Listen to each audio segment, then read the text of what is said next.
Forgive him, Mom begged as my absent father crashed my party. I refused, then uncovered the horrifying reason he actually came back. And last Saturday night, I said that single word with so much finality that it made 30 people go so dead quiet you could actually hear the wax dripping from the candles on my birthday cake. But I'm getting way ahead of myself. If I just told you the ending without the horrific, decades-long setup, you'd probably think I was being a dramatic, ungrateful son. Trust me, by the time we get to the end of this, you'll understand exactly why that single syllable carried about 21 years of suffocating weight behind it, and how it ultimately exposed a $165,000 secret that almost destroyed my mother's life. I grew up in a mid-sized suburb just outside of Albany, New York. It was one of those manicured, overly involved neighborhoods where everyone knew your business before you even realized it yourself. My mom, Brenda, was the kind of woman who thrived in that environment. She was the woman who could host a church bake sale, chair the local PTA, organize a neighborhood watch, and still have time to aggressively remind you that your collar was slightly crooked all before 9 a.m. She ran our household like a theater production, and appearances were absolutely everything to her. If the neighbors thought we were a happy, picture-perfect family, then we were times a happy family.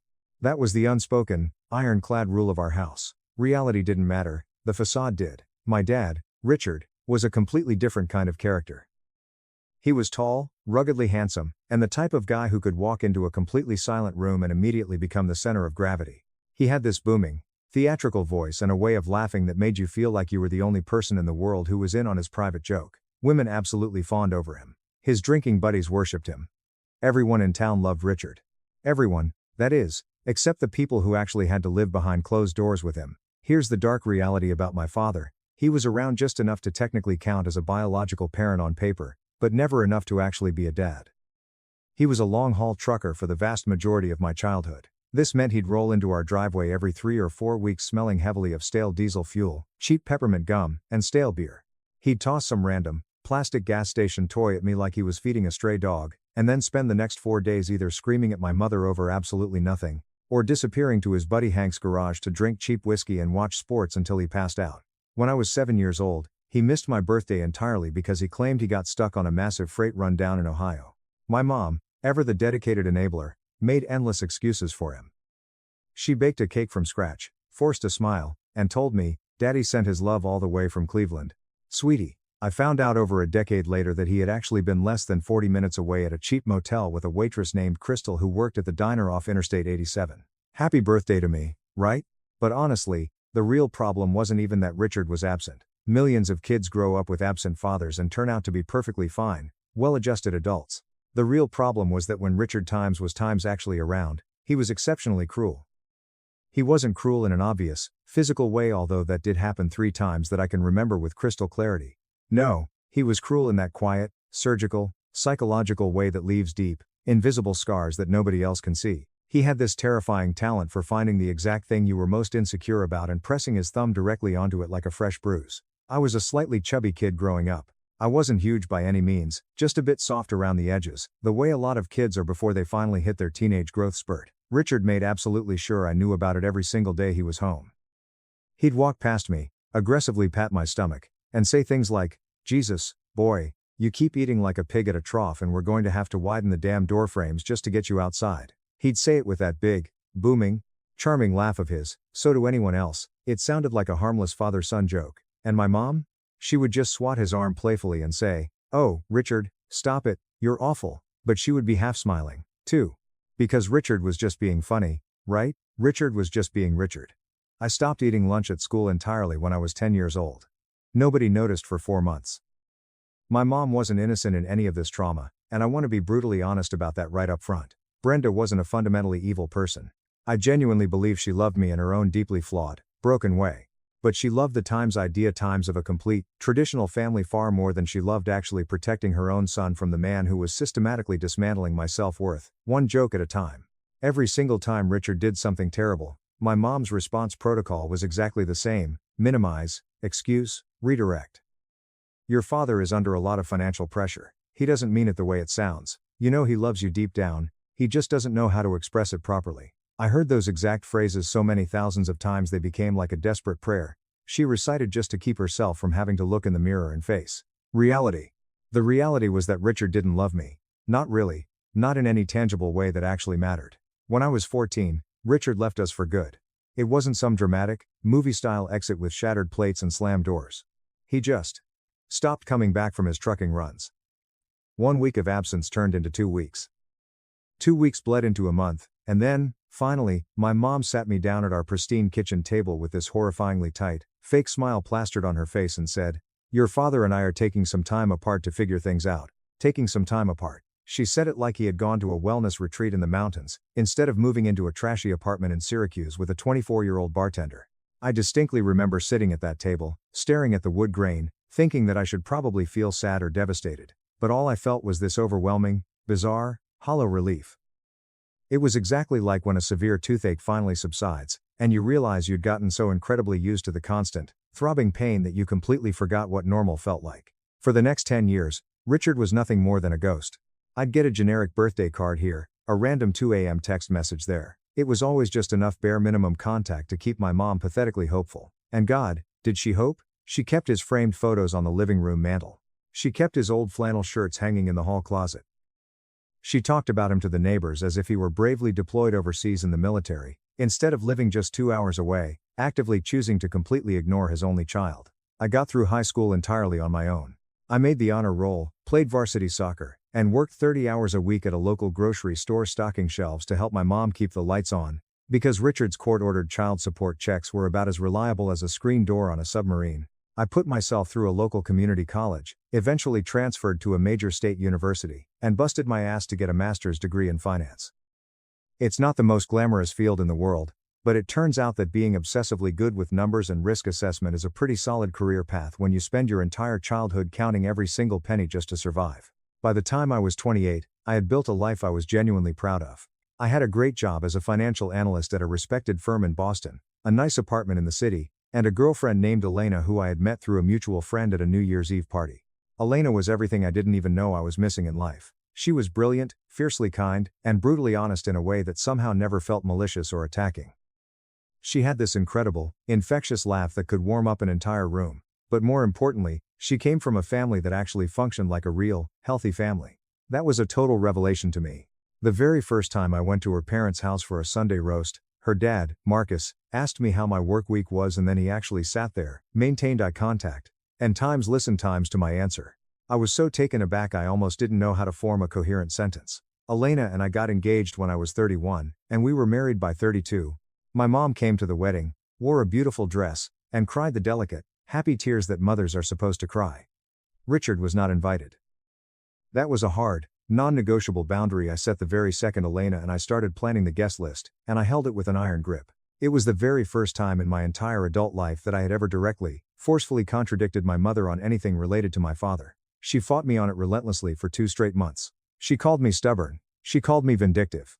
She cried on the phone and accused me of punishing him for being a flawed man. I calmly told her that I wasn't punishing anyone. I was simply choosing not to have a man at the most important milestone of my life who had spent my entire childhood making me feel like I was a worthless burden.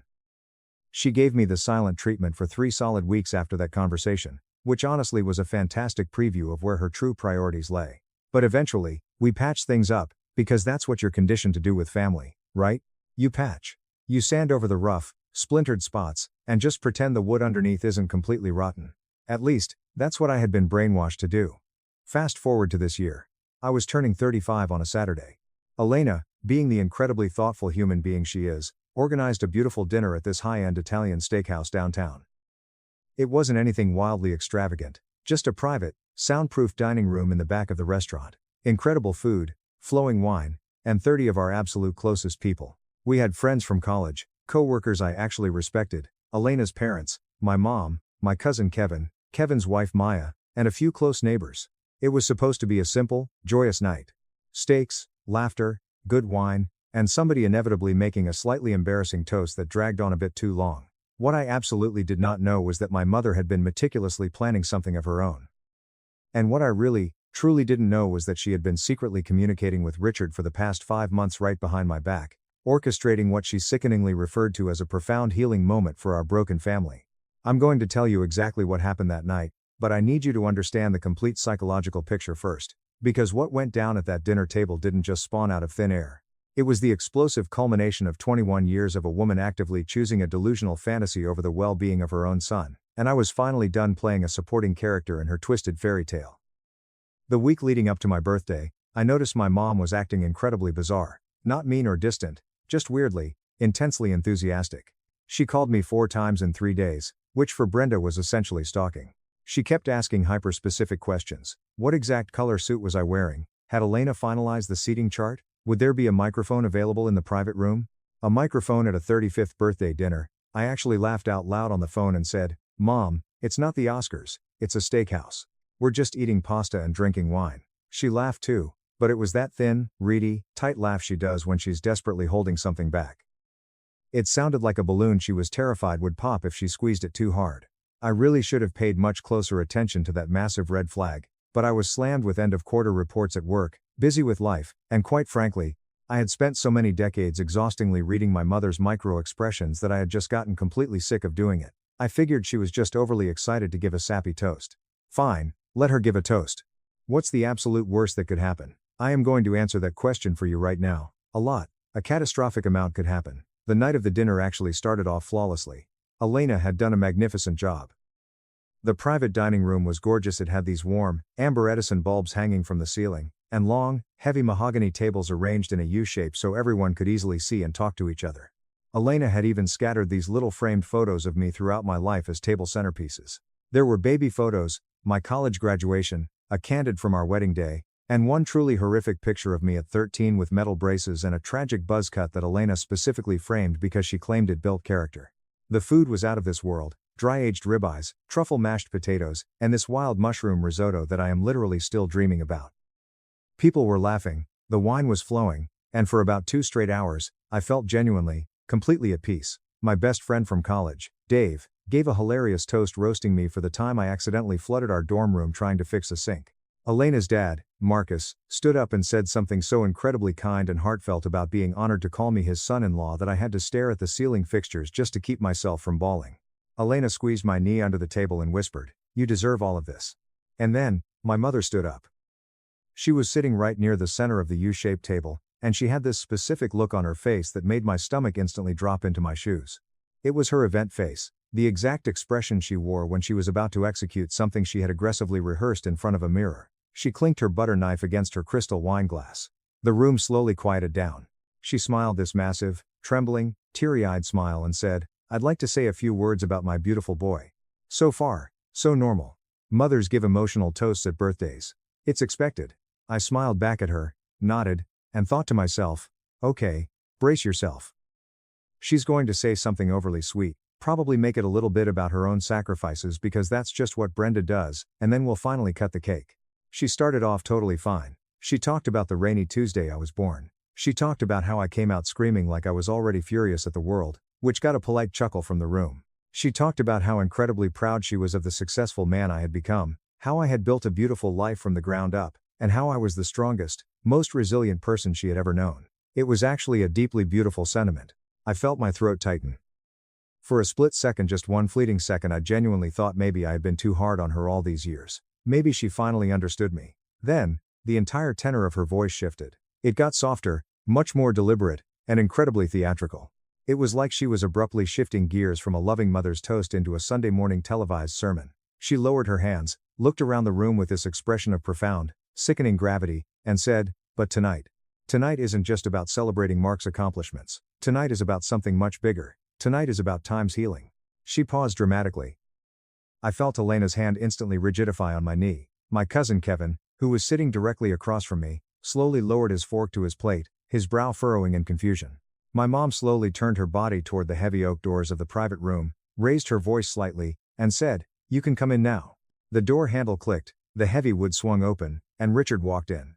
My father, the man I had not laid eyes on in nearly a decade, who had been explicitly banned from my wedding, walked through that door wearing a cheap navy blue sport coat and pressed khakis, looking like he was showing up for a mid-level management job interview. He had aged significantly. His hair was much thinner and graying, the lines around his eyes were carved deep like canyons, and he looked physically smaller, somehow stripped of the terrifying, imposing aura he carried during my childhood. But that smile, that big, effortless, sickeningly charming Richard smile was exactly the same. He smiled directly at me as if we had just bumped into each other in the produce aisle of a grocery store. He looked at me like this was a completely pleasant, serendipitous coincidence, and not a calculated psychological ambush at my own 35th birthday dinner in front of 30 of my closest loved ones. I didn't move a single muscle. I didn't breathe. I didn't speak. I just sat there, frozen in my chair, staring at the man standing in the doorway with his hands casually tucked into his pockets, and honestly, I felt something I can only describe as the exact opposite of surprise. It was this dark, sinking inevitability. Like some buried, traumatized part of my brain had always known this exact moment was coming. Like I had been holding my breath my entire life waiting for my mother to pull exactly this kind of catastrophic stunt, and here it was, perfectly on schedule. My mom kept talking, and her voice had this aggressive quiver in it, now this manufactured emotional tremor that she probably thought made her sound incredibly vulnerable and brave, but actually just made her sound like a soap opera actress reaching for an Emmy. She clasped her hands together in front of her chest and cried, "Richard and I have been talking for months. He's changed, Mark, he really has. He's been going to church. He's been deeply working on himself, and he wants absolutely nothing more in this world than to finally be a part of his son's life again." She turned to look directly at me, genuine tears streaming down her carefully powdered cheeks. "Mark, tonight is about grace. Tonight is about forgiveness. I am begging you, here in front of the people who love you most, forgive your father. Let him back into your heart." "Yeah. Our Castro." 30 people were staring at me. Let me try to explain to you what that specific kind of pressure feels like, because unless you have been in that exact, horrifying position, you cannot fully grasp the gravity of it. Imagine every single person you care about in the world watching you at your absolute most vulnerable, raw moment, silently waiting for you to perform an emotion you do not feel. Imagine being put on trial at your own celebration.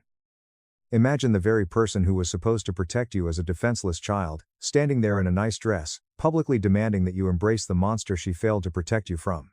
And doing it in a highly public setting where saying no instantly paints you times as the bitter, unforgiving villain. That is the trap my mother meticulously laid for me on my birthday. Richard took a slow step into the room. He was still holding that smile, but looking closely, I could see something dark shifting behind his eyes. Calculation. He raised a hand in a half wave and said, "Hey, Mark. It's been a while, son." His voice was a bit raspier than I remembered, but the sheer, unadulterated casualness of his tone hit me like a physical punch to the jaw. "It's been a while." He said it like he had just been away on a long fishing trip. Like a decade of absolute absence and a childhood of psychological abuse was just a minor scheduling conflict we could laugh off over a glass of Merlot. The room was so dead silent I could hear the ice shifting in Dave's water glass. Elena was practically vibrating with rage next to me. I could feel the heat radiating off her. I knew she wanted to stand up, flip the table, and scream at them both, because that is who Elena is. She is a fierce protector. But she was also intentionally keeping her mouth shut, digging her nails into my leg, letting me have this moment because she knew, deeply, that this was my battle to fight. My mom was still standing there, still crying, still desperately waiting for me to deliver the final line in the script she had written in her delusional head. She had probably imagined this going exactly like a Hallmark movie. The estranged, hardened son breaks down. The repentant father opens his arms.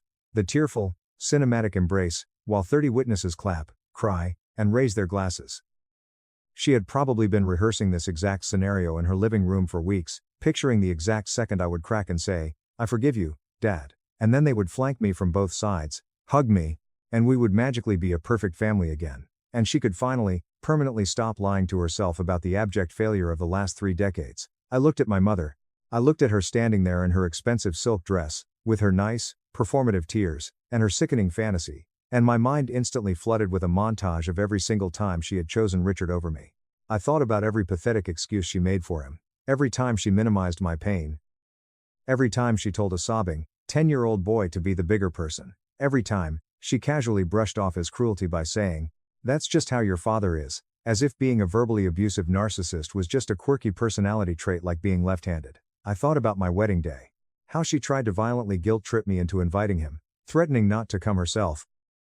I thought about the thousands of dollars in therapy I had paid for out of my own pocket just to function as a normal adult, because she couldn't be bothered to acknowledge that our family wasn't just complicated, it was fundamentally broken, and she was the one holding the door wide open for the man holding the sledgehammer. Then, I shifted my gaze to Richard. Standing there like a VIP guest of honor at a party he violently crashed, smiling confidently like he had already been pardoned for his crimes. I looked back at my mother. I took a slow, deep breath that filled my lungs with freezing air, and I said one word. No. The sheer, oppressive silence that followed that single syllable was something I will take with me to my grave. It wasn't the polite, waiting silence of a room full of people expecting you to continue speaking. It was the stunned, suffocating silence of 30 human beings collectively holding their breath because they could not physically process what they had just witnessed. My mom's face rapidly cycled through about 5 distinct emotions in the span of 3 seconds. Confusion, shock, humiliation, panic. And then, finally, this tight-lipped, venomous fury that I instantly recognized from every major argument we had ever had behind closed doors. Richard's smile didn't drop completely, but it froze violently, like someone had paused a VHS tape on the wrong frame. The confident light completely drained from his eyes. I stood up. My linen napkin slid off my lap and pooled on the floor. I didn't bother to pick it up. I planted my hands flat on the mahogany table, looked directly into my mother's eyes, and spoke. My voice was eerily steady, and I was honestly shocked by that, because inside my chest, I felt like a skyscraper with its steel foundation actively collapsing. But something incredible had snapped into place the exact second I said no. Something heavy and broken that had been rattling around inside my soul for 20 years finally clicked into a solid groove, and it held my spine completely straight. "You do not get to do this," I said, my voice cutting through the silent room like a scalpel. "Not here, not tonight, not ever." My mom's mouth dropped open, already forming the shape of a desperate excuse. "Mark, please, you're making a..." I held up my hand, silencing her instantly. "I am not finished." The room was so quiet I could hear the muffled clatter of pots and pans from the kitchen 3 doors down. "You invited him here without my consent. You hijacked my birthday and turned it into an intervention I did not ask for and do not want. You intentionally put me on the spot in front of every single person I love in this world, banking on the fact that the social pressure would force me to fold so I wouldn't look like the bad guy. That is not healing, Mom. That is emotional terrorism." Richard shifted his weight uncomfortably, his hands coming out of his pockets. "Hey now, Mark, there's no need for that tone. I think your mother just wanted us to..." "I am not talking to you," I snapped, my voice cracking like a whip. I didn't even turn my head to look at him.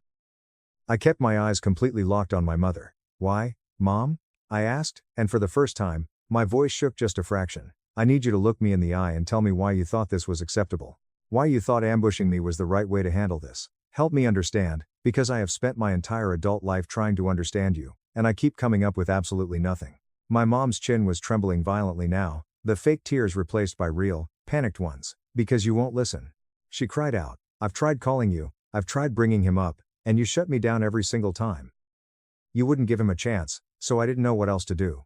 So, your logical solution was a public spectacle," I stated flatly. I let the words hang in the air for a heavy beat. "You didn't do this for me, Mom. Do not insult my intelligence by pretending you did. You did this entirely for yourself. You did this because you cannot stomach the reality that your family is broken, and you thought if you put enough pressure on me, with enough witnesses watching, I would just collapse and give you what you want. Because that's what I've always done, right? I have always folded for you." Elena stood up smoothly beside me. She didn't say a single word. She just stood there, her shoulder pressed firmly against mine, and the sheer, overwhelming solidarity of that tiny physical gesture almost made me break down. I glanced around the room. Dave had his arms tightly crossed over his chest, glaring at my mother with an expression of pure disgust. Kevin's wife, Maya, had both hands clamped over her mouth, looking horrified. Elena's dad, Marcus, looked like he was about 5 seconds away from grabbing Richard by his cheap lapels, and physically throwing him into the street. My mom choked out a sob. "He is your father, Mark, he's trying." And then, I asked the one question I had been suffocating on for 2 decades. "Then why wasn't I enough for him to try when it actually mattered?" She physically recoiled as if I had slapped her. "Where were you when he was mocking my weight every day?" I demanded, the volume of my voice rising. "Where were you when he hit me? Where were you when he abandoned us, and I was a 14-year-old kid working 30 hours a week at a grocery store just to keep our electricity from being shut off because his child support checks bounced? Where were you, Mom? I'll tell you where. You were waiting for him. You were always waiting for him. And now, 20 years later, you expect me to wait for him too." Richard aggressively cleared his throat, stepping forward. "Look, I know I made some mistakes. I was a different man back then." "You didn't make mistakes," I interrupted, finally turning to look him dead in the face. "Burning a piece of toast is a mistake. Forgetting to change your oil is a mistake. You made choices. You chose to abuse me. You chose to leave. You chose to ignore me for a decade. You chose to miss every single milestone of my life. And now you have the absolute audacity to walk in here in a cheap blazer and expect me to hand you a clean slate like it's a goddamn party favor?" I shook my head slowly in disgust. "You don't get that from me. You haven't earned a single second of my time."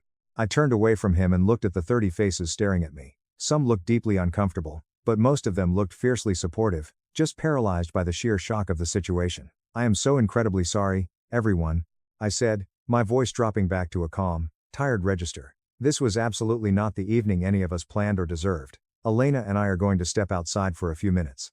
When we come back, I would really love to just drink some wine, eat some cake, and pretend this psychotic interruption never happened, if that's all right with all of you." There was a flurry of rapid nods. Dave immediately spoke up, his voice loud and firm. "Take all the time you need, brother. We got it." Marcus nodded sharply at me, a look of profound respect on his face. Elena grabbed her purse and her coat, laced her fingers through mine, and we walked out of the private room. We didn't stop until we hit the freezing cold air of the back alley behind the restaurant. We stood in the dimly lit parking lot next to a massive, foul-smelling dumpster, and that is exactly when the adrenaline completely drained out of my system, and my body betrayed me. I started shaking violently. I wasn't crying, I was just physically vibrating, as if my central nervous system had been holding my skeleton together through sheer willpower, and now the power had been cut. Elena dropped her purse on the dirty asphalt, wrapped both of her arms fiercely around my neck, pulled me into her chest, and whispered fiercely into my ear, "I am so incredibly proud of you. I have never been more proud of anyone in my entire life." I let out a ragged, pathetic breath and said something incredibly poetic like, "I think my legs are going to stop working." We sat down together right there on the filthy concrete curb next to the dumpster. It is absolutely not the most dignified or cinematic place to experience a massive, life-altering psychological breakthrough, but you don't always get to choose the scenery for your trauma. We just sat there in the freezing cold for 20 minutes, not saying a word, Elena gripping my hand so hard my knuckles turned white. At one point, a teenage busboy came out the back door to heave a bag of trash into the dumpster. He saw us sitting on the curb in our expensive evening wear, stopped dead in his tracks, and awkwardly mumbled, "You guys okay?" Elena looked up at him, completely deadpan, and said, "Family drama." The kid nodded solemnly like he completely understood, tossed the garbage, and went back inside. Somehow, that tiny, absurd interaction grounded me. When we finally walked back into the private room 20 minutes later, the atmosphere had drastically shifted. Richard was completely gone. My mom was still there, but she was sitting alone in her chair, staring blankly at her untouched plate. Her expensive makeup was heavily smudged under her eyes, and she looked physically smaller, shrunken in a way I had never seen before. The rest of the party had incredibly reorganized itself to completely exclude her from the conversation. People were eating, drinking, and chatting quietly, doing their absolute best to give the shattered evening a soft, normal landing. Dave immediately poured me a massive glass of red wine the second I sat down. Kevin leaned across the table and quietly asked, "You good, man?" I nodded and took a long drink. Getting there, Elena's mom, Sylvia, walked up behind my chair, gently squeezed both of my shoulders, kissed the top of my head, and whispered, "Happy birthday, sweetheart." It was such a simple, profoundly maternal, genuinely kind gesture that I almost completely lost it right there into my risotto. We eventually cut the cake. People sang. It was awkward, it was tense, but it was also warm and real the way actual life usually is. My mom quietly stood up and left before the cake was even served. She didn't look at me. She didn't say a single word of goodbye. She just slipped out the side door like a ghost. And when I looked over and saw her empty chair, I felt a very complex, heavy emotion. It wasn't sadness, exactly. It was the crushing, exhausted realization that a relationship you have spent your entire life trying to salvage might actually be completely unsalvageable. Update 1. The next 3 weeks were absolute hell. I'm not going to sugarcoat it. My mom initiated a total, complete radio silence. No calls, no texts, no emails. This was her classic, trademark move whenever she didn't get exactly what she wanted. She had weaponized the silent treatment against me so many times throughout my childhood that I used to have full-blown panic attacks when it happened. I used to pay, beg, and apologize for things I didn't even do, just to get her to acknowledge my existence again. But this time was fundamentally different. This time, I didn't chase her. I let the silence sit there and rot.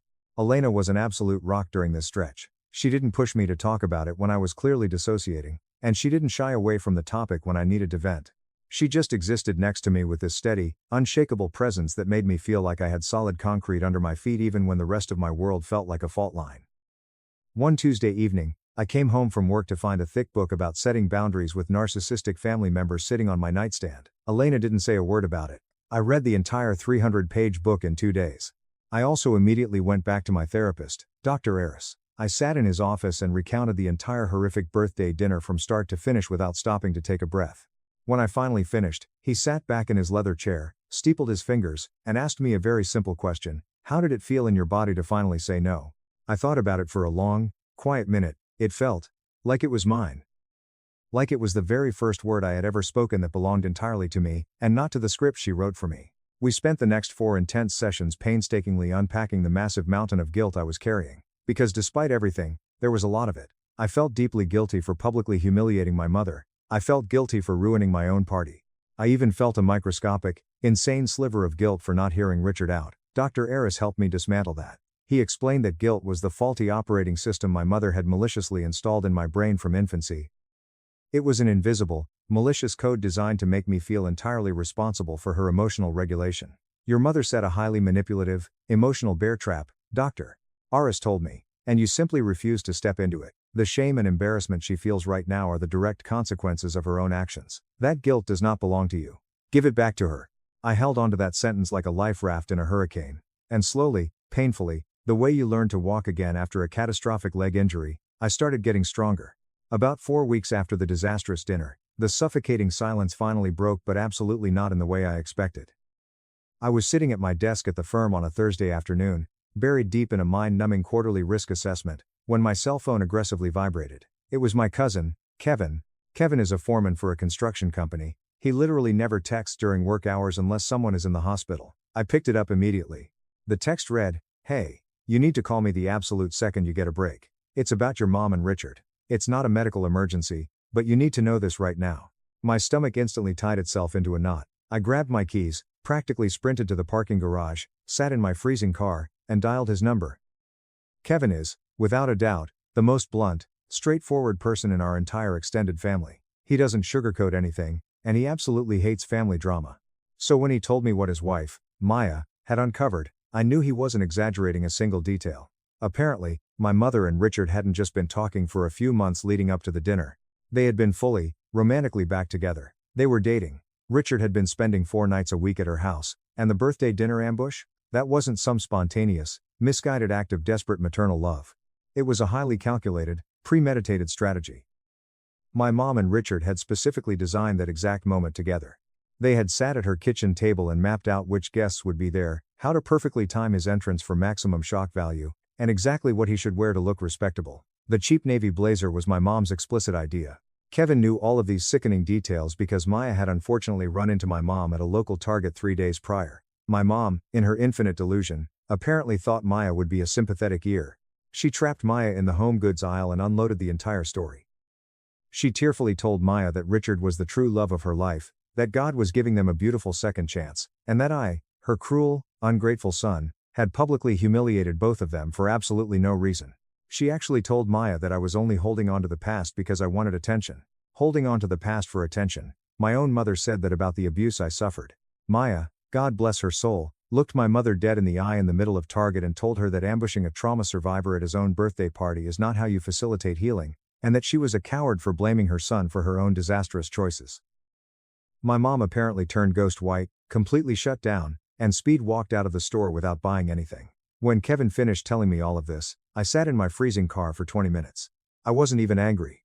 I had moved entirely past anger into a state of profound, bone-deep exhaustion. I was just so incredibly tired of being the mature one. Tired of being the one who was expected to endlessly absorb the collateral damage of their toxic dysfunction. I called Elena, told her everything Kevin had just relayed, and she listened quietly. When I finished, she asked me a question that changed everything. Okay.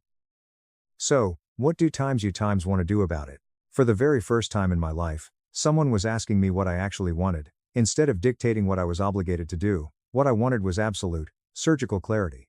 I wanted to draw a boundary so massive, so thick, and so final that there could never be a single shred of ambiguity about where I stood ever again. Not out of spite, not out of revenge, but out of sheer survival. Because I had spent 35 years letting my mother violently blur the lines between love and control, and if I didn't build a concrete wall myself, she was going to keep driving her bulldozer right through my life. I drafted a letter. Not an email, not a text message, but a physical, handwritten letter on heavy paper. I wanted it to be tangible. I wanted her to physically hold it in her hands and understand that every single word had been chosen with absolute, lethal precision. Elena sat next to me at the kitchen table, rubbing my back while I wrote it. Dr. Eris reviewed a draft during our next session to ensure I wasn't leaving any emotional loopholes. It took me 4 agonizing rewrites to get it perfect. It was 3 pages long. I won't recite the entire thing, but here is the core of what I wrote. I told her that I loved her, because despite the trauma, I did, and I wanted that permanently on the record. I told her that the birthday dinner was a grotesque violation of my trust, and that learning it was a premeditated, coordinated attack made it unforgivable. I explicitly stated that her romantic relationship with Richard was entirely her own business, and I would never attempt to control who she chose to share her bed with.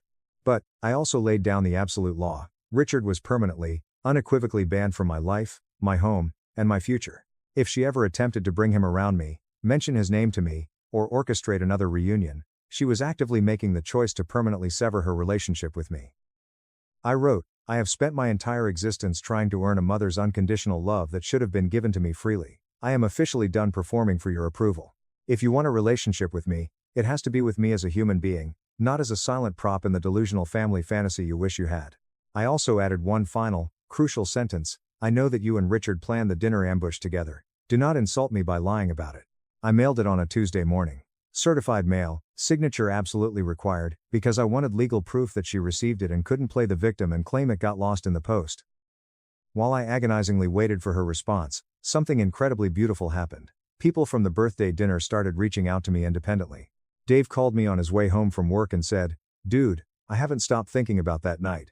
What your mom did was psychotic, and I just want you to know I will always have your back. My coworker, Sarah, who had been at the dinner, pulled me aside in the break room and told me she had cut off her own toxic father 5 years ago, and that watching me stand my ground gave her chills. Even Elena's dad, Marcus, took me aside while we were watching a football game at his house, put his hand firmly on my shoulder, and said, I always knew you were a good guy, Mark. But watching you protect yourself and my daughter in that room, that told me everything I will ever need to know about the man you are. I had to lock myself in his guest bathroom for 10 minutes to cry. The certified letter arrived at my mom's house on a Thursday. The tracking notification pinged my phone, showing she had signed for it at 10:42 a.m. I stared at that digital receipt for an hour, my heart pounding out of my chest, wondering what she was doing. Was she crying? Was she screaming? Was Richard standing over her shoulder reading it? She didn't respond for 12 agonizing days. When she finally did, it wasn't a letter, it wasn't a phone call. It was a single, cowardly text message. It read, I received your letter. I think you are being incredibly cruel and unfair, and I pray to God that one day you will finally understand what I was trying to do for us. I only ever wanted our family to be whole. I read it 4 times. I handed my phone to Elena. She read it, scoffed in disgust, and tossed the phone onto the couch. She still absolutely refuses to get it. Elena was right. There was zero accountability. No apology. No acknowledgement of the deep pain she had caused. Just the exact same, tired, manipulative refrain she had been singing my entire life. I am the victim, and you're the problem for not playing along. I didn't react emotionally. I took the text directly to Dr. Eris, and together we crafted a response that was a masterclass in gray rocking. I texted her back, I understand that is how you choose to see the situation. I love you, Mom, but my boundaries are non-negotiable. When you are ready to respect them, I am here. She didn't reply. Update 2. That was exactly 2 months ago. But here is the part of the story where things escalate into a realm of poetic justice so profound you would think it was scripted for television. Because while my mother was actively choosing her pride and her toxic romance over her son, the universe was busy choosing something very, very different for Richard. And I need you to understand clearly, I did not orchestrate a single piece of what happened next. I didn't dig for dirt. I didn't hire a private investigator. Sometimes, absolute karma just puts on a cheap navy blazer and walks right into a wood chipper of its own making. Remember how Kevin told me Richard had been staying at my mom's house? Well, it turns out Richard wasn't just rekindling a high school romance, he was desperately seeking asylum. Kevin called me again 3 weeks after I sent the letter, and this time, he sounded almost giddy. Richard had fully moved into my mom's 4-bedroom suburban house. His beat-up truck was permanently parked in her driveway, his clothes were taking up her closets, and he had essentially set up his throne in her living room. My mom had let him back into her home, her bed, and her life as if the last 20 years of abandonment had just been a brief commercial break. But here is where the story gets spectacularly, terrifyingly bad for Richard. Kevin's wife, Maya, works as a senior processor at a major county real estate title and escrow company. She spends her entire day running deep background checks on properties, searching for liens, judgments, and encumbrances. A few days prior, she was running a massive batch of routine searches in the state database for a commercial client when a very specific name popped up on a cross-reference alert. Richard Thomas. Maya, being the absolute bulldog that she is, did a little legal digging in the public records. My father didn't just have a minor debt problem. He had 3 massive, outstanding, legally binding liens filed against him. 2 were federal tax liens from the IRS for nearly a decade of unpaid income taxes. The third was a massive judgment from a predatory commercial creditor down in Syracuse. The total amount of debt permanently attached to Richard's social security number was just north of $165,000. The man who couldn't be bothered to pay $50 a week in child support to feed his own son had also been dodging the federal government for 10 years. And by officially moving his primary residence into my mother's house, a beautiful, $600,000 property that she owned entirely free and clear, having paid off the mortgage 5 years ago, he was actively putting her massive asset directly in the crosshairs of ruthless debt collectors. Depending on how the state laws applied, if they got legally married or established common law residency, his creditors could potentially attach a lien to her property to force a sale and satisfy his debts. I want to be unequivocally clear here, I did not go looking for this radioactive information. Maya found it in the public domain during her workday, told Kevin, and Kevin immediately brought it to me. Richard hadn't come back to my mother because he had found God, gone to therapy, or realized she was his soulmate. He came back because the walls were rapidly closing in on him, he was flat broke, and he desperately needed a place to hide. And my mother, with her paid-off house, her stable pension, and her pathetic, desperate need to believe in a fairy tale ending, was the softest, most lucrative landing pad he could possibly exploit. I was faced with a massive moral dilemma. I had two choices. Option A, I could do absolutely nothing. I could sit back, eat popcorn, and watch my mother lose her life savings and her home to a parasitic monster who had already taken so much from us. She had made her bed, and it wasn't my job to save her from the monster she invited in. Option B, I could break my own boundary, intervene, and try to save her from herself one last time. I ultimately chose a surgical middle ground. I called my mother on a Tuesday evening. She picked up on the fifth ring. Her voice was incredibly cautious, ice cold, and heavily defensive. "Hello, Mark. Mom, listen to me very carefully," I said, my voice completely devoid of any emotion. "I am not calling to argue with you. I am not calling to discuss our relationship. I am calling strictly to give you financial information that you desperately need to hear. What you choose to do with this information is entirely your business, and I will not follow up on it." She was silent for a long moment. "Okay, what is it?" I laid it all out. Cold, hard facts. I told her about the 3 liens. I told her the exact total, $165,000. I explained, using my professional background in finance, that by allowing Richard to establish residency in her fully paid-off home, she was potentially exposing her greatest asset to federal tax collectors and aggressive creditors. I told her that if she married him, she would legally absorb that financial nightmare. "You need to speak to an attorney, Mom," I said flatly. "Not a friend, not Richard. An actual, licensed real estate attorney who can explain your exact liability exposure. That is all I have to say." She didn't speak for almost a full minute. I could hear her ragged breathing through the phone. Then, she whispered, How could you possibly know this?" Yes. "It does not matter how I know," I replied firmly. "What matters is that it is 100% public record, and it is entirely true. You can verify it yourself at the county clerk's office tomorrow morning." Another massive, heavy pause. Then, in a voice so small and shattered it barely sounded human, she whispered, He told me he had some minor credit card debt. He said he had it all completely sorted out." I closed my eyes, pinching the bridge of my nose. "Of course he did, Mom. Con men always have it sorted out. I am asking you to please, for once in your life, protect yourself. Call a lawyer." I hung up the phone without saying goodbye. I sat in my home office, staring at the blank wall, overwhelmed by how incredibly exhausting it is to love someone who continually insists on walking blindfolded into oncoming traffic, and then screams at you for trying to point out the speeding cars. Here is exactly what happened over the next 2 weeks. I got the play-by-play from Kevin and Maya, since my mom was still too ashamed to speak to me directly. To my absolute shock, my mom actually listened to me. She immediately contacted a viciously competent real estate and asset protection attorney named Cassandra, whom Kevin's company frequently used. Cassandra sat my mother down and laid out the terrifying reality in stark, legal terms that my mom couldn't possibly spin, minimize, or ignore. If Richard remained in the home and the creditors moved aggressively to collect, there were very real legal scenarios where her house could be encumbered or forced into litigation. Cassandra told her she had very few options to protect her assets, but every single one of them required Richard to immediately vacate the premises. And this is the exact moment the charming mask finally slipped off Richard's face. When my mom went home, sat Richard down, confronted him with the legal documents, and told him he had to move out until the financial mess was completely resolved, he didn't apologize. He didn't break down and confess. He didn't promise to fix it. He absolutely exploded. He became viciously angry.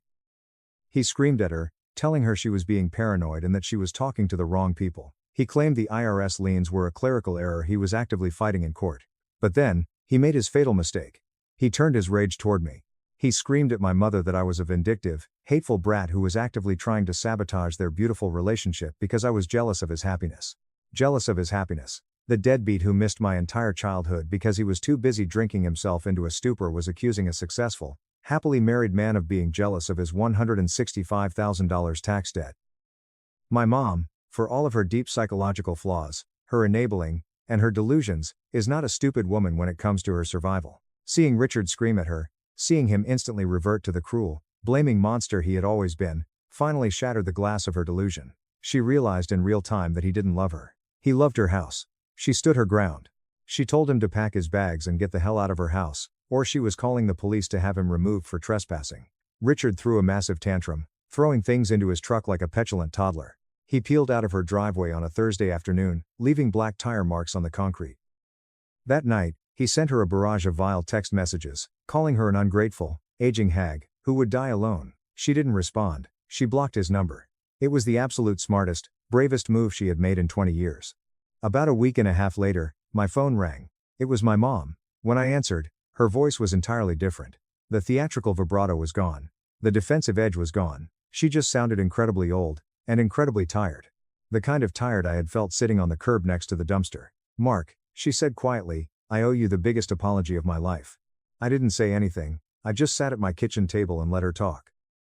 "I have been so absolutely terrified of growing old alone," she cried, her voice cracking, "that I let myself believe things I knew deep down were lies. About your father. About what he did to you when you were little. I lied to myself. I told myself you were resilient, that you were fine, that I was doing my best to keep a family together, but I didn't do my best. I did the easiest, most cowardly thing possible, which was to pretend the abuse wasn't happening. I remained completely silent, my heart pounding in my ears. The birthday dinner," she choked out, sobbing heavily now. "I keep replaying it in my head from your perspective, and every single time I do, it looks more monstrous. You asked me why I thought it was okay to ambush you. And the horrific truth is, I didn't think about you at all. I was only thinking about myself, and how I wanted my perfect picture." She took a long, shaky breath. "I am so incredibly sorry, Mark. For the dinner, for the childhood you didn't get. For all of it. You saved my life and my home, and I didn't even deserve it." I let the heavy silence hang in the air for a long moment. I let her sit in the discomfort of her confession. Then, I finally spoke. "Thank you for saying that, Mom. I genuinely appreciate it." She asked, very tentatively, if we could possibly see each other. I agreed, but I set the terms immediately. "Yes.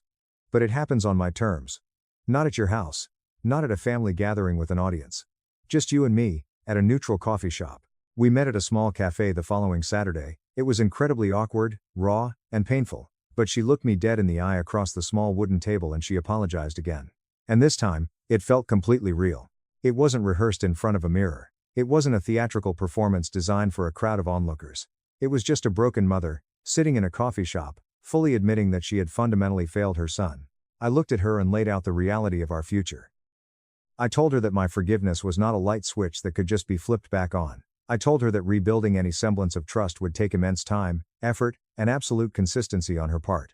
I reiterated that Richard was a permanent, non-negotiable dead end, and that if she ever times attempted to cross my boundaries again, or lied to me about him, I would walk away forever and she would never hear my voice again. She nodded, tears streaming down her face. She didn't argue. She didn't try to deflect or make excuses. She just looked at me and said, "I completely understand. I will earn you back. We are absolutely not fixed. I want to be entirely honest about that. We meet for coffee for exactly 1 hour, every 2 weeks. It is a slow, careful, heavily guarded process, and some days I leave those meetings not entirely sure if it's actually going to work out long term, but she is actively trying. She started going to her own therapist. And for the very first time in my 35 years of life on this earth, she is actually trying for times me, instead of trying to preserve the fake idea of me to impress the neighbors. As for Richard, well, the IRS is not exactly known for being the most patient or forgiving creditor in the world. From what Kevin has heard through the grapevine, Richard's Syracuse girlfriend also found out about the massive financial black hole he was hiding and immediately kicked him to the curb. Which means the man who spent his entire pathetic life finding soft, comfortable places to crash land is rapidly running out of cushions. I genuinely don't wish anything horrific upon him. I just don't wish anything for him at all. He is a ghost again. He is not my project to fix, and the truth is, he never should have been. Elena and I are doing fantastic.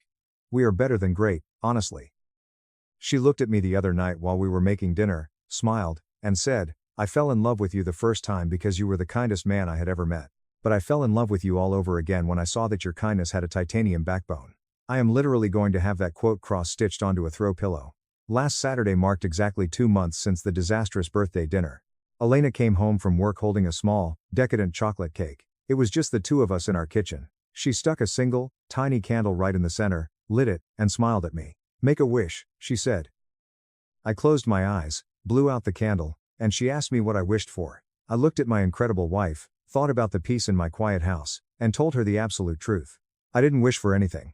Because for the very first time in as long as I could possibly remember, I already had absolutely everything I needed to be safe. One single word. One syllable. 2 tiny letters. And it completely changed the entire trajectory of my life. If you take absolutely anything away from this ridiculously long story, please let it be this. No, is a complete sentence. You do not owe anyone a detailed explanation for protecting your own peace. You do not owe anyone access to your life just because you share DNA. And you especially do not owe anything to the people who should have been protecting you from the monsters all along, but chose to hold the door open for them instead. If someone ever tries to ambush you at your own celebration, with 30 people watching, fully expecting you to fold under the immense pressure of their manufactured guilt, do not fold. Stand up, plant your feet entirely in your own truth, look them dead in the eye, and fiercely say the one word that belongs entirely to you. My sister threatened to have me kicked out if I didn't leave her room. At 3 a.m., until one day, she reached out to me with a secret. My parents adored me until I was 9 and diagnosed with high-functioning autism. My parents thought they were too lenient on me, so they increased their penalties. Sarah, my elder sister, defended me for years. She sneaked me food at night when my parents served me 25% of what I should eat. She would hug me as I wept when my parents yelled at me to battle the autism. I only avoided suicide most days because of her. She abandoned me when I was 16 and she was 17. When I entered her room at 3 a.m. to talk, she threatened to ask our dad to kick me out if I didn't leave. Sometimes I was overstimulated and rubbed my thumb with my cheek. Sarah usually sat with me and held my hand. She hurried to inform our parents I was doing it again, knowing they'd punish me. After that, I lived like a heartless zombie. I was disconnected daily. When I came back to reality, I forced myself to zone out again because I wanted to finish school and move out. Especially since Sarah wouldn't leave soon. Thank goodness my parents did anything for me. They covered my college costs. They demanded it. I suppose they wanted me gone. I didn't care since a victory is a win. Time for my second dorm night. I got the text then. It was Sarah. Don't reply to this. Please pick me up and drive me to your dorm at 5 p.m. on Saturday. Don't tell our parents. I'm sorry. I love you. I trembled before the text. She wanted to hang out. She wanted to be my sister again. That night I couldn't sleep. My mind kept replaying memories like a record. Even when I thought of Sarah laughing at me getting wailed on or telling my parents to drive autism out of me faster, I felt something. I felt grateful because Sarah attempted to give me a childhood. It seemed I owed her. On Sunday I drove her. She said go faster upon entering. She then hid on the backseat floor and refused to talk to me until we were at the hostel. At last she broke down. I calmed her during her anxiety episode, like she did for me years ago. After 45 minutes, she spoke. I never meant to hurt you, Emily. I swear I thought she was pranking me, but then she told me something so shocking I felt like throwing up. Do you remember my 17th birthday? She asked, voice shaking. I nodded. My dad had driven me to a field miles away and left me there until the day was over so I wouldn't ruin the day with my autism. Well, she said. Dad. Her eyes filled with tears. My stomach fell. He took my first time. I grasped her head and rubbed her back. Our dad had snatched her innocence. I'm sorry. Sorry, she repeated. He said talking to you would make me ugly because your autism would rub off. If he caught me, he'd do it to you too. It all made sense, and I felt guilty for ever disliking my sister. Our mom knew, but she didn't care. I asked if they knew where she was, and she shrugged. This was good because my dorm was far from campus and they didn't know where I lived. I told her I loved her and would keep her safe. She didn't know it, but I was going to make our parents pay for everything. The next morning, Sarah shook me and had wild eyes. Emily, Tom texted me. Mom and Dad are saying I'm mentally sick and made everything up. I checked my messages and saw Tom had texted me too. Family is being enlisted to find her. What's happening? My stomach sank. They were monsters. But they understood how to play the worried parent card. What do we do? Sarah wondered, pacing the small dorm room. What if people believe them? I pondered. Remember the evidence? They say what they want, but we have proof. Sarah started pacing, biting on her thumbnail as we did as kids, and Dad was in a bad mood. They're going to find me, she murmured. They'll track my phone or something. I held her shoulders. They're not. You're secure, I swear. I didn't tell her my anxieties to avoid stressing her out. Don't trust everything you hear, I texted Tom. Sarah's safe. It was too unsafe to let even well-meaning family members know where we were. So Sarah and I missed our customary dining hall excursion that day. I went to the convenience store near campus and bought sandwiches and snacks. When I returned, Sarah had pushed my desk in front of the door just in case, she said. We spent the day jumping at every hallway noise.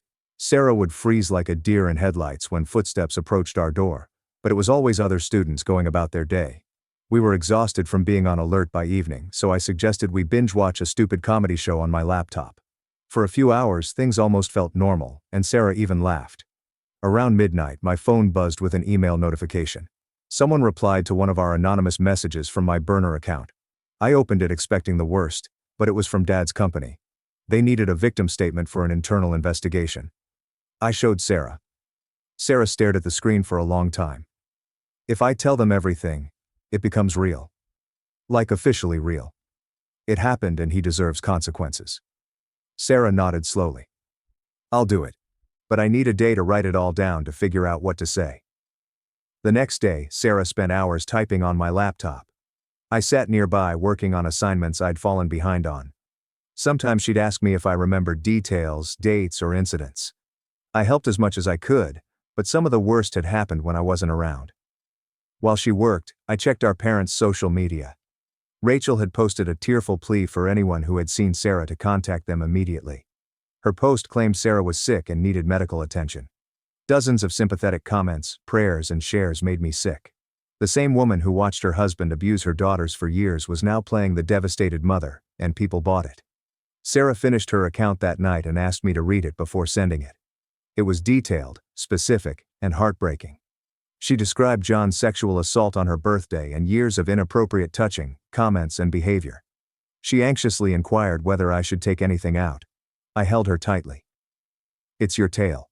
She chose to send it all, connected to a reply email with some of our proof and sent to HR. Then Sarah closed the laptop and snuggled up on my bed, emotionally exhausted. The next morning, the company thanked us for the information and assured us it would be handled with the utmost seriousness and confidentiality.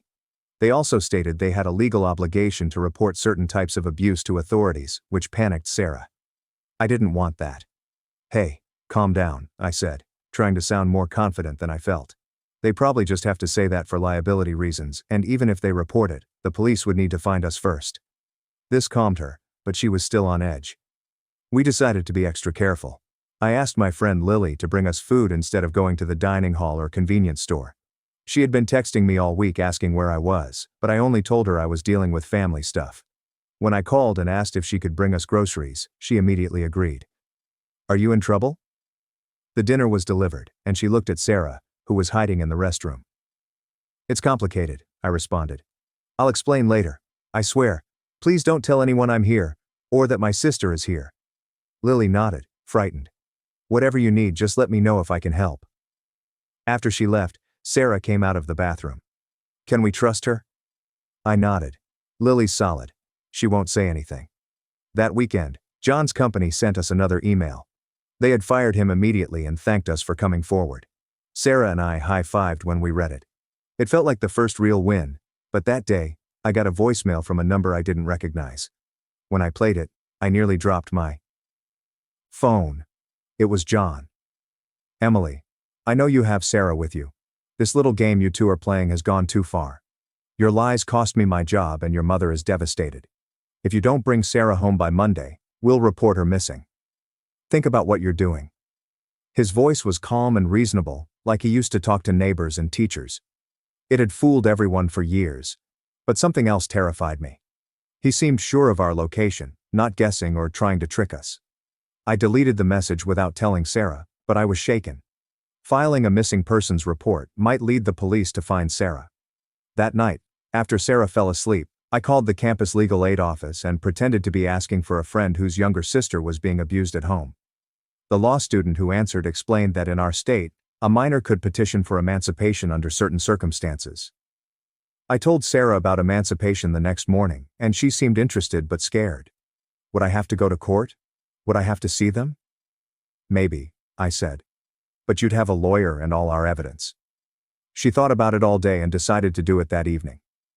You're not alone, I reminded her. I'm right here. The next day we went to the legal aid office together. Sarah had not left the dorm in over a week. She wore a hoodie pulled low over her face and kept looking around nervously as we walked across campus. David, a patient and kind law student, explained the emancipation process to Sarah. She had to prove she could support herself financially, had a place to live, and that emancipation was in her best interest due to the abuse. Are you employed or have savings? Sarah shrugged. David asked if grandparents, aunts, and uncles could help. Most of our extended family had sided with our parents in the past, but now, after everything we'd revealed, maybe, I said. Our aunt in Colorado always suspected something was wrong. She sent us money cards that our parents held for us. Never saw a dime of that money, Sarah murmured. David suggested we contact this aunt to see if she'd assist and gather further proof, such as medical records of injuries and school reports of behavioral abnormalities. I nodded, but I was distracted by a car that looked like John's in the campus parking lot. It was probably nothing, lots of people had silver Hondas, but it put me on edge. After returning to the dorm, there was a note taped to our door. My heart nearly stopped, thinking it was from our parents who had found us, but it was from my RA reminding everyone about the fire drill. Sarah immediately went to my laptop and started searching for Aunt Jessica's contact information. Found her? Rachel had a major argument with her at Thanksgiving when I was 12.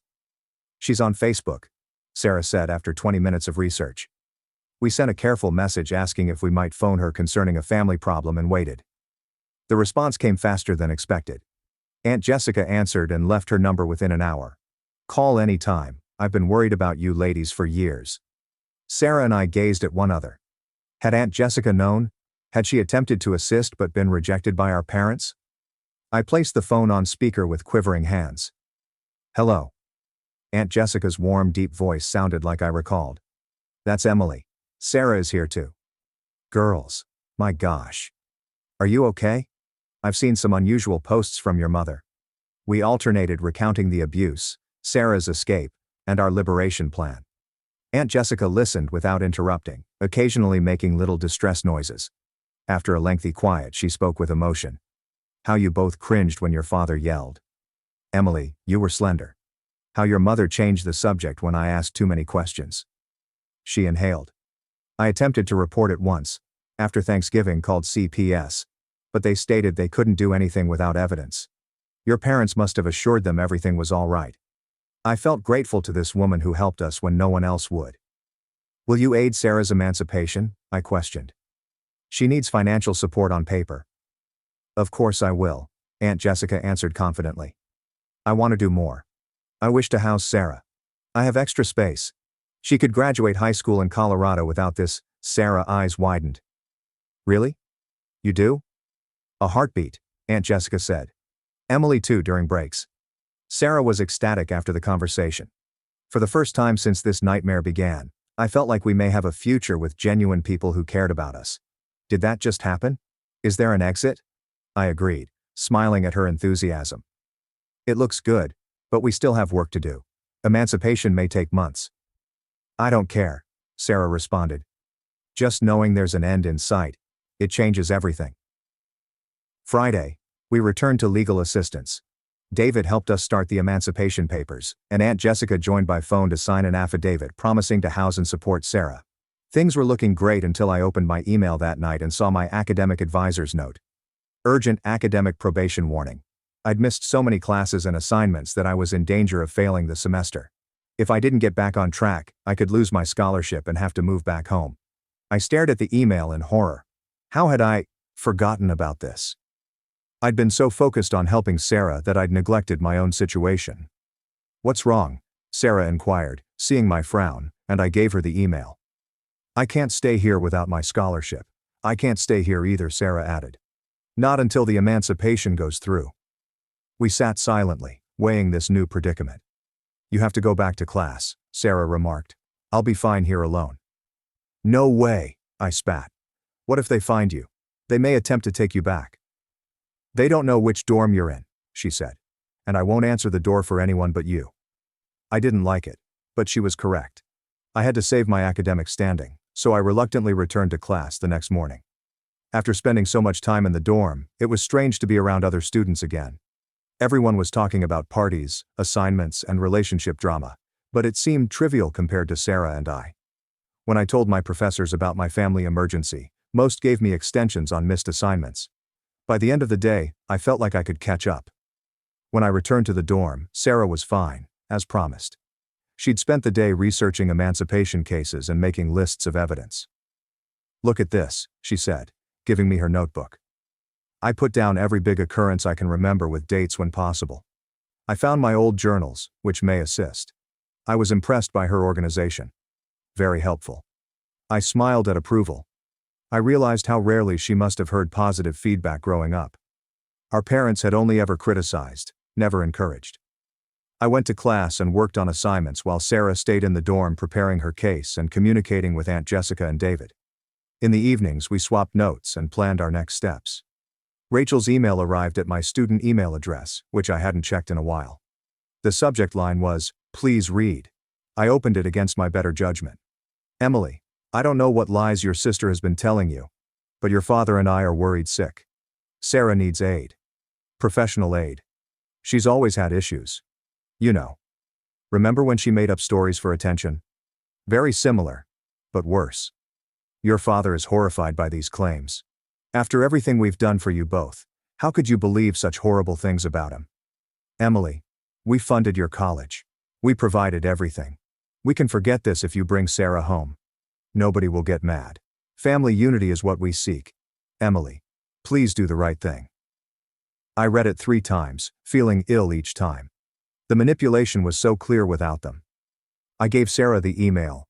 Her hands trembled as she read it. She's lying, Sarah muttered.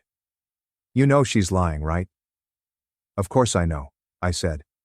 What happened? I saw what they did to us, Sarah acknowledged, but she was uneasy all day. The next morning, Sarah was seated at my desk, looking at the laptop screen. What are you doing? I asked, groggy from sleep. Mom contacted me too, she replied bluntly. She claims stress is causing Dad's heart issues. It'll be my fault if he dies. I got out of bed and stared at the laptop. Rachel had written me an even more deceitful email. Don't listen to her, I insisted. Dad's heart is okay. They're pressuring you to return. Sarah nodded uncertainly. What if he's sick? What if he's not? I stopped her. Even if he was, it wouldn't be your fault. Sarah, none of this is your fault. She closed the laptop and massaged her eyes. I know. Logically, I know. I only have them in my brain. They made me feel responsible for everything for years. I understood what she meant and sometimes thought that if I'd been better, tried more, or been less autistic, they wouldn't have mistreated us. We need to block their emails, I said. They're just trying to mess with our heads. Sarah agreed, and we spent the morning filtering their communications into a folder not visible to us. I met with my academic advisor that afternoon. He was worried about my absences but seemed okay with my plan to catch up. Sarah texted me as I left his office. Someone's knocking on the door, not answering. Immediately texted back, good, keep it closed. On my way. My pulse raced as I rushed across campus. Had they discovered us? How? The dorm hallway was deserted when I arrived. I opened the door and saw Sarah pallid on the bed. They knocked for like 5 minutes, said. Then they slipped this under the door. I unfolded the folded paper, fearing the worst, and it was from the RA mandatory floor meeting tonight at 8 o'clock. Unknowingly, I exhaled. It's dorm stuff. No worries. Sarah nodded but seemed worried. I thought it was them. I believed they found me. I joined her on the bed. A student ID is required to pass the front desk, even if they know my dorm. You're safe. I knew. She rested on my shoulder. My fear persists.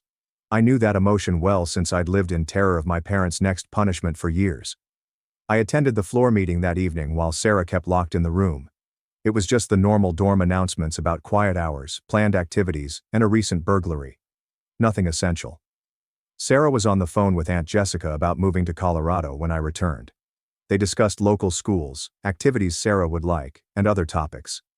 It was good to hear Sarah sound enthused about the future. After she hung up, I caught up on homework while Sarah organized her evidence. I got an SMS from an unknown number almost midnight.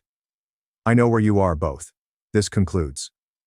I gazed at the message, my blood freezing. Only John would send anything like that.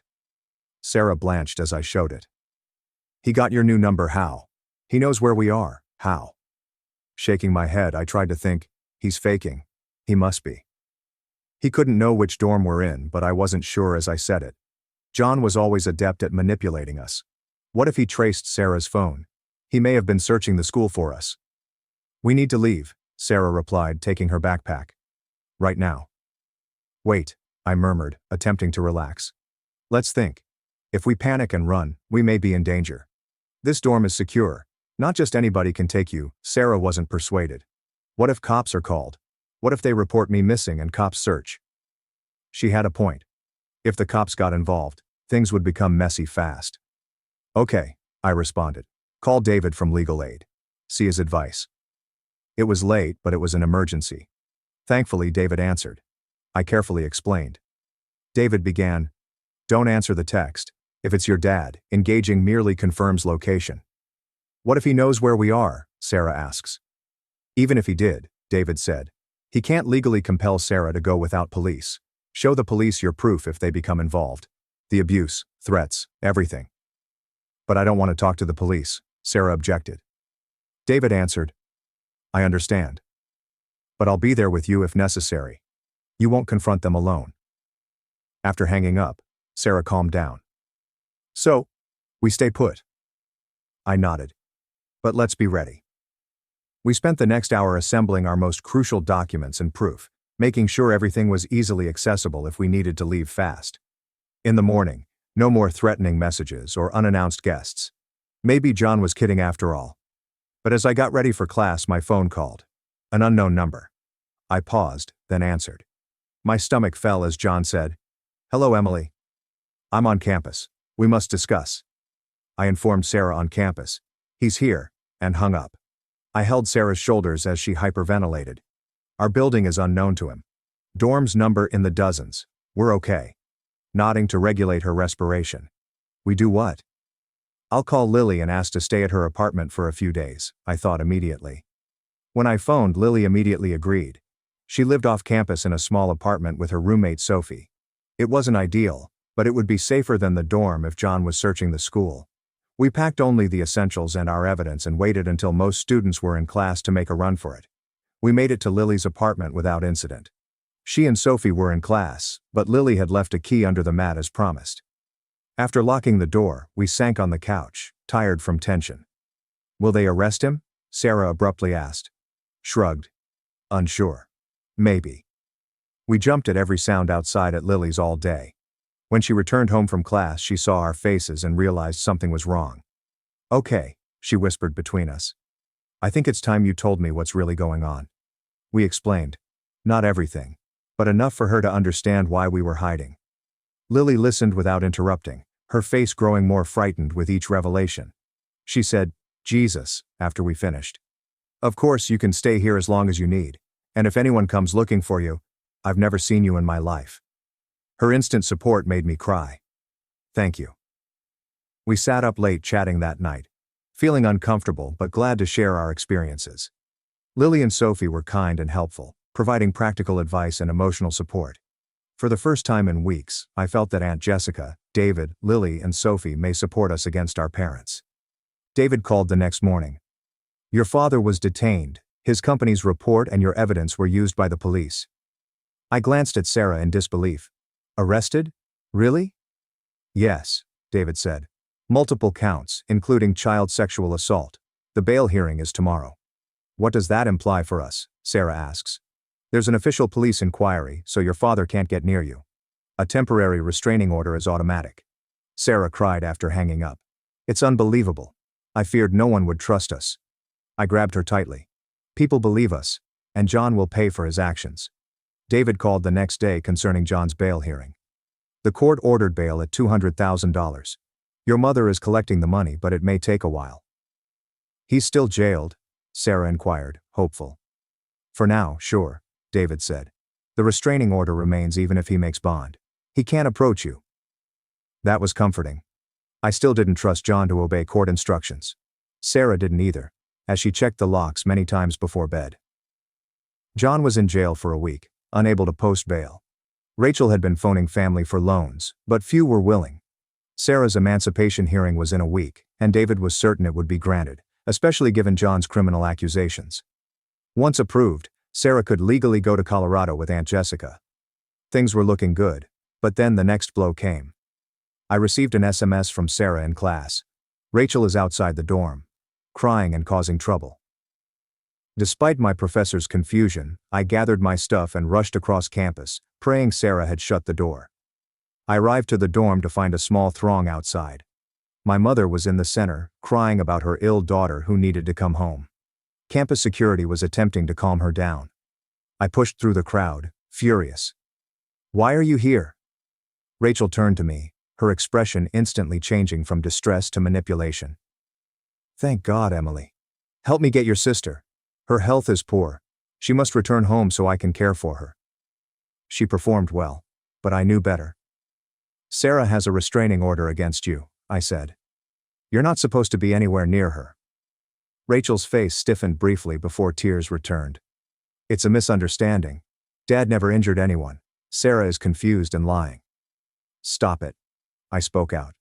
Everyone now knows the truth. In prison, John. No more. We were separated by campus security. Ma'am, we're going to have to ask you to leave university property, a cop told Rachel. If you have a restraining order against you, being here could result in your arrest. Rachel told me, this isn't over, before letting security take her away. I ran to the dorm room where Sarah was shivering on my bed. Is she gone? She inquired when I entered. Yeah, security took her away. At her side I said, are you okay? I could see she was shaken as she nodded. She screamed my name, saying I needed to come home and was sick and confused. Some filmed with their phones. Excellent. Precisely what we needed. Campus virality of Rachel's performance. She can't hurt you, I said. Your emancipation court is next week and the restraining order protects you. You'll be free from them legally afterward. Sarah breathed deeply. I know. Only seeing her that way. That woman was persuasive. What if people trust her? I told her. They won't. But I wasn't convinced. Rachel was always wonderful at playing the victim. That night, Rachel's breakdown videos went viral on school social media. Most comments called Rachel insane and rude, but a few questioned her claims. Sarah's confusion or mental illness made my fury boil. After everything we'd been through, some people still trusted our abusers. The next day, the dean of students emailed me to come to her office. My stomach dropped. Was I in trouble for Rachel's scene? But Dean Patterson was unexpectedly empathetic. I've been updated on your position, she added. The institution supports you and your sister. Security will watch for your parents and we will make academic accommodations if needed. I almost sobbed with relief. Thanks. That's significant. Of course, she answered politely. No student should face what you're facing. Do you need anything more from us now? Thought about it. Yes. My roommate will return from her boyfriend's house. Sarah's recuperation has benefited from privacy. Can we have a single room? Dean Patterson nods. I think we can. I'll check availability. We were approved to move to a small single room in a calmer dorm by the end of the day. It wasn't much bigger than our existing place, but it would be ours. No roommate to explain things to or work around. Sarah's emancipation hearing day arrived. Sarah donned a borrowed shirt from Lily, and I wore my only non-jeans pants. David seemed confident as we arrived at the courts. Everything's in order, he said. With the criminal charges against your father and the restraining order already in place, I don't foresee any issues. Rachel, Sarah's legal guardian, was allowed to attend this court hearing despite the restraining order. She dressed modestly and politely like she was going to church. Sarah bruised my hand with her pressure. She'll try to stop it, she muttered. She can try, I muttered, but she won't succeed. The meeting was surprisingly fast. The court read the papers and asked Sarah about her high school goals and living arrangements. Aunt Jessica testified via video chat that she would offer housing and assistance. Rachel rose up, blotting her tears with a tissue to speak. She said, "Your Honor, my daughter is a difficult kid who has been influenced by her sister. My husband is innocent of these claims. Sarah has always experienced emotional issues." Mrs. the Judge interrupted Thompson. "I examined the police reports and TRO. Your husband is now in detention for serious child abuse allegations. Is the police and district attorney also manipulated?" Rachel faltered. "No, but..." "Furthermore," the court said, "Sarah's instructors reported trauma-related behavioral changes. I trust Sarah's evidence and medical records of injuries." Rachel grew stern. She lied. They both are. Over his spectacles, the judge viewed her. "Mrs. Thompson, think hard about your stance. Denying recorded abuse might hurt you in court." That silenced her. The judge announced his ruling after a few more inquiries.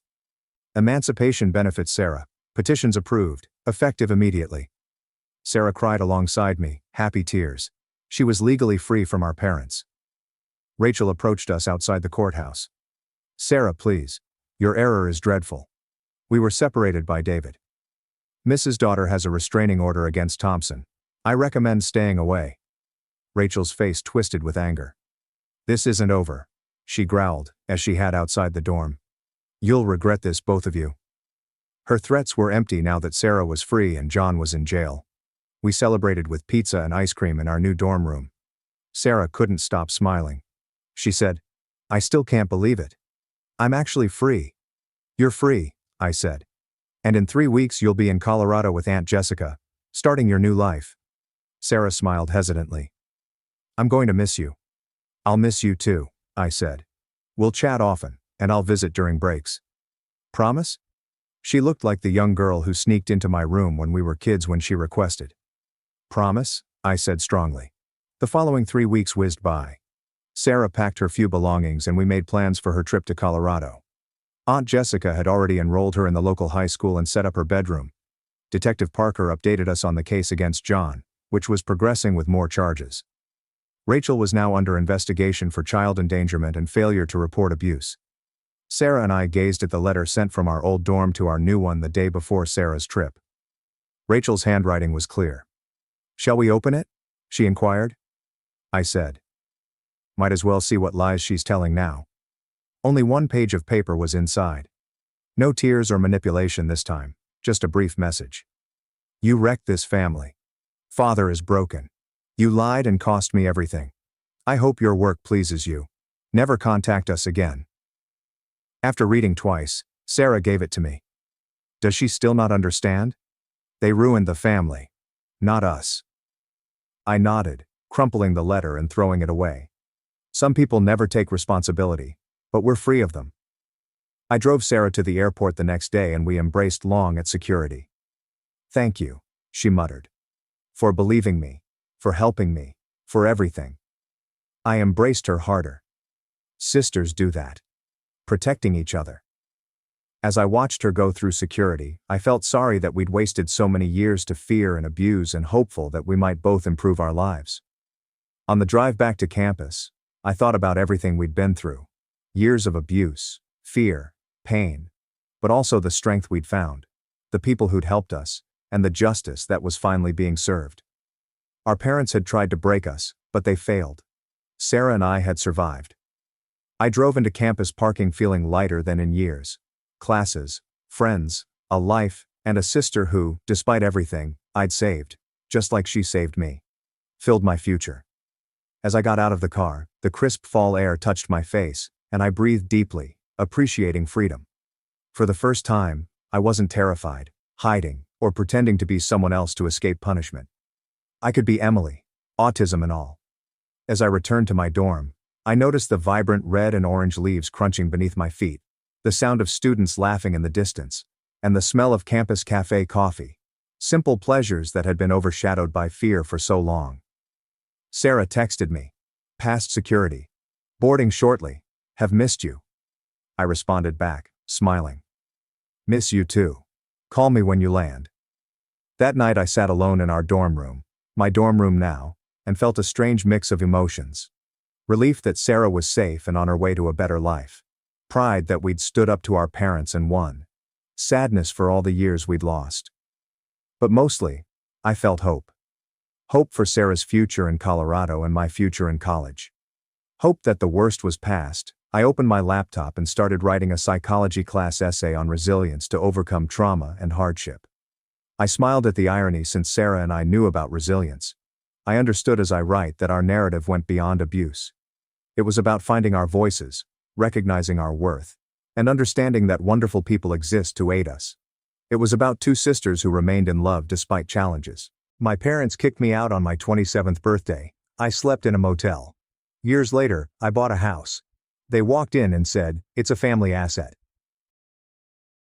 My name is Claire Morgan, and the day my life truly began was when my parents threw me out like trash on my own birthday. I had just ended a hard shift and was hoping for a cheap takeaway meal and a short, quiet celebration. Instead, I pulled into the driveway and noticed my clothing, laptop, and boxes heaped up on the front porch, as if they were cleaning away old rubbish. My mother stared me directly in the eyes and informed me I was done living there. On my birthday, my father stood behind her without arguing. I recall my hands trembling as I realized they were serious. There was no surprise party inside. No cake or candles, just my belongings on the doorstep and a chilly message. I was gone, and they were carrying on without me. Every phrase I wanted to shout became lodged in my throat at that point.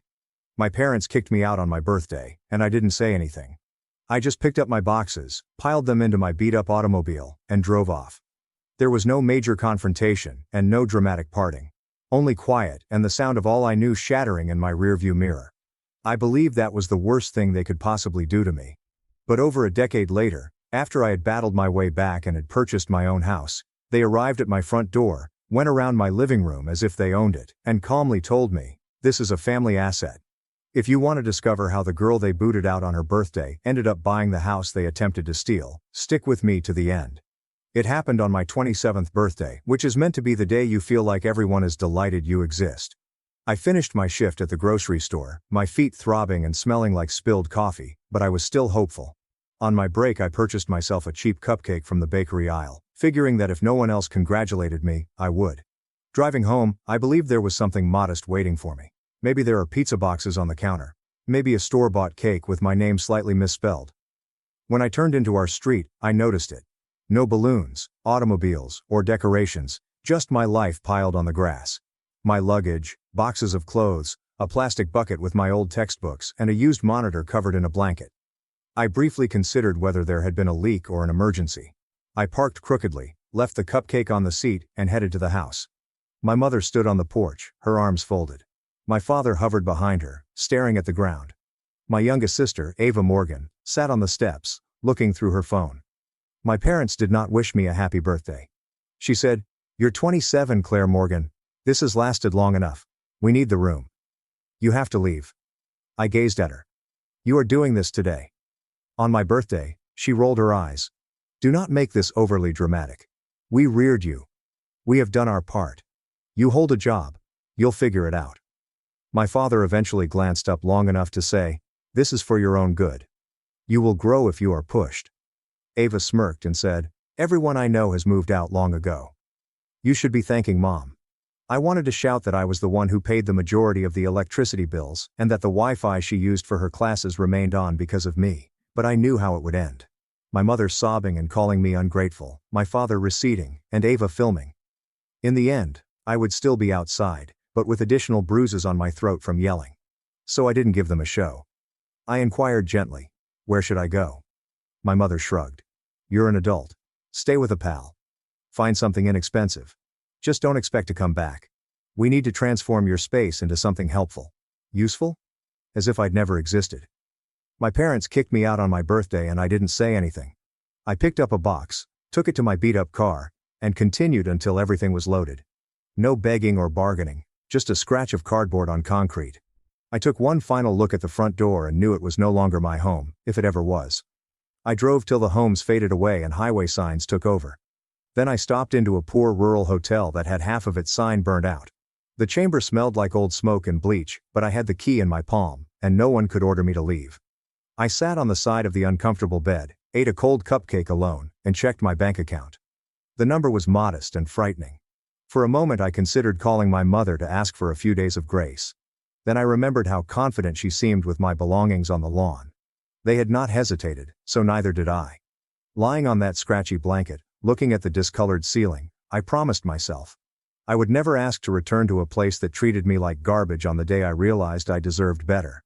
If they really wanted me gone, I'd figure out a way to make them regret pushing me out the door one day. I awoke the morning after that hotel night with a sore neck, a pounding headache, and no safety net. I checked my phone, half anticipating a missed call from my parents, an apology, or at the very least, "What hotel are you staying at?" Perhaps we overreacted. There was nothing but a calendar notice that read, "Happy birthday, Claire Morgan." Like a nasty prank from an app that didn't know any better. So I did the only sensible thing. I got up, washed in cold water, put on my uniform, and drove to work as if my entire world had not suddenly turned upside down. I performed my grocery store shift that day, pretending everything was normal, smiling at customers, scanning things, and making small chat about deals and recipes, all while my head yelled, "You have nowhere to sleep tonight." During my break, I searched for rooms for rent on my phone, sifting by cheapest first, and hoped for anything that did not resemble a horror movie set. Seattle was roughly 90 minutes away, and the rents made my stomach turn. But staying in the motel was not an option. By the end of the day, I'd planned to visit a little studio in the city, the sort with peeling paint and a view of a brick wall. It was cramped and expensive, but the landlord didn't ask too many questions as long as I paid the deposit. I signed the documents with the wobbly assurance of someone who isn't sure how they'll afford next month. The first several weeks were terrible. I retained my grocery store work, but the commute was long, and the salary barely covered my rent. So I took on a second job performing late-night shifts at a burger restaurant a few blocks from my studio. My days became a cycle. Wake up before sunrise, go to work, scan items and bag for 9 hours, take a fast snack in the vehicle, clock in at the burger joint, smell like fries and grease till 1 a.m., stumble home, wash, pass out, and repeat.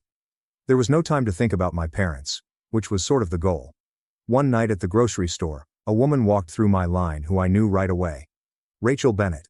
She'd been a regular for months, usually carrying a laptop bag and a Bluetooth headset and chatting about deadlines and investors on her phone.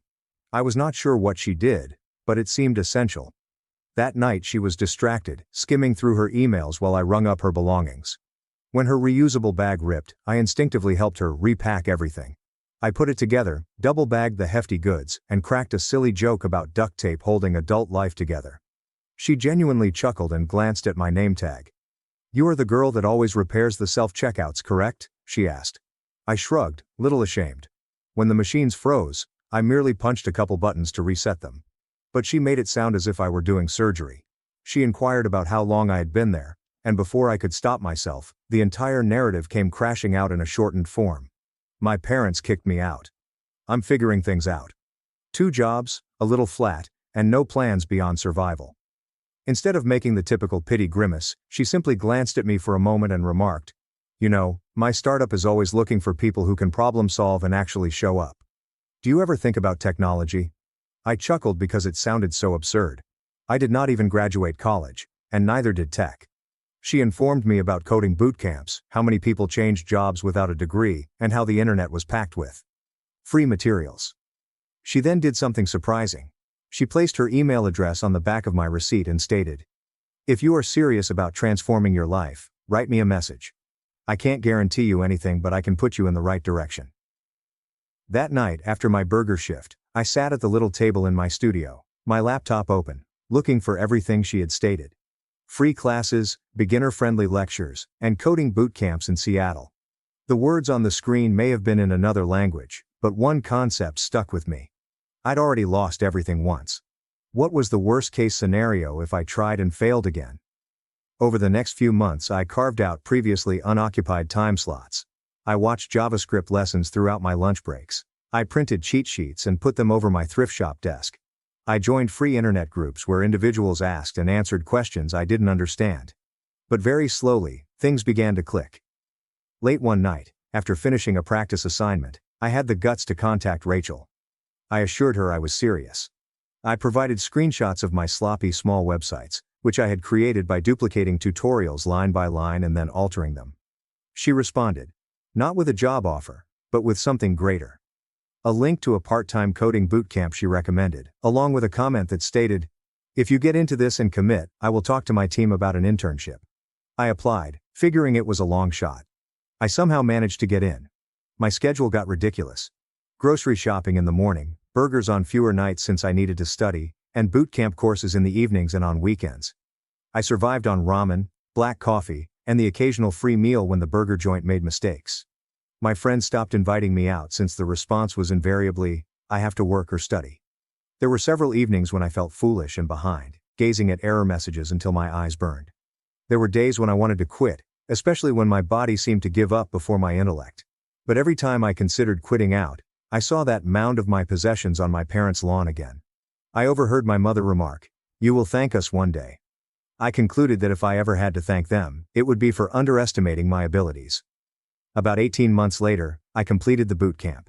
I wasn't a great coder, but I could make things work. Rachel scheduled an interview with her business, and for the first time in my life, I sat in a conference room wearing actual clothing rather than a polo with a name tag.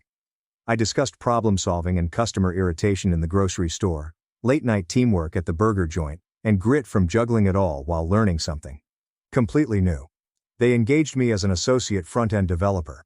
The income was more than my previous positions combined, and there was a clear route for advancement. When the offer email arrived in my inbox, I stood in the center of my tight studio and simply gazed at it. The girl who had packed her life into a hotel room on her birthday was now being recruited to work for a software business in Seattle. I didn't weep. I didn't call my parents. I simply murmured to myself, "You cast me out to make way for Ava and her future. You really wanted me gone. All you actually done was give me space to create my own." When I first began at the business as an associate developer, I felt like an imposter in my life. The workplace was in downtown Seattle, with all glass windows and cold brew on tap. The type of location I used to believe only existed in films. For the first several months, I expected someone to stroll up, touch my shoulder, and tell me they had made a mistake. That I was meant to be back at the grocery shop asking customers if they preferred paper or plastic. Instead, I continued to turn up. I asked foolish questions. I remained late to repair bugs. I saw how senior developers addressed difficulties and adopted their behaviors. I took notes on everything. Rachel never regarded me like a charity case. She assigned me genuine tasks and provided real feedback. Sometimes harsh enough to hurt, but always followed by, "You can do better than this, and I know it." My code gradually broke less, and my confidence broke more in the correct places. Nearly 2 years have passed. I progressed from junior to mid-level. I received my first increase, and then another.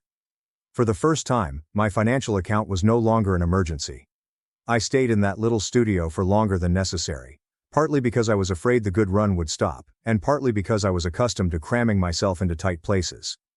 However, one day, my lease notice arrived with a rent increase that made my eyes expand. I sat at my small table, a spreadsheet open, recording my income and spending, and something crazy began to develop on the edge of my consciousness. What if, instead of paying extra for the shoebox, I invested the money in something I genuinely owned? The thought of having anything larger than a thrift shop couch was absurd, yet I couldn't shake it. I started listening to personal finance podcasts on my commutes. I understood what a credit score was, and what a down payment looked like in numbers, rather than just hazy adult language. I searched through my internet accounts and noticed something ridiculous. Between my paycheck, a few freelance internet work on the side, and the fact that I had been too afraid to spend for years, I had saved money. Not affluent people's funds, but enough to spark a serious discussion. I spoke with a loan officer, who explained financing alternatives, pre-approval, and interest rates. It felt like he was speaking another language, but I continued asking questions until the figures made sense. "You are in a far better situation than most individuals your age," he stated. I remembered my parents telling me I was a burden and that I would never develop unless they pushed me out. I didn't say it aloud, but part of me wanted to frame the email and post it on their old front door. I spent weekends traveling various communities. Some were completely out of my league, with immaculate artificial families in the brochures. Some were run down and gloomy, hitting too close to where I had begun. Then I went into a tiny 4-story home in Ballard that wasn't glamorous enough for a magazine cover, but was substantial. Clean lines, a little lawn, and a modest balcony off the master bedroom. The sunlight filtered through the living room windows just perfectly, capturing dust motes in the air like glitter. The kitchen was open, with enough counter space to make actual cuisine rather than simply microwaving whatever was on offer. Upstairs there was a supplementary room that might be used as an office, a guest room, or perhaps a location where I could create something altogether new. I stood there listening to the silence, and for the first time since leaving my parents' house, I felt what home might be like when it didn't belong to someone who could toss me out at any moment. I submitted an offer. The talk seemed like a game I hadn't prepared for, but my agent walked me through it. When I received the call that my offer had been accepted, I was sitting at my desk at work, gazing at a bug report. I had to go into the stairway to collect my breath. The girl who had formerly collected change to pay a motel bed was ready to sign documents putting her name on a property deed. On the final day, I sat in a boring office, signing stack after stack of paperwork. Every time the pen touched the page, I remembered a new version of myself. The child sneaks grocery store sushi into her bedroom. The cashier has painful feet. The youngster was covering her stuff in blankets on the grass as her relatives observed. Each signature seemed like a line that separated me from the past. When it was over, the woman across from me slipped the final document away and said, "Congratulations, homeowner." Entering the townhouse with my own keys seemed unreal. There was no furniture yet, only echoing rooms and bare walls that smelled of new paint and possibilities. That night I laid on the living room floor with a single pillow and a blanket, looking up at the ceiling, listening to the buzz of the city outside and the deep silence within. Nobody could walk in and tell me I was taking up too much room. Nobody could determine that my room was needed by someone else. This location has my name on it. Over the following few months I established a life behind those confines. I purchased a couch that did not come from the curb. I put up a good workstation with a real monitor in the spare room and named it my office. I invited a few work pals, cooked for them, laughed too loudly, and no one complained about the noise. On clear nights, I'd stand on the little balcony with a mug of tea, looking out over the neighborhood and reflecting on the journey from that rural hotel to here. I began publishing parts of my experience online, not to vent about my parents, but to discuss getting booted out, reaching rock bottom, and fighting my way back. People began replying.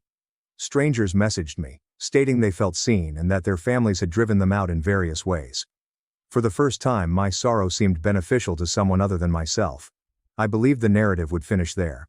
I got kicked out on my birthday, battled my way up, and purchased a house. It was a lovely little arc. But life isn't a movie. And evidently my folks did not enjoy being left out of the finale. One tranquil Sunday afternoon, I was unloading groceries and singing to myself when my doorbell rang. I didn't think much about it. Maybe a package, or a neighbor. I cleaned my hands on a towel, headed to the front door and checked the camera screen out of habit.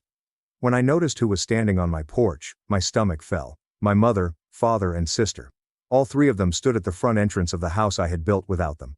For a moment, I thought the camera was malfunctioning. No. It was them. My mother in front, with grayer hair and more makeup.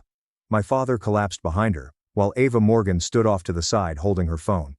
I could have pretended I wasn't home, but I'd had enough of hiding in places I paid for. I opened the door. My mother examined me before passing me inside the home. "Claire Morgan, you seem different," she commented, her gaze already scanning my furnishings. "What are you doing here?" I asked. My father attempted a quiet voice. "Can we come in for a minute? It's important." Against my better judgment, I stepped back. They strode in as if they owned the air. My mother ran her fingertips along the couch. "This is nice. Much nicer than the small house you used to have."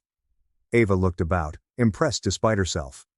"Damn, Nat, you really got yourself a full house." I stayed near the kitchen island. "Why are you here?" I asked again. My father sighed. "Things have been challenging. I lost my job. Our mortgage is killing us. We could lose our house." My mother cut in. "The bank does not care how long we've been there. They only want money.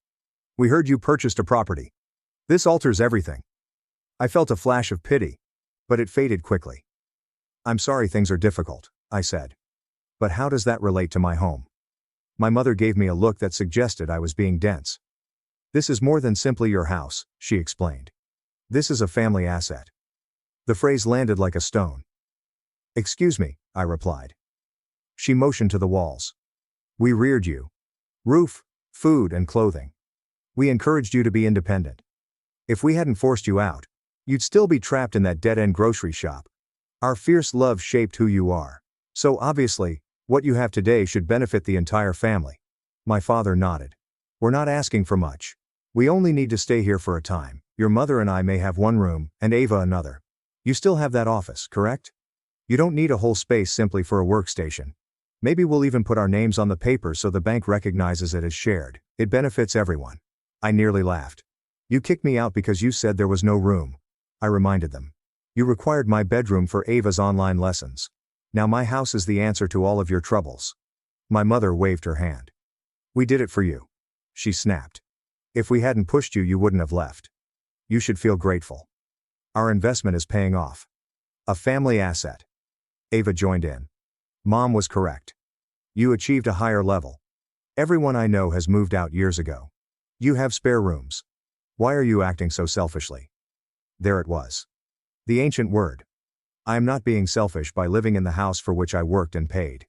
I mentioned that you did not co-sign anything. You are not on the deed. This is mine. My mother's eyes became stern. You wouldn't have this job without us. We made sacrifices. We struggled. We pushed you. You owe us one signature and your parents aren't on the street. Would you rather see us homeless while you sit here alone? Guilt used to work on me. Now it's only made me exhausted. You made your decision. I said. I created mine. I'm not jeopardizing my house or my future, so pretend this is a communal project. Ava scoffed. Money has a significant impact on your life. I shake my head. Being treated as trash on my birthday changed me. Money only means you can't do it again. My mother's voice sank. If you do not assist us, we will pursue legal action. We're your parents, we have rights. Any judge will see this as a family asset that you are hoarding. For a brief while the old terror returned. Then I recalled whose name was on every important page. Contact any lawyer you choose. I said you weren't moving in. You are not allowed to touch my residence, and you must leave immediately. My father tried one final time. Claire, please. We're your family. You did it. I responded. I swung the door wide. Cold light poured in. Last time you told me to go. This time I'm the one asking you to depart. My mother gave a harsh chuckle and moved past me. My father followed, looking at the floor. Ava walked by and said, "You are going to regret this." I shut the door and turned the lock. My hands shook, yet behind the adrenaline, there was a constant calm. They had entered my house, confident that the word family asset would be enough to terrify me into giving up all I had achieved. They still assumed I was the girl whose life was in boxes on their yard. They had no notion that this time I wasn't the one to be terrified. When the door clicked shut behind them, I stood there with my back to it, breathing hard and hearing their threat reverberate in my brain like a horrible advertisement. Legal action, family assets, and parental rights. The old me would have gone crazy, Googling legislation at 2:30 a.m., and imagined the worst-case situations. The version of myself that had signed a mortgage and debugged code at 2 a.m., understood better than to let panic be the sole strategy. So I did what I usually do when I feel out of my element. I phoned someone who knew exactly what they were talking about. In this case, that someone was Daniel Cruz, a person I met years ago through a buddy of a friend, who had gone from bartending to law school as I was transitioning from grocery store clerk to developer. We had reunited in Seattle when I discovered he was practicing civil law and assisting with tenant and financial problems. We weren't best friends, but we trusted each other enough to swap war stories about shady landlords and employers. I texted him, "Hey, I believe my folks are going to do something insane with my house. Have you got time to talk?" He phoned within 40 minutes. I told him everything, from getting booted out on my birthday to the visit in my living room and my mother saying the words, family asset, like a bomb. When I finished, I heard a long silence on the other end. "Okay."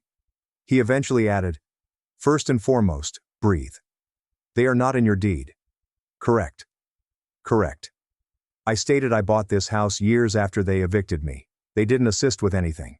It is in my name, solely. Then, technically, they have no ownership claim just because they share DNA. He stated that they may argue all day about what is fair or familial, but in court, paper wins over guilt trips.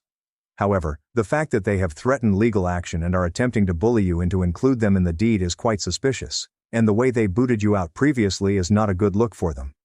I felt a little knot of stress relax in my chest, so, they can't truly force me to give them anything. No judge will instantly transform your private property into a shared family asset just because your mother believes she deserves a portion, he added. But there's something more we should consider about. You mentioned that while you lived there, you helped them with paperwork and bills, correct? Yes, I replied slowly.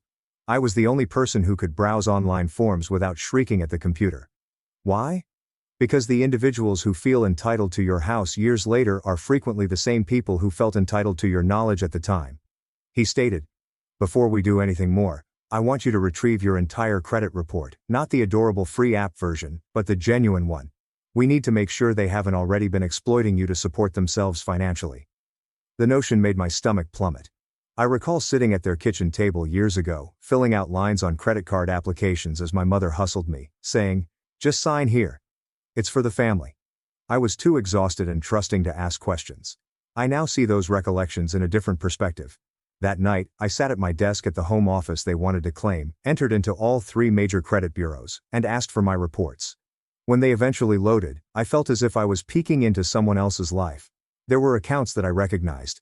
My student debt for the 2 semesters of college I completed before dropping out. My own credit card, my car's auto loan, and then there were accounts I'd never seen before, shop cards I'd never used, and a line of credit created the year I was booted out. A few of tiny personal loans in my name are tied to an address I used to share with my parents. My chest got chilly. I contacted Daniel back and explained what I was witnessing. That, he gently said, is identity theft, at best illegal usage, and at worst blatant fraud. And if your parents open them in your name without your knowledge or consent, we'll need to do more than send a harsh email. Over the following few weeks, my life became a strange blend of routine and unreal. By day I went to work, produced code, attended meetings about product roadmaps, and joked with coworkers in the kitchen. By night, I sat at my dining table with Daniel on speakerphone, gathering documents, underlining dates, cross-checking addresses, and piecing together the paper trail of how my parents discreetly transformed my name into a safety net while calling me a burden in front of me. Daniel Cruz assisted me in filing official challenges with credit bureaus over accounts that I did not establish. We contacted the banks and lenders, wrote notarized letters, and provided affidavits stating that I had been booted out and had no knowledge of the obligations. Some institutions acted cooperatively. Others treated me as if I were the one running a fraud. Every time a customer service representative questioned my narrative, I considered phoning my parents and yelling at them. Instead, I reminded myself that I would not be cleaning up their mess for them. I was purifying my name for myself. At the same time, Daniel requested a restraining order based on my parents' threats and history of kicking me out. We supplied screenshots of texts my mother sent following the visit. Messages such, "You will regret choosing a house over your family," and, "We will make sure everyone knows how heartless you are." They mistook them for guilt trips. The court saw them as harassment. "Are you sure you want to go through with it?" Daniel questioned me one night. "Once we file, it becomes official. This is no longer merely a family disagreement." I remembered the girl who had stood on the grass, her life in boxes, while her own mother ordered her to work it out. I imagined them marching into my home as if they were entitled to it, and asking me to sign over control without blinking. "Yeah," I answered. "I'm sure they didn't hesitate when they kicked me out. I'm done being hesitant when it comes to defending myself." The court first issued an interim injunction, preventing my parents from visiting my home or job while the full hearing was arranged. When the papers were served, my phone exploded. My mother called and left voicemails shouting about treachery and disgrace. My father wrote lengthy messages outlining how this could all be handled quietly. Ava sent a single message. "You actually drew the law into this tragic situation." I didn't reply to any of them. Instead, I sent everything to Daniel. He put it to the file. And then, softly, another piece moved across the board. Some of the challenged accounts prompted internal inspections by the lender. One of them saw suspicious tendencies and sent the material to a government agency. Another one related to a bogus home improvement loan carried out just before my parents' financial collapse turned the information over to the IRS, since the income records did not match. "This is where it may become bigger than you," Daniel warned me. "If they have been evading taxes or exploiting your name to obtain further credit, the IRS will not simply shrug and walk away." Part of me felt queasy about it. These were still my parents, no matter how twisted up they were. The prospect of them facing an inquiry made my stomach turn. But another part of me, the one that had stood at a rural hotel counting crumpled cash while their identities remained clean, seemed more like justice. Several months have passed. There were forms, hearings, and more calls than I can count. Then the restraining order was made permanent. They contended in court that I was overreacting, that youngsters nowadays label anything abuse, and that they had only ever attempted to teach me responsibility. However, when tested under oath and with documents, their tale fell apart. They couldn't explain why they had open loans based on my social security number. They couldn't explain the SMS messages that sounded like threats.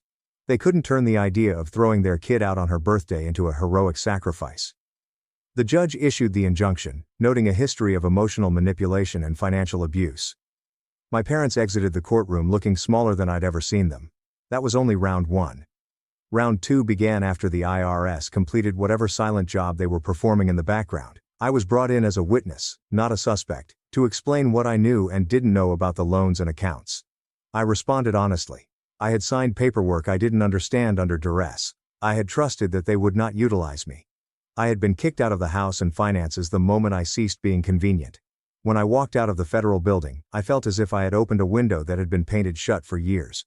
Letters eventually began to arrive at my parents' address and new renting location. Notices, requests, and inquiries for unpaid taxes, undeclared income, and fraudulent applications.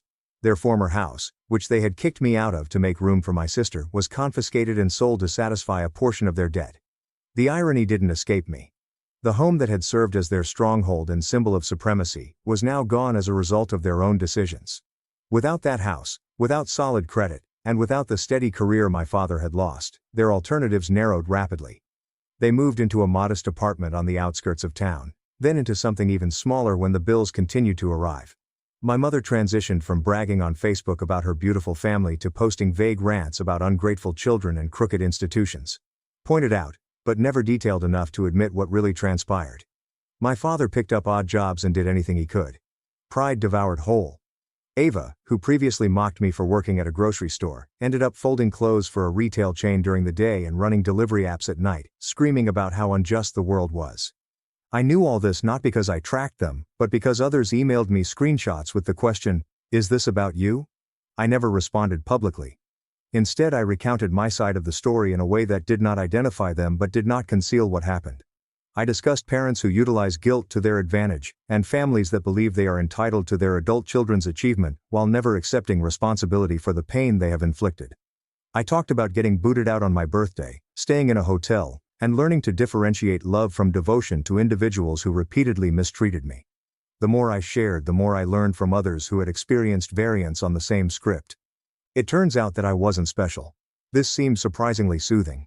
One night, some months after everything had been officially resolved, I was sitting at my kitchen table with my laptop open when another email from a lender arrived. "We have concluded our inquiry." It stated, "We have determined that you are not liable for the debts in question. These accounts will be erased from your credit record." I gazed at the words for a while. My name, which they had signed on paperwork as if it was theirs to use, was now clear. My home was safe. My future was mine. I remembered my mother standing in this kitchen, stating that it was a family asset. In a way, she was correct, but not in the manner she intended. Their journey finished with courtrooms and collection notices in little flats and lifestyles. Mine was only getting started. For the first time, the scales seemed balanced. They had driven me out, taken advantage of me, and attempted to grab all I had built. Finally, all they did was provide me with the space and determination to create a life beyond their reach. In the silence that followed the attorneys, letters, and courtrooms, I began to notice something disturbing. Winning does not make up for what you lost. There was no point when my parents suddenly understood. There is no heartfelt apology, no clean reconciliation. They continued telling everyone who would listen that I had wrecked their lives by putting a house above my own blood. I used to think about that charge, wondering whether there was any version of the narrative in which I could have helped them without harming myself. But every time I went through my own door, dropped my keys in the bowl by the threshold, and felt the solid weight of my own security, I knew the answer. They'd spent years persuading me that love included sacrificing yourself for their comfort. Cutting them off was the first lesson I created for myself. My life began to fill with different types of individuals. Co-workers who checked on me when I appeared exhausted. Neighbors who offered cookies as I shoveled their side of the sidewalk. Friends who crashed on my couch, not because they had been booted out, but because we had been laughing too late to drive home. On Wednesday nights I hosted a small group at my dining table, a mismatched circle of folks each with their own story of a family that hurt more than it helped. We didn't sit around criticizing our parents. We compared notes on borders. We discussed therapy, savings accounts, and the first moment each of us realized we could say no without presenting a lengthy list of reasons. My home became precisely what my parents had said it was. Not a family asset, but a secure location where individuals might land, relax, and then relaunch on their own terms. Sometimes late at night, I would stand in the doorway of the extra room that they had desired for themselves and simply stare at it, the perfectly made bed, the bookshelf, and the desk where I occasionally wrote. I could almost see two timelines stacked on top of one another. In one, My parents were slamming doors and shouting about everything I had done wrong, transforming my house into another place I had to tiptoe about. In the one I picked, that room remained available for the version of myself who needed it the most, as well as anybody else seeking confirmation that starting anew was possible. I won't pretend it's simple to prioritize yourself over your family. It is one of the most difficult things I have ever done. There are still holidays when browsing through photos of large happy families seated at long tables stings me. But I did learn something valuable. Blood is not an excuse to harm you repeatedly. Being related does not automatically provide someone access to your time, money, or home. Love without respect is simply control wrapped up in nicer language. My parents used to tell me that one day I'd thank them for kicking me out. I don't thank them for their brutality or falsehoods. But I will concede this. The day they kicked me out on my birthday marked the end of their tale and the beginning of mine. If you're listening to this and seeing aspects of your life in mine, I want you to know you're not insane. You are not ungrateful, nor are you alone. You are permitted to protect yourself.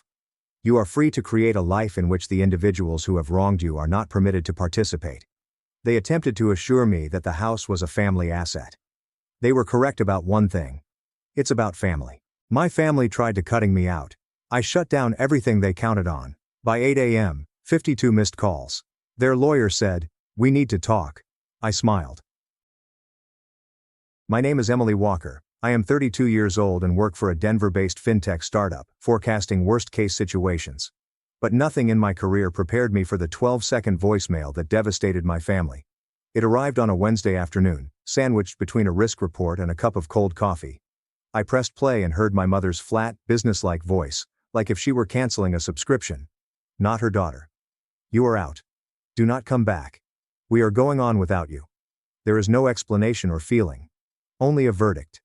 For a few while, I glanced at my phone, felt my heartbeat in my ears.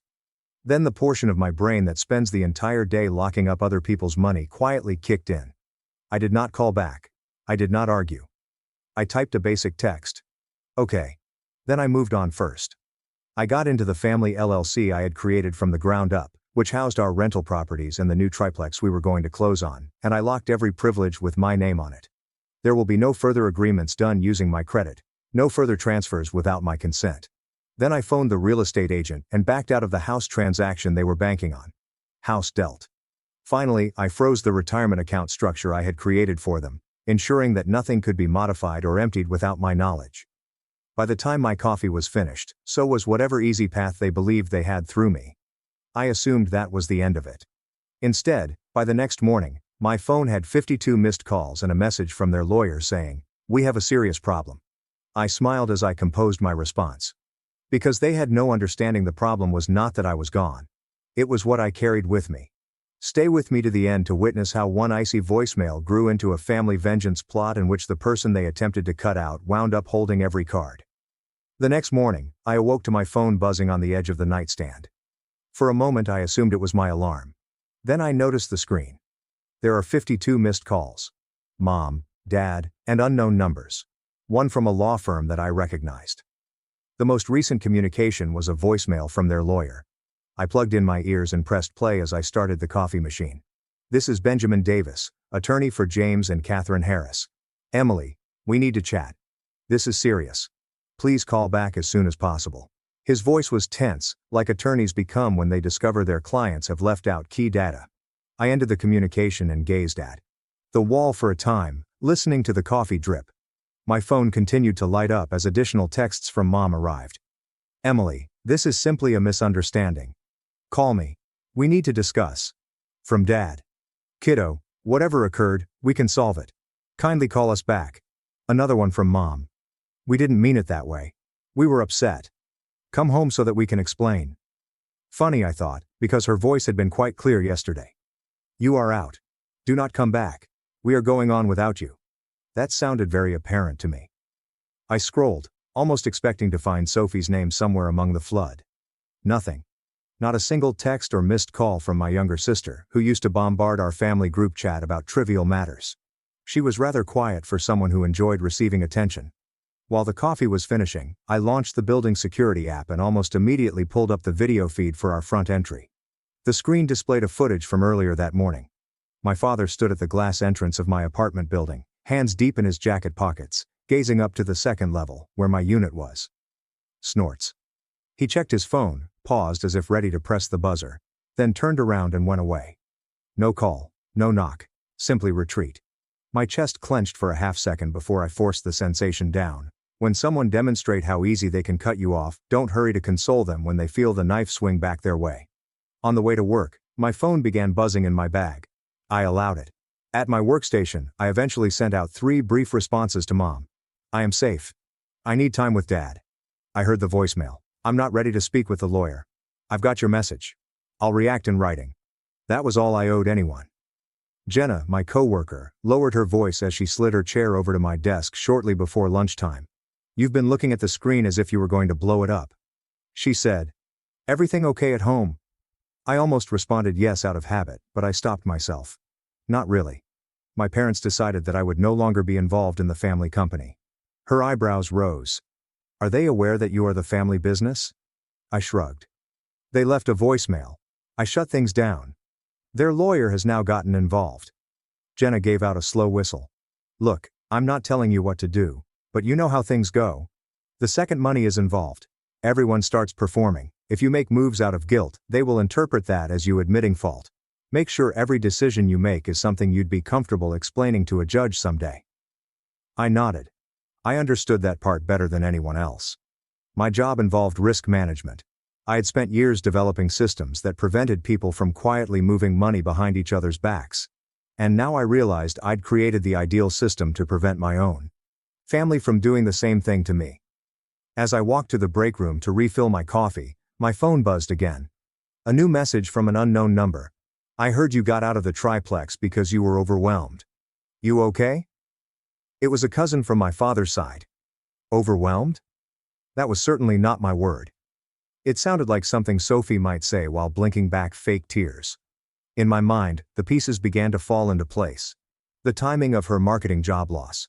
She'd started using phrases like streamline the LLC and free up equity at Sunday dinners. As if she'd ever cared about spreadsheets.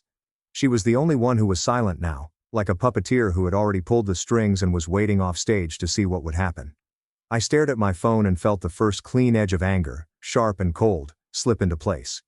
If Sophie was behind this, if she thought she could push me out of what I'd built and take my place while our parents watched, she'd picked the wrong sister to fight over money. 2 days later, I attempted to pretend that life was normal by doing something painfully ordinary. I visited the local coffee shop. I always hit on Saturdays. The type of cafe where the barista remembers your order and the regulars discuss inflation and home prices. I'd barely picked up my coffee when I heard someone shout my name. Emily. Hey. I turned and spotted Daniel Reed, one of my father's old friends from the garage where he used to work.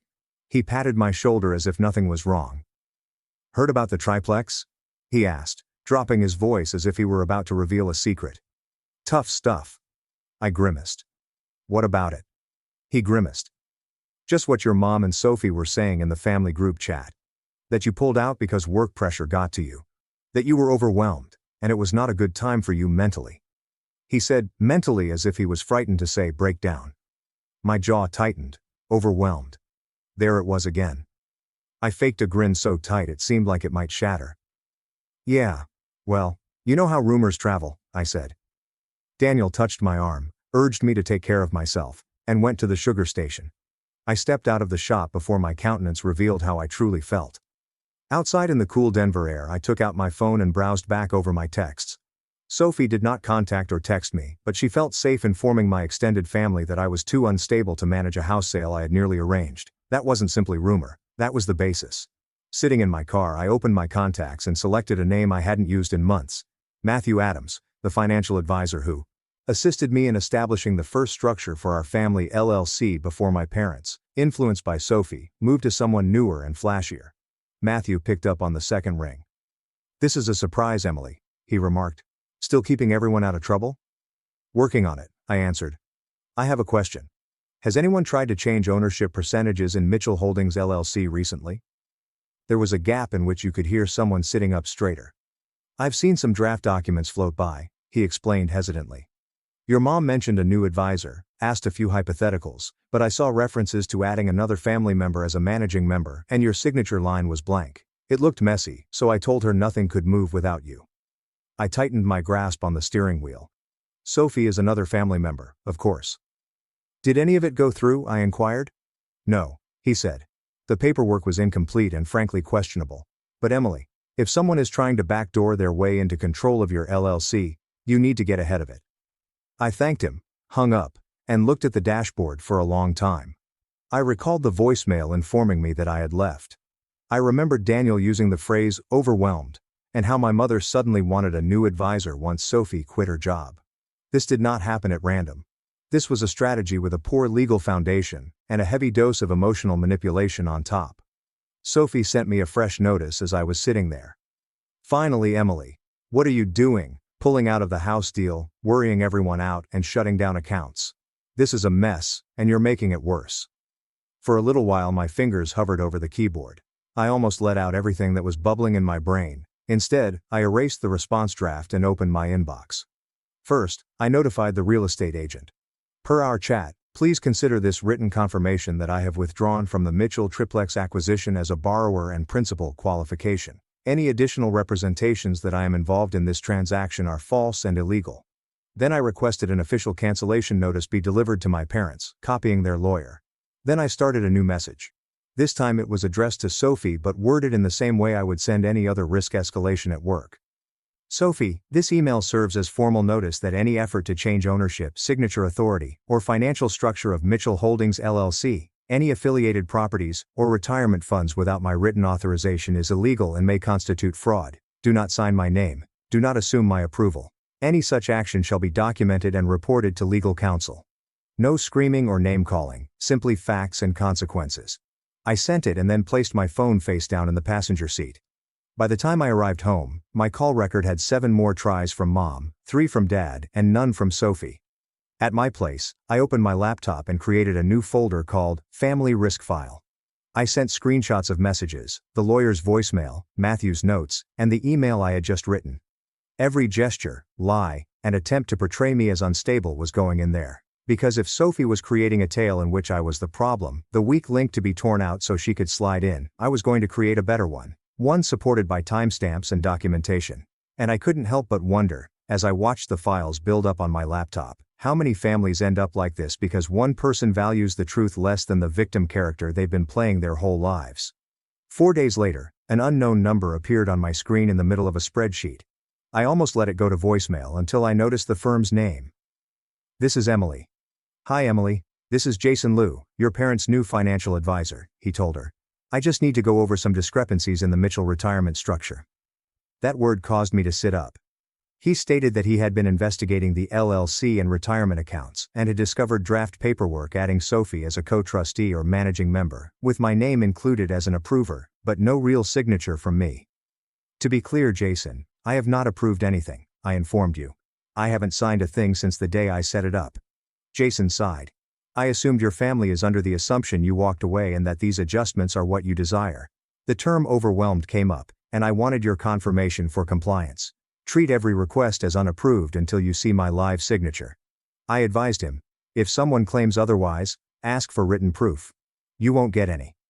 My cousin Megan called after we had hung up. Are you okay? She exclaimed. Because the way Sophie has been talking, it sounds like you are falling apart. I asked Sophie what she was saying. That you pulled out of the triplex because of anxiety? That you hoard control of the LLC? That you threatened to cut Mom and Dad off financially? Megan added. Now she's posting about abusive power in families. None of that is true, I said. Megan dropped her voice. I didn't think so. It doesn't match the Emily who paid for their roof. I just wanted you to know what was being said. Thanks. Screenshot if you feel like it. Otherwise don't feed her audience. We hung up. A second later, an email thread appeared in my inbox. Subject: Mitchell Triplex Purchase Update.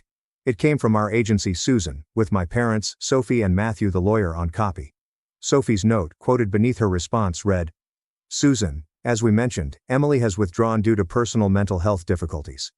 We need to move forward without her. Please respect her limitations, Sophie had wrote, sounding so compassionate that my skin crawled. Susan's response was succinct. Thank you, Sophie. For liability, I'll need written confirmation directly from Emily, and we'll pause the file for now. I began typing before the rage subsided. Hi Susan, I wrote. Attached are my written withdrawal from 2 days ago, and the pre-approval documents. I'm not leaving due to mental health issues. I'm withdrawing because I no longer want my name, credit, or income utilized in the present family situation. Any other depiction of my choice is incorrect. Thank you for pausing the file. Emily.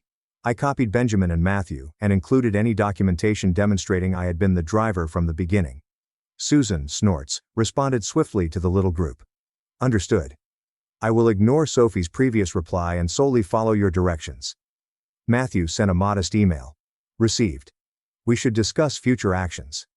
That night, I found an envelope with my mother's handwriting affixed to my apartment door. Inside, on lined paper, she had written, "We love you. We were emotional. Please call us so we can fix this before it goes too far. Love, Mom." My chest wrenched for a moment.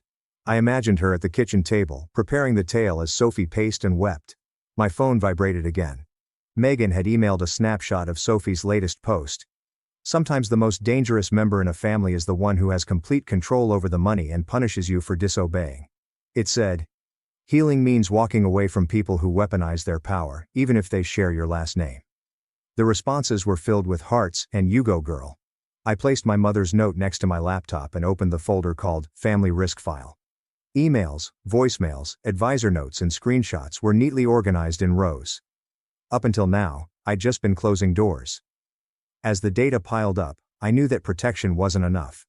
If Sophie wanted to create a narrative in which I was the villain, I was going to respond with something she couldn't spin, a plain documented story that left her standing alone in the light. The next morning, when I was at my work, my phone vibrated with a fresh text from my mother. No argument, just 10 minutes. Please. I gazed at it. 10 minutes wouldn't cure a message telling me not to call back, but it sounded more like her than anything she'd sent in weeks. "Call me," I wrote.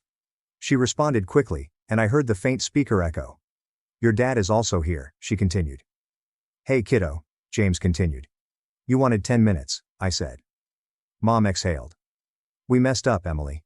Saying, 'You're out. Don't come back.' That was extreme. We shouldn't have said it like that." "You didn't, I told you." "I said you said exactly that." She paused, then tried again. "Your sister told us things.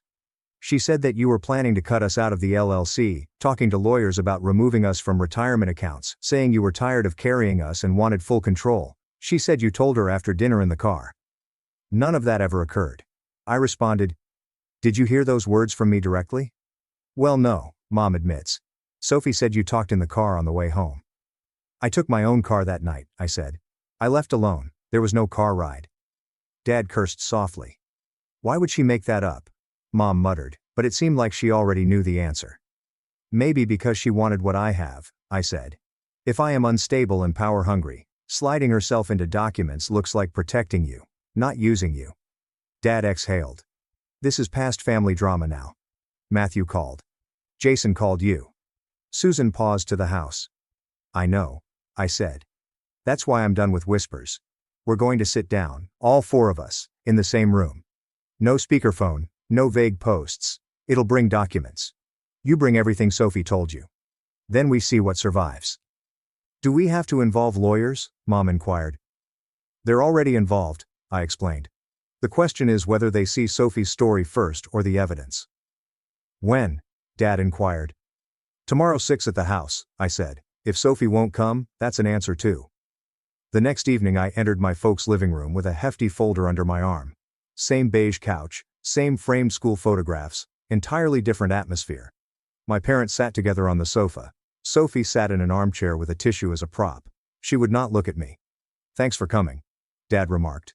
I placed the folder and my phone on the coffee table. "Just so we are clear," I stated. "Nothing about this is off the record in my head. If anyone lies, I won't keep it here." Sophie sneered. "Wow, way to make this hostile. We're family." "Then the truth shouldn't scare anyone," I said. Mother twisted her hands. "Sophie, honey, tell Emily what you told us." "No," I said. "Sophie can speak for herself. Go ahead."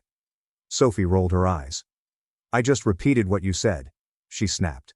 "That you were done carrying everything. That you were thinking of pulling your name off things. That you wanted full control of the LLC so you didn't have to consult them. And this was in the car after dinner, right?" I asked. She nodded. "Yeah. You were upset. You probably don't even remember." I opened the folder, retrieved a printed statement, and passed it across. That night at Harbor Grill, right? Check the timestamps. Mom's gaze shifted down the page. Sophie's ride-sharing receipt arrived at their residence around 10:25. My petrol station charge across town was 10:23. Different routes. Different cars. I drove myself, I informed you. You took a car alone. There was no car conversation. Maybe it was another night, Sophie responded hurriedly.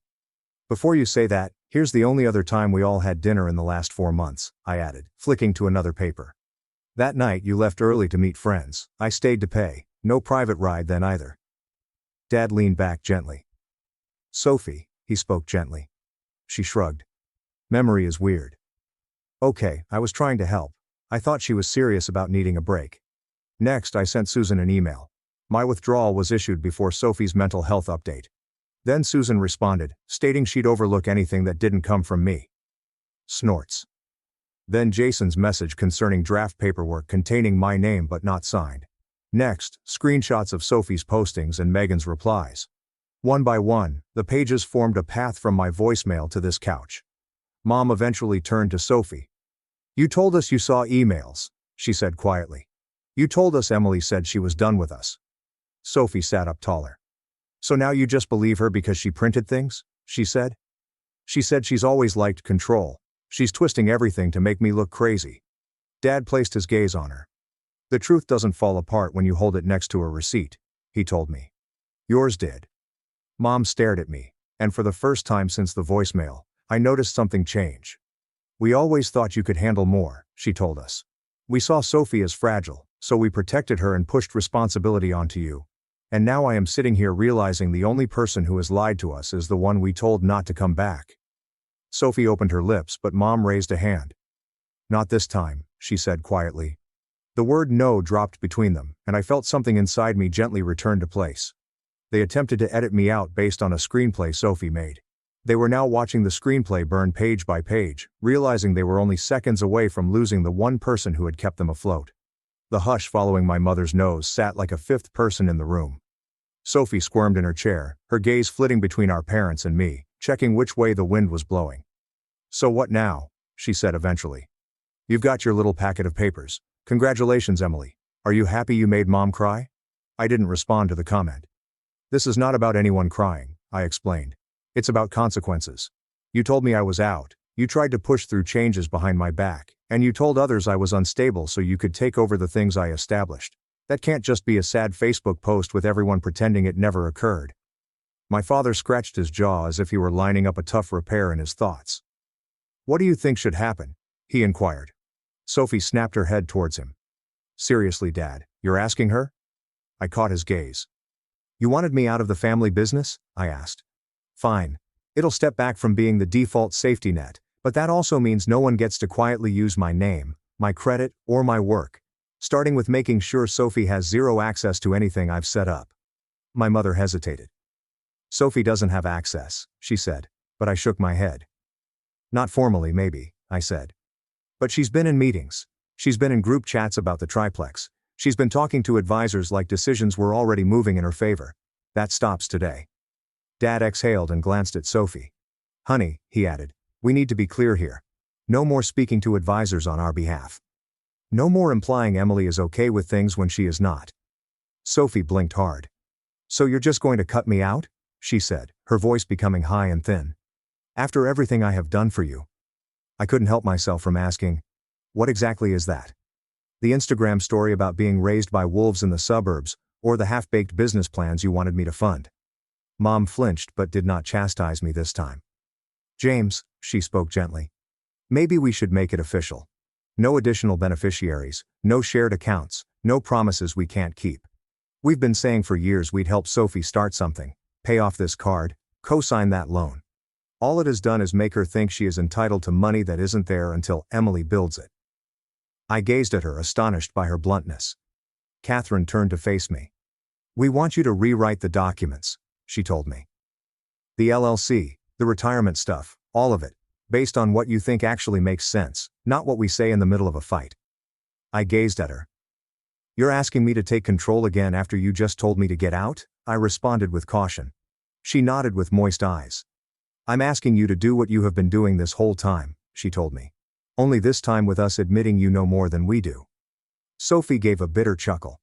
Unbelievable. You're handing her everything. You're punishing me because I told the truth about how she treats us. Dad gazed at her attentively. The truth would have held up against a gas receipt, he told me. Yours didn't. That is the difference. Sophie became visibly shaken for the first time since she stepped in.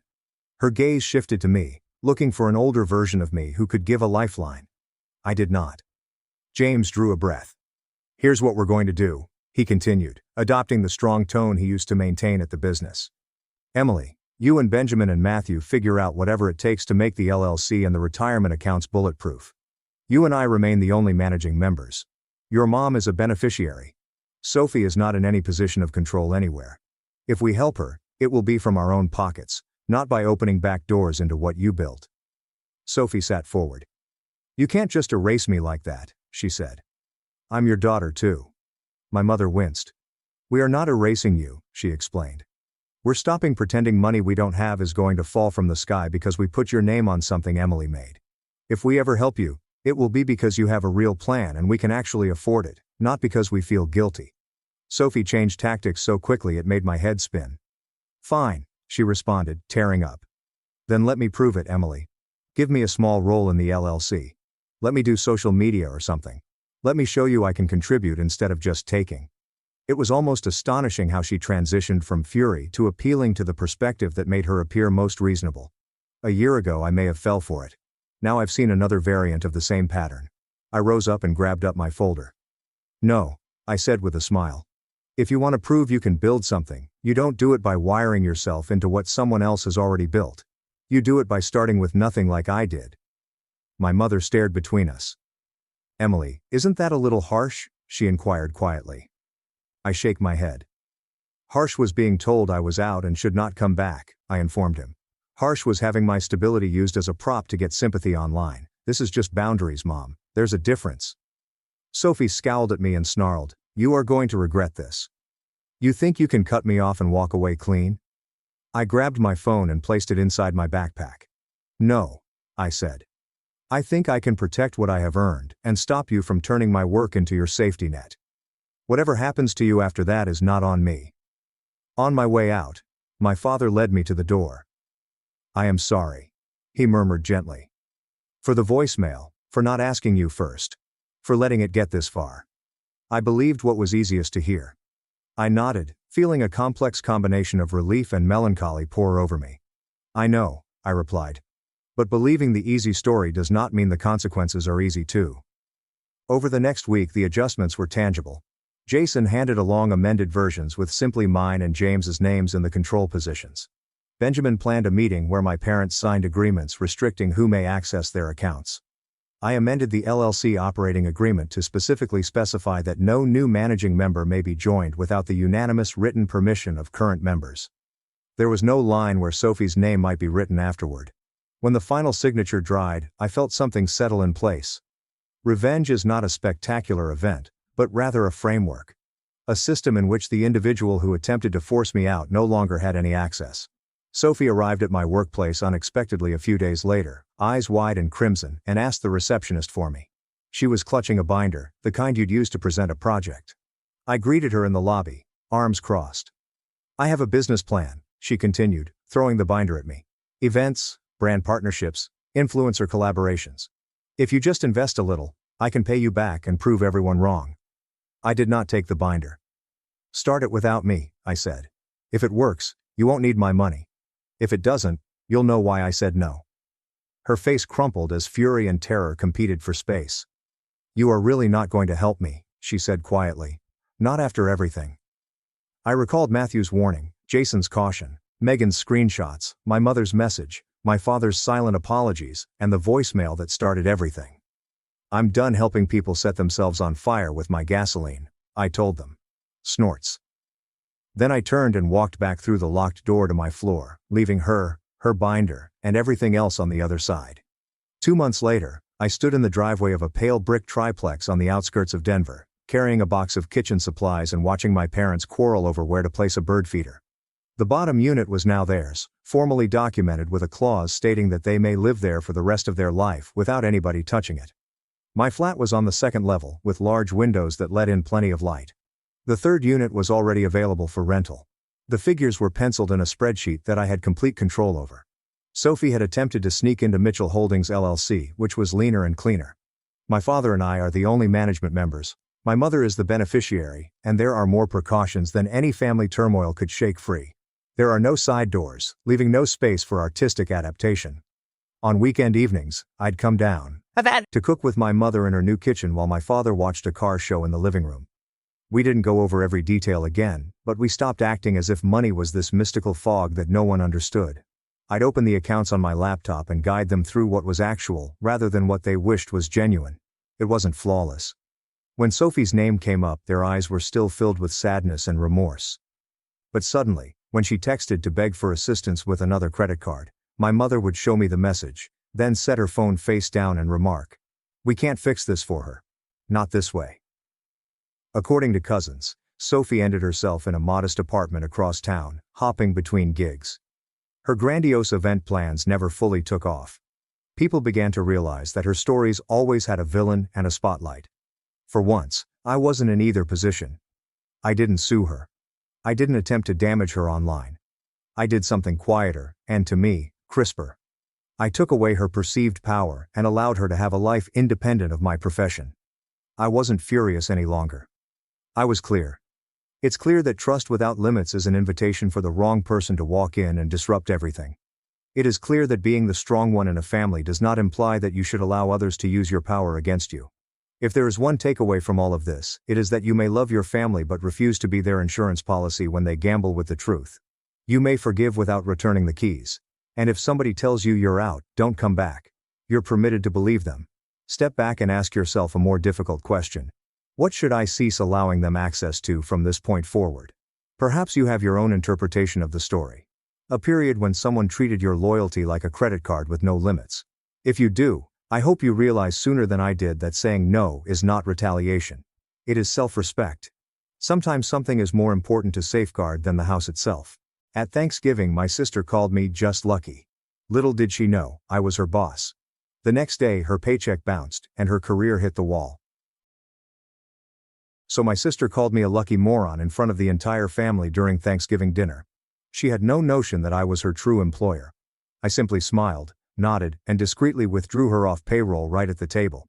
Her direct deposit bounced 4 days later. It turns out that luck had no role in this.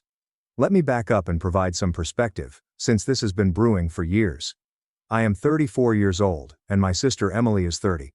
We grew up in a typical middle-class household in the suburbs. Nothing fancy or horrible. Our parents were accountants who emphasized education and hard work. Standard stuff. They instilled in us the belief that if we worked hard and kept focused, we would achieve success. Solid advice in theory. Emily's and my differences became apparent early on.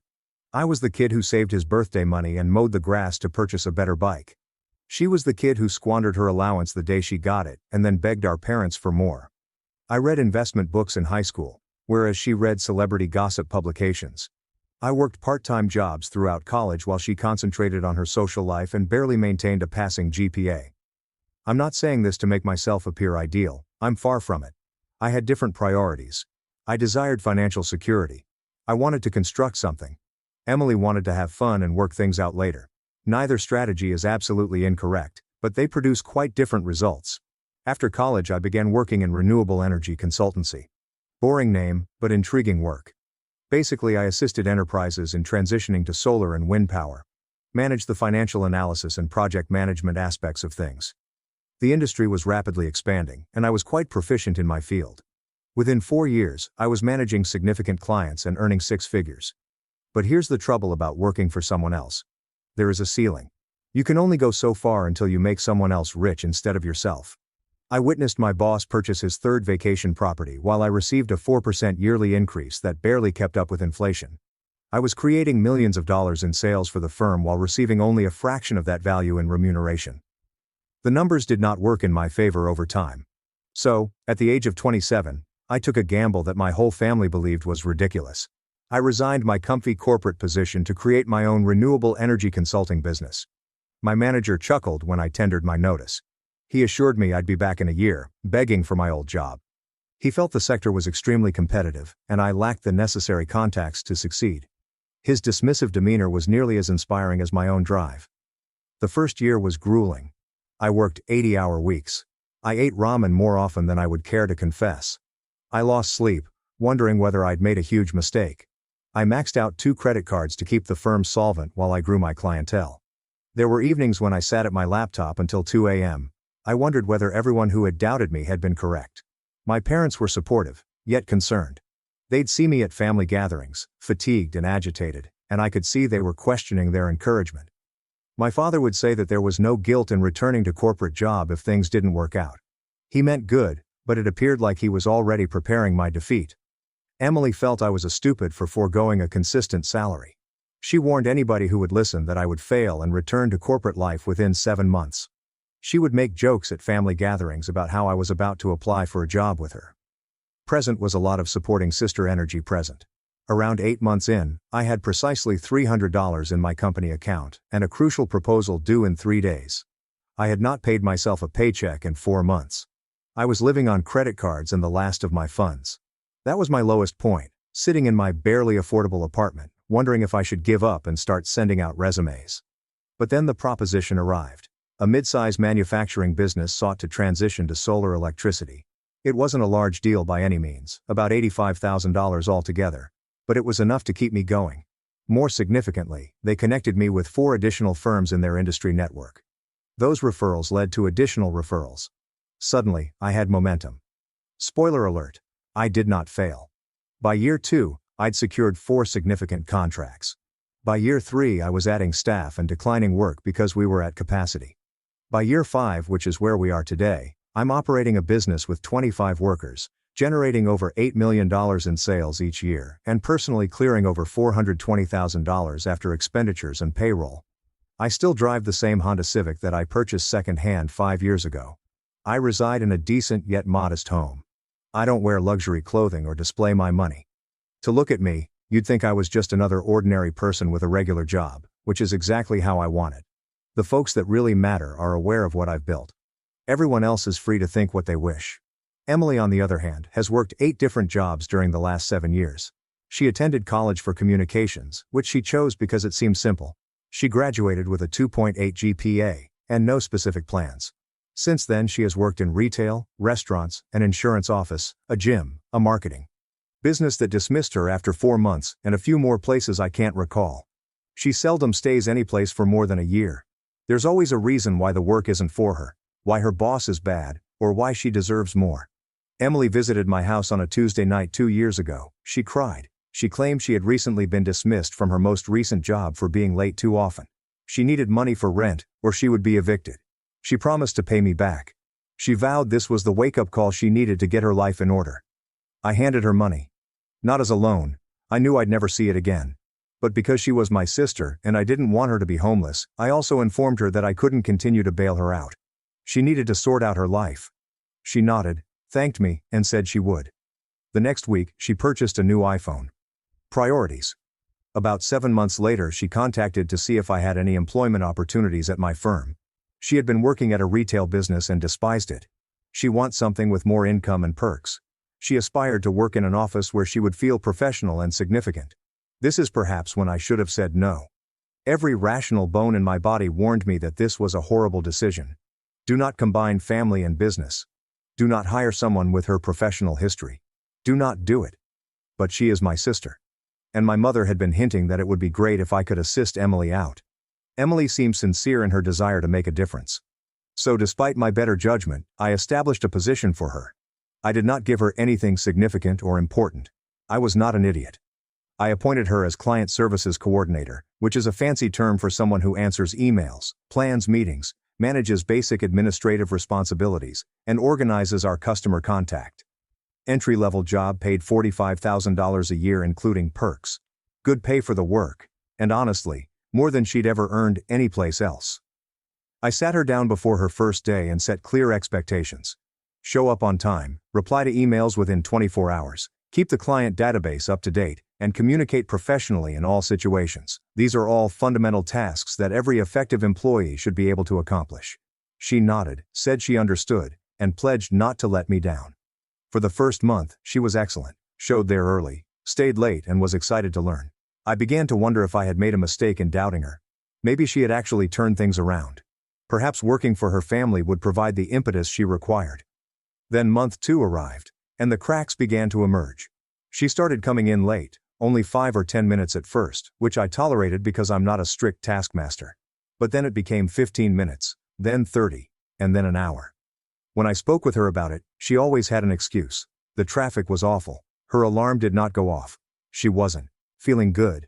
Never her fault. Always an external issue beyond her control. Her job quality deteriorated as well. Emails remained unanswered for days. Client meetings were planned at the inappropriate times. The database became a jumble of out-of-date information and missing entries. My office manager, Sophia, approached me 3 times in 1 month concerning Emily's performance. Sophia has been with me from year 1, and she never complains until there is an issue. Emily once arranged an important presentation with a potential customer at 2 p.m. on a Tuesday. The customer traveled in from Nevada just for this meeting. At 1:45, I received a call from our front desk stating that the conference room was not set up and Emily was not in the office. It turned out she had gone to eat at noon and never returned. I did not call or SMS, I simply disappeared. I discovered out later that she had met some acquaintances at the restaurant and opted to hang out with them rather than return to work. She arrived at 4 p.m. It seemed like nothing had occurred. I had to personally apologize and reschedule the client's flight. We ultimately obtained the contract, but only because I paid a portion of our expenses to compensate for the lack of professionalism. That single episode cost me around $18,000 in missed income and almost wrecked a relationship with a client who could have brought us years of repeat business. When I asked Emily about it, she said that she had lost track of time and didn't think it was a big problem because I was there to manage the meeting anyhow. I didn't think it was a big problem.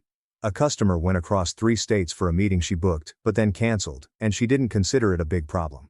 Another occasion, she sent an email to a prospective client that included so many typos and grammatical issues that they phoned me to inquire whether we were a real business.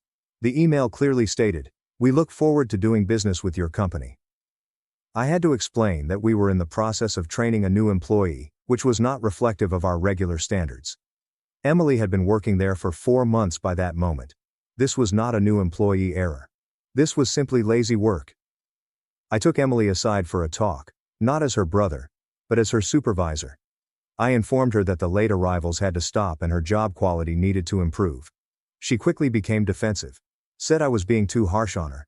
Said I didn't realize how demanding the work was. Sophia said she went after her because she was envious of Emily's status as the boss's sister. That final part nearly made me giggle. Sophia has no cause to be envious of anyone. She was my right hand, earning $95,000 per year plus incentives and owning genuine stock in the firm. But Emily wanted someone to blame, and Sophia was an obvious choice. I issued Emily a formal written warning, recorded everything, and informed her that if things did not change within 30 days, we would have to reevaluate her employment. She sobbed and pledged to do better, and things improved for approximately 2 weeks before resuming their previous patterns. The thing that really struck me was not even her awful performance. It was her attitude in the office. She often complained about how hard she had to work. Meanwhile, she would take hour-long lunch breaks and spend half of the day on her phone. She would complain about being underpaid, although earning more than the market rate for her job and experience level. She'd make comments about how simple it was for me as the owner, as if I just sat around counting money all day instead of working my tail off to keep everything going well. My other employees started to notice. I'd hear them complain about Emily receiving preferential treatment since she was related. And they were correct. Any other employee with her track record would have been sacked some months ago. But I continued to give her opportunities because of our bond. It was just as I had been informed before I hired her. The final straw occurred approximately 3 months ago, just before Thanksgiving. A large customer, a commercial real estate business intending to convert 5 buildings with solar panels, most likely a $2.5 million deal over 2 years, approached Emily with some queries regarding our proposal timeframe. Simple things. They wanted to know when we could start, what the payment plan would be, and whether we could use their chosen vendors for specific components. Emily's duty was to convey those queries to the right individuals on my team, collect replies, and construct a professional response, which was basic coordination work. This was exactly why I hired her. She never responded to the email and never did anything. The client called back a week later, slightly irritated. Still no reaction from Emily. They followed up again, this time directly with me, and were really upset. They were prepared to walk away and take their $2.5 million project to a rival. I learned out when the client phoned me personally, which should never have happened. When I approached Emily about it, she said that she had been preoccupied with other duties and had forgotten. I forgot about a $2.5 million customer. Forgot to complete the fundamental task for which I paid her $45,000 each year. I spent 4 hours on the phone personally smoothing things up with that client, apologizing for our lack of communication, and offered them a discount to compensate for the inconvenience. I just avoided losing the contract, but the harm to our reputation had already been done. They'd recall how my organization failed to react to simple communications in a timely fashion. I should have dismissed her right then. But Thanksgiving was 3 weeks away, and my mother had been inquiring if Emily and I were both coming to dinner. She was ecstatic that we were working together. She continued telling me how happy she was that I was assisting my sister in advancing her profession. I didn't have the heart to dismiss Emily just before the holidays and spoil my mother's Thanksgiving. So I choose to wait until after Thanksgiving. I'd enjoy the holiday, then have a professional talk with Emily the next week about how things weren't going well. I'd offer her a severance package, 2 months' money to ease her move, and wish her well, clean, professional, kind even. Then Thanksgiving dinner occurred. My entire family was there. My parents, Emily and her boyfriend David, my aunt and uncle, and 2 cousins. Standard Christmas gathering. Mom had gone all out on the cuisine. Turkey, stuffing, mashed potatoes, 3 types of pie, the works. Everyone was in excellent spirits, chatting and joking. After we finished eating, we sat around the table in that post-meal haze where you're too full to move yet too comfy to go. Someone asked me how my work was going, simply to make conversation. I provided my typical response, saying business was good. We'd had a successful year. I was thankful for our clients and crew. Nothing extravagant, just nice dinner talk. Emily decided to join in. Yeah, well, he got lucky. That's all it is. The table was silent. I looked at her, assuming I had misheard or she was joking, but she had a smile on her face. The type you make when you believe you are going to say something brilliant. What do you mean? My father said, puzzled. Emily leaned back in her chair, preparing for her speech. I mean, he acts like he's some brilliant businessman, but he just got lucky with timing. The renewable energy boom happened right when he started his company. He rode the wave. Anyone could have done what he did if they'd been in the right place at the right time. My uncle lifted his eyebrows but said nothing. My mother seemed uneasy. Emily's boyfriend David was nodding along as if she were imparting knowledge. I waited there, waiting to see whether she would dig the hole further. She did. Honestly, if you look at it objectively, he's not even that smart about business, she said. She was now on a roll, loving her audience. Like his whole strategy is just undercutting competitors on price. That's not genius. That's basic. A trained monkey could do what he does. Emily, my mother began. But Emily waved her away. No, it's true. Everyone acts like he's this amazing success story. But it's literally just luck. Right time, right industry, right circumstances. He works hard, sure. But so do lots of people who aren't successful. The difference is, he got lucky. She looked squarely at me as she stated that last sentence, as if daring me to disagree. My cousins were looking at their dishes, apparently uneasy. My father appeared to want to say something, but he wasn't sure what. My aunt was giving Emily the look you give someone who has just insulted the host. But I didn't become angry. I did not defend myself. I did not argue. I simply smiled and nodded. You might be right, I answered gently. Luck definitely played a role. Emily seemed almost unhappy that I didn't take the bait. She'd plainly wanted a battle, to put me on the defensive so she could make her point about how I take myself too seriously, or whatever narrative she'd made up in her mind. Exactly, she said, feeling vindicated. People need to stop acting like he's special. He just got lucky. That's the truth. Well, my uncle said, plainly attempting to divert the subject. Lucky or not, it's working out well for him. For now, Emily said. But luck runs out eventually. Then we'll see how successful he really is. My mother recommended we relocate to the living room for pie. Everyone leaped at the opportunity to end the unpleasant talk. As everybody stood up from the table, I took out my phone as if I were reading texts. I accessed my company's HR management software. We utilize a system that allows me to manage payroll, benefits, and scheduling remotely. Very convenient, especially in situations like these. I went to Emily's employee profile, clicked on the employment status option, changed it from active to terminated, inserted today's date as the end date, and wrote a message in the termination reason field about performance concerns and a breach of the business behavior policy. The app prompted me to confirm the termination. I clicked yes.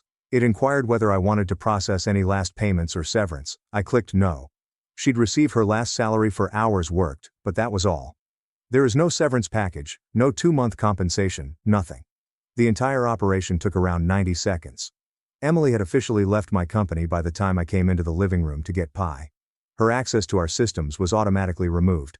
Her next direct deposit, due for the following Friday, had been cancelled. I sat down with my slice of pumpkin pie and listened to Emily rant about how overrated I was. She had gone on to criticize my residence, claiming that it was too modest for someone with my alleged income. Clearly, I was either lying about my income or too ignorant to understand how to spend money wisely. One or the other. I simply nodded and ate my pie. I didn't say anything about what I just did. Why should I? She'd find out quickly enough. The remainder of Thanksgiving was lovely. Emily ultimately moved on to different issues. We watched football. My father fell asleep in his recliner. Standard Christmas things. When Emily departed that evening, she embraced Mom and Dad and said goodbye to everyone. She did not even glance at me. I went home that night and enjoyed the best sleep I'd had in months. There was no remorse or second guessing, only satisfaction that I had finally made the decision I should have made months ago. Friday morning I arrived to the workplace early. Sophia was already present. She always is. I summoned her into my office and informed her that Emily was no longer with the firm. Sophia's expression revealed a mix of relief and apprehension. She inquired whether I was all right. I told her I was okay, that it was overdue, and that we'd have to disperse Emily's tasks until we found a successor. Sophia nodded. I'll handle it. And for what it's worth, you made the right call. She wasn't a good fit here. I know, I said. I should have done it sooner. We wrote a quick email to the team that morning. Emily Turner was no longer with the firm. Effective immediately, her tasks had been reallocated. All customers should be routed to Sophia for coordination till further notice. Professional and to the point. Several employees stopped by my office during the day. Nobody inquired as to what had transpired. They all knew.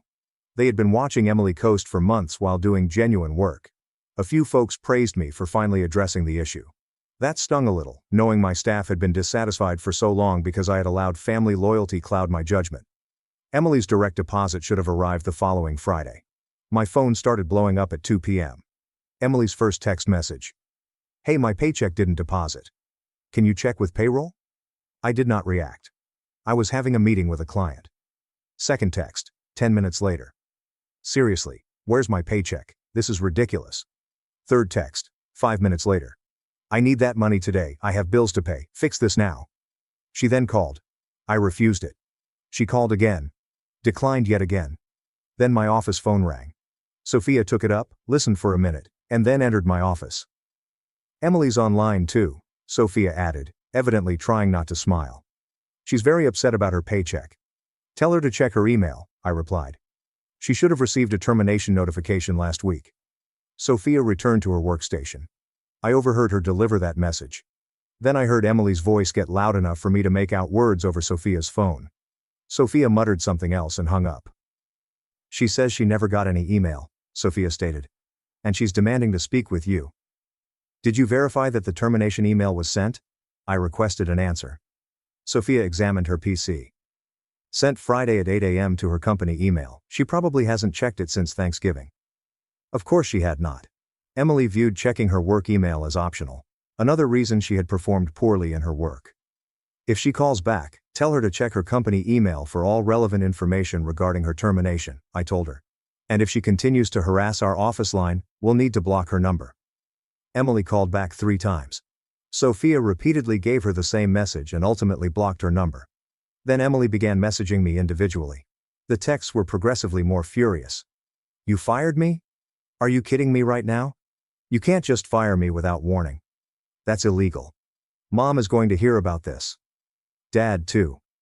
You're going to regret this. I can't believe you do this to your own sister. You're a terrible person. This is because I told the truth about you at Thanksgiving, isn't it? You're that petty. You owe me that paycheck. I worked for that money. I answered to just one text. You received your final paycheck for all hours worked up to your termination date on November 25th. Any questions about your termination should be directed to HR. Then I silenced the discussion. She attempted to contact my personal phone. I didn't respond. She contacted my workplace straight. Sophia stopped her. She even showed up to my office on Monday morning, but our building is secured and requires a key card to enter the lobby. Security phoned and asked whether I was expecting Emily Turner.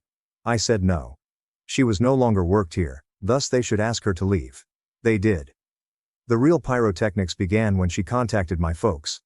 My mother contacted me that Monday evening, just as I was leaving the workplace. She sounded disturbed. "What's this about you firing Emily?" she inquired. "No." "Hello? No, how are you?" Right to the accusation. "It is true," I said. "I terminated her employment last Friday without even talking to her first, without any warning." She had multiple warnings, Mom. Written documentation, performance improvement plans. I'd been trying to work with her for months. She chose not to improve. "But she's your sister," my mother said. "And she was my employee, a bad employee. I gave her more chances than I would have given anyone else specifically because she's my sister. But I can't run a business on family sentiment." My mother was quiet for a bit. After that she said, "Emily says you fired her because she said you got lucky at Thanksgiving. She thinks you're just being petty and vindictive." I chuckled at it. "Mom, I fired her because she was bad at her job. She consistently showed up late, ignored client emails, created problems for my team, and cost me a major contract because she couldn't be bothered to do basic tasks. The Thanksgiving comment had nothing to do with it. She says, 'You did it on your phone right there at dinner.'" I processed her termination on Thanksgiving. Yes, but the decision was made weeks ago. I was planning to fire her that following Monday anyway. Her little speech just moved up the timeline. "You should have talked to her first. Given her another chance." "I gave her 6 months of chances, Mom. How many more did you want me to give her?" My mother sighed. "She's really struggling now. She doesn't have a job. She's behind on rent. She needs help."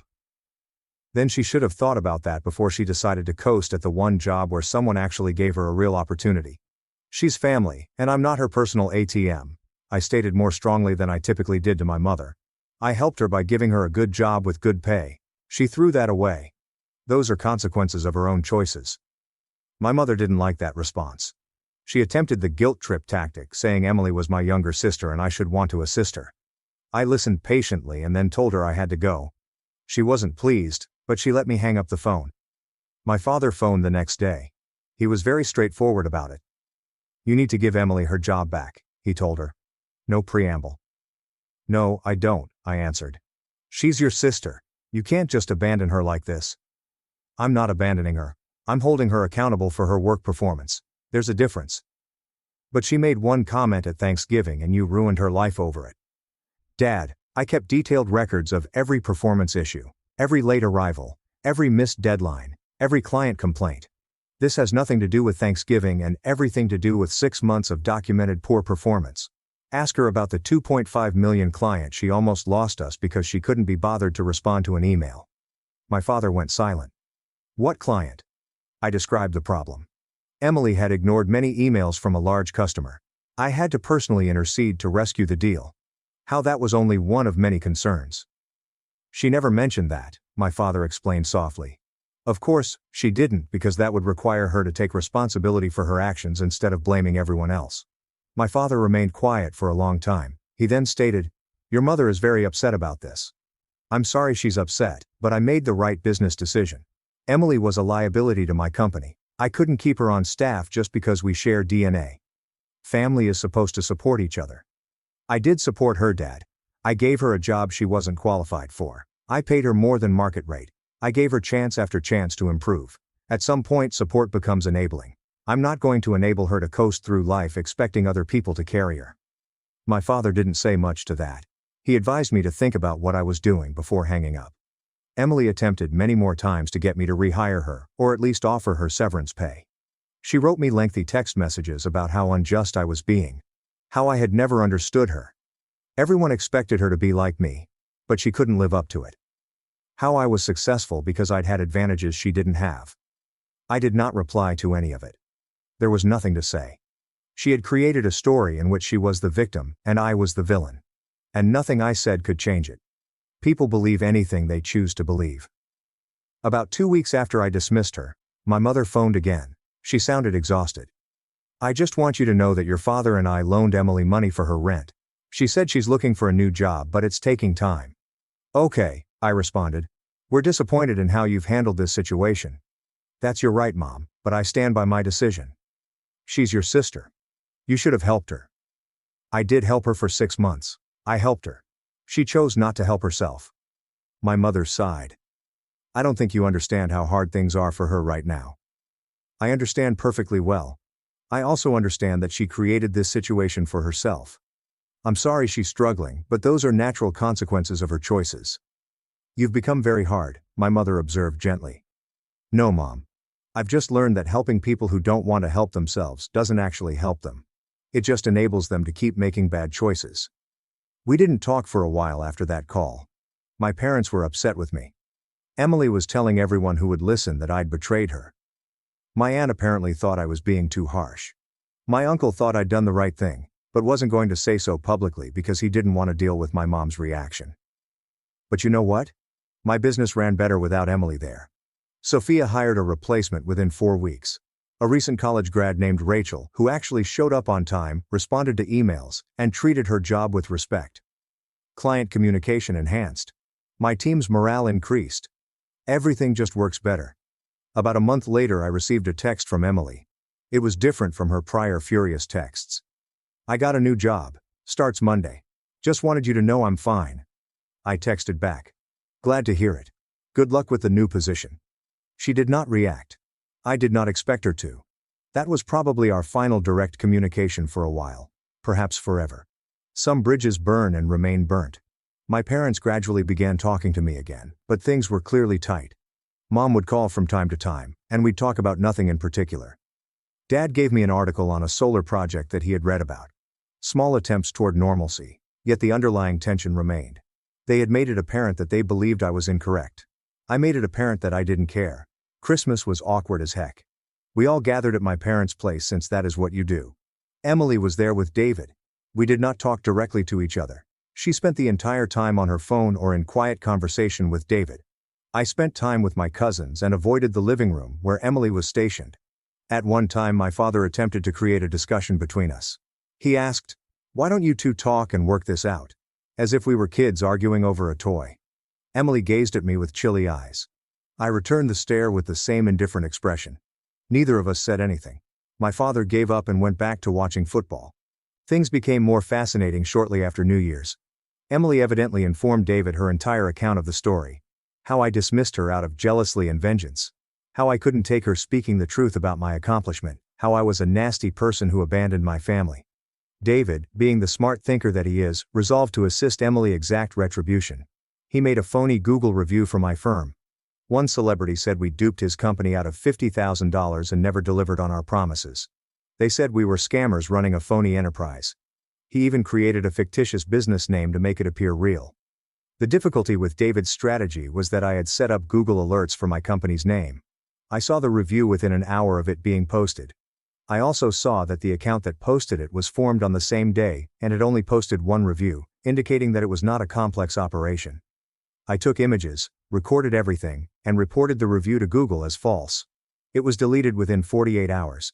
Then I had my attorney send David a cease and desist letter for defamation and attempted harm to my company reputation. The letter threatened possible legal action if he continued. Emily contacted me 2 days later, shouting that I was going to sue her boyfriend. I gently reminded her that if her partner intended to commit actionable defamation, he should be prepared to face the consequences. Then I hung up. David seemed to have backed off after that. There will be no more phony reviews or efforts at retribution. It turns out that threatening people with serious legal penalties makes them reassess their activities.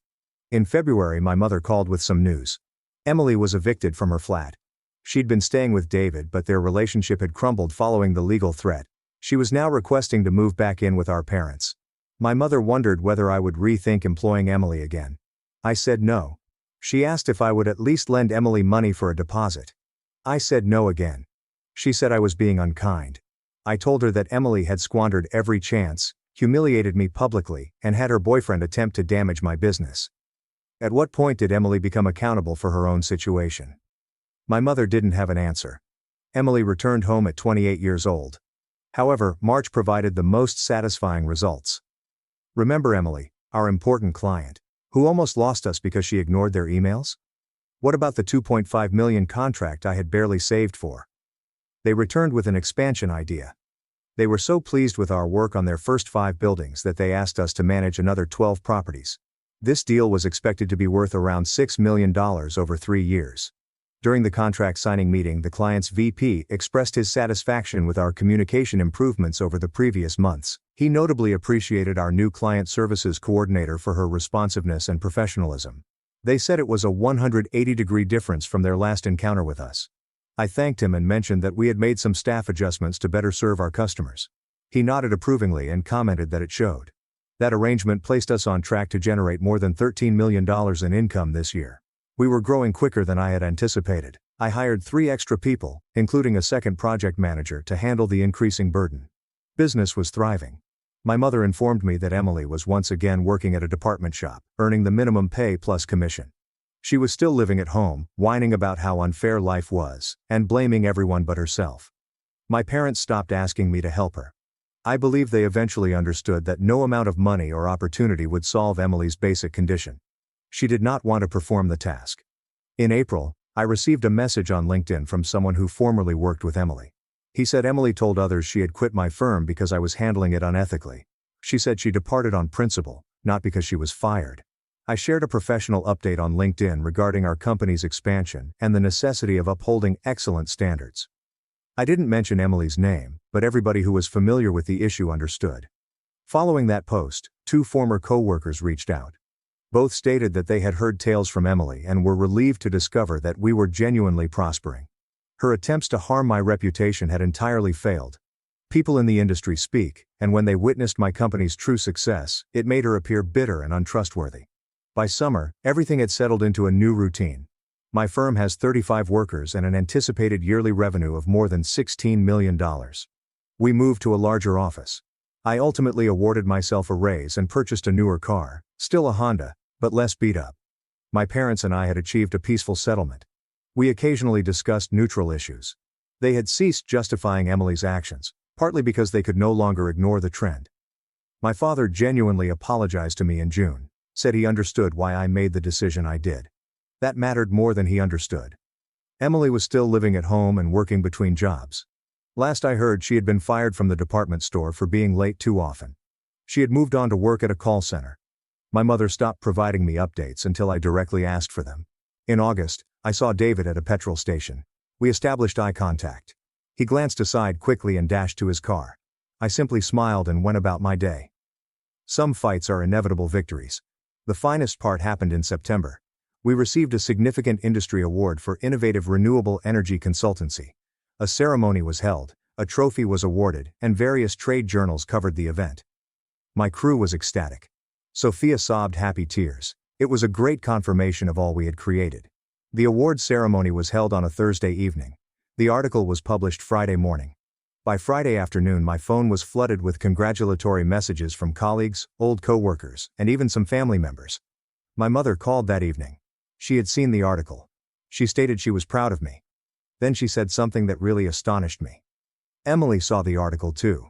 She didn't say anything, but I could see it on her face. I think she finally understands what she gave up. I did not reply to that. There was nothing to say. Emily had made her decisions. I had made mine. The outcomes speak for themselves. My mother-in-law stole my house while I was recovering from surgery, then had the nerve to claim she was helping, but she never expected me to fight back. My husband Jake and I purchased our house 5 years ago with my grandfather's legacy. Jake had horrible credit due to college debts, so the deed was exclusively in my name. It was a little 4-bedroom home, but it was ideal for beginning a family, which we had been planned since we married. Helen, Jake's mother, had been a nightmare from day one. Jake was constantly claiming he married down, because I was a nurse, and she wanted him to marry his ex, a lawyer. She especially despised the fact that I owned the house, but Jake did not. She continued telling everyone Jake was living in his wife's house like a kept man. When I became pregnant, Helen became quite interested in our living circumstances. She began throwing suggestions about how we needed a larger space for the baby, how the area was not nice enough, and how her buddy was a broker who could get us a good bargain. I assured her we were perfectly content with where we were. The nursery had already been painted, the home had been paid off, and we didn't need a mortgage with a baby on the way. That infuriated her because it reminded her that I had purchased the house outright. Something Jake couldn't have done. 1 month before my due date, Helen began showing up at Jake's job, bringing odd individuals she said were friends who wanted to view the property. I thought that was strange, but pregnant brain left me too weary to protest. She'd take them around each room, pointing out things she'd alter, and spoke about the home as if she knew everything about it. She then requested to borrow my house keys so that she could drop off baby goods while we were at work. Jake thought it was nice that his mother wanted to assist. I handed her the spare key. A big error. Helen persuaded Jake, 4 weeks before my due date, that I needed to include him in the deed before the baby arrived, claiming that it would safeguard our kid if something happened to me during delivery. She actually printed up deed transfer paperwork and delivered them to us. Jake was perplexed since he assumed his name was already on it. I reiterated his credit position from when we acquired it. Helen seemed surprised, saying that was so long ago that it didn't matter now. She kept pushing until I said we'd talk about it once the kid was born. Labor started quickly. My water broke at 2 a.m., and Jake rushed me to the hospital. I was in labor for 40 hours. Helen had Jake's phone at the moment since he was so focused on me. She often left the room to reportedly inform family members. She was really messaging from Jake's phone, while managing something altogether unrelated. Our daughter was delivered healthily, but I had a hemorrhage and required emergency surgery. Helen informed Jake while I was asleep that he needed to go home and retrieve my insurance cards from my desk because the hospital required them. It was a lie. The hospital already had everything. Helen remained in my room throughout Jake's absence. She looked through my handbag, found my driver's ID and social security card, and photographed everything. She also had Jake's phone data. 2 days later, when I was still healing and learning to breastfeed, a woman arrived in my hospital room with paperwork. She claimed she was from the title business and needed me to sign some adjustments to the deed transfer to include Jake's name. I was on pain medication, weary, and had just fed the baby, and Helen was standing right there, repeating everything we had talked. She said the lawyer made a mistake and listed the transfer date as that day, rather than 5 years ago when we purchased it. I was so out of it that I signed where she pointed, but it didn't add Jake to my deed. It was handing the house exclusively to Jake. Helen had previously arranged for Jake to sign documents the day before when he returned home, explaining that it was power of attorney paperwork for my medical choices. 7 days after giving birth, we returned home to discover our locks changed and a sold sign in the yard. Helen stood in the driveway with a man she introduced as the new owner. She stated Jake had sold the house because we wanted a bigger space for the baby. She'd orchestrated the entire operation, using photographs of my paperwork to fake initial agreements, having Jake inadvertently sign the sale papers, and selling my property for cash to her friend's kid for half its worth. Lucas, the buyer, was standing there grinning, with builders ready to begin modifications. Jake was extremely perplexed, claiming he had never promised to sell anything. Helen stated that he signed the documents and that she, as his mother, facilitated everything. She genuinely suggested that I praise her for managing things when I was being theatrical at the hospital. I phoned the police, but they stated it was a civil problem because paperwork had been signed. Lucas said all of the documentation was valid, and we had 48 hours to get our belongings out. Helen had already rented us a 1-bedroom apartment across town, which she claimed would teach us gratitude. She continued emphasizing that young people didn't need to buy homes anyhow. Helen messed up here. Lucas wasn't simply her friend's son. He was a contractor who had lost his license 3 years prior for fraud. I'm standing in my driveway with my 5-day-old daughter, and this grinning stranger tells me I have 48 hours to get out of my own home. Jake is hurriedly contacting the police again, and I can hear Helen in the background saying we should be thankful she got us an apartment, as if she did us a favor by stealing my house. My daughter starts weeping, and I attempt to calm her down as Lucas continues to explain how all of the documentation is legal and binding. He's acting as if this is simply business, as if he had no idea what he was doing when he paid half the worth of my property to a lady who had no right to sell it. The contractors have already begun measuring the living room windows, and I can see them staring at me as if I am the issue, as if I am some insane woman who refuses to go. Jake eventually gets through to the police dispatcher, who says someone will be out within an hour. Helen approaches and attempts to touch the infant, and I really back away from her. She appears to be harmed, but I am no longer concerned. She just snatched my house and is behaving as if I am being nasty to her. Lucas provides Jake a printed timetable of when we need to get our belongings out and what will happen if we do not comply. My legs feel weak, so I sit down on the front steps because I'm just 6 days post-surgery and shouldn't be standing for so long. The baby is still sobbing, and I need to feed her, but I won't do it in front of these folks. Jake comes down next to me, wraps his arm around my shoulders, and I can feel him shivering. He keeps apologizing, saying he had no clue what his mother was doing, and that he believed he was signing medical documents. I trust him because Jake is bad at reading legal paperwork, and Helen knows this. She had spent his entire life doing things for him and instructing him what to sign.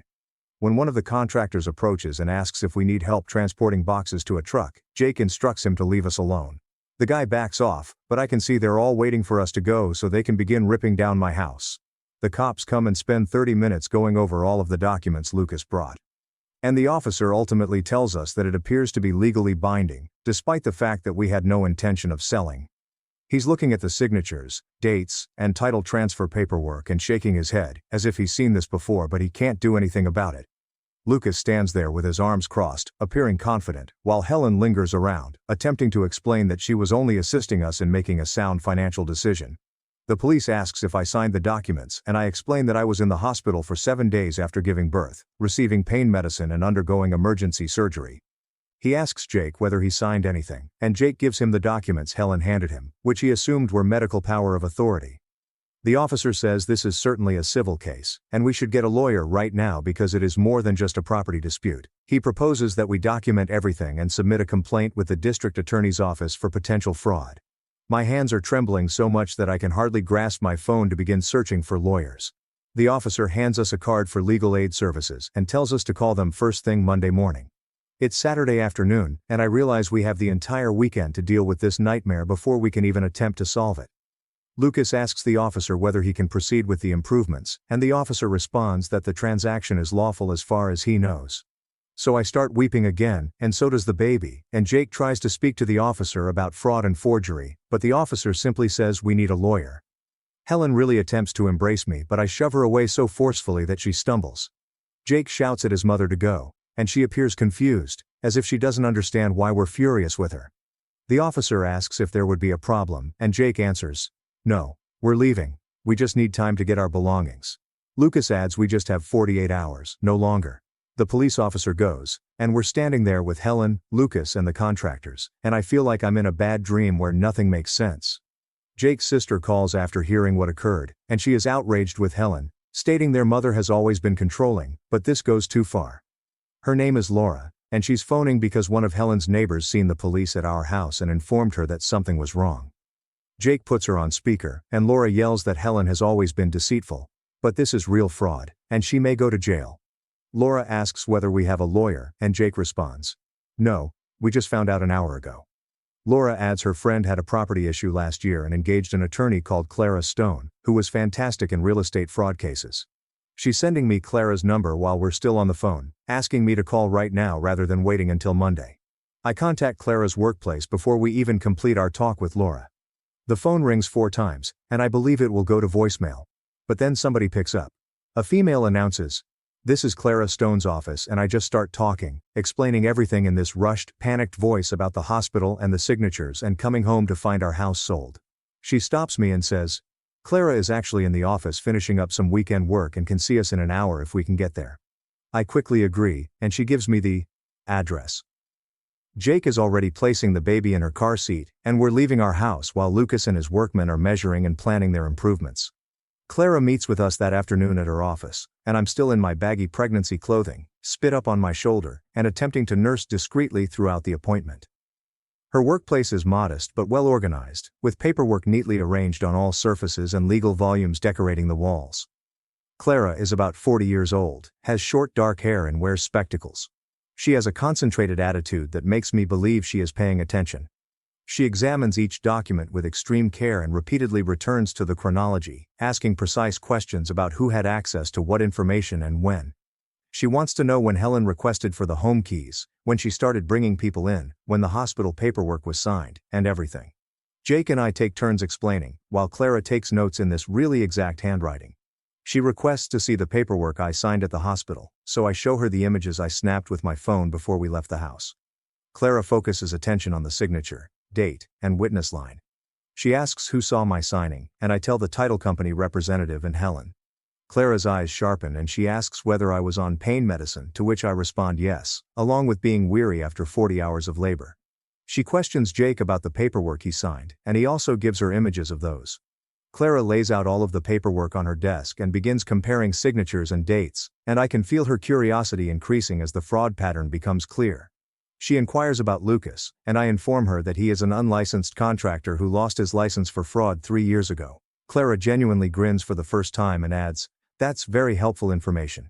She asks how we found out, and Jake explains his sister Laura knows someone who formerly worked with Lucas. Clara says she wants to conduct a comprehensive background check on Lucas and the title business official who visited the hospital. Clara adds that the falsified signatures and my drugged state are grounds for canceling the deal. But we must act quickly since Lucas has already begun modifications, which will become more difficult to reverse with each passing day. She is discussing filing an emergency request for a temporary restraining order to prevent any alterations to the property while we fight the sale in court. She says, "The fact that I was in the hospital recovering from surgery and on medication makes the signature questionable at best. The fact that Jake thought he was signing medical papers and not sale documents is also important." She asks if we have any proof that Helen had access to our personal documents, and I tell her about giving her the spare key and leaving her alone in my hospital room. Clara claims it is circumstantial yet useful. She inquires about our money and whether we can afford to fight this. Jake and I gaze at each other. I tell her we have some funds, but not much, and I'm meant to be on maternity leave for another 8 weeks.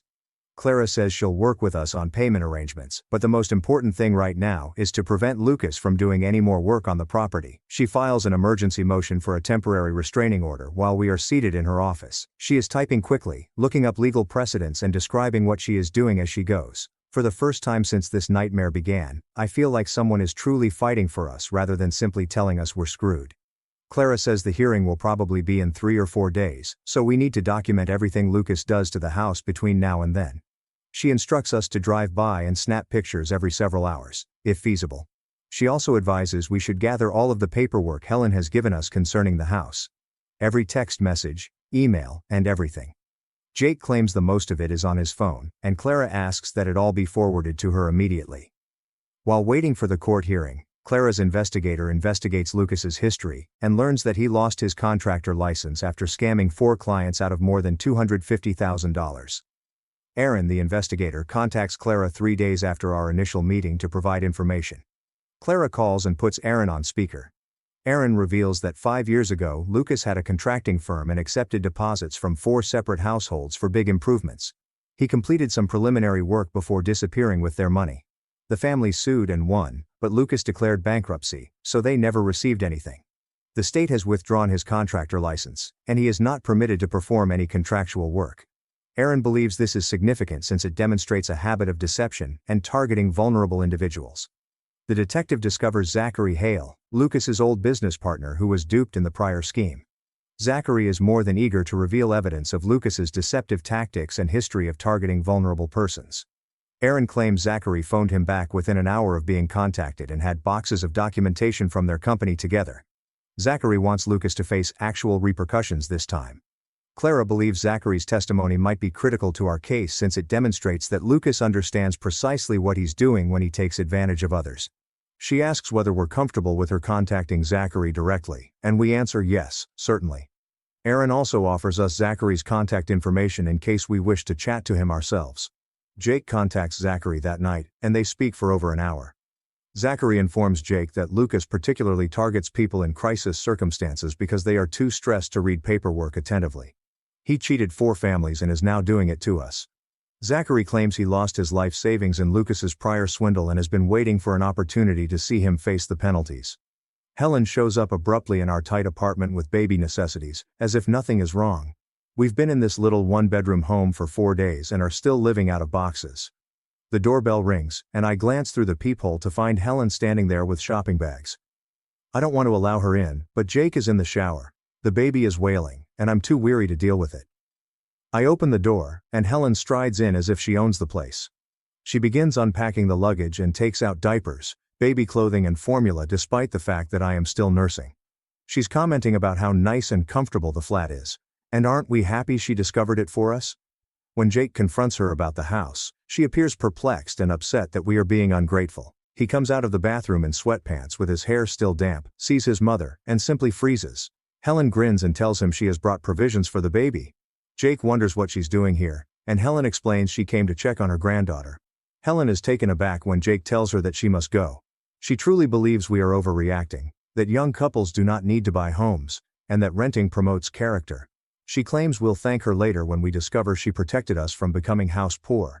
Jake ultimately loses his fury and orders his mother to leave and not return until she is ready to acknowledge what she done. Helen begins weeping, stating she was only trying to assist and that she believed we'd be better with a new start. Jake increases his voice, saying she took our house and must go now.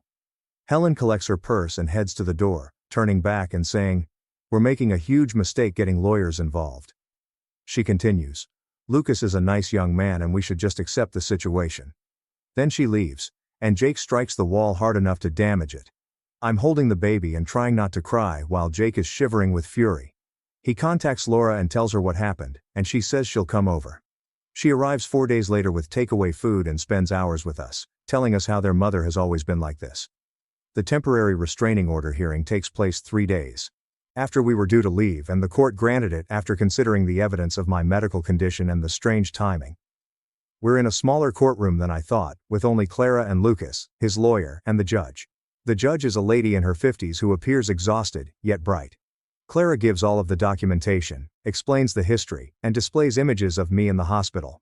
She has my medical records, including the bleeding, emergency surgery, and pain meds I was taking. Lucas's lawyer claims that the deal was legal and binding, and that we are simply experiencing buyer's regret. The court asks Lucas directly if he was aware I was in the hospital when the papers were signed, and Lucas responds yes, but this does not invalidate the transaction. When the judge asks if he knew I was using pain medicine, Lucas hesitates and maintains he was unaware of my medical situation. Clara brings out text exchanges between Lucas and Helen, in which Helen clearly says that I recently underwent surgery and am recovering. The judge looks at Lucas coldly, and thinks the timing is questionable at best. She issues the interim restraining order and orders Lucas to cease all remodeling work immediately. However, we are still unable to move back in because the transaction has not been cancelled, only frozen. The court has scheduled a full hearing in 2 weeks to assess if the transaction should be overturned. I'm weeping in the courthouse restroom since this partial triumph means we're still stuck in this cramped apartment with a newborn. Lucas is required to cease all work, although he still legally owns the house. Clara finds me in the restroom and says, "This is actually a really good result." She believes the judge saw through Lucas's falsehoods and that the complete hearing will most likely go our way, but 2 more weeks seems impossible right now. Our money are quickly depleted due to attorney bills and the increased rent on Helen's preferred apartment. And while I'm supposed to be on maternity leave, my nursing supervisor is calling to ask when I'll be back. The apartment is $400 more per month than our mortgage, and we're paying it on top of our usual bills and Clara's costs. Jake sits down with our bank statements and credit cards one night, after the baby has fallen asleep. He puts everything out on the little kitchen table and begins adding figures. We understand we may be able to afford 2 more months of legal bills before we are forced to choose between fighting for our home and meeting basic requirements. My boss keeps calling and inquiring about my return date, and I keep repeating, "I don't know. I'm supposed to have 8 more weeks of vacation, but we need the money." Jake's employment as an IT specialist does not provide enough money to cover everything. We discussed returning to work early, but the baby is just 2 weeks old and I'm still healing from surgery. My boss is understanding, but I can sense the hospital is running out of nurses and is becoming irritated. Jake offers we contact his sister for a loan, but I don't want to. Laura has already been quite helpful to us. We look at credit card offers and personal loans, and they all have ridiculously high interest rates. I start weeping because Helen and Lucas put us in this predicament, and we may have to go into debt to battle them. Jake says we'll work things out, but I can see he's worried too. We resolve to wait until after the next hearing before making any major financial choices. If we lose the house, we'll need money for a security deposit and relocation expenses. If we win, all we need to do is survive until we can move back in. Zachary Hale meets Clara personally and offers to testify about Lucas's fraud habits, bringing documents demonstrating that Lucas particularly targets persons in crisis circumstances who are too overburdened to read papers thoroughly. Clara contacts us the next morning, enthusiastic by Zachary's findings. She claims Zachary has contracts, emails and text messages from other fraud instances that detail Lucas's identical strategy. He seeks people who are going through family issues, medical crises, or financial difficulties and offers to help them. Then he forces them to sign paperwork they don't fully comprehend while distracted and anxious. Zachary lost his life savings in Lucas's prior swindle and has been waiting for an opportunity to see him face the penalties. Clara claims Zachary is willing to testify at the complete hearing, and his evidence might be crucial in establishing this wasn't simply a bungled transaction, but premeditated fraud. She asks if we want to meet with Zachary before the hearing, and we agree. We meet him at a coffee shop near our place. And Zachary is a skinny, jittery man in his 40s who appears to have not slept well in years. He shows us folders full of records and describes how Lucas persuaded him to spend their business savings on a property flip that never occurred. Lucas seized the money and fled, leaving Zachary unable to pay his staff or rent. He lost everything. Zachary adds that when Aaron phoned him about our situation, he saw the pattern right away. He claims Lucas constantly targets persons who are vulnerable and exhausted. He asks about our daughter, and I tell him she's 3 weeks old now. Zachary says, Lucas probably planned the whole thing around my due date, knowing we'd be too distracted to fight back. That makes me feel sick because it means this was all calculated from the beginning. I leave the coffee shop with all of Zachary's documents in a folder and my baby sleeping in her carrier against my chest. Jake takes us home, and we both remain quiet since knowing Lucas timed this around my due date makes everything worse. Back at the flat, I nurse the baby and try not to think about Helen watching me labor for 40 hours, knowing exactly what she was planning. My phone rings, and it's Jake's sister Laura, wondering if we'll be attending Thanksgiving at her place next week. I tell her we can't since Helen will be there. Laura says she fully understands. She claims Jake's brother Chris feels the same way and will not go if Helen is invited. However, their other brother, Brian, believes we are exaggerating the situation. Laura claims Brian informed her that moms occasionally overstep, but that is just how Helen is, and we should forgive her. I have to put down the phone for a minute because I am so upset. Laura says she's having Thanksgiving only for us and Chris's family, and Helen isn't invited, till she confesses her mistakes. Jake gets on the phone and thanks his sister, and I can hear him tear a bit. He tells Laura that he never expected to have to choose between his mother and his wife. But Helen made that decision for him when she seized our home. After he hangs up, he sits on our tight apartment couch and looks at the wall. He claims Helen controlled everything during his life, and he never fought her because it was tiresome. He claims he should have safeguarded me better and established limits years ago. I sit next to him, and we don't speak for a long. The baby wakes up sobbing, and I change her diaper on the floor since there isn't enough space in this apartment for a changing table. 4 days later, Clara calls with news of a settlement offer. Lucas's attorney approached her with what they describe as a nice compromise. We'd receive 70% of the house's true worth in cash, and Lucas would keep the property. Clara suggests we should meet in person to discuss this. So we drove to her office with the baby. She lays out papers on her desk that display the figures. The house was valued around $320,000, and Lucas paid $160,000 for it. His offer would bring us $224,000.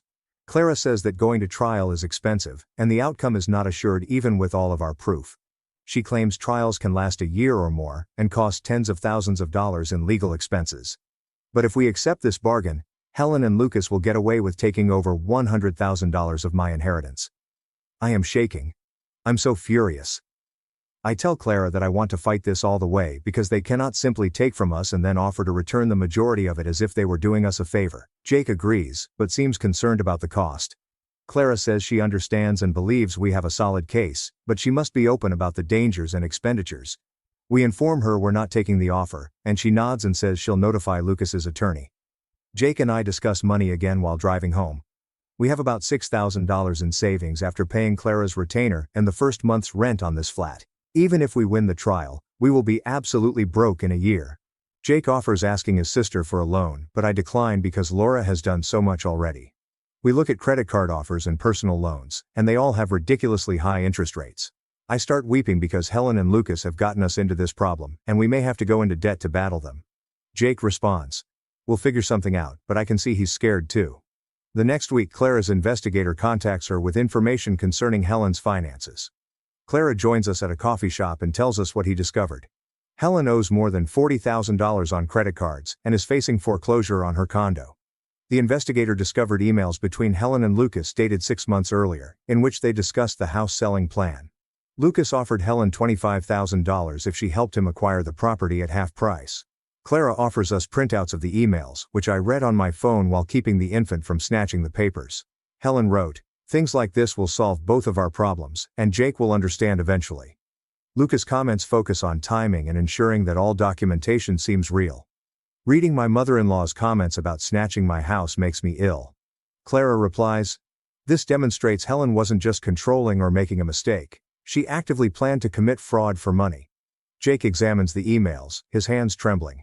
He admits he knew his mother was problematic, but he never imagined she'd do something criminal with her own son. Clara argues that this material helps our case greatly by demonstrating preparation and intent.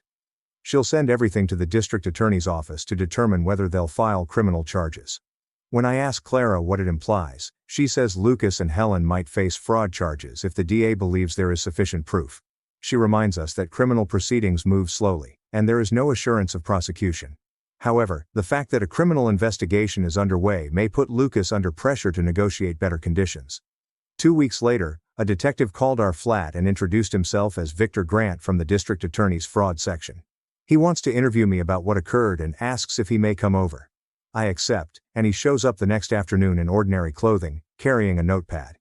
The baby is cranky, so I'm attempting to feed her while answering his questions.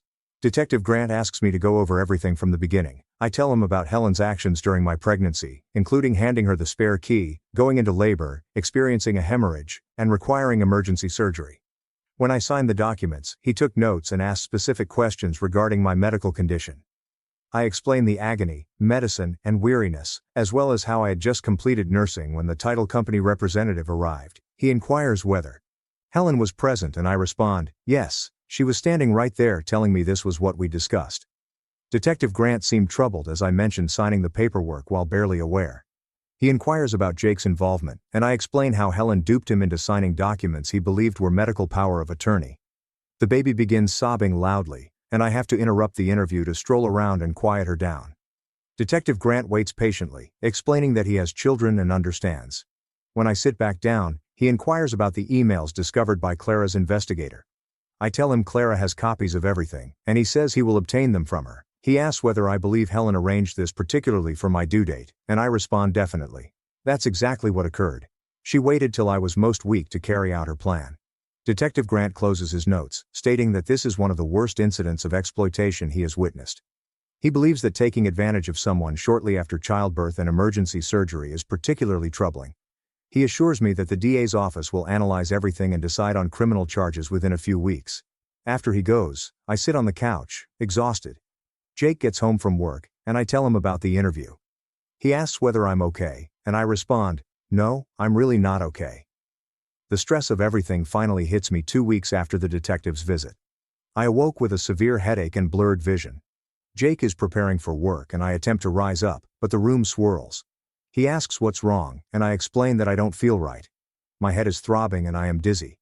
Jake measures my blood pressure with the monitor we received after I left the hospital, and it is dangerously high. He asks his sister to watch the baby and drives me to the emergency department. The emergency room doctor checks me and requests blood tests. She returns an hour later and says, I'm showing signs of postpartum preeclampsia, and my blood pressure is high enough that I could have a stroke. She adds, if we'd waited any longer, it could have been really bad. They admit me overnight for monitoring and give me medication to lower my blood pressure. Jake is afraid and repeatedly asks the doctor whether I'll be okay. She believes I should be all right with proper therapy and relaxation, but I need to drastically lower my stress levels. I'm lying in a hospital bed, with an IV in my arm, recognizing that this legal battle is literally jeopardizing my life. The nurse checks my blood pressure every 2 hours during the night, and it gradually decreases. Laura remains at our flat with the baby and sends Jake updates on feedings. In the morning the doctor says I may go home, but I must relax and avoid stress as much as possible. She says postpartum preeclampsia can be dangerous, and I should take it carefully. Jake brings me home and Laura has cleaned our flat and prepared meals. She tenderly holds me and expresses her sorrow at what is occurring. I sleep the most of the day while Laura looks after the baby. When I wake up, Jake is sitting next to the bed, looking afraid. He suggests we accept Lucas' settlement offer since my health is more important than the house. I tell him I will not allow them win after everything they've done. He says he is concerned about losing me, and I respond I will be more cautious. But we are not giving up. My nursing network becomes aware of what occurred to me and the circumstances at home. My co-workers at the hospital begin asking questions, and I end up giving many of them the entire tale. Within days, someone starts an online campaign to aid with our legal bills and living expenses. I am not even sure who initiated it at first. My boss calls and tells me that the whole nursing staff wants to assist, and is circulating the fundraiser link to other departments. I'm ashamed at first since I don't enjoy asking for assistance, but Jake insists we need it. The crowdfunding page tells what Helen and Lucas did and how we're fighting to reclaim our house. Donations begin to pour in from nurses I work with, physicians I've supported during operations, and even patients' relatives who remember me. Within 3 days, more than $3,000 has been raised. By the end of the week, it'll have surpassed $8,000. I'm sobbing as I read the comments from individuals that want to assist and believe what happened to us is terrible. Some nurses I hardly know give $100 or more. My supervisor makes a $500 donation. The fundraising provides us with enough money to continue paying Clara and covering our rent for several months. I contact Clara and inform her that we will not accept Lucas's settlement offer since we can afford to continue battling. She seems relieved and says she was hoping we'd say that since she believes we'll win. My co-workers' support helps me feel less alone and helpless. Jake and I sit down and look at the fundraiser site, reading everyone's lovely remarks. He promises we'll get through this and get our house back. Detective Grant approaches Clara, stating that he needs to question the title company agent who handled the sale. Samantha Brooks is her name, and she is first reluctant to speak with him. Clara informs us that Samantha is concerned about legal liabilities for her firm. Grant receives a court order forcing her to be interrogated, and she eventually accepts. Clara is unable to attend the interview, but Grant later tells her about it. Samantha acknowledged she was concerned about the paperwork timetable because everything transpired so quickly. Lucas pushed her through the procedure, and she didn't push back as much as she could have. She informed Grant that she saw inconsistencies in her internal business files about how quickly things were signed and processed. Normally, a house sale takes weeks, but this one took only days. Samantha stated that Lucas pressed her to shut things promptly, and she agreed because he was a returning client. Grant inquired whether she saw anything strange about my signature, and Samantha stated the paperwork were valid at the time, but the timing was peculiar. Clara argues that Samantha's testimony is significant because it demonstrates that even the title firm suspected something was off with the deal. Her internal notes on inconsistencies will assist indicate Lucas was aware he was doing anything improper. Grant informs Clara that Samantha's assistance greatly improves the criminal case. The district attorney's office is now seriously investigating fraud charges against Lucas and Helen. Clara phones us 2 weeks later with big news. She claims that the criminal probe has become substantial enough that Lucas's counsel is now concerned about jail time. Grant has created a case that demonstrates Lucas's practice of deception against several victims, including Zachary Hale. The emails between Lucas and Helen show that they planned the entire affair together. Samantha's evidence reveals that Lucas hastened the transaction despite knowing it was dubious. All of the information about my medical condition and the fake paperwork indicates that this was a premeditated deception against a vulnerable individual. Clara claims Lucas's attorney contacted her to arrange a fresh settlement on our terms, rather than their prior lowball offer. Lucas's power has radically altered since he is facing criminal fraud accusations, which might result in actual prison time. Helen is being examined as an accomplice since the emails show she was part in the planning process. Clara claims that this is the first time she has truly believed that we will reclaim our home. Lucas's attorney wants to meet to negotiate conditions, and Clara believes they would agree to nearly anything to keep Lucas from going to trial on criminal charges. When I ask Clara what Helen is facing, she replies that if the DA charges her as an accomplice, she might face probation, community service, and reparations. Jake seemed relieved for the first time in months. We set up a meeting with Lucas's attorney for the next week to negotiate settlement terms. After 3 weeks of back and forth with our attorneys, we eventually reach an agreement. Lucas will return the house to us and put the deed back into my name. He will pay for all of our legal bills, including Clara's and the investigators. He will pay for our move back into the house, as well as $18,000 in compensation for damages and lost equity. In addition to returning the home, Lucas must pay us around $40,000 in total. It's not perfect since we'll never be able to recoup the 4 months of rent we paid for this place, let alone the mental pain of what we went through. But the most important thing is that we have our house back. Lucas has pleaded guilty to fraud charges, which result in 2 years probation and reparations to his other victims, including Zachary Hale. He will not serve jail time, but he will have a criminal record and must repay everyone he scammed. Clara claims that the DA consented to probation instead of prison time since Lucas is cooperating and returning our house. We sign the settlement papers in Clara's office, and I'm trembling the entire time. Jake squeezes my hand and says, "We did it." After all of the paperwork is processed via the court system, the house will be returned to my name within 2 weeks. Helen's criminal case continues forward independently of Lucas's settlement with us. The DA accuses her as an accomplice to fraud based on emails indicating that she arranged everything with Lucas. She faces probation, 200 hours of community service, and a $12,000 reparation payment for her involvement in the fraud. Clara argues that Helen's penalty is less harsh than Lucas's, since she did not immediately gain from the transaction, as Lucas never paid her the $25,000 he promised. The DA is treating her as a facilitator of the fraud, rather than the primary culprit. But she's still getting a criminal record and must repay us. The $12,000 restitution is in addition to Lucas's settlement, bringing the total payout to $30,000. Helen loses the $25,000 Lucas promised her, and her financial condition worsens instead of improving. Laura informs us that Helen had to sell her condo to escape foreclosure and is now relocating into a modest apartment. Her credit card debt remains, and she now faces further court bills. I don't enjoy seeing her suffer, but there is justice in how her selfishness and cruelty backfired totally. She attempted to take my fortune, but ended up losing everything herself. The moving truck arrives on a Saturday morning, 5 months after we signed the settlement documents. And I stood in our driveway, holding my daughter, who has grown so much since that dreadful day when we returned home to discover everything changed. Jake pulls boxes through the front door, which Lucas never had the time to fix. I accompany him inside to the living room, where Lucas began taking down the carpet but never completed. We spend the first day simply strolling through each area and choosing what has to be repaired, cleaned, or discarded from Lucas's half-finished repairs. The nursery still has the color I picked before everything fell apart, and I sit in it with my daughter, crying a bit because we are finally home. Jake finds me there and sits down next to us on the floor, wrapping his arm over my shoulders without saying anything for a few minutes. Then he talks about his mother and how he should have known what she was capable of. How his devotion to her blinded him to all the warning indicators that were there in front of him. He apologizes for disbelieving me when I originally informed him there was a problem with the papers, and for waiting 3 days to truly realize his mother had stolen our home. We chatted for nearly an hour about what our family would look like in the future, about boundaries and trust, and how we will safeguard our daughter from others who pretend to love her but treat her cruelly. It hurts to have this talk because Jake is grieving for the mother he believed he had before understanding she was never that person. And I am seeing my husband's grief, even if I am pleased that he has finally realized the truth.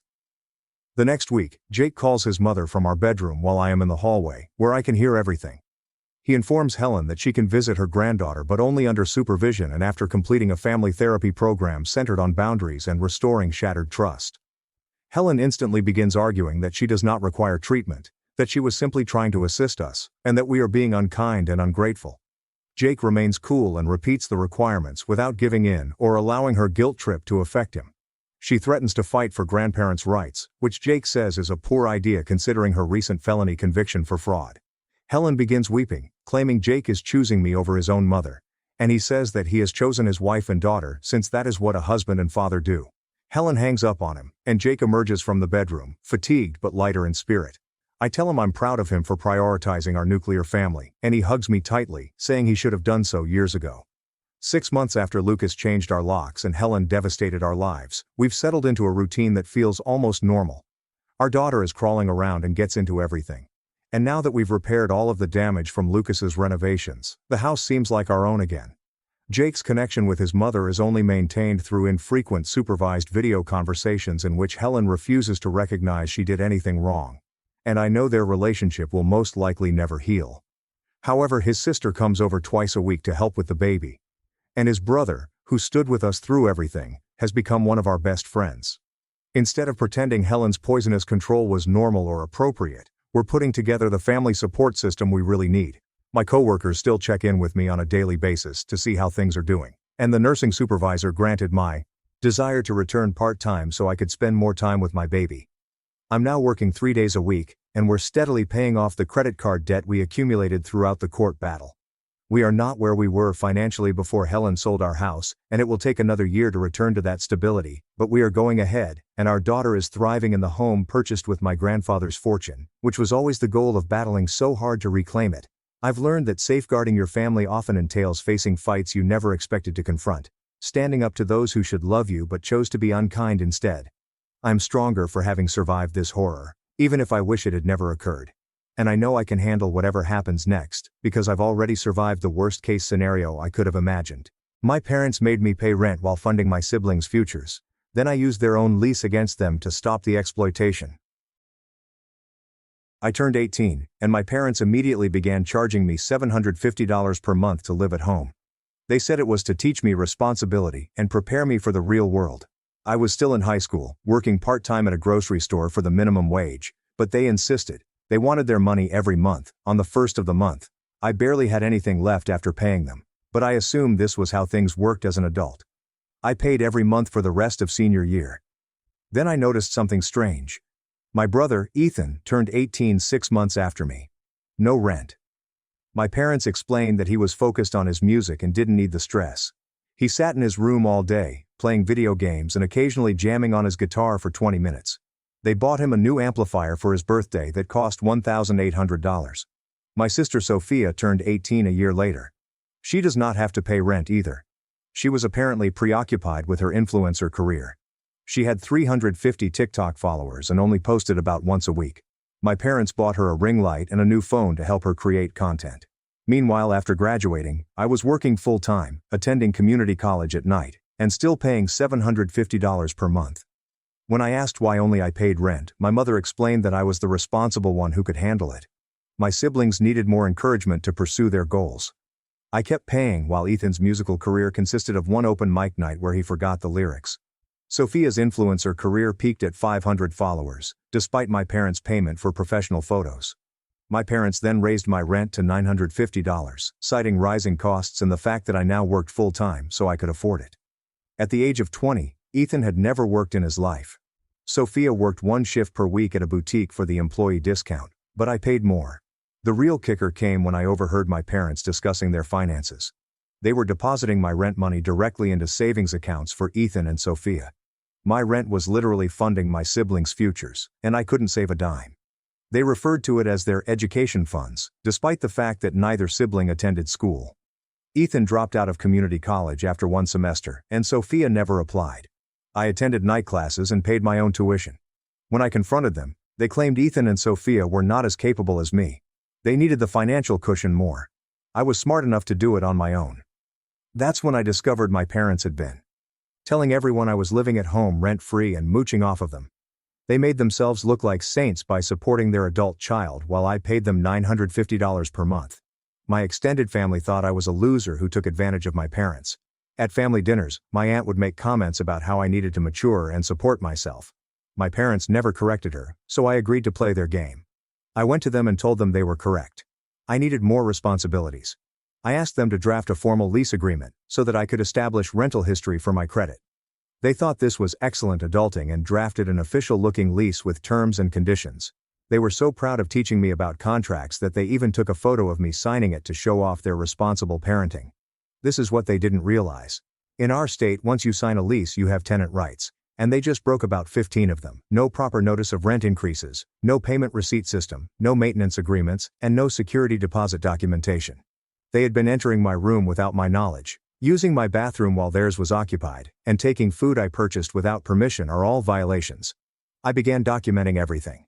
Every time my mother entered my room, she borrowed something without asking. Every time my father used my laptop without permission. Every time they gave Ethan or Sophia money, they instructed me to pay more. They wrote the lease to allow for quiet enjoyment of the premises. It was difficult to enjoy when Ethan practiced his guitar badly at midnight, directly above my room. The lease specified access to common areas. Sophia's photography equipment is always spread across the living room, making it difficult to access. I sent them formal written complaints for each violation. They laughed at first, thinking I was overdramatic. Then I stopped paying the rent. I told them I was withholding it because of unresolved lease violations, as was my legal right as a tenant. They lost their minds and demanded the cash. I offered to pay if they resolved the violations. They claimed they did not have to fix anything in their own home. Cool. Then I did not have to pay. They tried to kick me out, but I showed them the lease they had written. They'd have to formally evict me, which could take months. They'd have to go to court and explain why they were evicting one child while the other two remained free. They would have to inform a judge about the savings accounts funded by my rent. They'd have to admit they were lying to everyone about me being free. The court records would be made public. Everyone would know. My mother panicked and offered to reduce my rent back to $750. I countered with zero, as did my siblings. My father's face turned bright red, and he began yelling that I was being disrespectful and ungrateful for everything they had done for me. His voice became louder with each word. My mother jumped in right away, saying, "They gave me a roof over my head. And this is how I repaid them. By threatening legal action like a stranger." She placed her hand on her chest as if I had physically hurt her. My heart was pounding, but I remained calm. I explained that I was not threatening anything and was simply asking for the same treatment that Ethan and Sophia received. $0 per month. My dad's face turned even redder, and he stormed out of the room. My mother looked at me for a second, as if she wanted to say something else, before following him out. I stood alone in the kitchen, holding my printed documentation of every lease violation. The papers felt heavy in my hands. I could hear the bedroom door slam upstairs. That night I lay in bed trying to concentrate on my homework, but I could hear my parents arguing loudly in their bedroom. The walls in this house were thin enough that I could understand most of what they were saying. My mother's voice came through first, saying they should simply let me stay rent-free to avoid problems. My father's voice rose again, insisting that this would be a reward for my bad behavior. He told me that I needed to learn respect. My mother said something quieter that I couldn't hear. Then my father mentioned something about not being manipulated by their own daughter. The argument went on for more than an hour. I gave up on my homework and lay there listening. Their voices gradually became quieter, and I heard their television turn on. The next morning, I came downstairs for breakfast and the kitchen was tense. My parents were already at the table, eating cereal and not talking to one another. Ethan walked in, scratching his head, and inquired as to what was going on, having heard yelling the night before. I poured myself a cup of coffee and explained the situation while my parents sat silently. I told him about the rent I'd been paying for years, the lease violations, and the savings accounts I funded with my own money. Ethan actually laughed and said I was overreacting about a few $100s per month. He took a bowl from the cabinet and said, "Everyone pays rent when they're adults." I pointed out that he did not pay rent.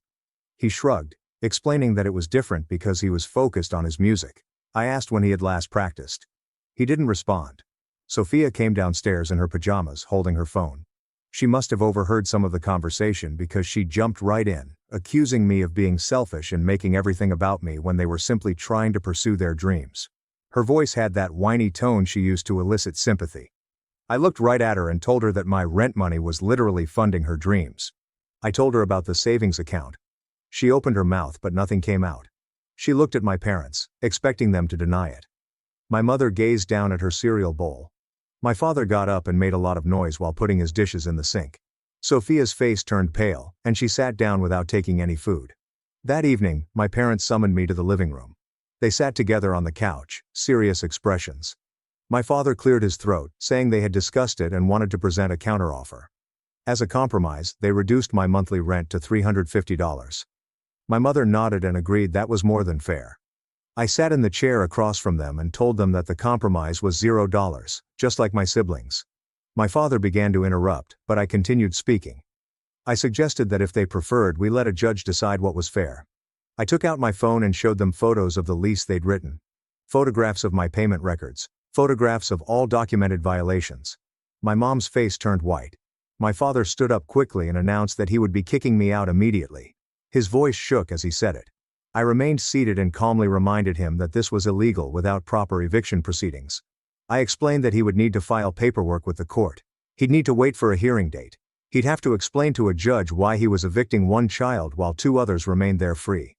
I saw my mother's eyes widen as she realized I knew my rights. She grabbed my father's arm and pulled him back down to the couch.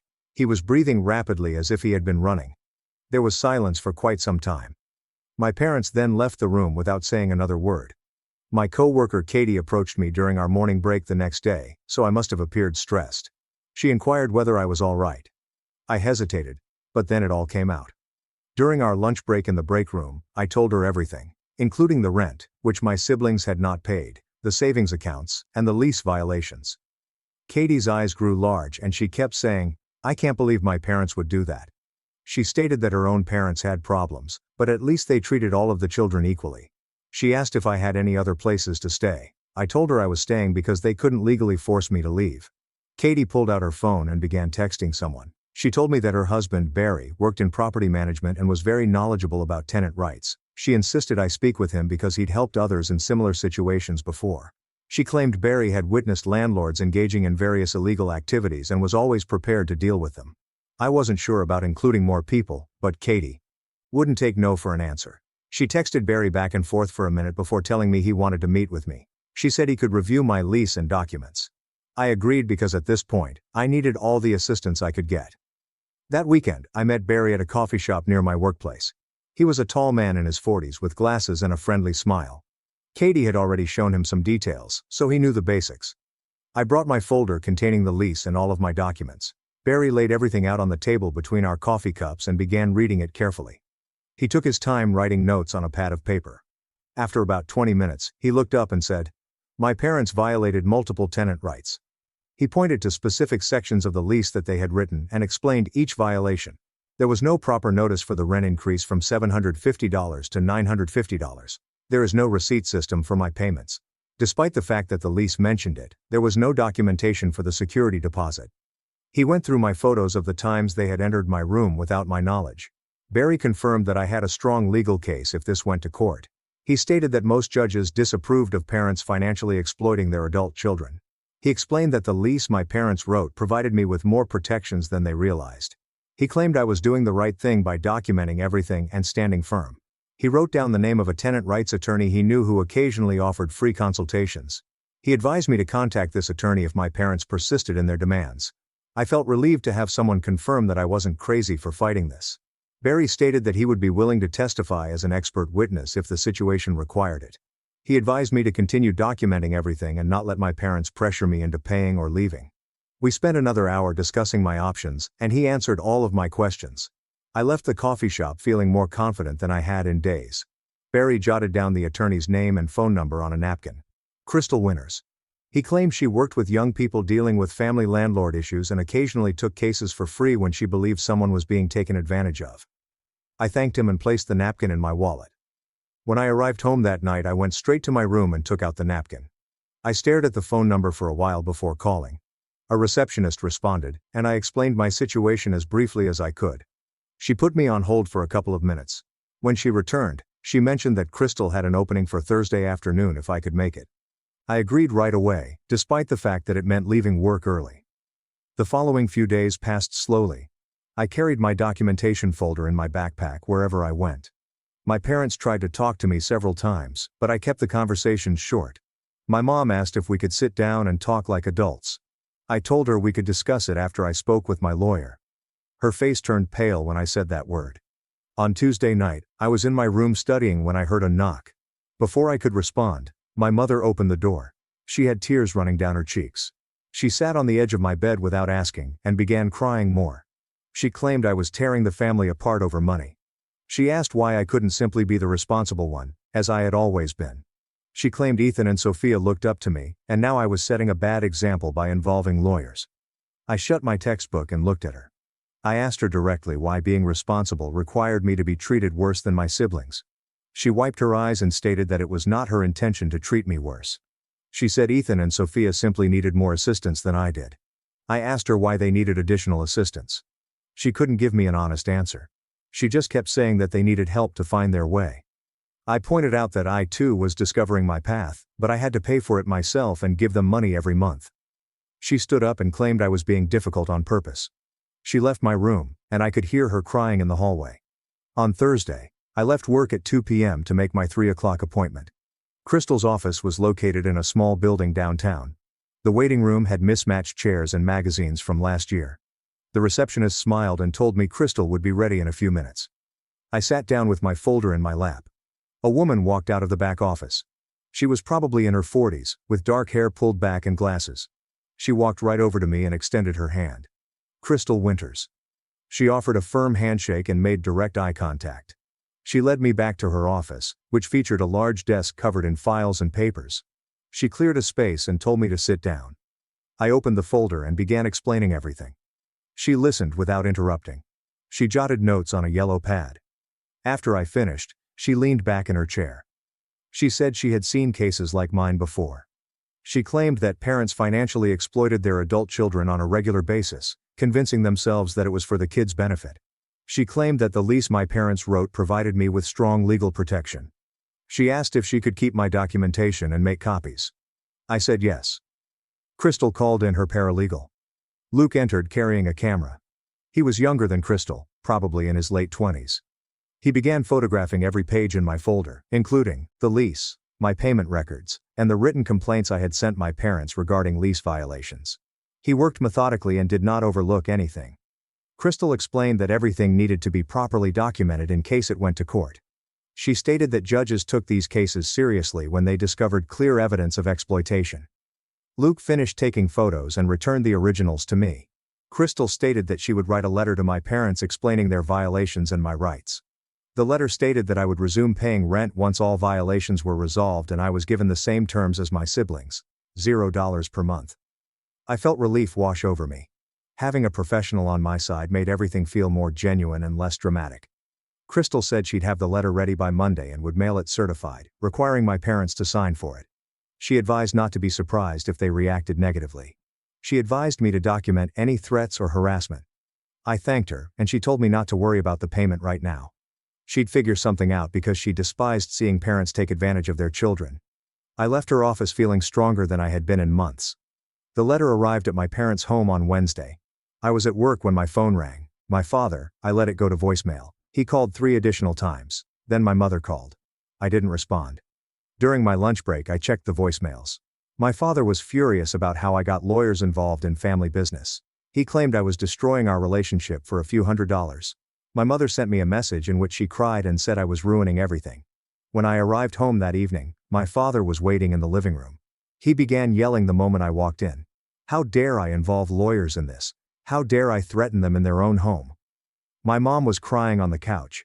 I remained calm and stated that I was not threatening anyone. I was just asking for the same treatment that Ethan and Sophia received.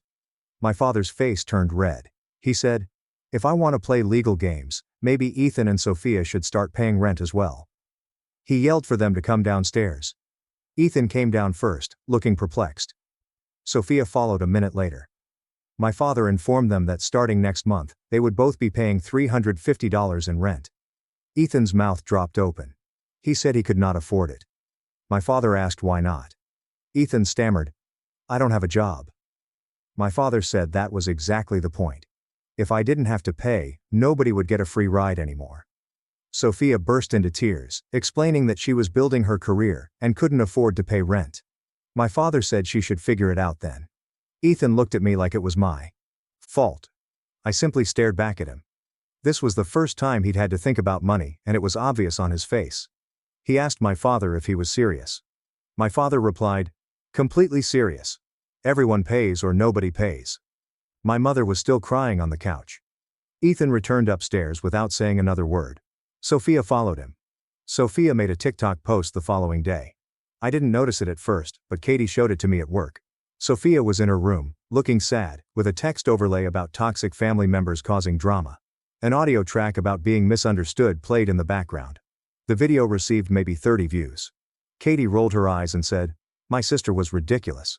That evening, my mother posted the video to Facebook with a lengthy caption about how difficult it is when your children turn against you. She didn't go into detail, only mentioning family struggles and staying strong. I read the comments. My aunt wrote that some children did not appreciate their parents' sacrifices.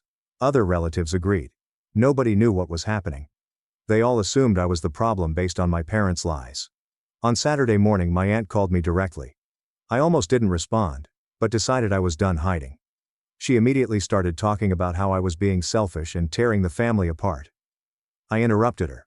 I asked if she knew I was paying $950 per month in rent. She became quiet. I told her the entire story.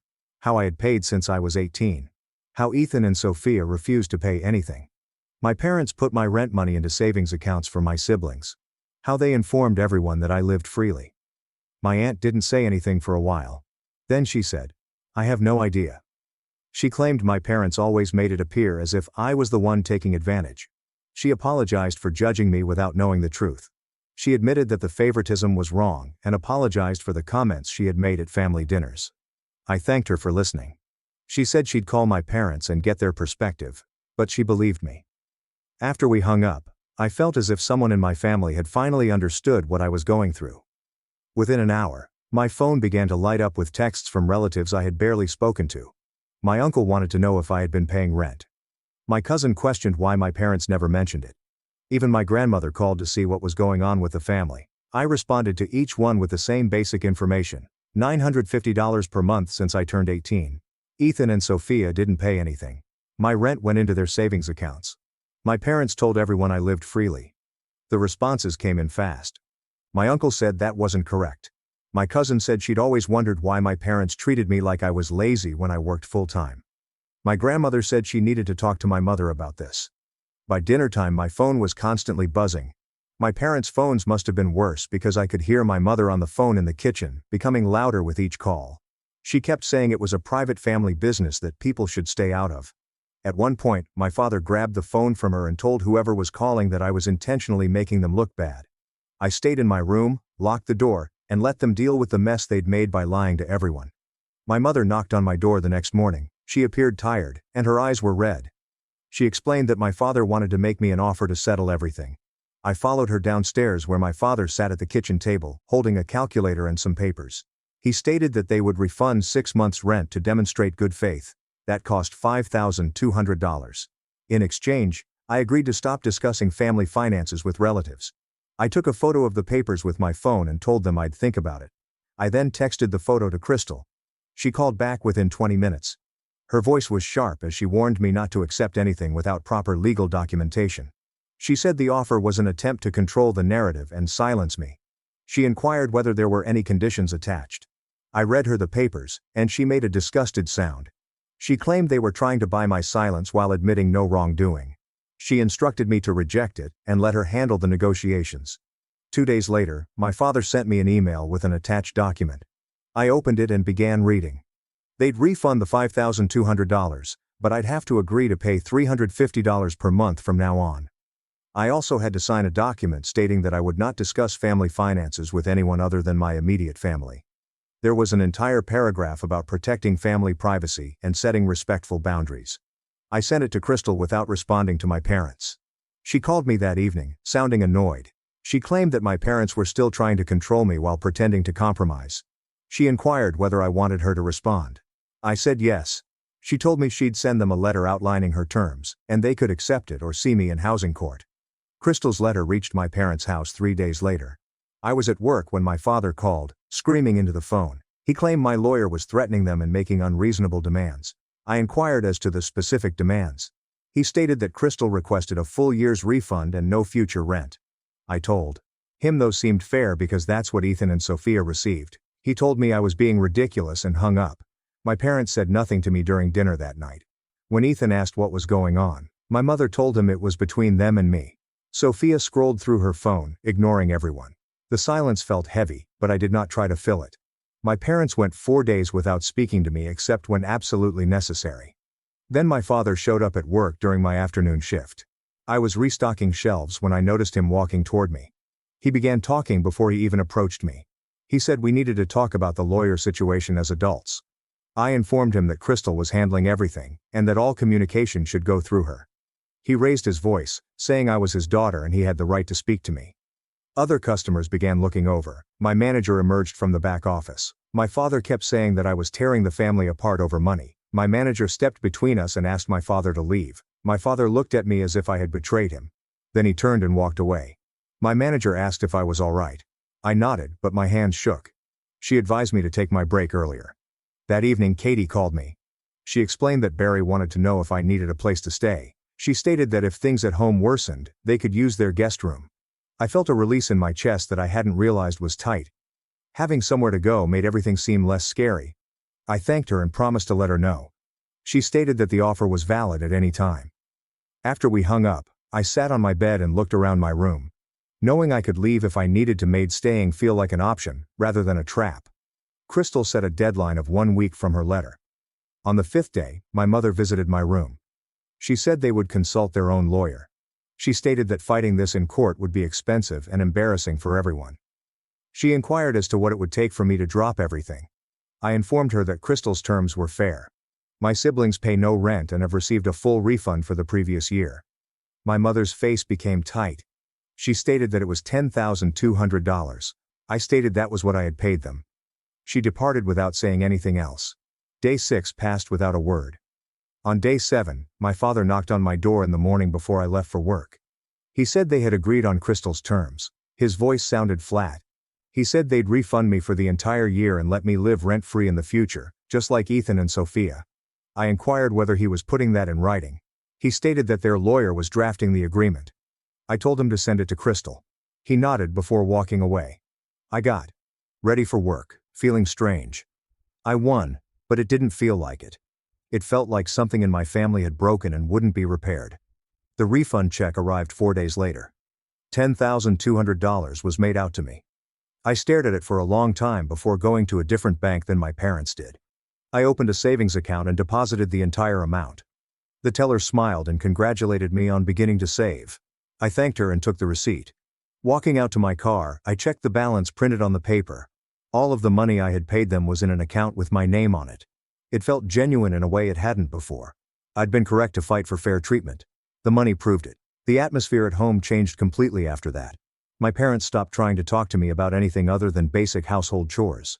Ethan avoided me entirely, spending the majority of his time in his room. Sophia walked past me as if I were not there. Family dinners took place in complete silence, with everyone eating quickly and leaving the table. My mother attempted to strike up a conversation several times, but it fizzled out quickly when no one else joined in. I ate my food and returned to my room. The house felt cold for reasons other than temperature. My mother knocked on my door early the following morning. She entered without waiting for me to respond and sat on the edge of my bed.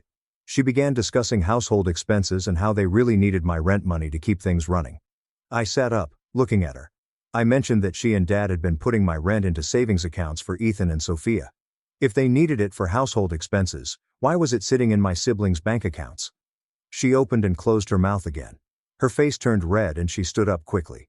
She left my room without saying anything more. 2 weeks passed with little conversation. Then one night at dinner, my father cleared his throat and made an announcement. Beginning next month, Ethan and Sophia will each pay $350 in rent. Ethan dropped his fork, which clattered against his plate. He started complaining that it wasn't fair and that he couldn't afford it. My father held up his hand and told Ethan to stop talking. He said that if I didn't have to pay, nobody would get a free ride anymore. Sophia's mouth dropped open, but she said nothing. I kept eating my food without looking at anyone. Ethan pushed his chair back and stomped up to his room. Sophia followed him a minute later. My parents sat in silence as I finished my dinner alone with them. The following week, Ethan was suddenly extremely busy. He printed out his resume and began applying for jobs online. He visited the mall and dropped off applications at each store. Within 5 days, he had an interview at a downtown music store. He returned home 2 days later and informed everyone that he had gotten the job. He'd be working 4 days a week to assist customers and organize inventory. My father nodded and said, "That's good." Ethan looked at me across the table, but I just ate my meal. It was funny how quickly he could find work when he needed it. He'd been saying for 2 years that no one was hiring and that he should focus on his music instead. It turned out that jobs were available the entire time. Sophia took a different approach. She stopped going to her boutique job and told my parents she couldn't afford rent while pursuing her influencer career. She needed to devote all of her time to content creation if she wanted to increase her following. My mother looked at my father, and he shook his head. He told Sophia she had 2 options. Pay $350 per month or find another place to live. Sophia's eyes widened and she began crying. She claimed they were ruining her dreams and being unfair. My father did not change his expression. He told her she had until the end of the week to decide. Sophia ran upstairs and I heard her door slam. The next day she was on her laptop applying for jobs. She was hired at a coffee shop near the mall within 5 days. Living at home felt wrong, even though I wasn't paying rent. The air was heavy, and nobody looked at each other during meals. I started considering getting my own place. I texted Barry and asked if he could help me figure out what I could afford and what I should look for in a lease. He texted back right away, inviting me to come by his office that weekend. Saturday morning, I drove to his workplace, a property management company. He had a large desk filled with folders and a computer with 2 monitors. He pulled up a chair for me, and we talked about my finances for about an hour. He showed me how to figure out what percentage of my income should go toward rent. He discussed security deposits and utility costs. He looked up apartment listings in my area and explained what I should look for in lease terms. By the end, I had a list of 5 places to look into and felt like I knew what I was doing. Annie approached me after my community college class that week. She taught my business fundamentals course and was always friendly to me. She mentioned that my assignments were improving and that I appeared to be more focused in class. She inquired if everything was fine. I told her about the housing situation with my parents and how resolving it had given me mental space. She nodded and explained that stress affects everything, including schoolwork. She told me she was proud of how I handled the situation and that I was doing well in her class. It was nice to have someone notice the positive changes. I thanked her and went to my next class, feeling better than I had in weeks. I spent the next 2 weeks looking for apartments. The majority of them were either too expensive or in bad neighborhoods. Then I discovered a small studio apartment on the 3rd floor of an old building. It had a small kitchen and bathroom, but the main room was quite spacious. The landlord showed me around and explained that the rent was $900 per month, which included all utilities. I did the math in my head.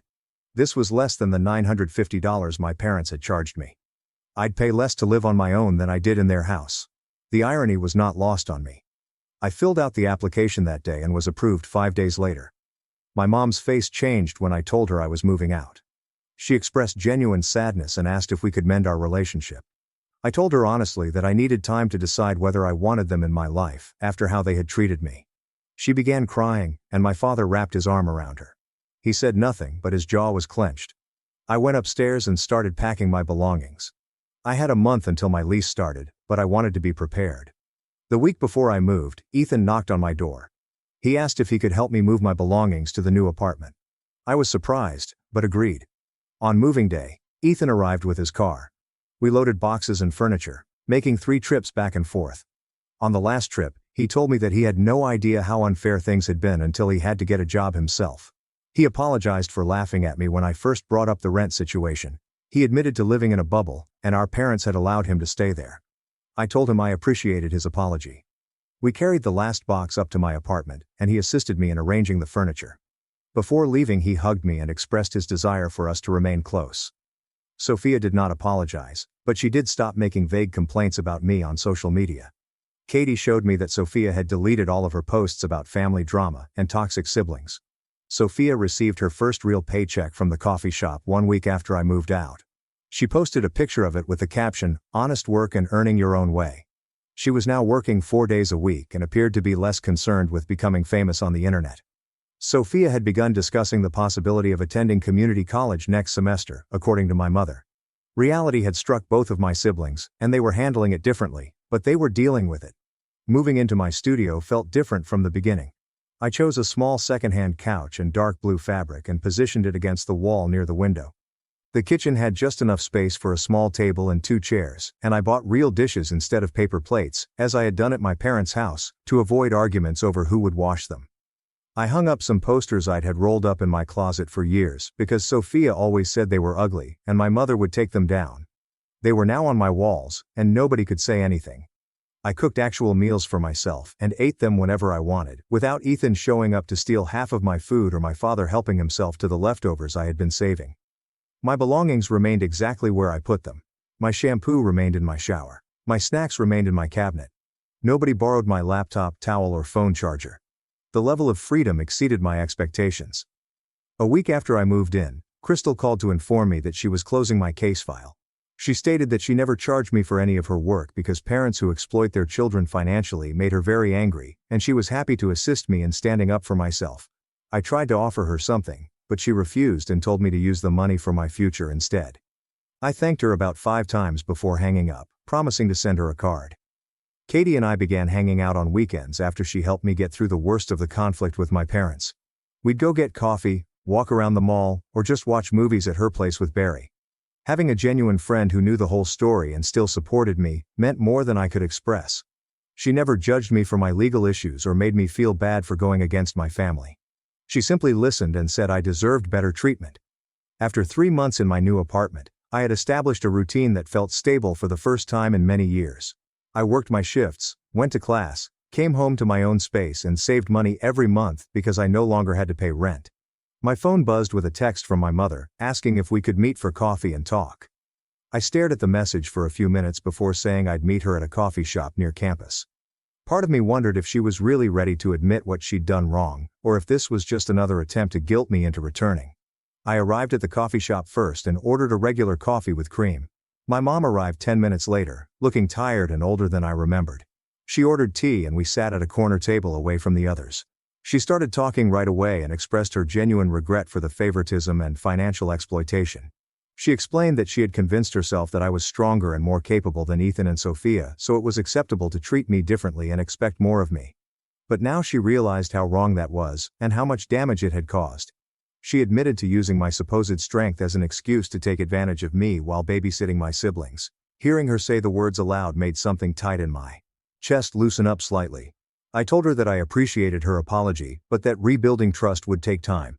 She nodded, stating that she understood and would wait as long as I needed. 2 days after meeting with my mother, my father sent me an email. It was shorter and less personal than my mother's apology, but he admitted that he was wrong to charge me rent while allowing Ethan and Sophia to live freely. He apologized for not treating me fairly, and expressed hope that we could improve our relationship moving forward. The email felt stiff and awkward, as if he had struggled with every word. But I appreciated that he had at least attempted to admit his mistake. I responded briefly, thanking him for his apology. Over the next few months I began meeting my parents for dinner at restaurants every couple of weeks. We kept things neutral and talked about everyday topics like work, school, and the weather. They were learning to treat me as an independent adult, rather than a source of income or a problem to be solved. My mother stopped trying to give me advice on every decision I made, and my father stopped acting as if I owed him anything for raising me. The dynamic had changed, and it felt more balanced. Ethan and I actually became closer after I moved out. He began texting me more frequently, and we would occasionally grab lunch together after his shifts at the music store. He told me that after having to start working and paying his own way, he realized how unfair things had been. He apologized for laughing at me when I first complained about the rent situation, and he admitted to living in a bubble created by our parents. He was still working at the music store and seemed to enjoy having structure and purpose in his life, rather than just sitting around playing video games all day. He even began to take guitar lessons seriously and practice regularly. A year after moving into my studio apartment, I was performing better than I had ever done. My grades at community college were good, so I started looking into 4-year universities to transfer to. The money I'd saved from the rent refund, combined with not paying rent during my final months at home, had laid a solid financial foundation. I had nearly $8,000 in my savings account and a solid plan for the future. My relationship with my family was better now because it was built on mutual respect rather than obligation and exploitation. Standing up for myself had been difficult and frightening, but it taught everyone in my family that fair treatment was not something they could bargain for. I was worthy of the same consideration as everyone else, and I would never accept anything less. I refused to marry, so my parents gave my sister everything, but she sold it for a business. Now they expect me to buy back the $250,000 heirloom. About 4 months ago, my parents and I had a major disagreement. The battle was over something extremely personal and precious to me, a family relic. My sister was about to marry when the quarrel broke out. Now I've always been clear about the fact that I don't intend to marry or have children. I've simply never seen that life path for myself. My family understands this. However, rather of honoring my decision, my parents chose to punish me by doing such a heinous act. My parents asked both of us home for supper the day after my sister got engaged. At first, it appeared to be a typical family evening. We were all seated around the table, talking and eating, when my parents revealed, right in the middle of dinner, that they wanted my sister to have the whole family heirloom as her wedding gift. They promised her she would receive every single piece. I was astonished. It took me a moment to understand what they'd just stated. To clarify, this jewelry collection was not made up of random old objects. They were really pricey objects with a lot of sentimental significance. The things had been passed down over several generations. Growing up, my mother even said that the heritage will be shared between my sister and myself. That's why it seemed like a betrayal when they abruptly changed their views without speaking to me. I sat there trying to seem cool, but inside I was enraged and horribly upset. This was not just unfair, it felt like a smack in the face. What made matters worse was that this was not the first time something like this had occurred. You know, all my life, I felt that my sister was their favorite. She's the youngest and has always received everything from them. More attention, more assistance, and now the heritage that was meant to be shared between us. My sister had always received preferential treatment from them, even when we were little. The difference in how we were raised began from the moment she was born. I can recall my father throwing a great family party to commemorate her birth. He stood up in front of everyone and addressed her as their miraculous, wonderful baby. My parents were relieved because, unlike me, my sister was born normal. For reference, I was born with a hearing disability, and I've had to use a hearing aid since I was a youngster. Rather than recognizing this as a natural part of who I am, my parents have treated it as a dirty secret. They have always expressed their wish that I did not have that defect. They seemed embarrassed by me, as if I were not the child they had planned for. So, when my sister was born without a handicap, they instantly liked her and favored her more. They've always made disparaging remarks about me and reminded me that I'm not as flawless as my sister. They've told me things like, a noble man would want to marry a deaf girl like me, or, I shouldn't have such high standards in men because of my hearing issues and just settle down with anyone who would have me. As if my condition made me unworthy of love or marriage. Because of their attitude toward me, I worked very hard to leave my hometown and attend college. After graduating from college, I decided to leave home and forge my own path in life. I want independence, space, and freedom. And because I've chosen not to pursue the typical route they expected, such as marrying, settling down, and becoming the sort of woman they believe I should be, they've become even more enraged. My sister, on the other hand, remained with them, constantly at their side, living the life they had planned for her, and they have always admired that about her. My parents have always been clear about their expectations of me. They've repeatedly advised me that I should marry as soon as possible and have grandkids, as if those are the only ways to live a complete, meaningful life. They believe that if I do not accomplish these things, I would be living an incomplete life, which I will regret when I am older and alone. My mother has even told me directly that as a woman, my role on this globe is to bring new life into the world.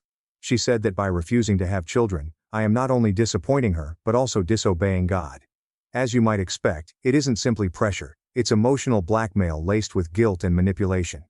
Despite this, I have always stayed firm and refused to marry merely for the sake of it. I created my life on my own terms, not theirs. So, when my sister got engaged, my parents clearly saw it as an opportunity to put me in my place, so they gave her all of our family artifacts. My sister was nearly shining with delight as my mother made the announcement. She was all smiles and thank yous, evidently happy with the whole affair. But what stung the most was that she didn't even question why I wasn't receiving anything. She did not check in with me. She didn't care what that choice meant to me, or how upset I was. When I tried to address my parents about how unjust it was, my father simply shut it off. He stated that he and my mother thought my sister was the perfect person to carry on the family legacy. My mother joined in, stating that because I had decided not to marry or have children, they believed it only made fair for my sister to receive all of the artifacts and pass them on to her children. In their minds, legacy equates to offspring, and since I'm not giving them any, I have no say. I couldn't simply sit there silently. So I objected. I reminded them of something vital. My grandmother had always stated that both my sister and I should receive the family treasure. That was her pledge to us, and that was always the plan. But my mother, with the same finality she usually employs, maintained that she knows best. She claimed that out of the two of us, she thought my sister was the most deserved, and she didn't care what I thought. My father accused me of being greedy for even asking for my portion of the treasure. He wholeheartedly supported my mother's choice, emphasizing that their minds were made up and there was no place for disagreement.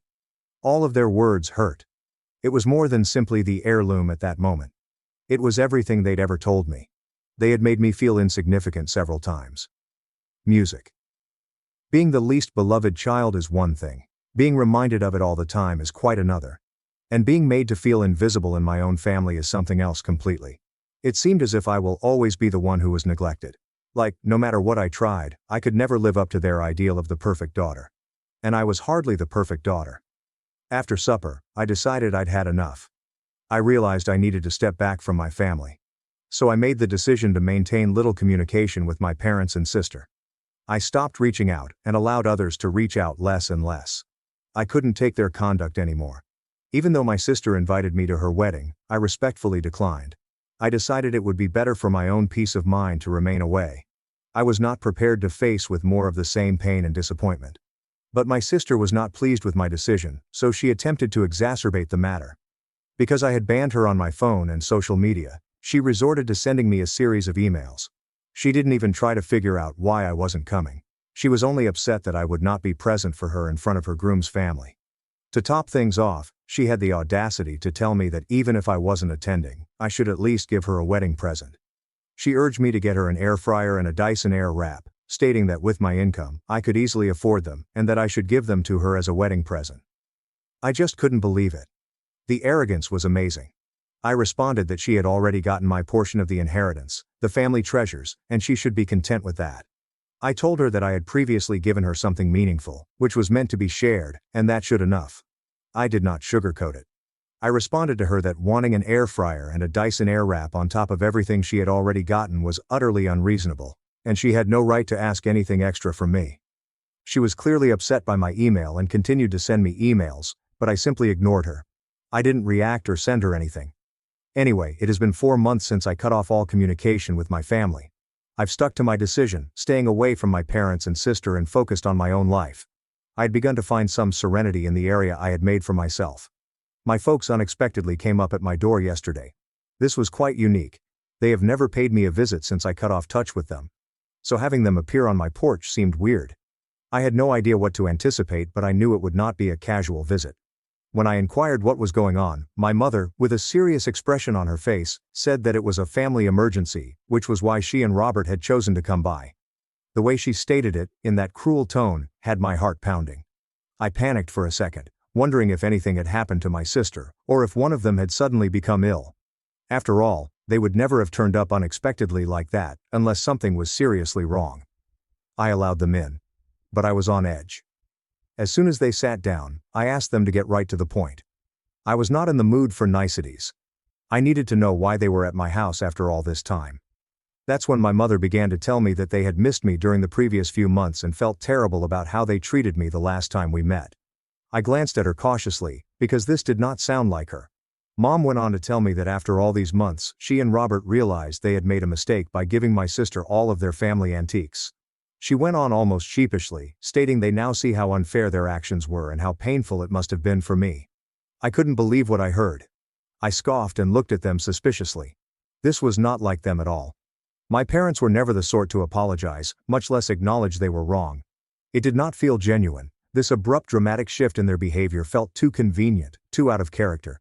I had spent years feeling like I was second best. And then they suddenly tried to apologize. It did not make sense. So I asked them straight up, what's really going on? I needed to know what was behind this sudden apology because I had no doubt that there was more to the story than they were telling. I wasn't going to fall for some superficial reconciliation if there was something deeper they weren't saying. My parents exchanged glances, and I could see hesitation in their eyes. After a long pause, my father reluctantly spoke. He explained that they had realized that I was the more deserving of the two of us, and that after everything had happened, they now wanted me to carry on their family legacy rather than my sister. But there was a catch, of course. Before I could receive anything, I had to complete this one task. I was already on high alert, and my skepticism was rising. I amused them by asking what this one thing was. I figured they were just looking for a gesture of goodwill from me before offering me the heirlooms. But what they said next completely confused me. They told me that in order to receive the heirlooms, I needed to buy them back from the exact location where my sister had sold them all. I just stared at them, shocked. My mouth became dry and my mind raced to process what I was hearing. What? My sister had sold the family heirlooms. I could not believe it. I wasn't sure if this was a joke or if I was simply hearing things incorrectly. I asked what they were talking about. That was when my mother finally admitted the truth. She explained that my sister had sold the entire collection of family heirlooms without their knowledge. She used the thousands of dollars she made from selling the items to start her own business. I was stunned, completely speechless. My sister saw it as a way to make a quick buck for herself, so all the years of hard work and sentimental value of those heirlooms vanished. I couldn't wrap my mind around it. How could she have done such a thing? And how could my parents have let this happen without intervening? However, it turns out that my sister did this without even informing our parents. Apparently my sister's business venture had failed miserably. Now she and her husband were in debt. And guess what? She had run back to our parents, pleading for financial help. That's when my parents finally convinced her to admit what she'd done with the heirlooms. At this point my mother broke down and begged me to save the jewelry. She kept saying how much she regretted not listening to Grandma Eleanor and how she should have divided the heirlooms between me and my sister from the beginning, as she had always promised. But because she didn't, everything was destroyed and the heirlooms were lost. I scoffed and asked her how I could possibly save the heirloom after it had already been sold. My father then pointed out that I could still get the entire family heirloom back for $250,000. He explained that after some investigation, they discovered that these heirlooms were now being resold on a website. This is why they sought my assistance in regaining possession of their jewelry. I looked at them in complete shock. $250,000. I almost didn't understand what I was hearing. I pointed out that this was completely ridiculous.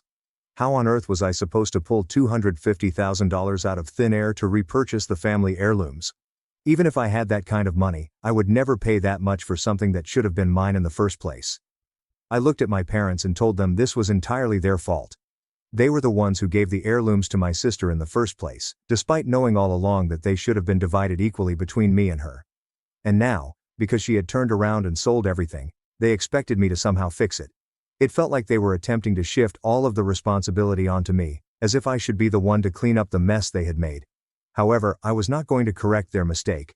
I wasn't going to pay $250,000 just because they hadn't properly managed their family heirlooms. It was not my responsibility to right their wrongs.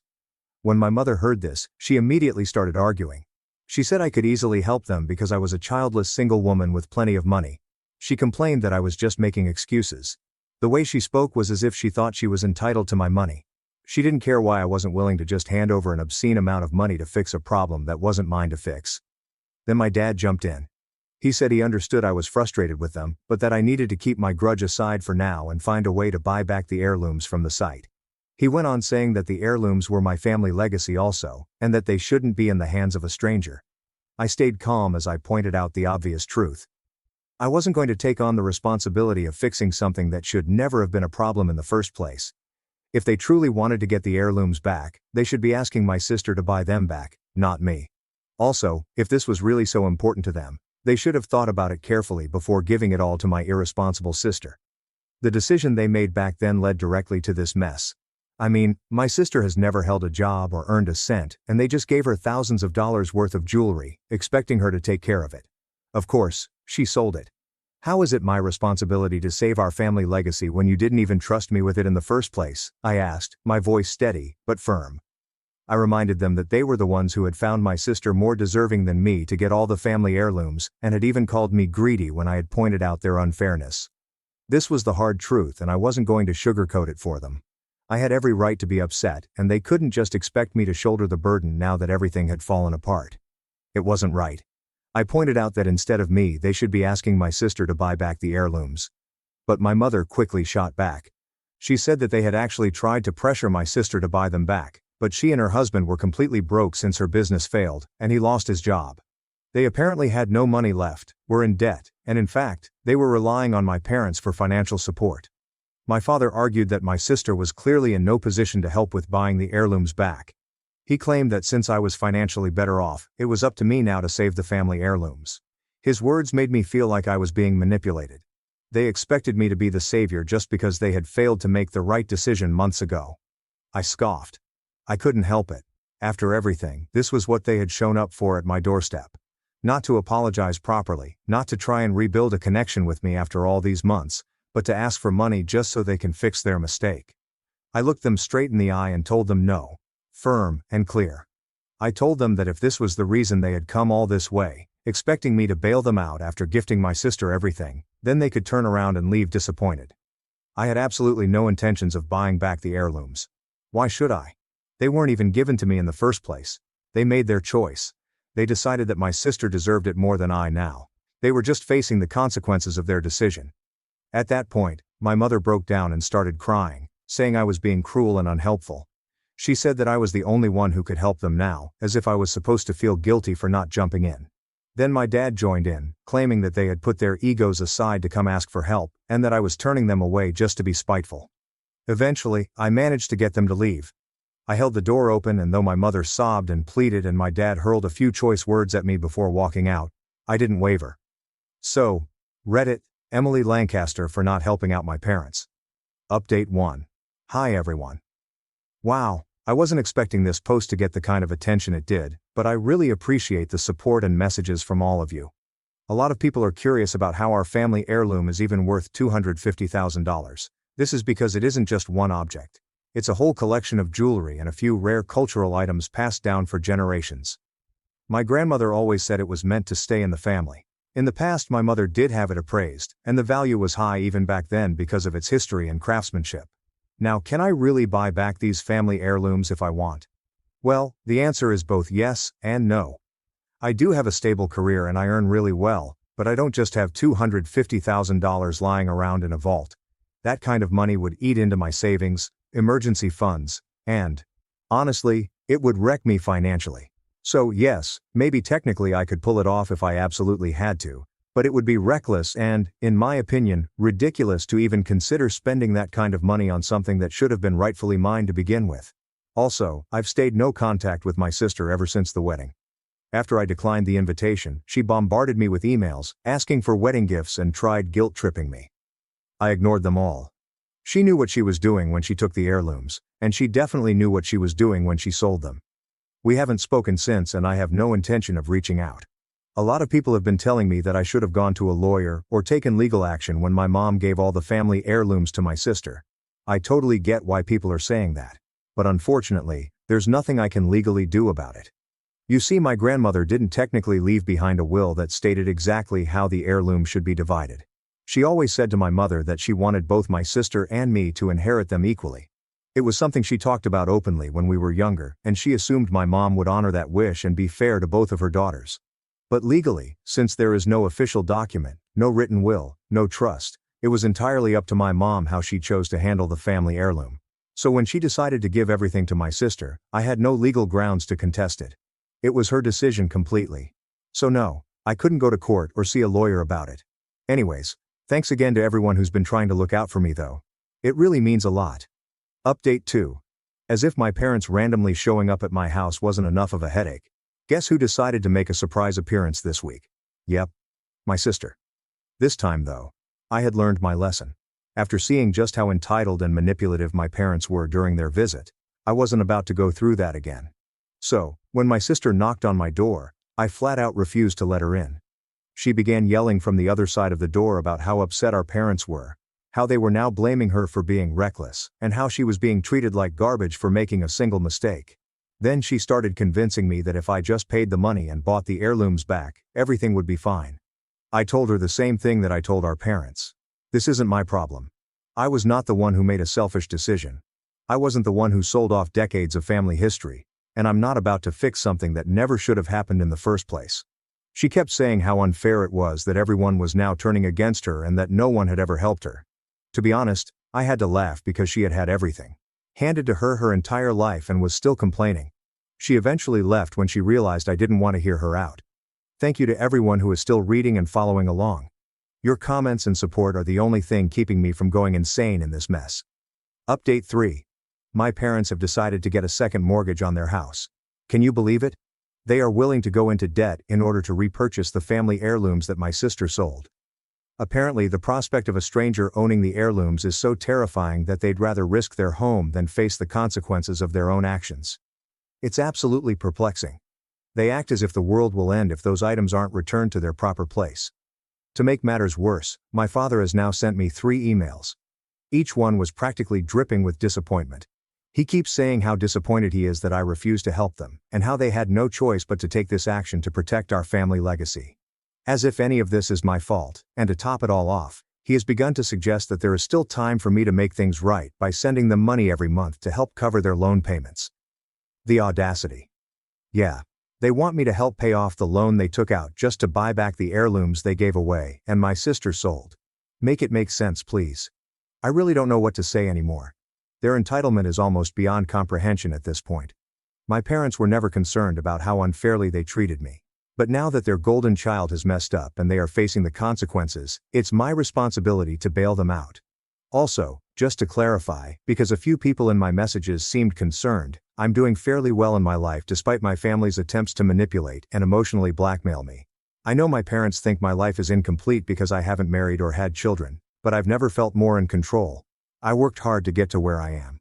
I don't owe anyone anything. Especially those who made it abundantly clear that I wasn't their priority unless they required something from me. So, no. I'm not going to waste my hard-earned money so that they can fix the mess they made. That is on them. Family ignored my welding dreams for years. As I refused to skip my exam for my golden brother, Mom called it selfish. I left, and never went back. When I was 16, I thought my family was just a little dramatic, not damaged, but loud, proud, and emotionally clumsy. But by the time I was 24, I realized that some families do not intentionally damage you. They aim. My name is Ethan, and I passed my welding certification exam last month. It took 7 years of odd jobs, late nights, and early mornings in community college to get there. 7 years of sweating through steel fumes and clutching flashcards until my hands were too weary to handle a coffee cup. And the night before my exam, the single most crucial day of my life, my mother approached me in the kitchen and said, "Your brother needs help moving his couch." I wish that was a joke. I did not grow up believing I was the invisible one. It merely started gradually, like a water leak beneath the floorboards. My older brother Liam was always the favored child. He was the child who had his name painted on the wall above his bed, along with a small football and 2 stars on either side, but I shared a room with peeling wallpaper and a bunk bed that groaned like it was demanding to be taken down. Liam was 4 years older than me and always seemed to be 3 steps ahead. My parents had a backyard cookout for him shortly after he graduated from high school. When I made the dean's list my first semester, Mom looked at the email and said, "That's nice, honey. Can you take the trash out?" Liam didn't do much school. He moved between occupations like a leaf in the wind. Gym receptionist, then real estate, then something involving cryptocurrencies that never made sense, and finally accidentally maxing out his father's second credit card. Meanwhile, I worked weekend shifts at a scrapyard and studied during breaks because welding and sleeping were not my strong suits. I am not the brilliant kind. I'm the grinded out kind, who wakes up at 5 a.m. and learns by repetition. But in my house, Liam might breathe incorrectly and be complimented for his lung capacity. I might be bleeding from both hands and be asked why I was causing a mess. It wasn't entirely terrible, I suppose. My Nana, Dad's mother, was the only one who seemed to notice me. She used to nickname me Maze the Maker because I was always making things, even from leftovers. But she died when I was 17, and whatever little barrier I had against the family hierarchy disappeared with her. After that, I was simply the spare son, the assistant, the errand runner, the one who always had time since having goals didn't count unless you wore a suit or talked about it on Instagram. And Liam moved into an extravagant apartment last year with his now ex-girlfriend, and when it failed, as it inevitably did, he chose to downsize to something more humble. That modest property was a duplex 26 minutes outside town, with a second-floor walk-up and a couch that appeared to weigh as much as his ego. He didn't mention anything until the night before my exam. I was sitting cross-legged on the carpet in the living room, my notes spread out like a temple dedicated to pipe angles and safety rules. He strolled in as if he still lived there. Although he had moved out, his aroma lingered in the home. Expensive cologne, and entitlement. "Yo, Maze," he shouted, flinging a rolled-up pair of socks at my leg as if we were 12 again. "No, tomorrow morning. Couch is a beast." I glanced at him. "Tomorrow is my welding test." He hesitated. "Oh, right. You're still doing that. Still doing that." I glanced over at my mother, who was preparing tea in the kitchen. She had not said anything yet. She did not even look at me. "I've been studying for months," I explained carefully, trying not to seem defensive. "I must arrive promptly at 8 a.m. This is the practical test." Liam grumbled. "Dude, it's only one morning. I am not asking for a kidney." Mom turned around and eventually set out. She didn't shout. Not yet. Her voice was kind. She used to pretend to be calm when she was about to do something bad. "Honey, your brother is attempting to construct a genuine life. He cannot accomplish anything on his own." My hands became chilly, and I am not. She didn't respond, just gave me that tired look as if I was being theatrical for attempting to place myself on the same playing field. Then she continued. "I just think you could reschedule or skip it. There'll be other tests." I chuckled. Actually laughed, not because it was amusing, but because it was unbelievable. "I have already paid the price, and you cannot reschedule it for another 7 months. This is my shot."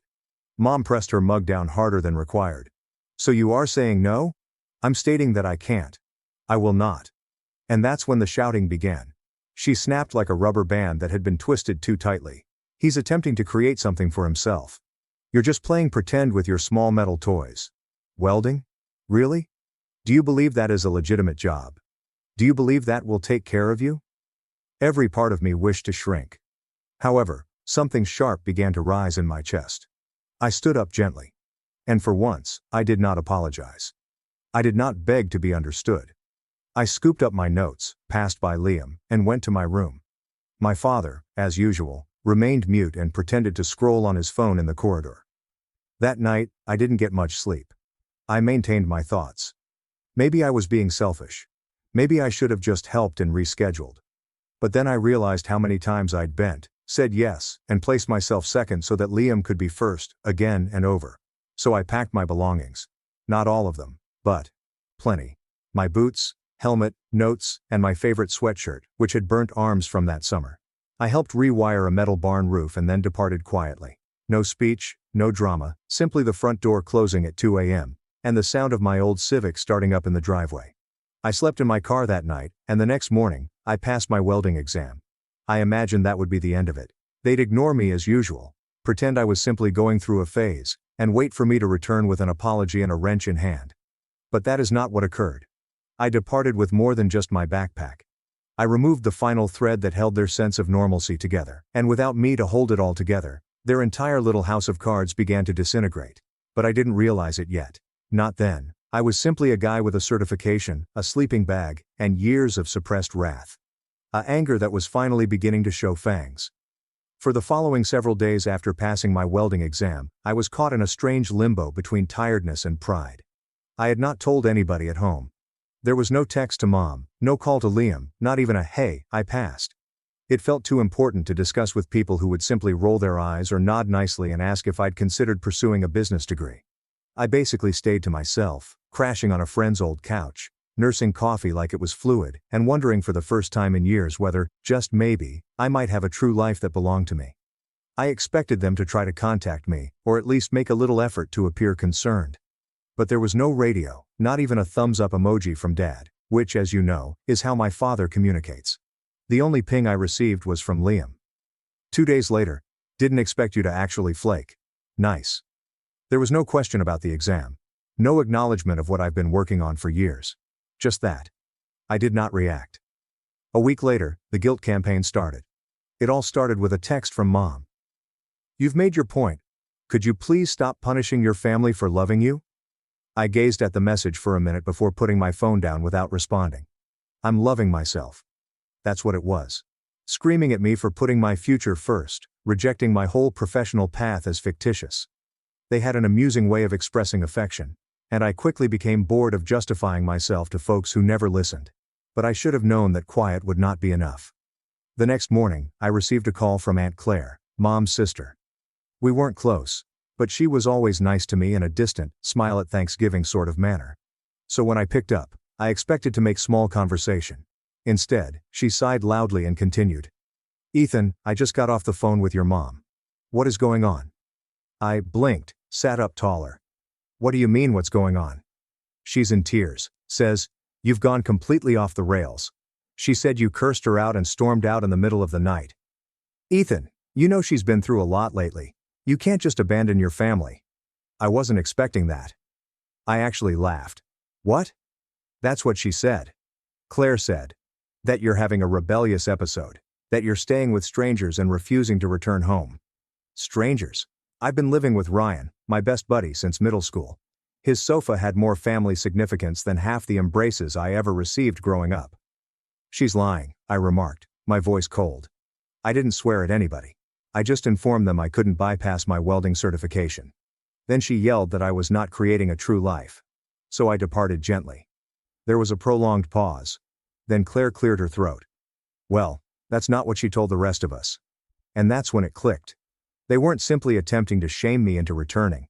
They were attempting to change the tale to make me the unstable character, the ungrateful son who rushed away, rather than the one who eventually stood up for himself. And in that version of the narrative, Liam remained the hero, the one who tried and needed help, while I was the one who inflicted suffering. I swiftly stopped the conversation after that. I wasn't harsh, but I didn't sugarcoat anything either. Aunt Claire didn't say anything in response. I could see she did not want to get involved. 2 days later, Liam shared a picture on Facebook.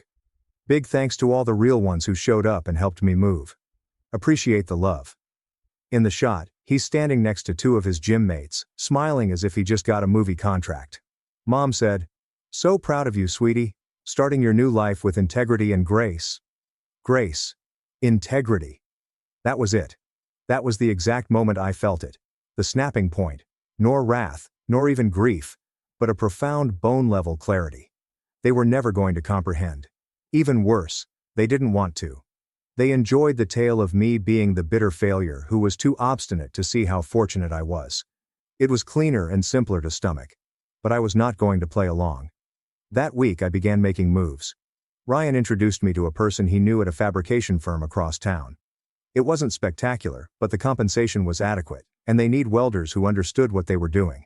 I arrived with my certification in hand and a fire in my belly. The foreman shook my hand, examined my sleeve burns and stated, "You'll fit right in." It was not glamorous. I burnt through my gloves quicker than I could replace them. By day 3 my boots smelled like molten metal, and my lunch breaks consisted of 10 minutes of stillness in a gravel parking lot. But for the first time in years, I was not faking. I was working on something, earning money, but yet receiving nothing from home. No congratulations. No, how about the job? Just quiet. Except for the rare communication from Mom, which reads like passive-aggressive greeting cards. Family isn't supposed to be this hard. You used to have such a kind heart. Don't let strangers turn you against your blood. Family is life. They loved that word when it fit them. Then I received an unexpected phone call. I was 4 weeks into my new work when Dad called. He called, not texted, and said, "We need to talk in person." I hesitated, but something in his voice seemed strange, so I accepted. We met in a diner midway between my apartment and theirs. I arrived wearing my work boots and a hoodie I hadn't cleaned in 3 days. He walked in wearing his old jacket and appeared to have not slept. We sat. The hush was heavy. Then he continued, "Your brother got fired." I said nothing. He made some stupid decisions with the crypto nonsense. He spent more than he made. His lease went through.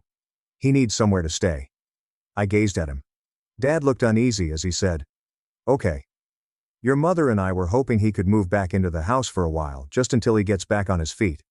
I nearly laughed again. "That's fine. It's your house." Dad scratched his temples. "Thing is, we were hoping you could move back too. Help out with bills, chip in." There was a sign. The actual cause. They asked me to bankroll Liam's return tour. I slumped back into the booth. "Let me get things straight. He blew his rent, lost his job, and now you want me to assist pay the mortgage while he sleeps in his old bed and runs a business in the living room." Dad did not respond. "I just got certified. I'm finally working. I have a shot at something, and you want me to give that up for him? He's your brother. He claimed he needed us." I looked him full in the eyes and responded, "So did I." Then I stood up and went. I did not weep. Not in the automobile. Not going back to Ryan's. But something inside me eventually relaxed. A choice. A turning point. I was done asking to be noticed. I'm done auditioning for a position I'll never get. But just when I thought the worst was past, and the ridiculousness had peaked, something occurred. The treachery. It was delivered in the form of a letter, not an email or a text message. When I arrived home from work one evening, Ryan gave it to me with furrowed eyebrows. "Looks official," he remarked. "From your parents." I opened it with grease-stained hands. Inside was an official notification, not legal but near. A prepared note on letterhead that basically read, "We've decided it's time to make some financial changes. Because Liam is in transition, we've enabled him to sublease your previous room. Please communicate directly with him to obtain your remaining stuff. Any things left unclaimed at the end of the month will be deemed forfeited." I reread it 3 times. They gave Liam my room without asking or saying anything. The cherry on top was Liam's signature at the bottom of the letter, which was simply written in blue ink as if it were a business transaction. I didn't enter Ryan's residence that night. Not straight away. I remained on his porch for perhaps 20 minutes, gazing at the letter, reading and rereading it, trying to persuade myself that I had misread something. Perhaps it was a joke, a prank, or a strange way of summoning me back home. But it wasn't.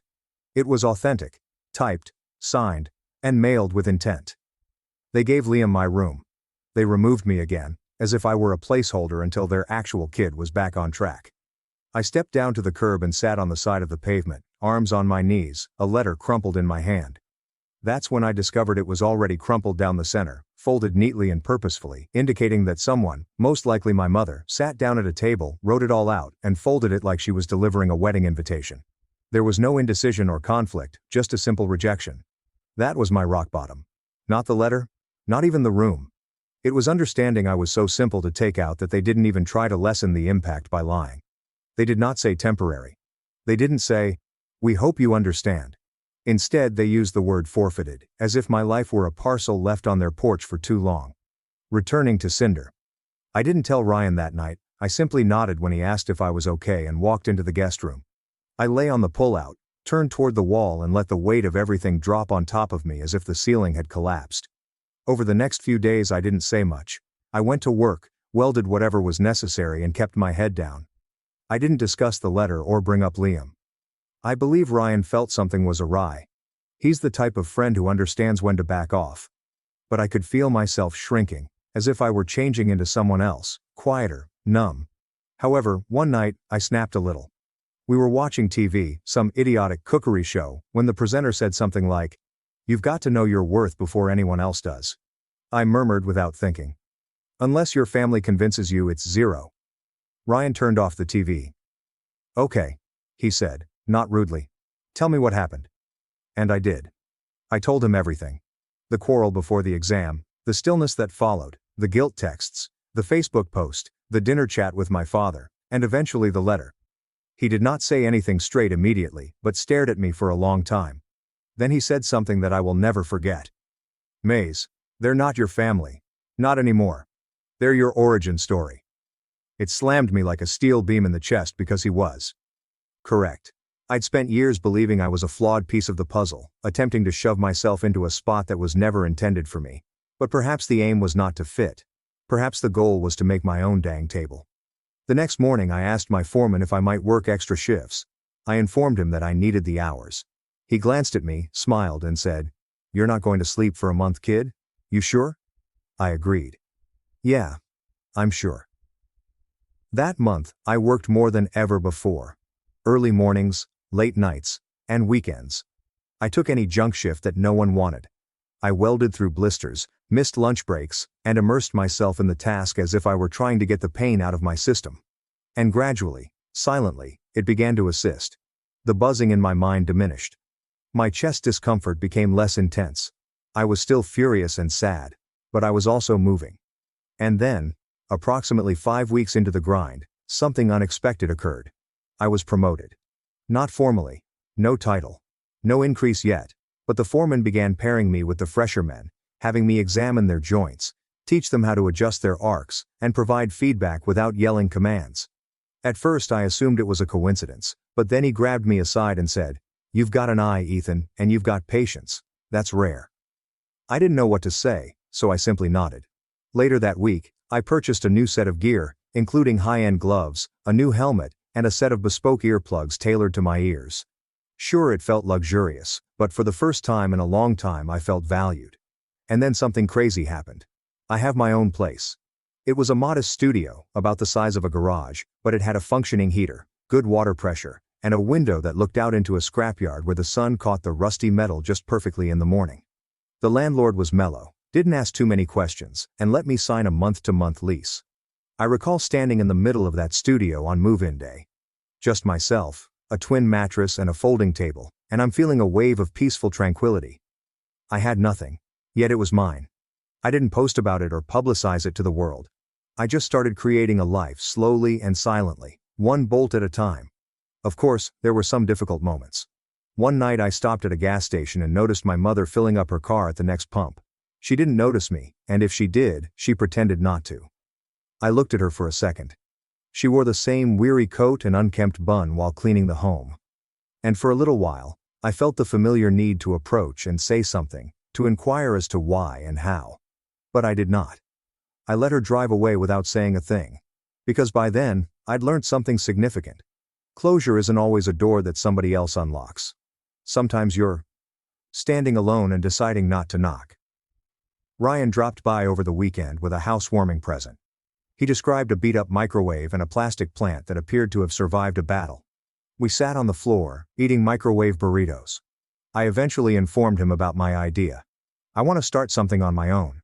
Not huge currently, but perhaps mobile welding, bespoke metal work, and repairs. He grinned. Maze the maker back at it. Maybe. Over the following few weeks I researched small company permissions, mobile rigs, and equipment pricing. It was not easy. After paying rent and food, I hardly had enough money to save anything. But I started saving money steadily, dollar by dollar.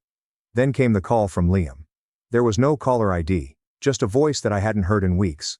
"Ethan, I haven't said anything." He went on. "Look, I know things got weird, but I wanted to talk, maybe clear the air." I should have hung up, but something inside me wanted to see what excuse he'd come up with this time. "You know how Mom is," he continued, laughing. "She freaks out. It's all intense." I did not intend for you to lose your room. That was not my idea. Have you signed the letter? I asked plainly. He paused. I mean, absolutely, but only because she stated you didn't care and wouldn't return. She lied, I said. And you contributed. He became silent. Then, in a quieter tone, he said, I'm trying, man. I really am. I got a new job. It's remote but decent pay. Trying to clean things up. I didn't respond. At last he said, I miss having a brother. And maybe once I would have cracked, would have reached across the void and tried to fix things, but not now. Not this version of me. I hang up. No wrath, no speech, only stillness. Because it was the true power I possessed now. I didn't need them. Not for validation, shelter, or purpose. I had created something from nothing.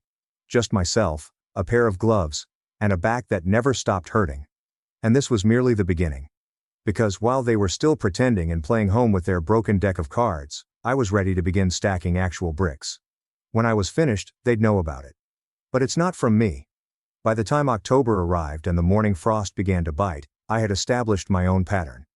Wake up at 6, have a fast coffee, weld till my back felt like a steel beam, return home to my little studio, eat whatever Ryan insisted on putting in my fridge, and fall asleep watching YouTube videos on welding rigs, tool storage, and small company taxes.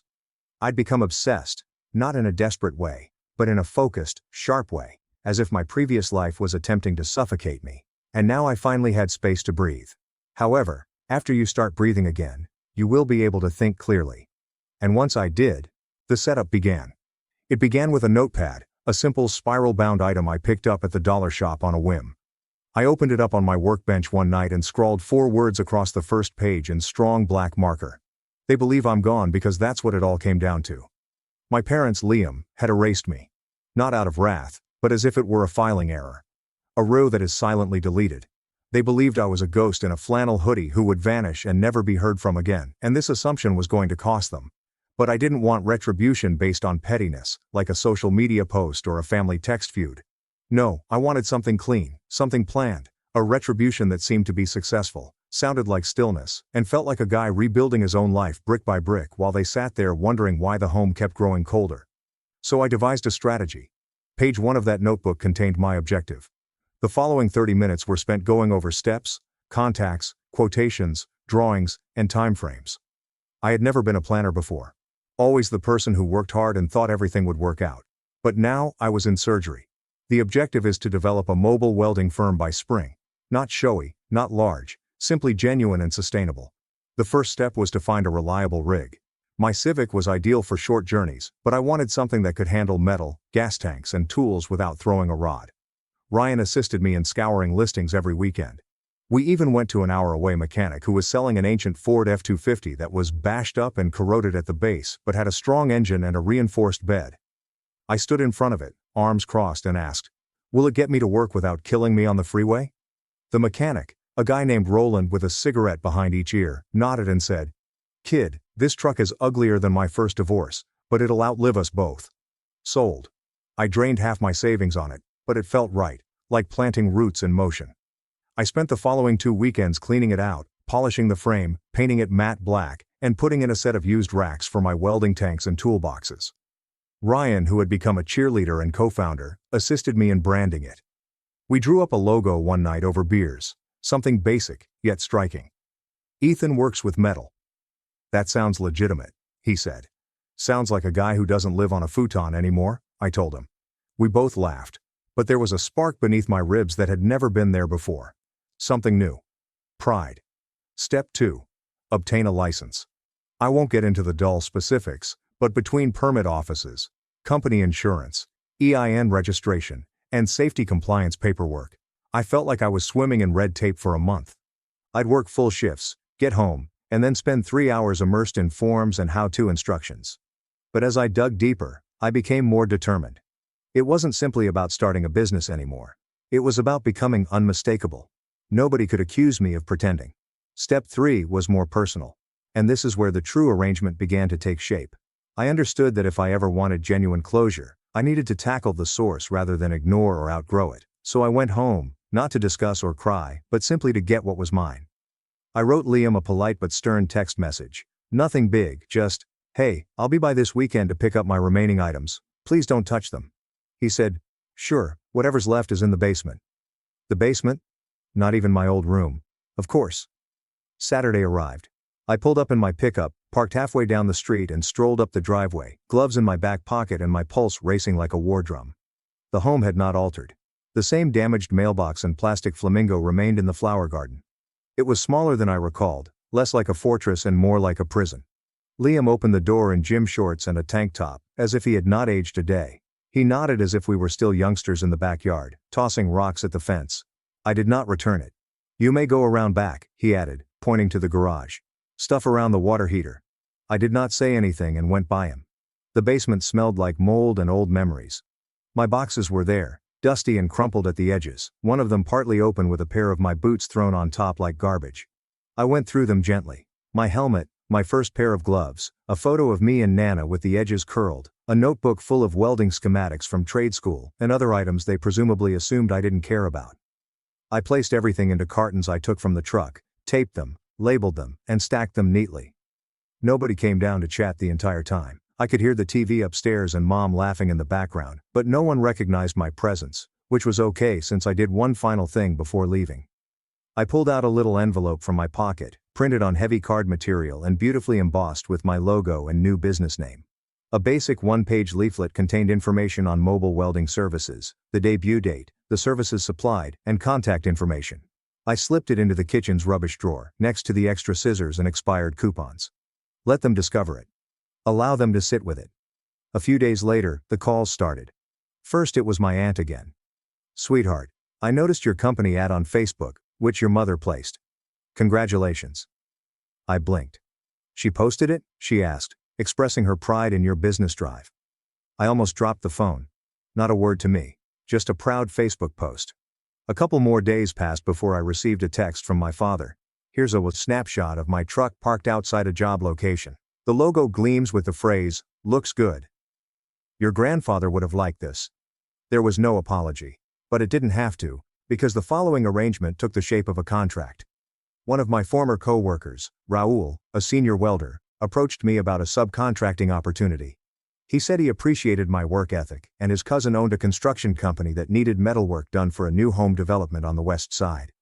"Cash flow is solid," he stated, "and your name appears on the invoice." I met the cousin. We shook hands and agreed on the scope and price. That night I signed my first genuine contract with Ethan Works Metal. When the check cleared I photographed and printed it. I didn't send it or even wave it around. I merely pinned it to my workstation, next to the crumpled letter from my parents. One piece of paper read "forfeited," the other replied they had paid in full. I didn't intend to get engaged in the neighborhood association effort. Not at first. I just wanted to weld, construct stuff, and expand my customer list.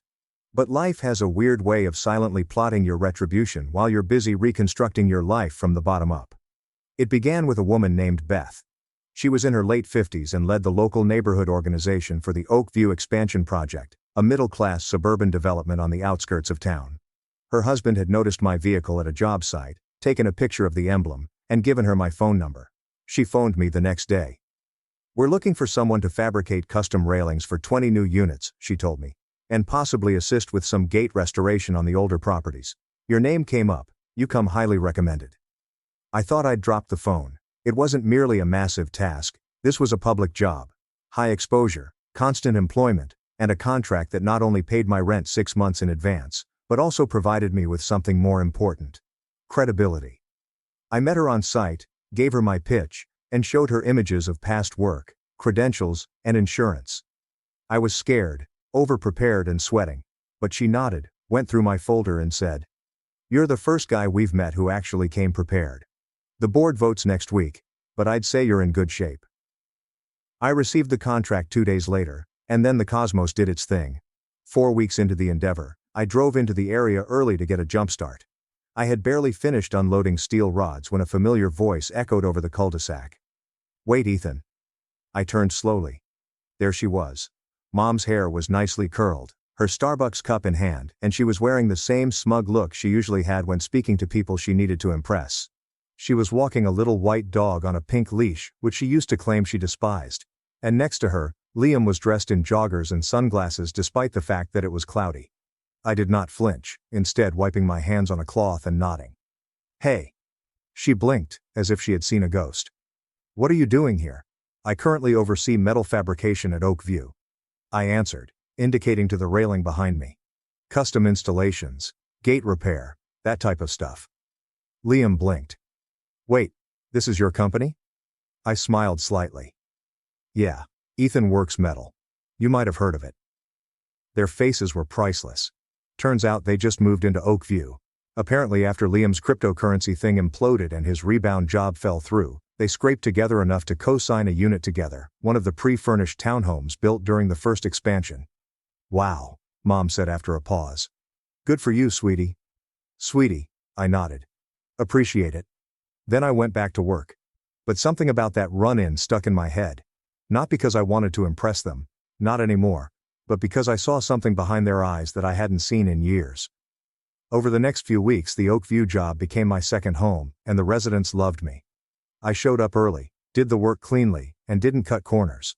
Word spread, and I began getting calls from people outside the association asking about custom furniture, signage and sculpture work. Beth called me one afternoon and said, "Hey, the board wants to recognize you at the quarterly meeting. You've had a big influence on the area. Could you please pop by and say something?" I agreed. I donned my finest shirt, clean pants and carried a photo slideshow of before and after projects on my iPad. The meeting was held at the neighborhood clubhouse where they hosted family barbecues and wine evenings. About 40 people attended, including Mom and Liam. They sat near the back, and I didn't look at them once. Beth introduced me, and I spoke for 5 minutes about how I got into welding, what I like about it, and how grateful I was to be able to work in a community that values craftsmanship.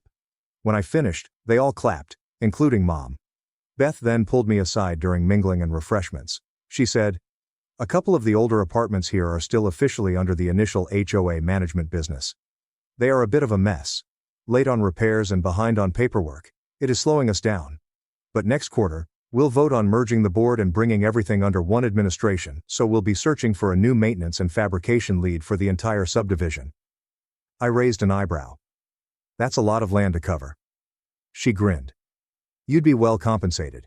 And you'd have authority over all property maintenance, including who gets prioritized, who gets skipped, and what gets postponed." I understood right away. Liam and Mom's flat was in the old block, and I kept my face neutral. I'd be honored. The vote passed a month later, and I was the man they had to call for help. Within a week, the first request came in. A service ticket from their address, a loose stair railing, a potential safety hazard. I marked it as received, then let it sit for 4 weeks. They sent follow-ups. Polite at first, then urgent, "Please advise. We have some elderly folks visiting. Stairs are still unsteady, this is a safety problem." Liam even called my work number, which I did not answer. When Beth eventually inquired about the delay, I told her the truth. "I'll get to it, but I have a backlog. Residents who have supported the work from the beginning will be given priority." She just nodded. "Makes sense." I eventually went, took my time, arrived late, made a lot of noise, drilled slowly and loudly, and left metal shavings in the walkway. I still did good work, but there was no small talk, no eye contact, just work. Cold, clean and professional. When I finished I handed Mom the invoice, full price, no discount. Before I turned to leave I remarked, "By the way, your faucet's leaking upstairs." She blinked. "What? Second floor?" "I heard it while working. Might want to correct that." She started to speak, but I was already walking away, and that's when I realized they got it. Not just the message, but the whole image. I hadn't screamed. I hadn't thrown a tantrum, written a Facebook post, or called the family together for some big dramatic reckoning. Instead, I'd done something worse. I'd succeeded without them, built something they couldn't touch, dismiss, or take credit for, and now they had to live in it. Every railing, gate and polished weld they passed on the way to their car. I was there. I would always be there. But not for them, just around them, like a shadow they couldn't shake. Months later, Ryan and I sat outside my shop. Yes, my shop, because I'd finally rented a small warehouse on the outskirts of town. The business was steady. I had 2 part-time guys working weekends. I had a waiting list, and most importantly, I had peace. "Did you imagine you'd go this far?" he inquired, cracking open a Pepsi. I glanced about at the truck, the shop, the stillness and grinned. "No," I answered. "But I knew I'd leave them behind." And that's exactly what I did. They attempted to bury me, but I wasn't gone. On Christmas Eve, my parents gave all the gifts to my brother's son. They mocked. "You didn't deserve one," I said, 3 words that stunned them all. They claim you'll never forget the moment you learn your family considers you expendable. For me, that moment occurred on Christmas Eve, surrounded by dazzling lights, sugar cookies, and the type of happiness that generally hides the flaws in a family. My name is Ethan. I'm 42. And before that night, I believed I knew how far my folks would go to play favorites. I did not. I have 2 children, Lily, 10, and Max, 8. They're brilliant and kind, the sort of youngsters who send thank you letters and still believe in magic. I won't claim they're flawless, but they're good. My wife Sarah and I have done everything we can to provide children with a life full of stability, love, and the holiday traditions I did not grow up with. I believed I had left the toxicity behind and created out something healthy. It turns out that the past has a way of making its way back in. We reside roughly 3 hours from my folks. Every year, despite our damaged relationship, we would drive to the huge family Christmas Eve celebration. My mother would demand we all wear red. Dad would pour spiked eggnog like holy water, and the living room would fill up with my brothers, wives, and grandchildren. My oldest brother Ben would always arrive late, pompous, usually with his kid Jake in tow, and make some explanation about a last-minute business event that necessitated a new haircut and fashionable jacket. Ben has always been the golden child. He could forget birthdays and miss family functions and yet be treated like a military hero. Last summer, I helped my parents renovate their kitchen. When Ben was too busy, I took time off work to drive Mom to her operation. No one recalled it, but when Ben posted a photo of his latte art, his mother would say, "So proud of my kid. It used to sting. Now I just let things go." I discovered serenity by decreasing my expectations. This year, however, was different. We arrived a little early. Lily helped put the cookies on the platter, while Max attempted to steal one when no one was watching. Sarah poured chocolate for the kids and smiled through Mom's compliments on how well behaved they are right now. I should have realized something was wrong when I noticed the pile of gifts under the tree. They were heaped high. Shiny ribbons, glittering paper, large and little, handmade tags. But when I peered closer, I found something peculiar. None of them knew Lily or Max's names. I reasoned that they may be in another room. Maybe Mom was doing that thing where she hides the gifts to create anticipation. That's something she used to do, correct? Then Ben came late, as usual. Jake, now 13 and maturing into a smirky adolescent, swaggered behind him as if he owned the space. Ben welcomed the room like a politician, greeting Mom and fist-bumping Dad while ignoring me completely. I noticed Jake head directly to the tree and exclaim, "Woo, that's all for us? All for the grandkids who made us proud this year," Dad said with a wink. I froze. The grandkids who made us proud. My gut nodded, but I refrained from jumping to conclusions. Sarah clasped my hand. She'd heard it too. Mom ushered everyone into the living room, literally hopping with enthusiasm. We wanted to do something special this year to recognize the grandchildren who have excelled, top in their class, helpful around the house, and making us very proud. I looked down at Lily and Max. Lily's grin vanished. Max moved uneasily. Ben stood behind them like a proud stage parent, and Jake puffed out his chest. Mom delivered Jake his first present from grandmother and grandpa. Jake ripped it open. An iPad. I blinked. The following item was a pair of costly sneakers, then a gaming headset, then a drone. Every gift was for Jake. Different tags and packaging, all addressed to him. Max leaned toward me. "Are ours arriving later?" I couldn't respond. Then came the kicker. Jake held up the drone and laughed. He looked directly at Lily and Max and said, "I suppose you didn't deserve one." My jaw clenched. I glanced at Mom and Dad, expecting some type of correction or recognition. But Mom merely giggled and said, "Oh, he's just teasing." Lily appeared to be trying not to weep. Max gazed at the floor. Sarah's face was pallid. Her lips opened slightly as if she intended to say something, but she did not. And me? I did not cause a scene.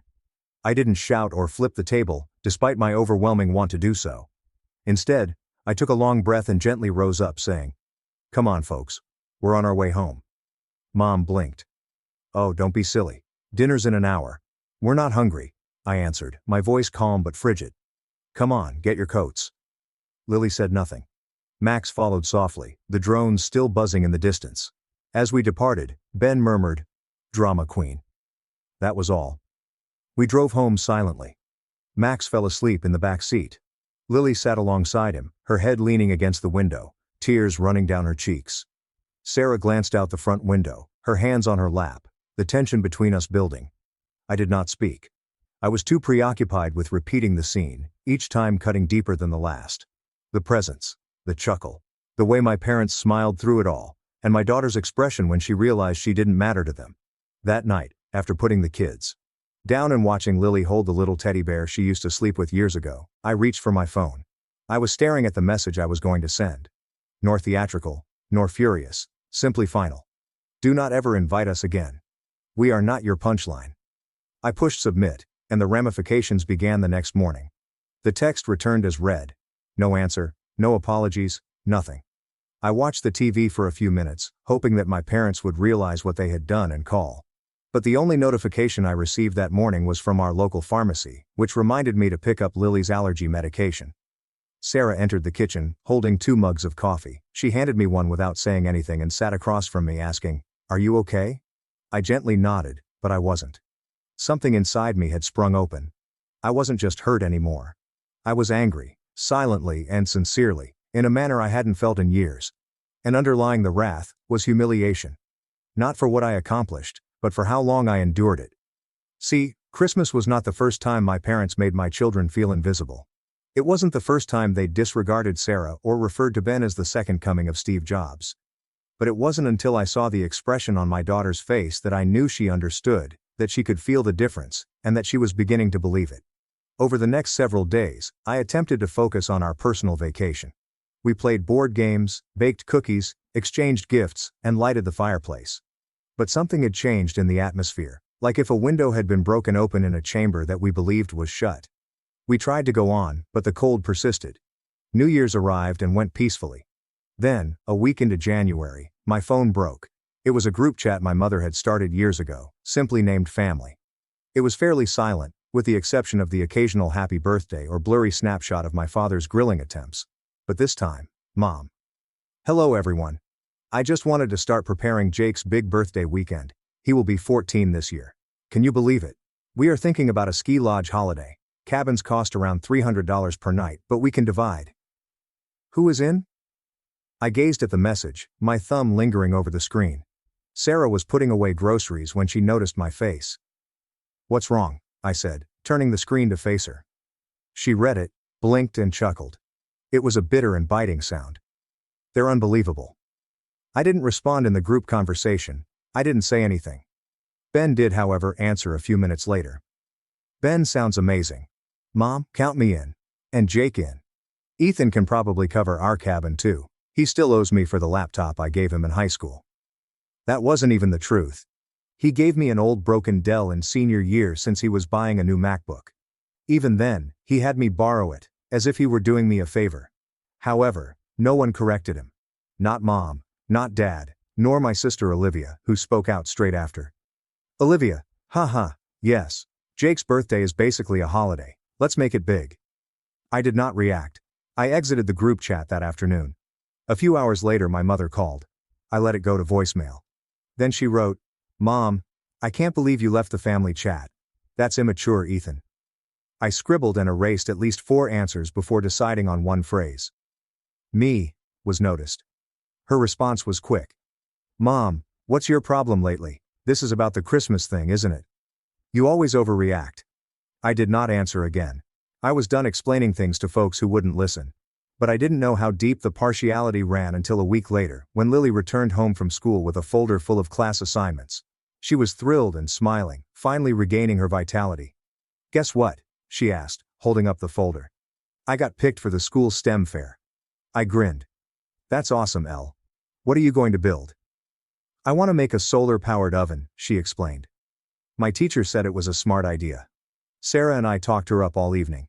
We got some supplies online, printed out schematics, and even started designing presentation boards. That weekend I shared a snapshot of her doodling ideas at the dining table. Just a calm father moment, nothing flashy. The comment said, proud of my little engineer.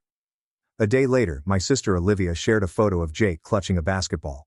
Olivia's caption read, my nephew equals the next NBA MVP. Sorry, not sorry. Then Mom commented on her post. Genius boy, we're so proud of you, Jake. Silence. Sarah noticed first. They did not even enjoy the post. I shrugged. It's fine.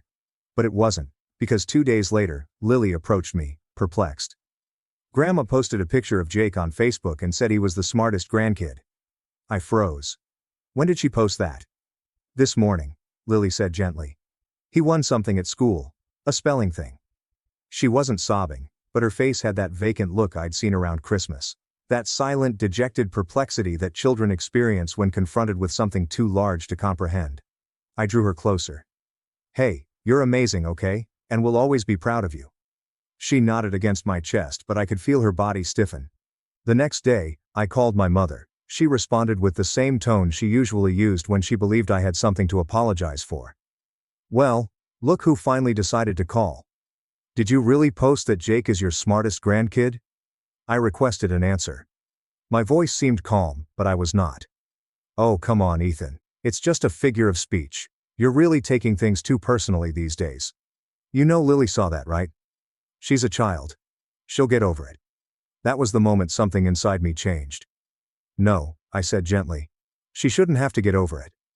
There was a pause. Ethan, you're blowing this way out of proportion. You always have to be the victim. No, I've just stopped pretending it doesn't hurt. Another pause. Then she said something that would stick with me for the rest of the year. Well, maybe if you raised your kids to stand out more, they'd get the attention you want so badly. I did not shout. I did not argue. I simply hung up. Sarah was in the doorway. She'd heard the entire thing. She came over, sat next to me, and whispered, "We're done with them, right?" I nodded.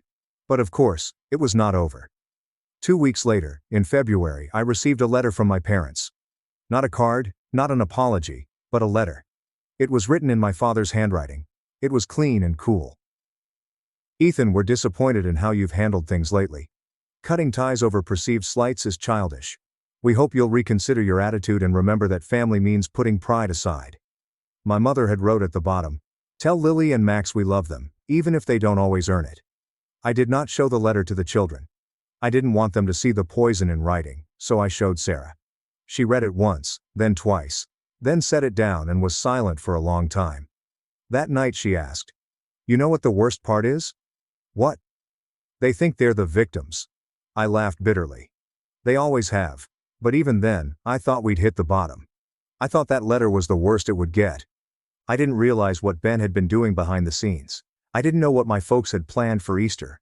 I had no idea how far they were ready to go to pretend they had done nothing wrong, or how deep they'd dig before dragging me down into it.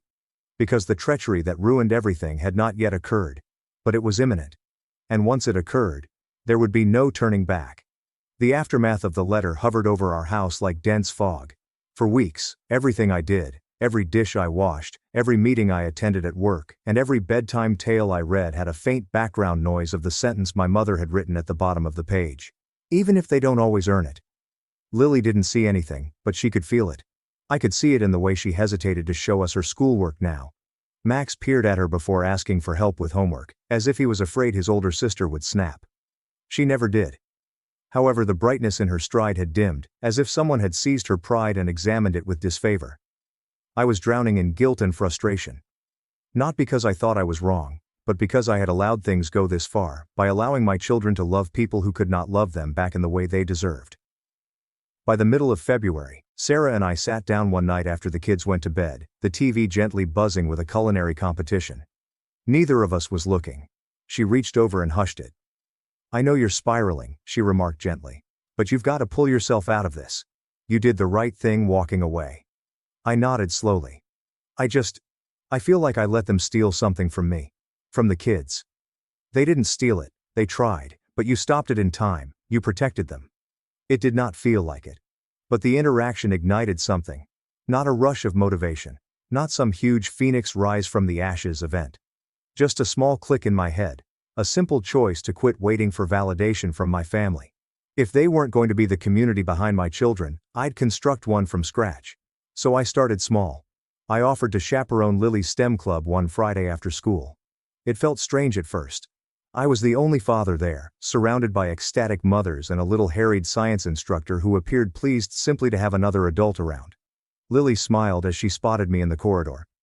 "You came," she muttered, half ashamed and partly excited. I stayed in the corner, primarily assisting youngsters with taping down poster boards or testing circuits that were shorting out. But I noticed that Lily stood a little higher that day. She raised her hand more and discussed her solar oven idea to two of the younger kids who were struggling with their own. When we got in the car, she added, "It was cool that you were there. It hit me harder than I expected." Later that week, Max came home and mentioned a soccer skills session he wanted to attend. It was early Saturday morning, which often meant cartoons and pancakes, but I signed us both up. I hadn't kicked a soccer ball in years, but Max wasn't concerned. He simply wanted to do something with me. And gradually, life began to alter. I joined a local dads club that focuses on community involvement and mutual support, rather than one that gathers to drink beer and gripe. We made toy packages for children in hospitals, organized cleanup days at local parks, and even sponsored a Dad and Me event at the library, where I saw Max read the BFG aloud to 3 other kids like a miniature motivational speaker. Meanwhile, I became more focused on my work. I was a mid-level project manager for a logistics software company, and while I was always good at it, I never sought to improve. I'd spent too many years trying to keep my head down and seeking acceptance from the wrong people. With nothing to lose, I moved forward. I offered to head a difficult cross-departmental program that had been stuck for months. I remained late, understood the elements of the system that I'd always avoided, and accepted responsibility when things broke. My supervisor took note. At the following all-hands meeting, he addressed me by name. "Ethan's been quietly keeping this whole operation afloat," he told me. "If you've benefited from faster rollouts this quarter, thank him." The Slack messages began to arrive. Not just accolades, but possibilities. Someone in another department informed me about a product pilot. Another person offered to suggest me for a leadership fellowship. I wasn't used to it, but I didn't dismiss it. Sarah was doing well at home too. She'd taken on some freelance consulting work, leveraging her marketing skills to assist local firms with branding and outreach. She'd started conducting Zoom calls from the guest bedroom, her voice clear and confident. "You're different lately," she informed me one evening. "It's like you're finally letting go of the weight." And I was going slowly because here's something I didn't expect. Breaking off my parents and siblings. It stung. Of course it did. But it also created space. Space to breathe, think, and develop. However, this does not imply that the past has been tranquil. My sister Olivia messaged me on Instagram in early March. No phone contact, no text message, just a DM with a screenshot of a photo Sarah had shared of Lily's completed solar oven project. Lily was standing next to it, beaming, as sunshine reflected off the aluminum panels. "My little innovator, first place in the district showcase." Olivia's response alongside the screenshot said, "So, we're just pretending none of this drama happened now." I did not respond. 10 minutes later, another message arrived. "Jake wanted to congratulate Lily. He's matured, you know." I didn't answer because I knew what this was. A test, not a ceasefire, an invitation to crawl back so they could pretend everything was a mistake. I erased the message. A week later, Ben called me. I nearly didn't pick up, but curiosity got the best of me. "Hey bro," he said as if nothing had occurred. Long time I waited. "So, listen. Mom and Dad are planning a family Easter brunch." He stated they were wondering if you'd want to come by. "Clear the air, you know, start fresh." "Did they tell you to call me?" "No." He was lying. "I just thought it was time." "What exactly would I be clearing the air about?" He paused. "I mean, come on man, you got real sensitive over some gift mix-up. Jake's a kid, he jokes around. And Mom and Dad, look, they love your kids. You know that. They just show it different." I let the stillness continue. Afterwards I said, "Do you even remember what Mom wrote in that letter?" He laughed. "Letters? Who reads letters anymore?" I hung up, but the call bothered me. Because it wasn't only about me. Easter was approaching, and Lily and Max had inquired whether we would be doing anything with the whole family this year. They didn't miss the drama, but they did miss the sense of belonging, and I wanted to give them that back, not via forced vacations or bogus apologies, but by establishing something better. That week Sarah and I decided to hold our own Easter brunch. We invited 3 of Lily's STEM buddies and their families. Max invited 2 soccer friends. Sarah contacted a coworker who was new to town, and had twin girls. We purchased folding tables, strung lights, decorated eggs, and made much too much food. I even borrowed a rabbit suit from the community center and wandered around the backyard like an idiot for 2 hours, throwing out candy. And you know what? It was the nicest vacation we had had in years. There was laughing and friendliness, but no forced grins or passive-aggressive comments. just pure bliss. Lily came up to me, flushed, and exclaimed, "Dad, this is the best Easter ever." And that's when I realized we hadn't just left anything behind. We were creating something fresh. Of course, the past was not finished with us yet.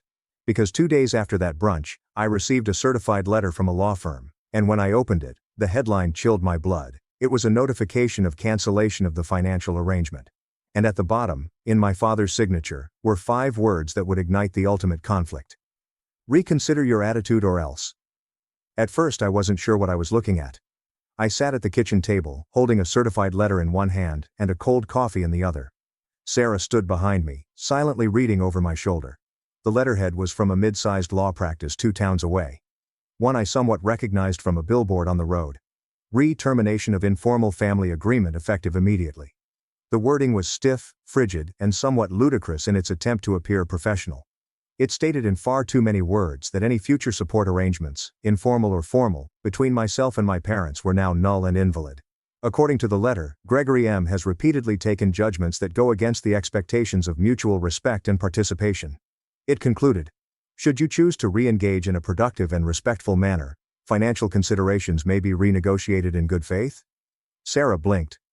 What financial agreement? Was the query, right? There had never been a formal paper, no handshake bargain, or verbal agreement. But years ago, when we were still struggling to make ends meet, I helped my parents get out of a serious mess. Back in 2014, my father's construction supply firm was delinquent on taxes. Something about a misfiled return and penalties that grew quickly. He owed nearly $42,000 in overdue taxes and late fines. He called me in a panic. Sarah and I had recently sold our first tiny property in the suburbs and relocated closer to the city. We'd made a tiny profit and saved the most of it. But when my father called, panicked and ashamed, I did not hesitate. I issued a $20,000 check to cover the first IRS deadline, then co-signed a short-term loan in his name to assist them restructure the remainder. I never asked for it back. He promised, of course. I'll make this right, son. But I wasn't expecting anything. I assumed it was just what you did for your family at the time. That is what I did. And over time, they came to regard that gesture as something they had done for me. I'd hear it in small comments. Well, if we hadn't helped you get into that neighborhood or you forget, we've always supported you when we could. They altered the tale, which I allowed them do till now since they were weaponizing it. They were now arguing that I had breached a financial arrangement due to my attitude. Sarah read the letter again and carefully laid it down, as if it could explode. They're preparing for something, she explained. Something bigger. I nodded. My heart pounded but my mind was clear. For the first time in my whole nightmare, I saw everything for what it was. It wasn't about damaged feelings anymore. This was computed. Ben most likely helped write it or advocated for it. Despite spending the most of his adult life relying on his father's money, he always considered himself as the family's businessman. If they were formalizing things now, putting words on paper, and establishing legal positions, that meant they weren't just cutting me off. They planned to completely eliminate me. That night I walked into our storage room and pulled out a box that I hadn't touched in years. Old bank statements, email printouts, and a manila folder titled, Dad IRS Loan 2014. I had retained it because of habit, not paranoia. But as I flipped through the documents, I felt something flash. There it was. The signed promissory note from the credit union, my name co-signed, the payment history, a wire transfer receipt, and, most significantly, an email from my father with the subject line, needed help just until we rebuild. His message was as follows. Ethan, I don't know what I'd do without you. I'll make this right. Once we finish the new contract in July, we'll square up. I promise. I gazed at that sentence for a long time since in their reality, that promise had faded. However, now I had a paper trail. Over the next week, I made little movements. First, I contacted Jillian, a lawyer with whom I had previously worked on a contract issue. She wasn't glamorous, but she was focused and thorough. I forwarded her scanned copies of the letter, email and loan documentation. She phoned me the next morning. This isn't a financial termination, she said. It's a setup. What do you mean? They're trying to preempt any legal claims you might make by framing this as you violating their expectations. They're hoping to make any countersuit look like petty retaliation. Do I have a case? You have a very strong case, she explained. Especially if they ever took funds or services without documented repayment. And if this goes to court, that email alone could wreck them. I felt a sense of peace flow through me. No joy, no vengeance, just clarity. For years, I believed that family turmoil was limited to the home. Raise your voice or push back, and you become the problem. But now I see it for what it truly is. They'd treated guilt as cash, love as a loan with interest, and my silence as consent. And they were going to find out that I was no longer quiet. Sarah and I began plotting, not vengefully, but with purpose. We discussed ways to safeguard our children, possessions, and time. We transferred some money to a new account and the house deed into both of our names equally. Previously, it had only been mine for lending reasons. We also sat down with Lily and Max. We didn't tell them everything, just the facts in a way they could grasp. Grandma and Grandpa are upset with Dad, I told them, and they've decided not to talk to us right now. Lily frowned. Because we didn't come to Easter? No, sweetie, Sarah said. Because we stopped letting them treat us unfairly. Max said. Are we still allowed to miss them? That one touched home. I nodded. Of course. But just because someone's family doesn't mean they're always safe to be around. And it's okay to feel sad about that.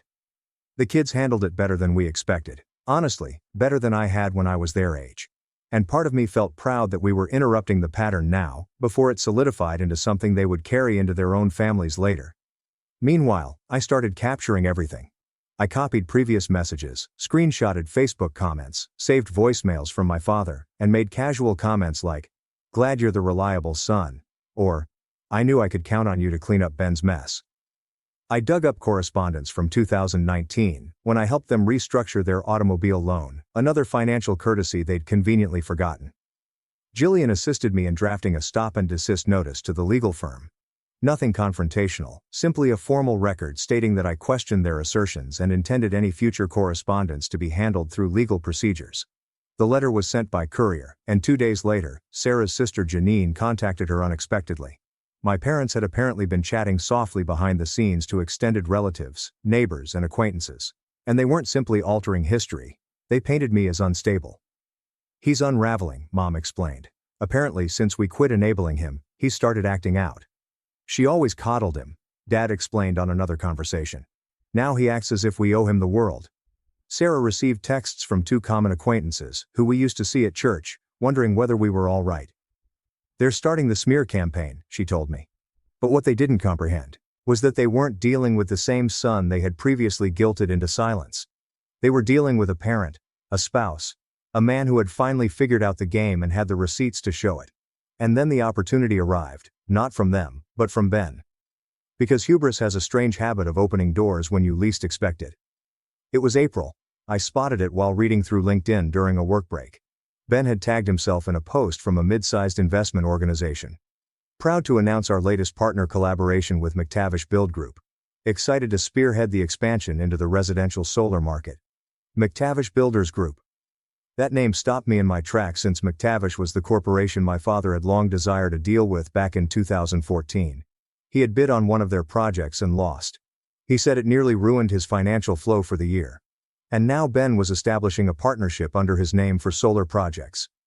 Lily's scientific project came into my mind. I clicked through. The alliance was fresh new. The ink hadn't yet dried. Then I saw it. One of McTavish's promotional illustrations is a representation of a smart solar cabin concept, with the pitch influenced by real-world STEM inventors. At the bottom is a schematic that is virtually identical to Lily's solar oven idea.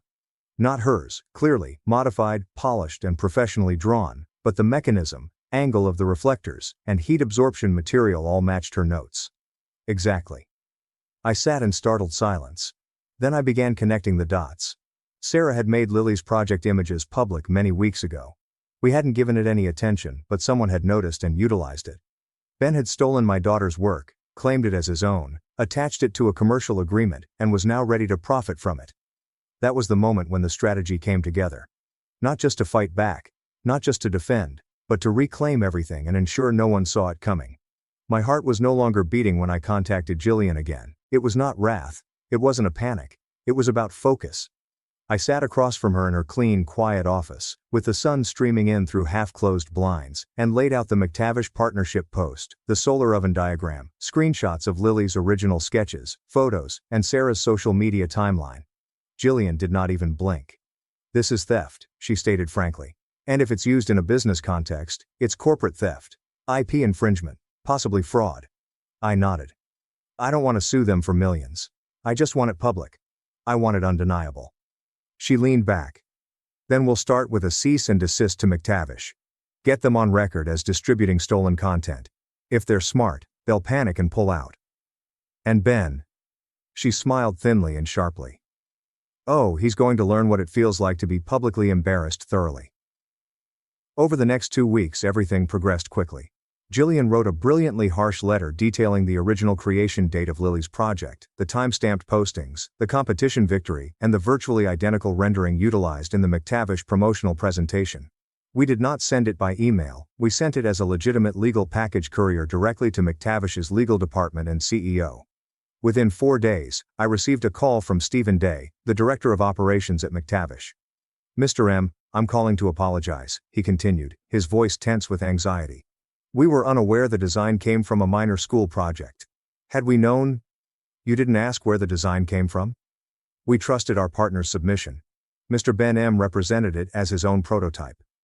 My throat clenched. He claimed to have invented it. Yes, sir. I'd like to assure you that as of this morning, we've frozen all rollout plans tied to that partnership, and we are internally reviewing all content and contracts connected to it. Good, I responded. Because if this goes to court, I'm bringing Lily with me. I'll let the press photograph her standing next to the model she built on our kitchen table with tin foil and a shoebox. He breathed forcefully. There's no need for that. Please, Mr. M. Let us fix this. They didn't just end the alliance, they issued a formal apology.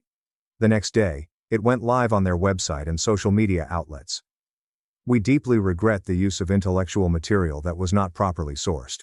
We have since discovered that a design submitted by a recent collaborator was in fact created by a young innovator, MIM, as part of a school STEM fair. We commend her brilliance and have made a charitable donation to support her school's science program in her honor. They gave $27,000 to Lily's school that morning. I showed her the post. She read it 3 times and muttered, "They said my name." Max cried, "You're famous now," from the corridor. Sarah wept. I did not. I was too concentrated on what was still to come. McTavish did the right thing, but Ben doubled down. He sent a passive-aggressive tweet. Jealousy is a disease. Real creators rise above the noise. Then he began spreading his version across the family, claiming that we had twisted a child's school project to ruin his career, that we were spiteful, and that we were using the children as pawns. But Ben didn't comprehend that McTavish's internal probe was more than just public relations. It was also legal. 2 weeks later he received a formal letter from their attorneys requesting complete disclosure of all previously submitted material, certification of originality, and the immediate termination of the cooperation. His name was removed off their website. The LinkedIn post has vanished. I learned via a common contact, one of Ben's old college classmates, that 3 additional firms quietly ceased business with him after hearing what transpired. No one wants to be associated with a person who stole from a 12-year-old and was caught by a publicly traded partner. But the retribution did not end there. Sarah had a wonderful idea. She approached Lily's school administrator and offered a tale. A local girl's scientific project is stolen. A business partner profits from it, and the firm contributes money to set things right. The principal went wide-eyed. Would you be open to a media piece? Sarah grinned. We'd be thrilled. The next week, a local news station captured Lily in her classroom, standing next to her solar oven. She spoke softly but clearly, telling how she came up with the concept, how she tested it in her garden, and how it felt strange at first when someone else sought to claim it. The anchor concluded the piece by reminding us that often the best brains in invention aren't in boardrooms, but in our own classrooms. The video got viral in our community. The school received a torrent of compliments. The PDA described it as the greatest press they'd gotten in years. The nicest thing, however, was when my mother phoned. She did not even attempt to dispute what had occurred. She simply responded, "You didn't have to humiliate the family," I chuckled. "Oh, we're just getting started." I wasn't lying. Remember the promissory note from 2014? Jillian brought a claim in small claims court. It was not about the money. It was about the record. Dad disregarded the notification. So we escalated. The hearing occurred in May. He did not show. Jillian and I submitted the documents, emails and money receipts. It was calm, methodical, monotonous, and unwavering. We won. Judgment was entered. $20,742.31 plus court costs and interest. I sent a copy to my parents along with a message. Since financial agreements are so important to you. It came the day after. Ben's story was featured in a national STEM education roundup. One phrase is half buried in red. The corporation ended its collaboration after discovering that the submitted prototype had been created by a local middle school student in a recorded competition. Ben did not show up for Memorial Day weekend at Olivia's. Neither did our parents. We didn't care since we were no longer just surviving. We were prospering. Lily received a STEM scholarship to attend a summer program at her local university. Max created a goaltender for his crash league. Sarah's consultancy employment skyrocketed. 3 local business owners saw the news article and contacted out. And I was promoted. My firm offered me a leadership role at a new satellite office. Greater salary, greater control, and most importantly, the ability to mold the culture. At the first all-hands meeting, I concluded the presentation with a slide that stated, "Give credit always, even when no one's watching." People applauded. Some didn't get it. But I did. Sarah did as well. And so did Lily, who watched from the back of the room, smiling quietly. We never communicated with my folks again. Not after the court decision, and not after the school gift. Not after the news story ran around dinner hour, leaving them scurrying to manage the narrative in a town that had already decided. Because in the end, they were not simply cut off. They were forgotten. That more than anything else was what they couldn't bear. It was not the letter. It was not the lawsuit. It wasn't the contributions, headlines, or the verdict. It was the quiet. How we stopped protecting ourselves. We stopped turning up to absorb the harm. The way we simply went on without them. And as for Ben, I believe he was taking time off to rebrand.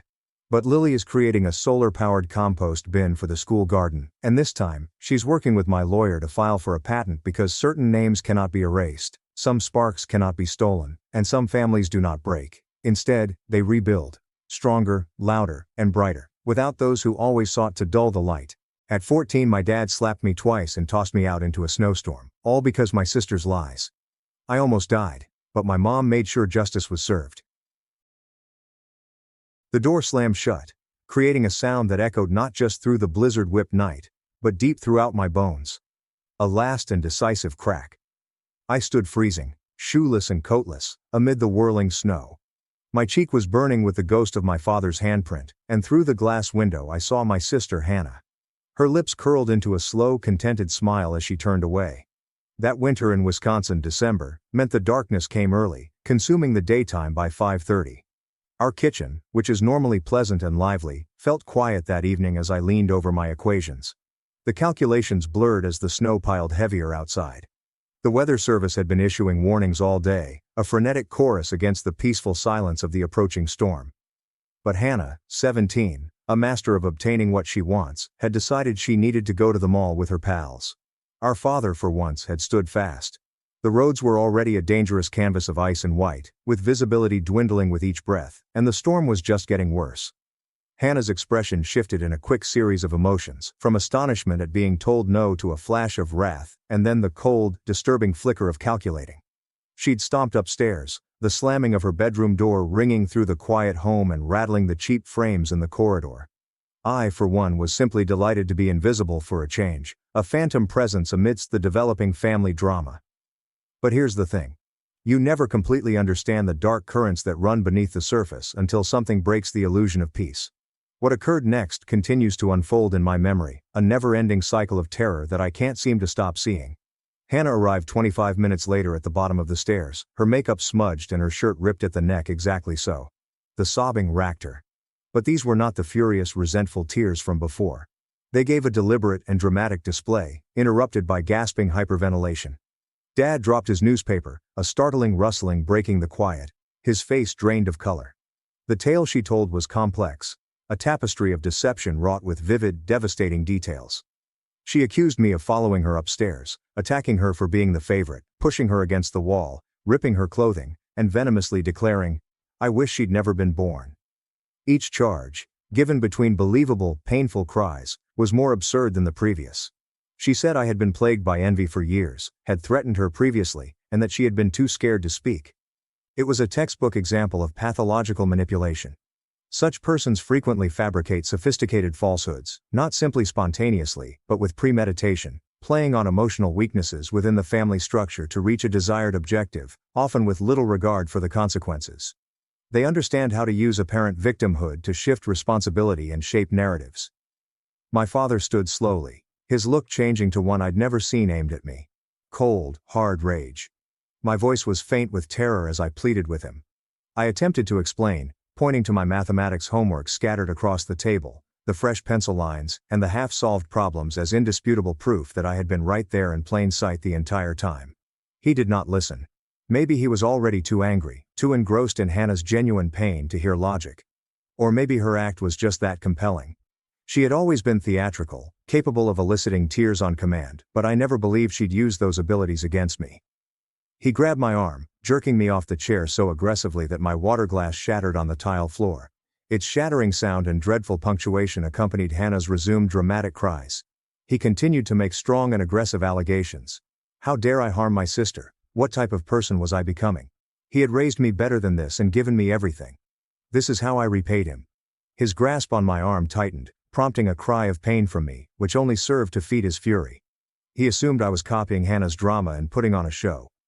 My mother, bless her sensible heart, was 4 states away, caring for her sister following surgery, which Hannah had definitely factored into her scheduling. Mom would have questioned, scrutinized, and researched. Dad simply responded. The first slap landed with a violent power that took my breath away, startling me into a quiet deeper than any cry.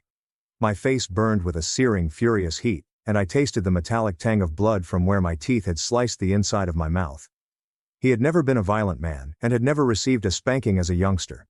But something in Hannah's narrative triggered a wrath in him that I had never known existed. The second blow sent me backward, sending my hips smashing hard onto the kitchen counter. Hannah's tears had ended. Through the spinning cloud of pain in my eyes, I noticed her staring from the doorway, her countenance seemingly interested and devoid of fear or astonishment.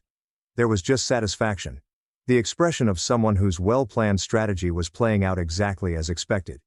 That expression, that icy, smug sparkle in her eyes, told me everything about how premeditated this treachery was. This instant and exaggerated reaction from my father, prompted by Hannah's story, exemplifies confirmation bias combined with a deep-seated emotional trigger. He had an inherent confidence in Hannah's victimization, and her performance reinforced that perception, overriding any critical evaluation of the circumstance or questioning of facts. Individuals in such a heightened emotional state are readily blinded to contradicting evidence, particularly if it challenges their immediate emotional response or firmly held preconceptions about their children. Dad hauled me to the front door, despite my urgent screams, my hoarse assurances that I had done nothing wrong. The storm outside had worsened. The wind shrieked around the corners of the house, and snow piled against the porch railing. He pushed me out into the bitter cold, barefoot and gloveless, wearing just the small jacket I'd worn to school. The door banged behind me, and I heard a horrible thud as the deadbolts fell into place. The cold hit me like a physical blow, removing breath from my lungs. The wind tore at my meager garments, and the snow quickly soaked through my footwear. I knocked on the door, yelling till my throat was sore, but no one responded. Hannah was standing at the entrance, arms folded, watching me freeze. She grinned and turned away. I had no option but to move. Standing motionless meant succumbing to the cold, and even at 14, I saw the frightening seriousness of my position. My dearest friend Sophie lived 5 streets away. On a regular day it was a quick trek, but in this snowstorm, it felt like an impossible polar adventure. The snow had already blurred the distinctions between yard and street, turning the area into a hazardous, homogeneous white expanse. The visibility was barely 10 feet, the streetlights are worthless halos in the swirling pandemonium. Walking was difficult. The snowdrifts seized my feet and I fell twice. My hands sank into drifts that reached nearly to my waist. My fingers were already numb, and my face was burning from frostbite. The wind became an unseen force, pushing, dragging, bewildering, and unrelenting. My feet were phantom limbs and my lungs hurt from breathing the cold air. Every house I passed was a beacon of warmth and protection, shining through the swirling snow. I watched families moving around their kitchens, children watching TV in nice living rooms, and regular Saturday night activities taking place as I was battling for my life outdoors. Shame, a frigid companion, prevented me from knocking and pleading for rescue. How can I explain this? What phrases would make sense if your father threw you out? Sophie's house loomed through the snow like a mirage, bringing an unexpected sense of comfort. My frozen intellect had acted on sheer, desperate impulse. The porch light was lit, a gorgeous golden beacon. I staggered up their driveway, tripped twice while ascending the porch stairs, and crashed against the front door. My fists were too numb to bang, so I kicked the wood. I was certain that the storm's fury would drown out the weak thumps. Then the door opened, and Sophie's mother, Mrs. Collins, gasped. Mrs. Collins, a woman I'd known since second grade, drew me in without saying anything, her warm hands cradling my icy face while she called for her husband. They covered me in blankets, sat me by their roaring fireplace, and served me hot cocoa, which I couldn't even grasp since my fingers wouldn't cooperate. Sophie emerged in her pajamas, her eyes wide and shocked. The Collins family, bless them, did not press for explanations straight away. Mrs. Collins carefully checked my face, her visage tightening into a hard knot when she noticed the bruises that had already appeared on my cheek and jaw. Mr. Collins, a quiet guy, went upstairs and returned carrying dry clothing, thick socks, and a big sweater.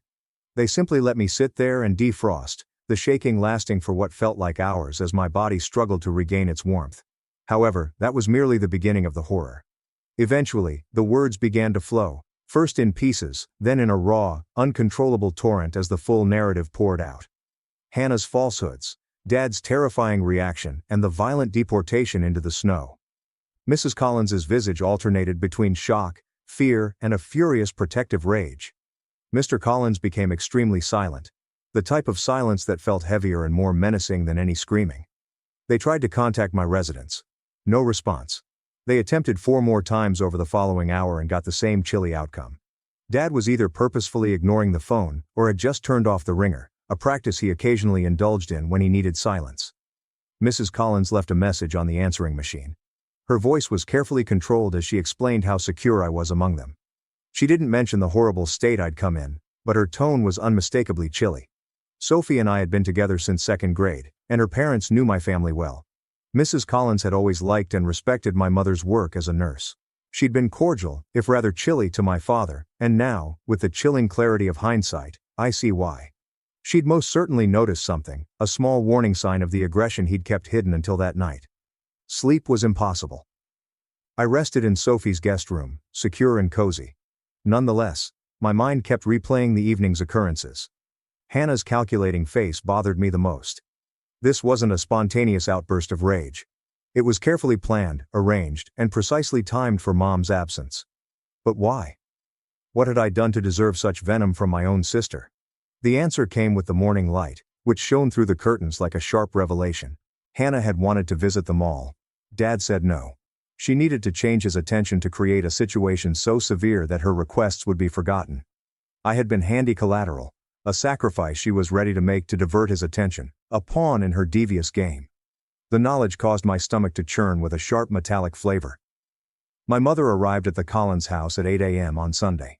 The blizzard had finally passed, leaving 3 feet of new snow and roads that were barely half cleaned.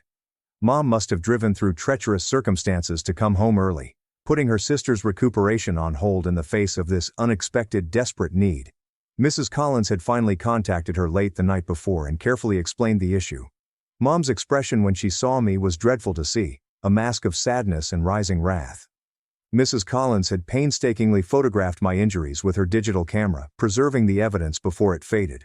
The photos revealed a definite handprint on my cheek, another bruise on my jaw, and finger-shaped markings on my upper arm from Dad grabbing me.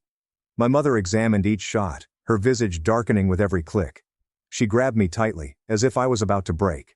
Her hands trembled as she caressed my face and studied the bruises, absorbing the horrible deed perpetrated against her daughter.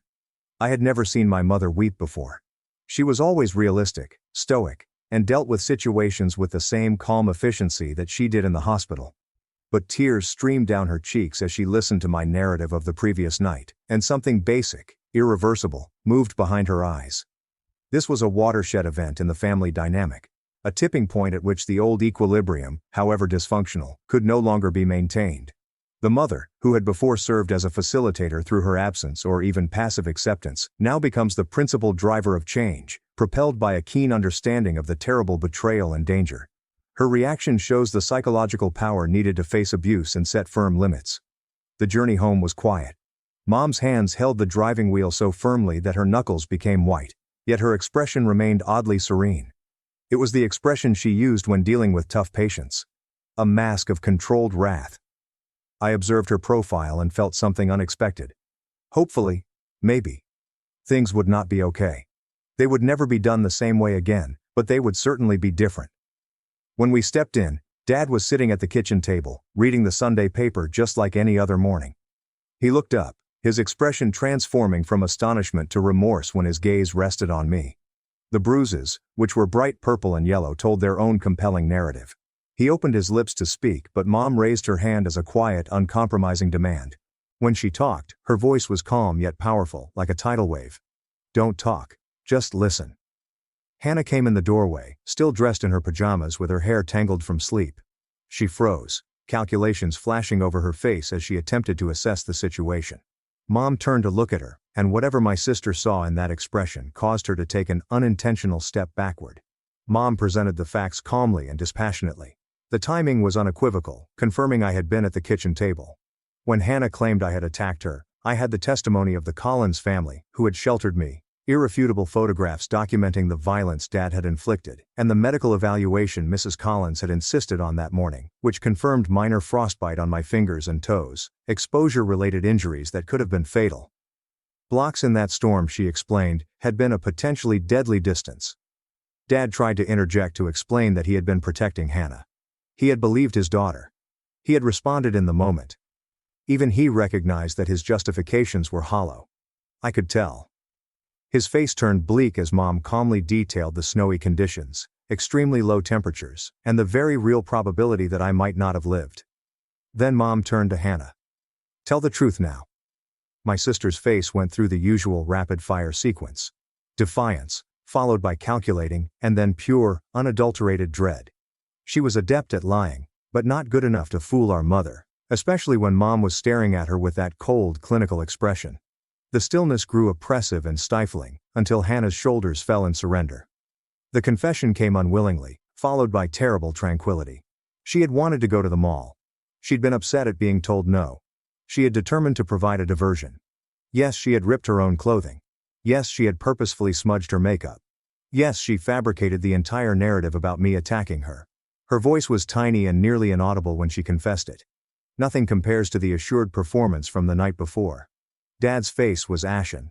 He stared at Hannah as if he was seeing her for the first time, then at me, and then back at Mom. The awful realization of what he had done had finally set in. He had thrashed and expelled his innocent daughter based on a deliberate falsehood. He almost murdered me because he was too ready to trust a theatrical play. His hands started shaking uncontrollably. Mom's reaction was meticulous, precise, and completely crushing. That morning, she had already made phone calls from the Collins residence. Things had already been put in motion and could not be halted. Dad would be moving out immediately, she informed him. Not eventually, not after they discussed it, now. She had just called a divorce attorney. Papers are being prepared to be filed Monday morning. The home would be sold. She had previously met with a real estate agent and arranged for an evaluation. Everything but custody would be divided equally. She would have complete custody of me and no visitation with him until I decided I wanted contact. Not if I decided, she said. But when I decided on my terms, on my timeline. Until then he had no parental rights in my opinion. Dad tried to argue, explaining that it was a mistake and that he deserved another chance to put things right. Mom's expression stayed unchanging, like a granite wall. "One mistake," she acknowledged. "But a mistake that nearly killed your daughter. A mistake that showed such catastrophically poor judgment that I can no longer trust you with any authority over our family. You had one job as a father. Keep your children safe. You failed spectacularly." Hannah's mom's response was cold and exact. My sister would complete the school year. Then she would move in with our father, wherever he landed up.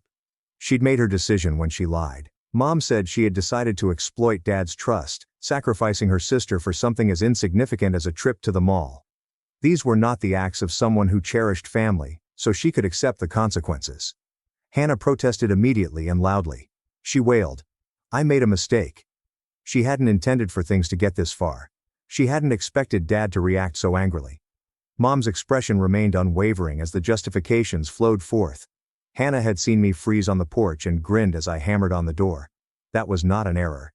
It was harsh, and there would be repercussions. After experiencing abuse, it is vital to create solid legal and emotional boundaries in order to regain agency and ensure safety. Legal boundaries, like as restraining orders and specific custody arrangements, are critical for safeguarding victims, whereas emotional boundaries establish what behaviors are acceptable and unacceptable in future contacts, frequently necessitating the dissolution of poisonous links. Dad packed 2 luggage with Mom's careful supervision. She followed him around the house, making certain he only removed his own possessions, nothing that might be challenged later. He attempted numerous times to apologize to me, his voice cracking, but the words seemed empty and hollow. Sorry did not stop the hitting.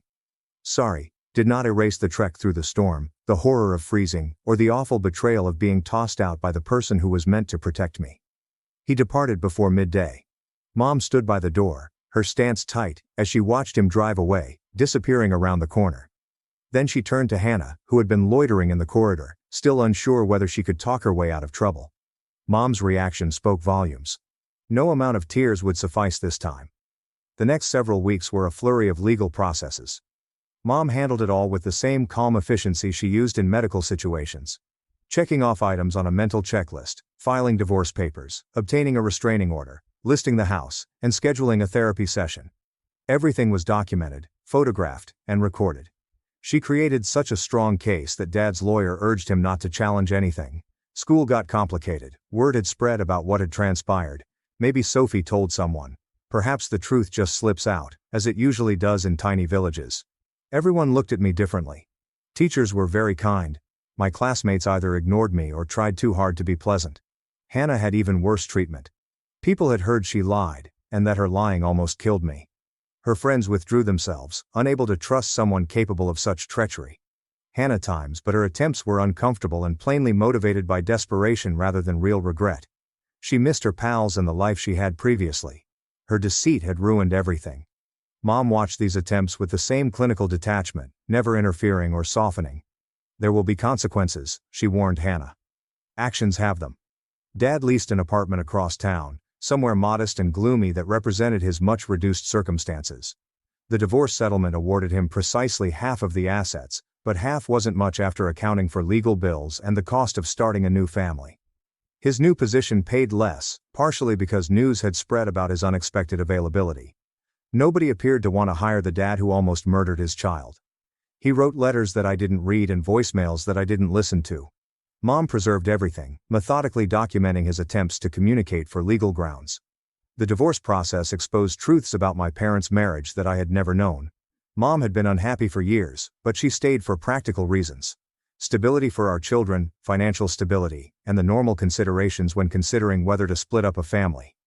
Dad's violence had provided her all the rationale she needed, unequivocal proof that remaining was more perilous than leaving. Dad's counsel attempted to portray him as a worried father, who overreacted in a state of stress. The tactic failed when Mom's counsel submitted images, medical records, and meteorological data from that night, demonstrating how dangerous the conditions had been. The judge's grave, uncompromising demeanor as she evaluated the evidence said volumes. No amount of legal trickery could justify putting a youngster into a blizzard. The custody hearing was really unpleasant. Dad's lawyer called me to the stand and attempted to convince me to declare I wanted a connection with my father, that I missed. Tried to apologize numerous. Him.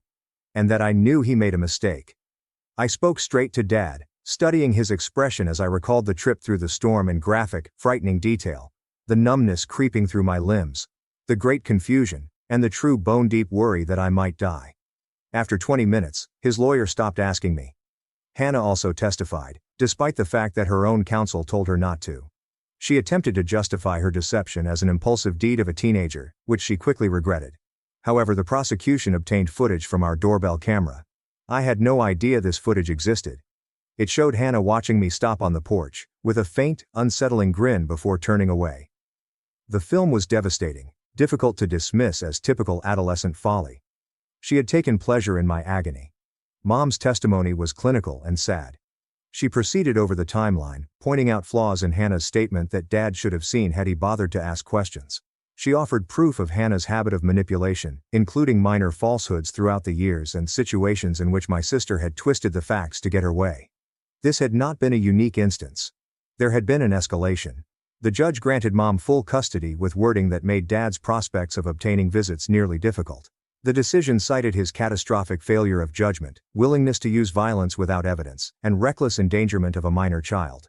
You nearly murdered your kid, and this court will not give you another chance to do so. During the divorce proceedings, financial discoveries showed that Dad had been concealing money. Not in large quantities but enough to present a clear image of dishonesty. He had a separate bank account and made some investments that he never acknowledged. Mom's lawyer seized on these revelations, painting a picture of a guy who had been duplicitous even before the Hannah incident. The judge altered the settlement appropriately, awarding Mom 65% of the marital assets rather than the standard 50-50 share. Dad's folks attempted to intercede.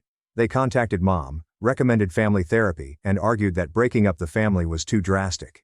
Mom visited with them once, brought images and medical reports, and explained exactly what their son had done to me.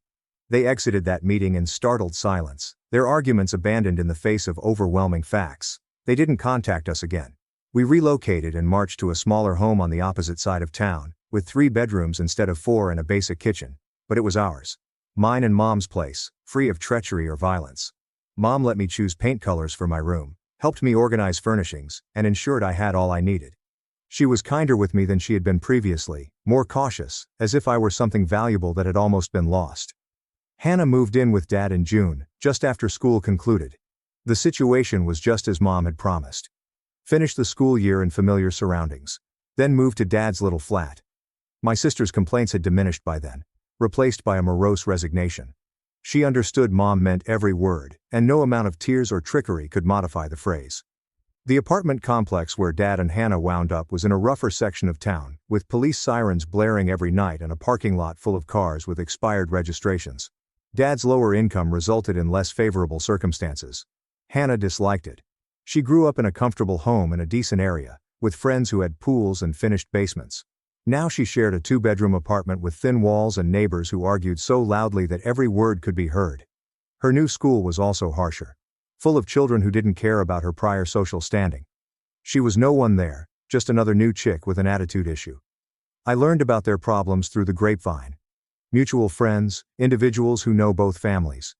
Dad was drinking more, arriving at work late and barely holding his life together. Hannah was failing classes, getting into fights, and plummeting in ways that indicated she'd finally recognized how much she'd damaged. Hearing about their deterioration made me feel a sense of dismal satisfaction. A greater chunk simply felt empty. School had changed for me too, albeit in different ways. Teachers who knew me previously regarded me with caution, as if I may shatter if they pushed too hard. Guidance counselors continued arranging check-ins, asking how I was adapting and if I needed someone to talk to. The attention was oppressive, even though I knew it was motivated by concern. My grades improved when everything went apart. With the pandemonium at home gone, I could concentrate on my studies without waiting for the next explosion. Mom hired a place that was peaceful and neat, allowing me to focus. Math made sense in ways it didn't before. When I wasn't on edge, I could write English essays with ease. Sophie remained my best buddy throughout everything. Her parents testified at the custody court. Their story of my arrival that night had substantial weight with the court. Mr. Collins stated my problem in harsh medical terms. Early stages of hypothermia, frostbite on exposed limbs, and obvious evidence of shock or trauma. His evidence made Dad's lawyer obviously uneasy. The Collins family never treated me differently, nor did they make me feel like a charity case or a victim. Sophie's house became a second home, a place where regular life could continue. Movie evenings, school sessions, and meals where the most dramatic moment was when someone forgot to set the table. Normalcy provided healing in ways that treatment did not. Mom returned to work with fresh zeal, working extra shifts, volunteering, and enrolling in training programs she had previously turned down. I realized she was processing everything via action, burning off her fury and terror by remaining continually active. On her days off, Mom was completely there, making lavish dinners, assisting with homework, and taking me shopping for necessities. The contrast was dramatic yet sustained. Her friends gathered behind us over those months. Women from the hospital, neighbors from our previous block, folks I had known my entire life. They donated casseroles, supplied babysitting, and overall formed a support network to replace some of the void left by losing half of our family. Mom gently accepted their compassion, which might be overpowering at times. Dad attempted to build a relationship through letters, lengthy meandering pages about regret and development, pledges to improve, and explanations for why he had responded so badly. Mom reviewed each one first, looking for anything wrong before deciding whether to give them to me. The majority went right into a file folder she retained for legal purposes. The few she offered me were hollow, like meaningless words on paper, unable to restore what had been done. I tried reading one once and got 3 paragraphs in before my fury flared up so much that I had to put it down. He wrote about understanding my point of view, about the treatment he'd started, and about trying to regain my trust. Everything sounded like scripts from a self-help book. Empty statements that proved he knew intellectually what he'd done wrong but didn't feel the crushing weight. I had sleeplessness throughout my first year. I'd lay up until 2 or 3 a.m., my mind racing with innumerable what-if possibilities. What if I didn't make it to Sophie's house? What if the Collins family hadn't been there? The what-ifs were unending and tiresome. Mom ultimately sent me to a sleep doctor, who provided medicine that helped, but the dreams continued to occur sometimes. High school started rather tough. Freshman year brought a building full of classmates who had heard variants of my narrative. The majority of them have become corrupted as a result of repeated recounting. Some youngsters regarded me like a morbid celebrity, asking for information about the snow and the beating. Others avoided me completely, uneasy with the living reminder that parents can be deadly. I learned to balance both extremes by keeping my head down and focused on my studies. Sophie and I ended up in various buddy groups that year, which is a natural progression as people acquire distinct interests. She remained polite and continued to invite me to events, but we were not as close as we had been previously. The common suffering had briefly linked us, but true friendship required more than that. We stayed friendly until graduation, then lost touch as college drove us in various directions. Mom began dating when I was 15, taking great care to ensure that I was at ease with anyone she introduced me to. Neither of the partnerships lasted long. She'd learned to see red flags and walk away at the first sight of dishonesty or fury. Her standards had risen to unrealistically high levels, which felt fair given what we had been through. One person, James, survived over 7 months. He was gentle with my suspicions, never pushed too far, and always respected Mom's limits. They'd go out to dinner or the movies while I stayed at home, and he'd leave her with nothing but a kiss goodnight on the porch. I admired his discipline, even if I despised his presence. Mom eventually stopped it, recognizing that I was not ready to share her with anybody. Dad's attempts to re-enter my life intensified around my 17th birthday. Letters became phone calls to Mom's number, which he was not supposed to answer. Gifts came on our porch. Books, jewelry and other items that showed he had taken an interest in my hobbies. Mom cataloged everything, preserved the receipts and cards, and created a dossier to chronicle his boundary infractions. When he arrived to her residence one evening, she contacted the police. Mom came up with the idea for the restraining order, which she carried out with the same systematic efficiency that she had used in the divorce.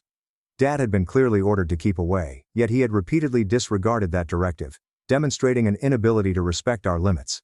The court instantly issued the injunction, expanding it to include both Mom and myself. Dad was apprehended by police the next day when he attempted to approach me outside school.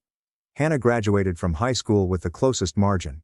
I heard she barely finished her senior year and had skipped so many classes that the school threatened to keep her back.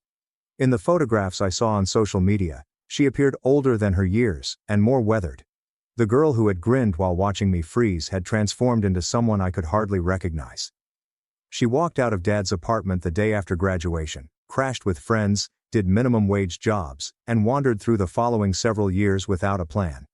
Social media revealed a string of disastrous relationships and questionable actions, indicating the usual trajectory of someone who never learnt to accept responsibility for consequences.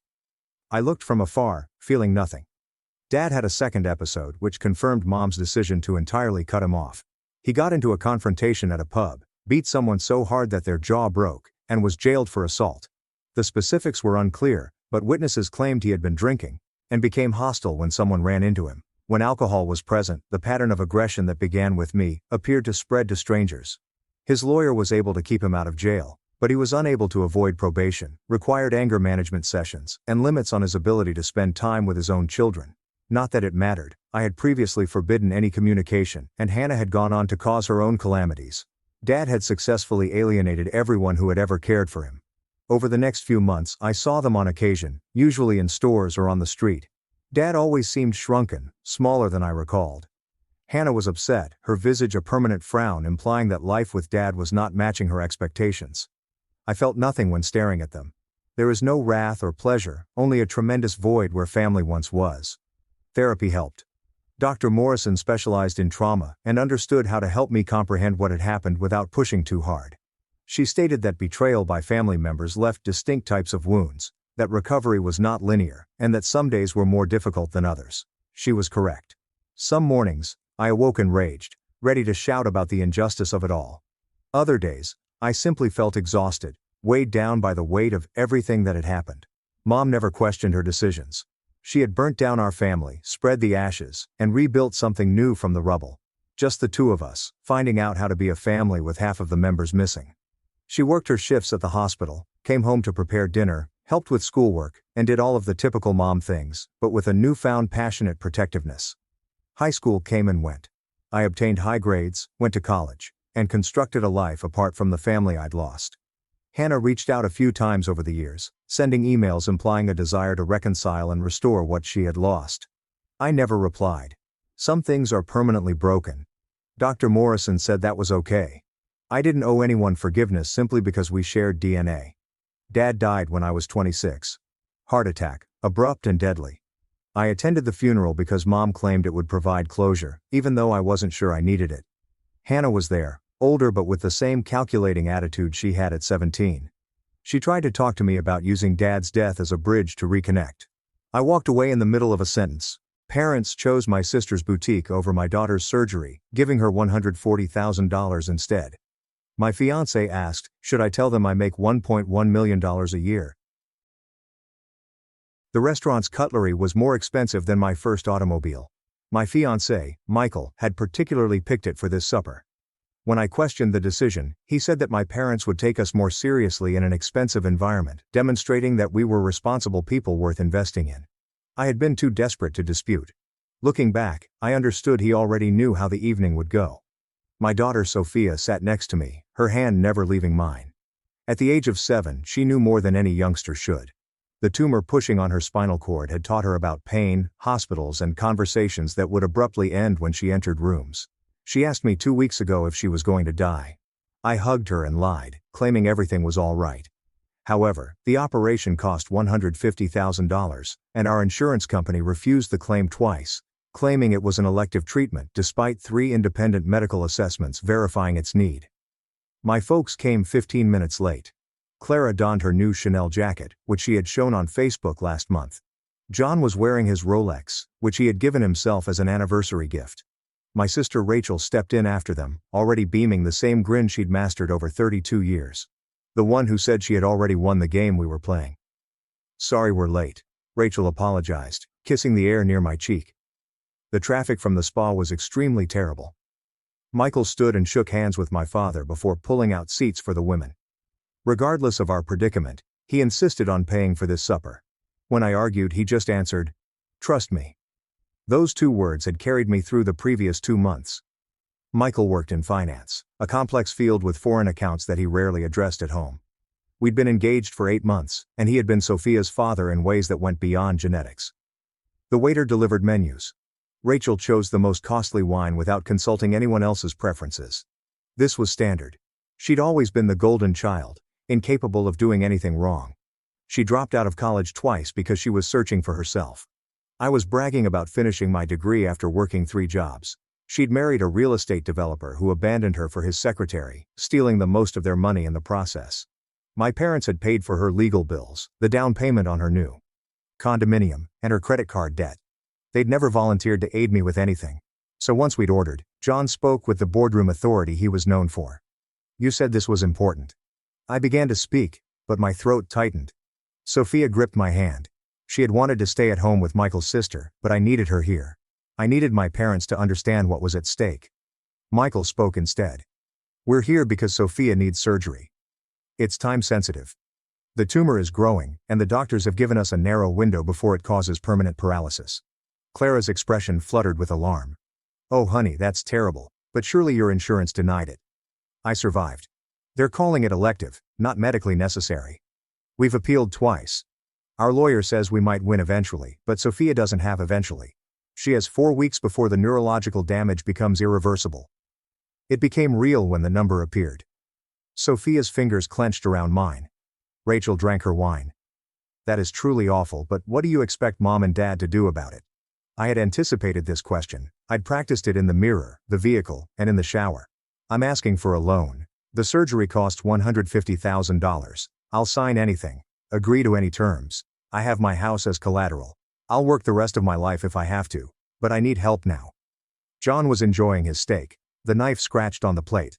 "That's a substantial amount of money." "I know, and you're certain about this surgeon. Have you gotten second opinions?" asked Michael. We've consulted with 7 specialists across 3 states. Dr. Williams at Johns Hopkins is the best option. He's done this procedure successfully for years with excellent outcomes. The insurance company is just trying to avoid pain. Still risky, Rachel remarked. I mean, surgery is always risky. Maybe you should wait and see if the insurance comes through. Sophia made a little squeak. Not exactly a whimper, but close. I wanted to hurl my water glass at Rachel's flawlessly made-up face. The tumor won't wait, Michael remarked, his voice calm but frigid. Every day increases the likelihood of permanent damage. Clara leaned across the table and touched my hand. The gesture was theatrical and intended to be seen. Sweetheart, we want to help. We really do. But that kind of money is complicated. We have our own obligations. Like what?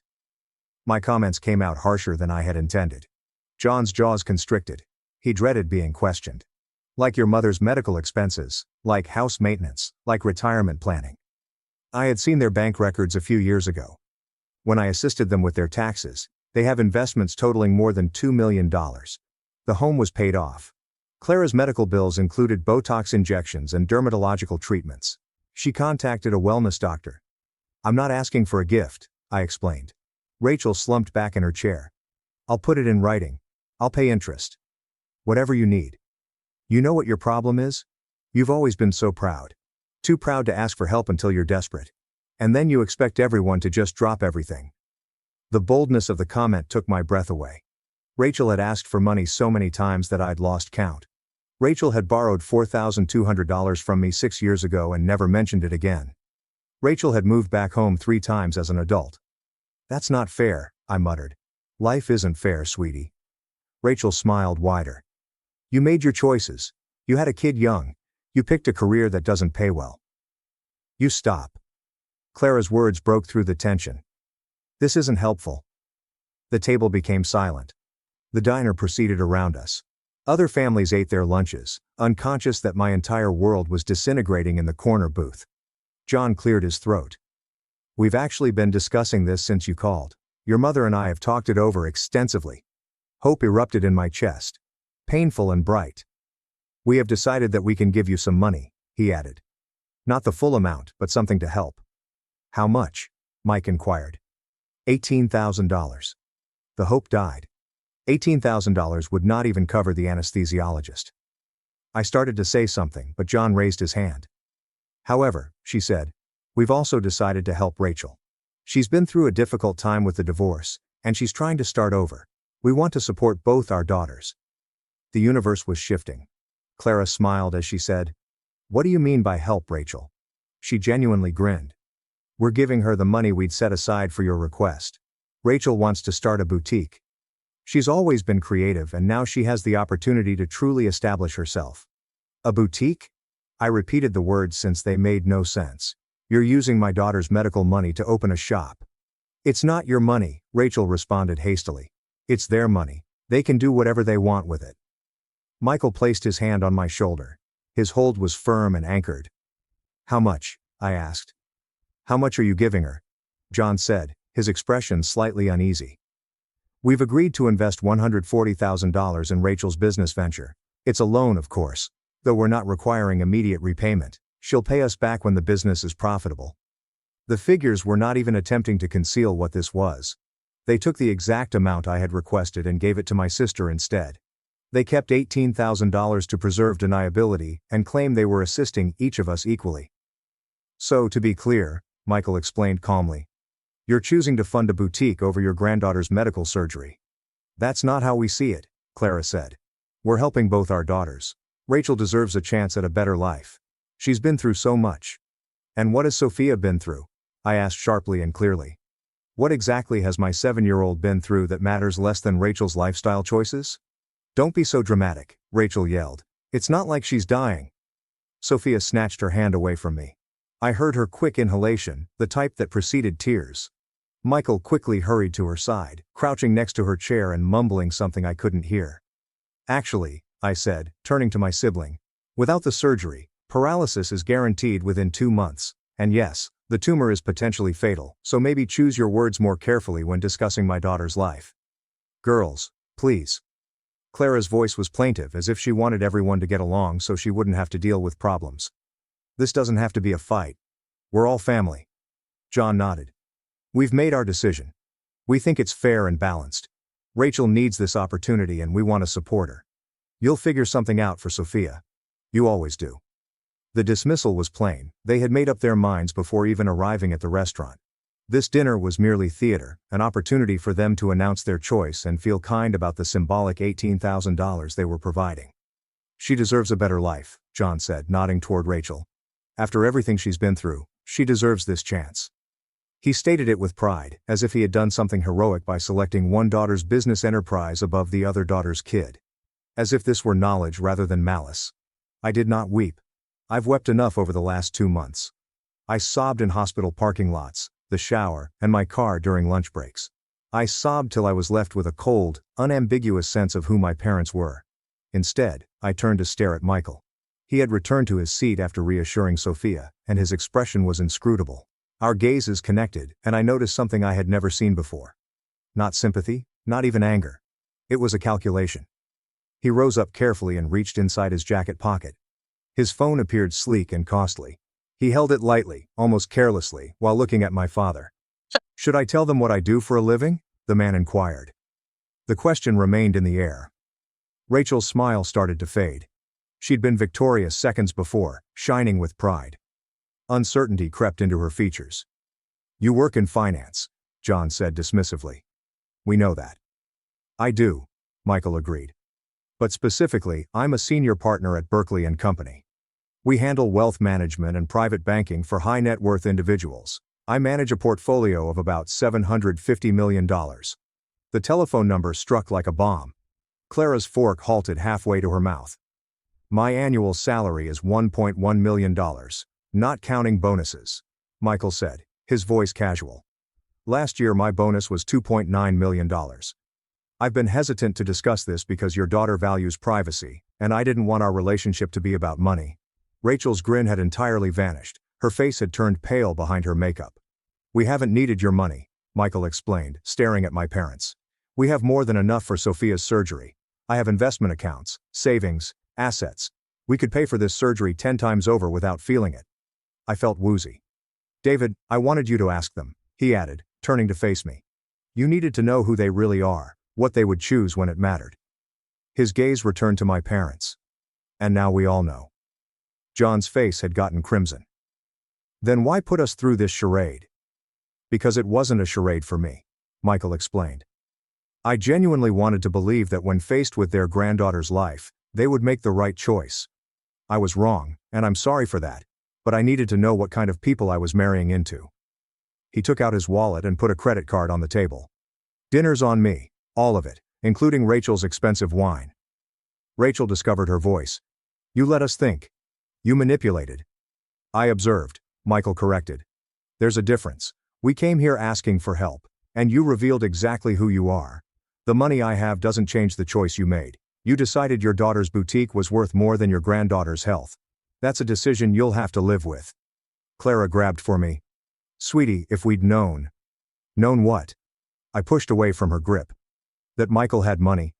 That only matters if you were making a financial decision instead of a moral one. Sophia needed surgery either way. That didn't change. This isn't fair, Rachel said, her voice rising. You set us up. You made us look bad on purpose. Michael laughed sharply. Nobody made you do anything. You were given the opportunity to aid a youngster, your niece, but you declined. The fact that we don't need your money does not affect your decision. We were still planning to give you $18,000, John objected. That's not nothing. You're right, I responded, standing. It's not nothing. It's insulting. It's the minimum amount you thought you could offer while still claiming you helped. It's a tip, not assistance. I lifted Sophia up, and she placed her arms around my neck. She was becoming too large to carry comfortably, yet I longed to hold her. Michael placed his hand on my back and guided us to the exit. Wait, Clara said. Please don't leave like this. We can talk about this. There's nothing to talk about, I said without looking around. You made your choice. Rachel gets her boutique. I hope it's everything she dreams of. You're being childish, Rachel yelled. Just because you tricked us. I paused and turned around. The entire restaurant was watching, but I didn't mind. I didn't trick anyone, I stated unequivocally. I asked my parents to help save my daughter's life. You all decided that funding a retail business was more important. Those are the facts. What you do with that information is up to you. We departed. The chilly evening air touched my face as we headed to Michael's vehicle. Sophia was silently weeping on my shoulder. Michael unlocked the door and assisted us both inside before getting into the driver's seat. For a long time, neither of us talked. The restaurant's lights gleamed behind us, warm and welcoming, in stark contrast to what had just transpired inside. "I'm sorry," Michael eventually said. "I know that was hard." "Why didn't you tell me?" I inquired about the money. "About your plan." "Because you wouldn't have gone through with it," explained the man. "You would have said it was cruel or manipulative, but I needed you to see them clearly. We're about to get married. Sophia is about to become my legal daughter. I needed to know if they were going to be a positive presence in our lives or a toxic one." He was correct. I'd have declined. I would have argued it was overly harsh and deliberate. But sitting at that dinner, witnessing my parents prioritize Rachel's demands over Sophia's, confirmed everything. "They'll try to reconcile," Michael stated.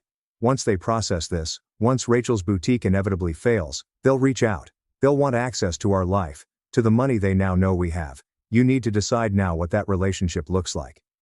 Sophia stirred against me. "Mommy, why doesn't Grandma love me?" The question destroyed something in my heart. "She does, baby.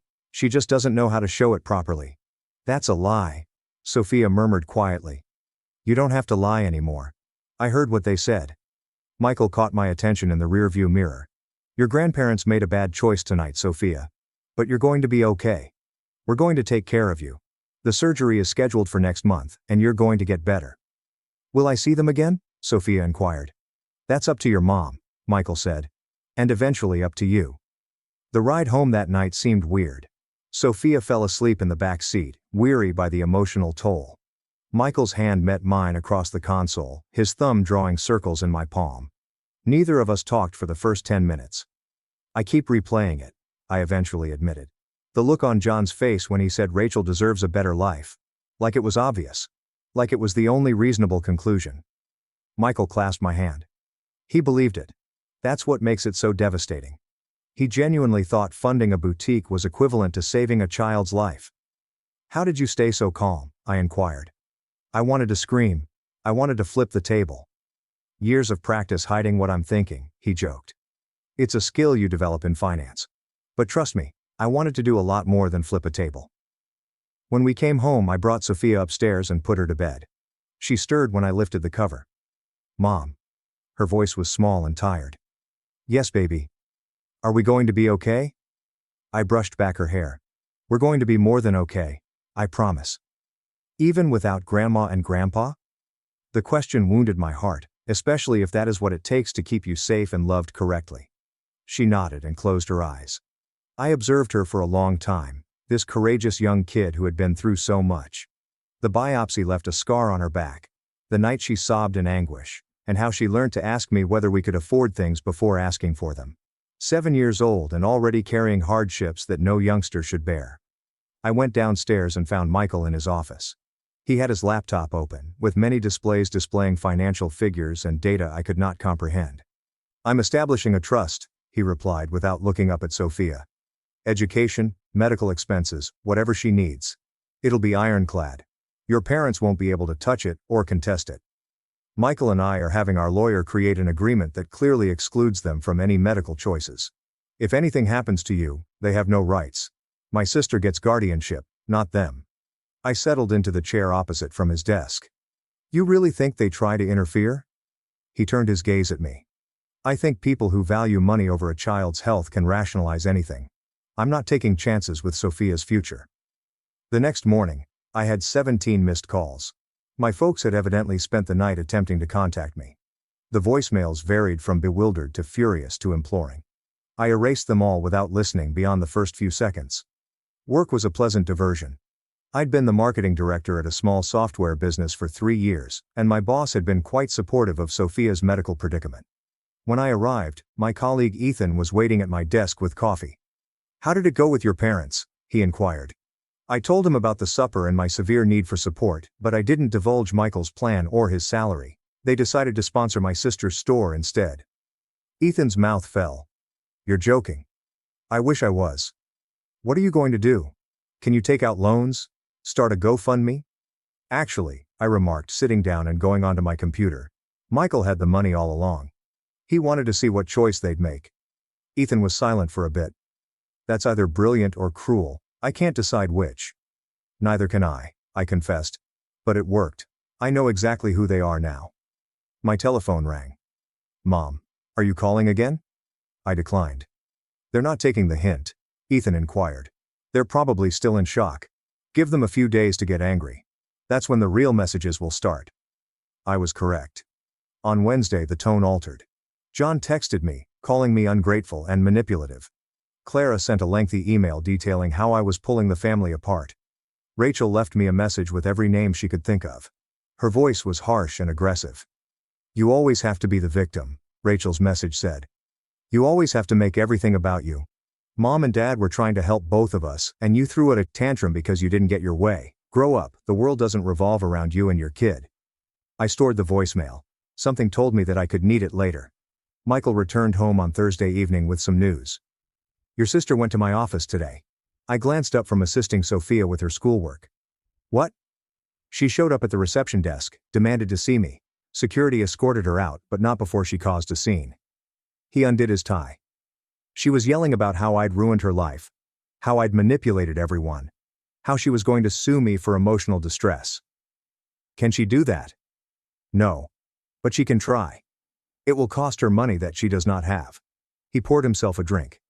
Your parents were waiting in the parking garage. I think they'd planned it together. My stomach constricted. Did they approach you? Your father did. Asked if we could talk man to man.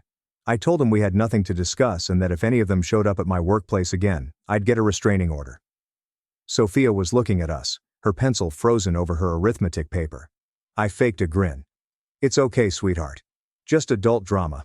Nothing for you to worry about. She did not appear persuaded, but she returned to her schoolwork. That night after Sophia had fallen asleep, I finally broke down. Michael discovered me in the bathroom, sitting on the floor and weeping into a towel to mask the sound. They were supposed to love her, I blurted out. She's their granddaughter. How could they choose money for Rachel over Sophia's life? What kind of people do that? Michael sat next to me, drawing me against him. The kind of people who never should have been parents in the first place. I keep thinking about when I was younger. John teaches me how to ride a bike. Clara's making my Halloween outfits. Were those folks ever genuine, or was I simply helpful until I wasn't? Maybe both, Michael said gently. People can love you and still be fundamentally selfish. The love doesn't make the selfishness hurt less. Friday offered a different strategy. My Aunt Helen, Clara's sister, contacted me. We had always been tight. When my parents were away, she was in charge of looking after me. The one who came to my college graduation after skipping Rachel's rehab graduation. Your mother asked me to call, she explained. She's devastated. They both are. They should be. Sweetheart, I'm not calling to take sides. I just want you to know that they're struggling with this. They thought they were making a balanced decision.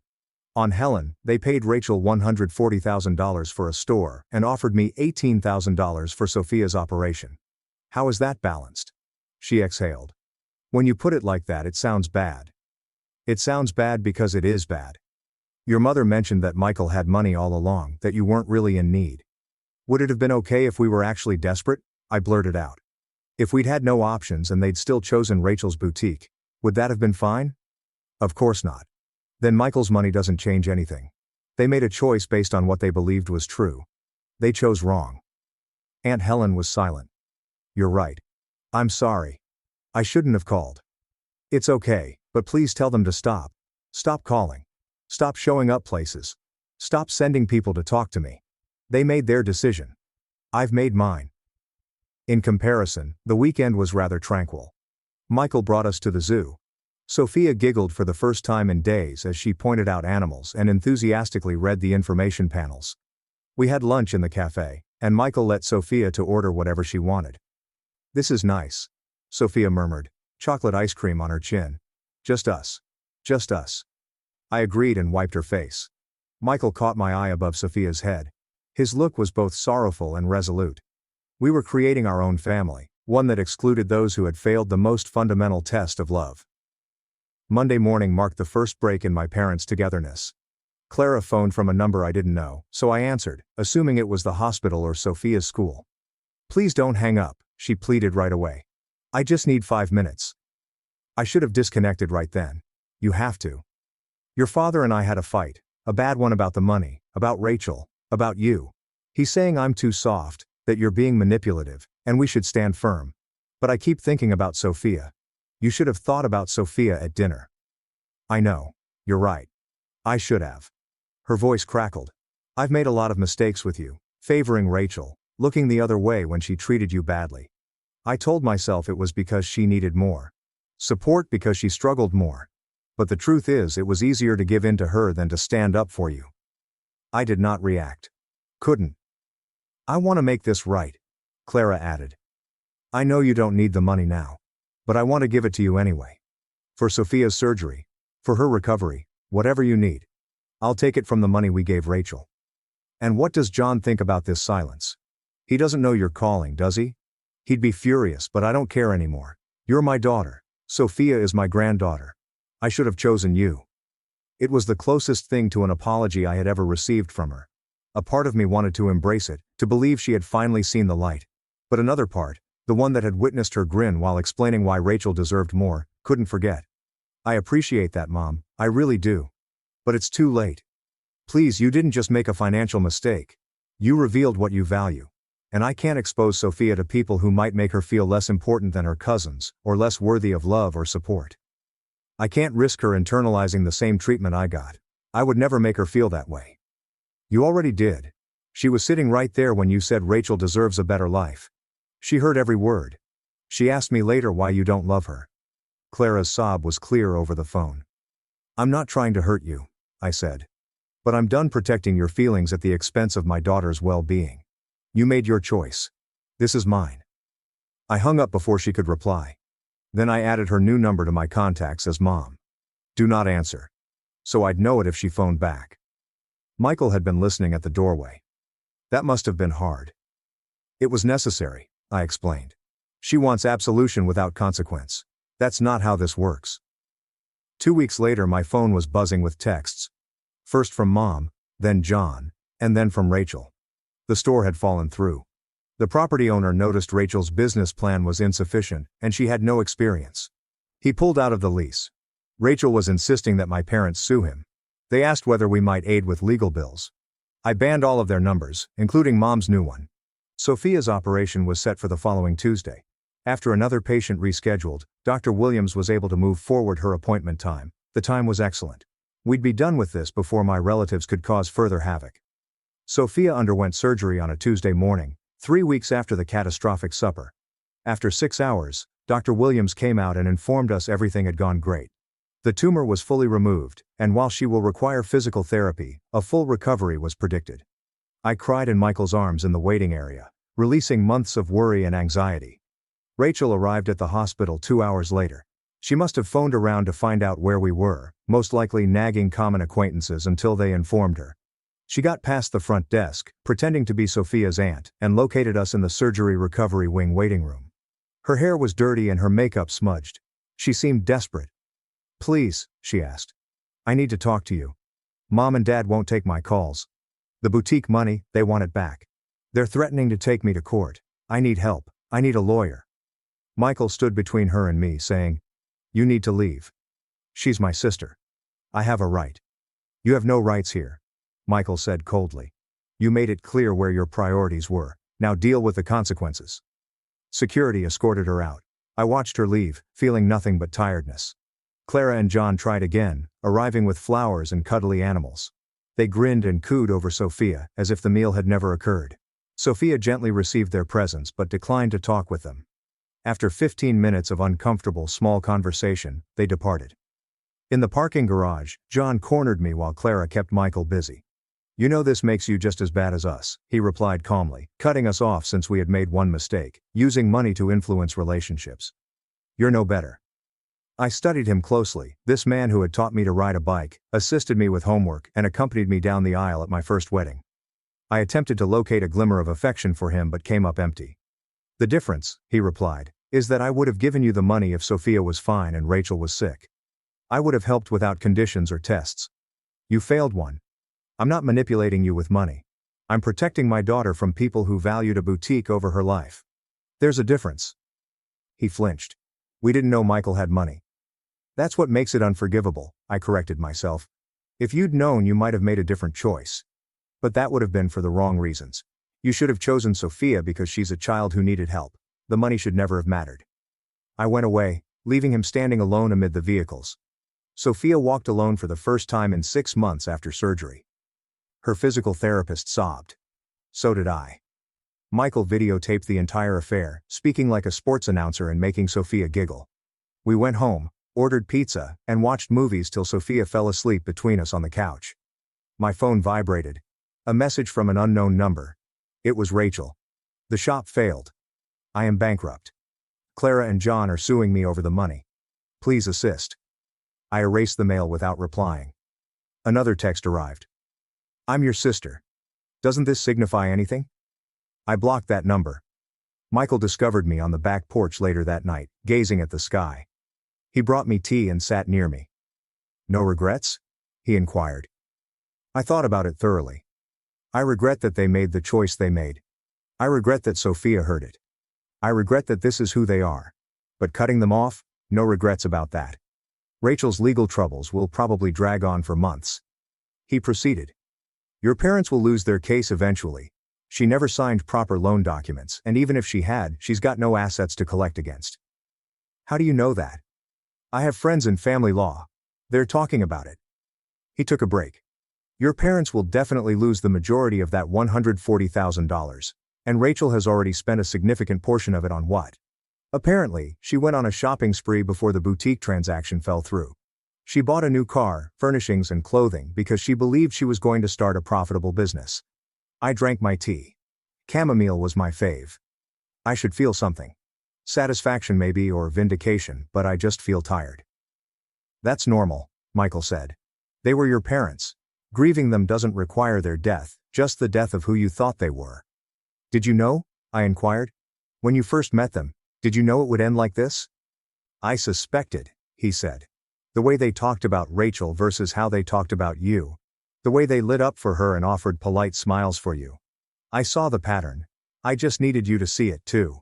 Sophia shouted out from within, half awake and craving water. We went to her jointly and tucked her back in. Her room was filled with images she had drawn while recovering. Rainbows, dwellings, and stick-figure families. In each one, there were 3 people. Her, me, and Michael.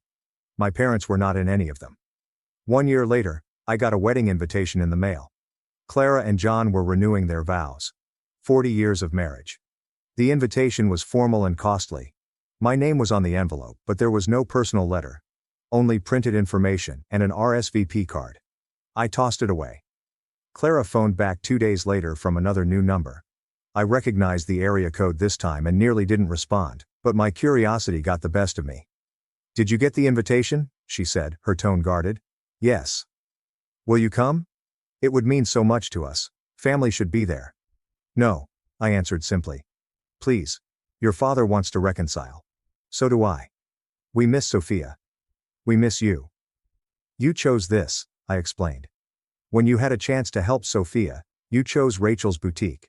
When you had a chance to show up for us, you chose your own comfort. Actions have consequences. That was more than a year ago. You're going to hold on to that forever?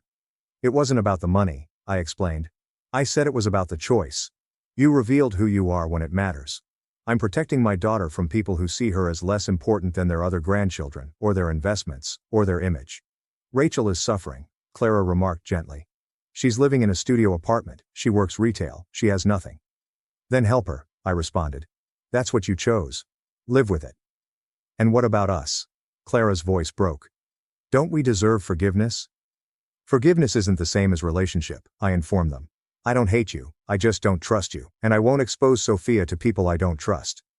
I hung up and blocked the new number. Michael discovered the invitation in the garbage later. Your mom called? Yeah. How do you feel? Free, I said. Is that wrong? Shouldn't I feel guilty or sad? You feel how you feel, he explained. They made their choice. You made yours. That's how consequences work. Sophia came into the kitchen after school, full of stories about her day. She had made the soccer squad. Her legs were strong and totally healed. She was prospering. Michael and I listened as she talked about practice, her friends, and the scientific project she wanted to start. She did not inquire about grandparents. She didn't disclose the invitation she wasn't aware of. She was content in the family we created, the one that showed up when it counted. My phone vibrated, another unknown number. I took a quick check at the text. This is cruel. We're your parents. We deserve better than this. I erased it without answering and switched off the phone. Sophia grasped my hand. Can we make cookies? Michael promised that we may try the dish with chocolate chips and peanut butter. Absolutely, I said, allowing her to lead me toward the cupboard. Behind me, Michael was already preparing the mixing bowls. Our house was warm, full, and secure. Outside, my parents were undoubtedly arranging their anniversary celebration and making excuses for why one daughter couldn't come. Rachel was doing a job she thought was beneath her, blaming everyone but herself for her circumstances, and I was preparing cookies with my daughter, who could walk, run, and live normally since we had rescued her without them. Some individuals believe family is everything. That blood requires forgiveness, that parents deserve unlimited opportunities. Sisters should always encourage each other. Those folks have not witnessed their parents prioritize money above their child's life. I did, and I chose appropriately. At 21, my brother was getting a BMW, but I was getting my own house. At a family cookout, he mocked my success, but Grandpa's words stopped him cold. I'll never forget the fragrance of cooked ribs combined with gasoline. That's when I discovered my family didn't consider me one of them. It was just a fluke, a footnote. My name is Daniel, and I am now 29. And if you had told me 7 years ago that I would own 2 homes, drive a paid-off vehicle, and run a booming landscaping business with 15 people, I would have laughed in your face. Not because I didn't have high dreams. I did. But growing up, I was often informed I was a disappointment, sometimes with silence that was worse than words. My younger brother, Lucas, was the family's golden boy. Not in a subtle manner either. If there was a photo on the fridge, it showed Lucas carrying a prize. Lucas's birthday was celebrated with streamers and cake from the expensive bakery. If a mature man received a brand new BMW wrapped in a red ribbon at the age of 18 because he earned it with a B+ average, you guessed it, Lucas. Meanwhile, I was the child that graduated from high school with a firm handshake and a, "So what now?" from my father. For example, I recently used my final free dinner ticket. I was not dumb. I simply didn't fit the shape that they desired. I didn't want to spend the summer working as a lawyer, investment banker, or shadowing my father at work. I like creating things with my hands, mending lawnmowers, mowing grass, and painting things that they considered work, which in my household meant being beneath you. Except in my instance, it appears it wasn't. I moved out when I was 21. I took a job with an old man named Tommy who managed a gardening business in town. He was harsh and smoked too much, but he taught me everything: how to bid contracts, how to identify soil issues, and how to deal with difficult clients without losing your cool. I saved as many sins as I could. We ate spaghetti 6 nights a week, worked on weekends. Nobody noticed. Nobody asked. I only heard from my family when Lucas needed assistance moving something, or Dad wanted someone to repair the sprinkler line because, hey, you're handy, right? Anyway, let's fast forward a bit. I'm not attempting to tell you my entire life narrative in one post, but let me lay it out. At 22, I purchased my first fixer-upper house. I did the renovations myself, flipped it, turned the profit into a duplex, rented one half and lived in the other. I didn't post it on Facebook or bring it up around Thanksgiving. I kept my head down and remained quiet. That's what you do when your accomplishments make others squint. My family did not regard me as successful, only as blue-collar. Not in a proud manner. More like, well, at least he's not in jail. Meanwhile, Lucas was cruising through Yale, then Stanford grad school, and then working at some business that lost millions of dollars while calling itself self-disruptive. When he received Dad's business card at the age of 21 and was assured he would one day take over the firm, I merely nodded and smiled. I was used to it by then, although things progressed slowly at first. Then, okay, we'll get there. It began with my parents' annual family cookout in June. They go all out, hire a caterer, put up tents, and invite everyone they've met during the Reagan era. I had skipped it for the prior 2 years, citing clients and site inspections. Mostly because I didn't want to stand in the backyard making small conversation as everyone asked Lucas about his new endeavor and then looked at me like I was the guy checking the propane tank. But this year, Grandpa Bill compelled me to go. He's my mom's father. Old school, rough around the edges, and the only person in my family who ever expressed pride in me. He still calls me Daniel the Tank. Even though I'm 5 feet 8 inches and built more like a fence post than a linebacker, he said, "If you don't show up this year, I'll make you come over and listen to my golf stories for 6 hours straight. That man previously forced me to listen to a 12-minute explanation of a sand trap, so I came there. I pulled into the driveway around noon, parked down the street so I wouldn't block anyone, and walked in with a 4-pack of local craft beer I thought Dad might like. Nobody noticed.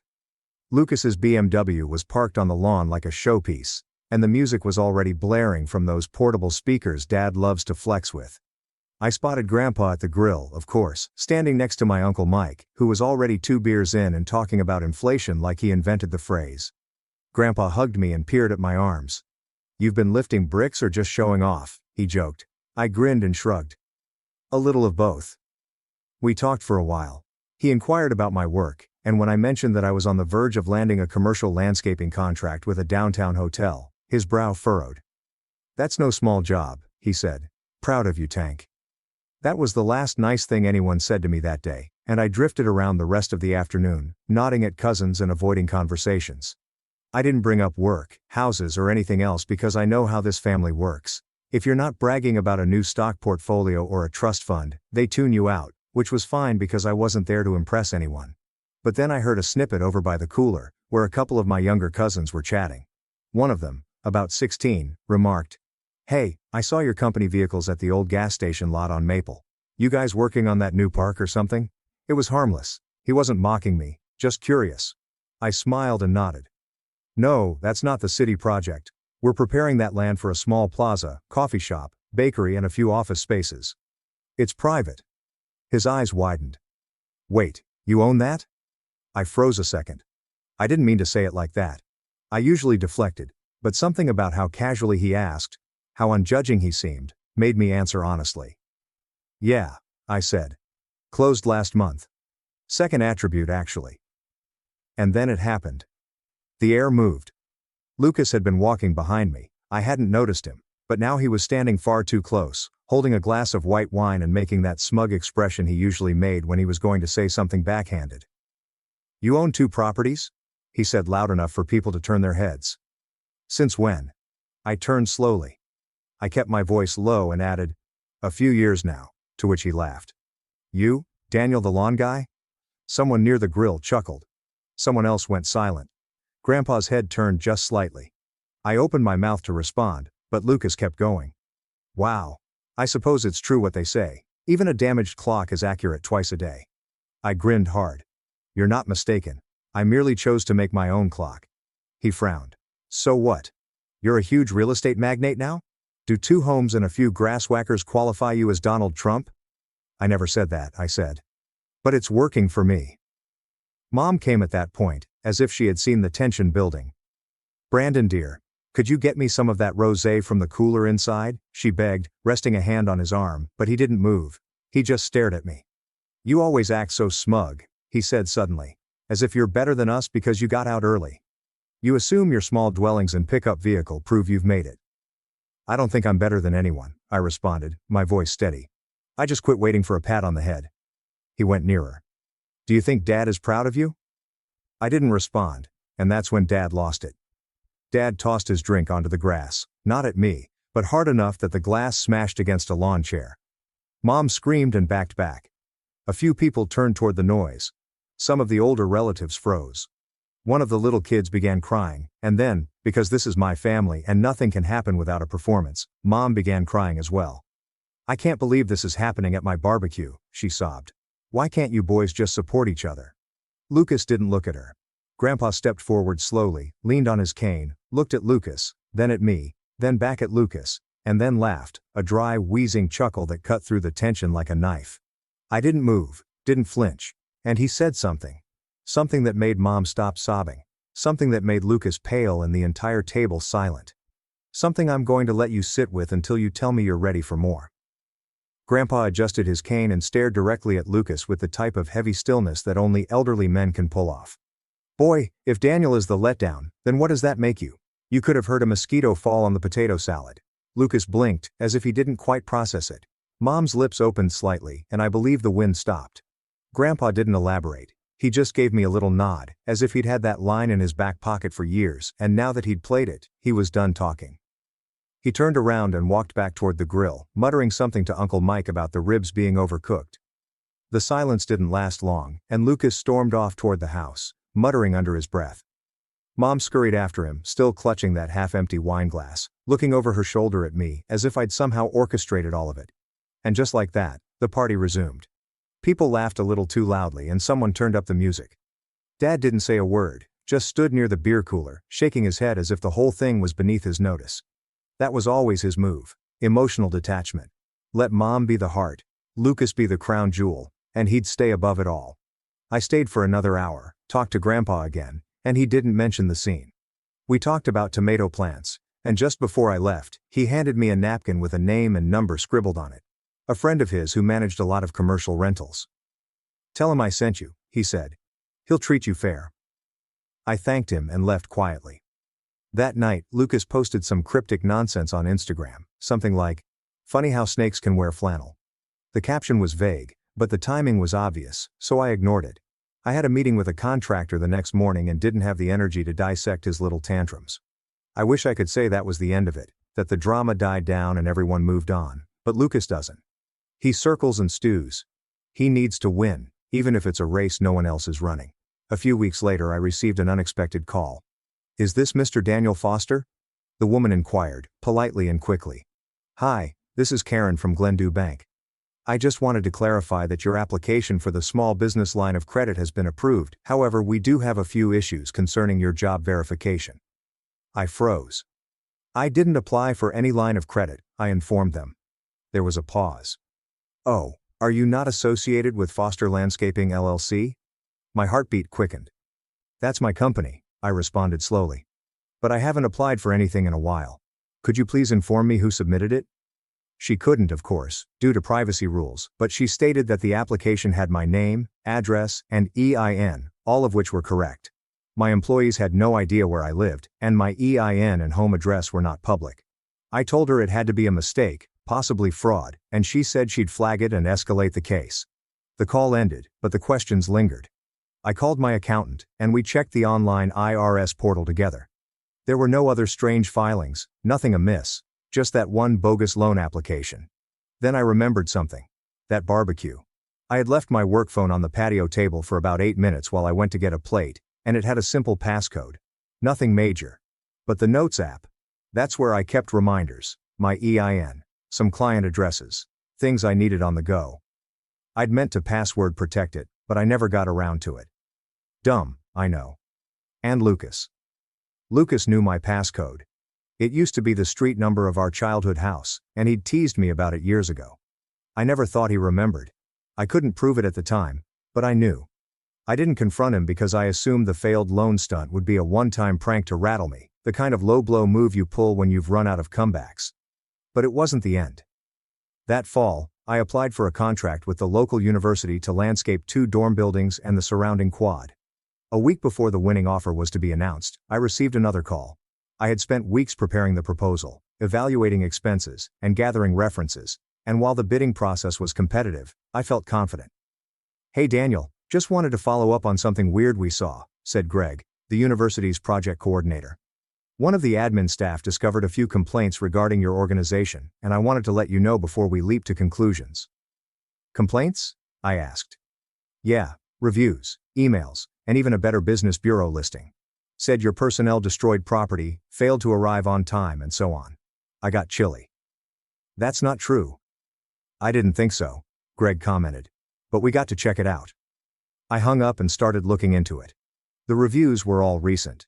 There were a few anonymous Google entries.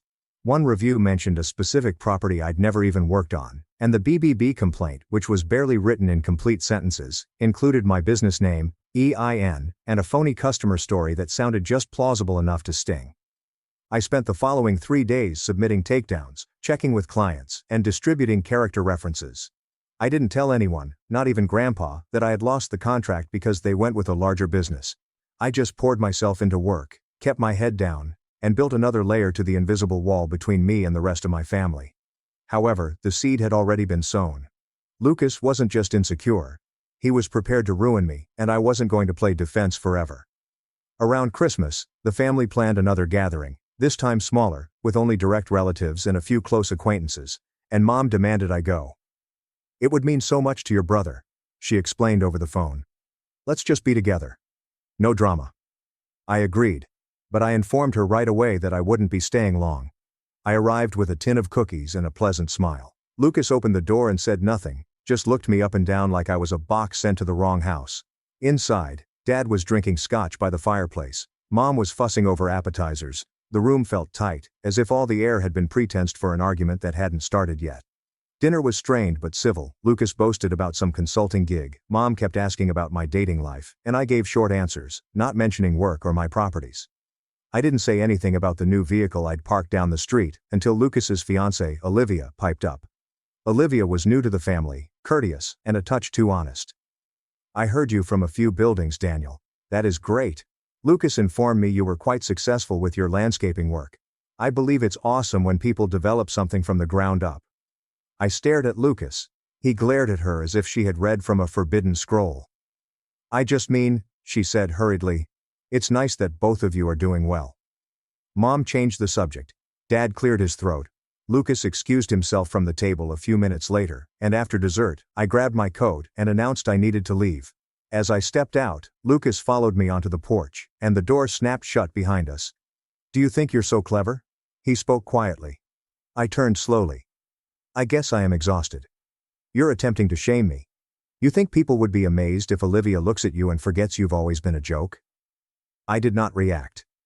You believe that simply because you cobble together some rental properties and maintain rich people's lawns, you are now equal? No, I said. I don't think we're equal. He grinned. Exactly. I moved closer. I believe I exceeded you years ago.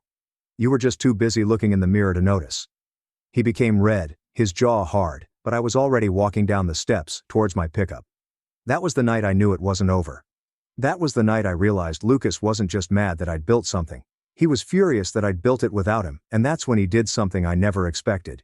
He made Mom cry, Dad finally chose sides, and Grandpa picked up the phone and said 5 words I'll never forget. I didn't hear from Lucas for a few weeks after that night, and to be honest, I was relieved. I'd been living with a constant low-grade tension every time my phone rang or I opened an email from a potential client, and every little delay felt like another torpedo aimed at my business. The air finally felt clear, or at least quiet. I threw myself into work.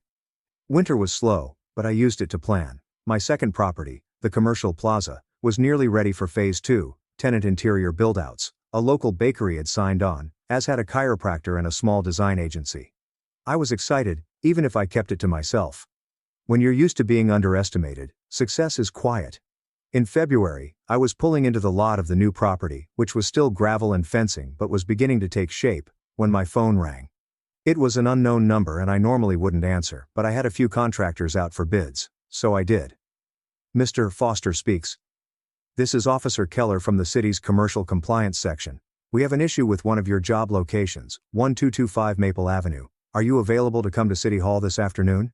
My stomach turned. Sure. Can you explain what this is about? There has been an anonymous report submitted. Possible code breaches, dangerous equipment storage, and zoning anomalies. We only need to confirm a few details. I sat in my vehicle for a full minute after hanging up, trying to breathe through it, not because I expected them to discover anything. I ran a tight ship, but because I knew who was behind it. Lucas. I didn't have evidence yet, but it was his signature all over it. Vague accusations filed anonymously, just enough to cause friction, just enough to slow me down. This wasn't about proving I was a fraud, it was about exhausting me until I broke. That afternoon, I sat across from a tight-lipped woman in a sterile government office, reading through a clipboard of concerns. I smiled and kept my voice calm while I delivered her my permits, zoning permission, and a bundle of safety reports. By the end she softened and even commented, "This looks like a solid project, Mr. Foster. We'll probably close the complaint with little follow-up." However, the harm had already been done, and my contractor contacted the next day to cancel the bakery construction. The bakery asked for a delay clause in their lease, the chiropractor's lawyer wanted to revisit the contract, and the designer, well, she just stopped communicating with me. His insurance company refused to work on the job until the city confirmed the complaint was false, which could take a few weeks, if not longer. I didn't sleep much that week, and I kept repeating every choice I'd made since I started, wondering if I should have gone slower, if I should have simply stuck to lawn care, if my family had been correct, that I'd overreached, that I wasn't meant to win. I was strolling through a Home Depot one evening, picking up new parts for one of our trucks, when my legs collapsed briefly. I caught myself on a shelf of PVC elbows. I tried to play it off, but I stood there for a long time, just breathing. It wasn't the money. I could deal with a setback. It was the why, that it came from inside the house, that my own brother, who had every advantage, couldn't stomach the idea of me building something real. That's when the shame set in. Not for what I'd done, but for what I hadn't done. For how I'd allowed them to continue treating me as the underdog, the side character in their golden boy story. Every time I stayed quiet, every time I played nice, I thought I was being the bigger person, but in reality, I was just making myself small enough to be stepped on. I nearly called Grandpa that night, but I hung up because I didn't want to unload it all on him again. He was in his 80s and didn't need my baggage, but he must have sensed it because the next morning he showed up, drove right into the gravel lot on Maple in his rusted Ford, parked next to my work truck, and got out like he owned the city.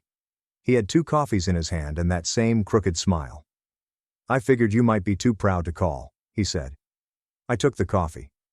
We stood there in the wind, watching a backhoe idle near the edge of the property. He didn't ask what happened. He just waited. So I told him everything. The loan application, the fake reviews, the BBB complaint, the anonymous city report, the lost tenants, the ghosted calls, everything Lucas had done, and everything I hadn't done to stop it. Grandpa didn't interrupt. Instead, he sipped his coffee and peered like he was watching a deer walk into traffic. When I finished, he nodded. "You know what your grandmother used to say?" he asked. I shake my head. "There's a special kind of fool that mistakes silence for weakness." He cracked a joke. "You're no idiot, Daniel. You're simply patient. However, even waiting has a cost if you don't know when to cash it in." I didn't say anything. "Do you want my advice?" he added. "Stop playing chess with a pigeon." I blinked. "A pigeon?" He grinned. "No matter how good you are, the damn bird's just going to knock over all the pieces and crap on the board." I laughed.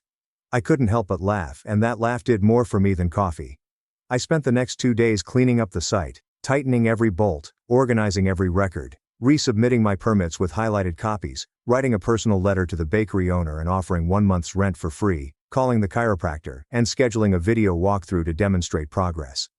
I couldn't fix everything overnight, but I could demonstrate that I wasn't rattled, and that I wasn't going anywhere.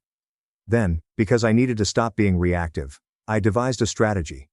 I began documenting everything, ordered a camera system for the job sites, not just for security, but also for proof, hired a digital consultant to scrub the fake reviews, and trace the IP addresses if possible. I upgraded my accounting software, added new layers of authentication to every app I used, and changed my phone passcode twice. I wasn't going to just defend myself anymore. I was going to build armor. A week later, I received an email informing me that the city had officially dismissed the complaint. The bakery owner signed the lease 2 days later, and the chiropractor followed suit. The designer never returned, but I didn't need her, and the momentum returned. I was at the plaza one morning, piling bags of mulch into a wheelbarrow, when I saw something strange. A black Lexus idling across the street, tinted windows, engine humming, and not moving for 8 minutes. Then it slowly pulled away. I knew that car. Lucas and I never waved, just kept working. But something changed in me that day. I wasn't angry. Not anymore. I was ready. Ready to stop waiting for the next sabotage. Ready to stop playing defense. Ready to stop letting people who had never built anything tell me how much I was worth. I wasn't just going to recover. I was going to win, not out of spite, but because every nail, contract and seed I planted had been earned, not handed to me, funded by Dad, or rescued by some legacy favor, and I was done apologizing for it. I had no idea what Lucas would do next, but I had a feeling. It all began with an invitation, a wedding invitation, and the note Lucas wrote inside it. The invitation came in a thick cream-colored envelope sealed with wax, as if we were in some kind of royal court, and it would be the final straw, transforming this quiet war into something bigger, something public, something that would expose everything. My name was printed on the front in gold cursive, Mr. Daniel Foster, as if that alone would convince me it wasn't bait. The return address was Lucas's downtown condo, which Dad had co-signed for and boasted of having floor-to-ceiling city views despite facing a parking garage. I sat with the envelope unopened for a day and a half. Not out of dread, but out of interest. I wanted to give myself time to guess. Would it be a typical invitation? A bogus olive gesture pretending the past had not happened? Or would Lucas do what he usually did and bury a jab in the tiny print? I burst the seal on a frigid Wednesday morning while drinking black coffee in my kitchen. Inside was a folded invitation wrapped in blue ribbon, the type you'd get at a five-star Tuscan wedding. The calligraphy was exquisite. We heartily invite you to the wedding of Lucas Foster and Olivia Langston, Saturday, September 10th. The Langston Estate in Riverbend Hills. Olivia hailed from ancient money. Her family had vineyards and land along the state boundary, and they were the type of folks that had stylists and summer houses rather than holiday rentals. However, the real poison was penned at the bottom in Lucas's unmistakable calligraphy. I hope this event can help us all move ahead. The dress code is formal. Please leave your work boots at home this time. I wouldn't want you to track muck into the rose garden. B. I sat there gazing at it for a whole minute, not furious, not horrified, just done. This would never stop unless I killed it. I hadn't gone out of my way to embarrass Lucas, and I hadn't notified anybody in the family about the bogus complaints, reviews, or sabotage. I didn't retaliate, I just worked harder. But that wasn't enough, and now he was about to marry into a family that thought he was the clean-cut prodigy, the young business executive with charm and legacy, whereas I was the dropout with dirt under my nails and grass stains on my soul. So I made a decision. I was going to show everyone who Lucas truly was, not through gossip or accusations, but through cold, hard facts, and I was going to do it at his own wedding. It wouldn't be noisy or messy. It would be precise, controlled, and devastating. But initially, I needed help, and the first person I phoned was Chris. Chris used to work for Lucas's old startup before it went bankrupt 2 years ago. He was their back-end developer, a smart guy with a mild demeanor, but he and Lucas had a falling out near the end, something about unpaid equity and ghosted emails. We'd met once at a mutual friend's barbecue, and I remembered how casually Chris said, Lucas never paid his debts, just buried them under new logos. He picked up on the second ring. Hi Chris, it's Daniel Foster. We met at Noah's place last year. Oh hi. Yes, landscaping Daniel. What up?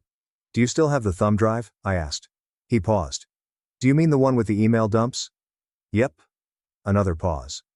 Are you intending to sue him or something? No, I said. Just want to show a few people who they're marrying. Chris chuckled. You know, I've been waiting for someone to ask me that for 2 years. He emailed it over that afternoon, a compressed package that was password secured and contained exported PST files, PDFs, screenshots, and internal emails from Lucas gloating about inflating user data, withholding contractor pay, and even insulting Olivia's father for believing I was anything other than a well-dressed parasite. Gold. But I didn't want it to come directly from me since it would appear malicious. I needed a buffer, so I contacted Rachel. Rachel was my ex, and we hadn't spoken in about a year, ever since we agreed to part ways due to our conflicting schedules. Rachel worked in public relations, genuine PR, reputation management, crisis cleanup, and corporate scandal spinning. She knows how to wreck someone's career without leaving a trace. She responded with a wary, Daniel. Hi, apologies for the unexpected call. You okay? Yeah, I said. But I need a favor and I'll owe you for it. Her tone altered. Talk.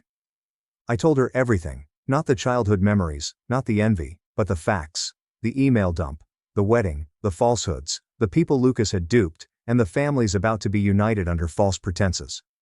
Rachel was quiet for a time. Then she said, Okay, here's what we do.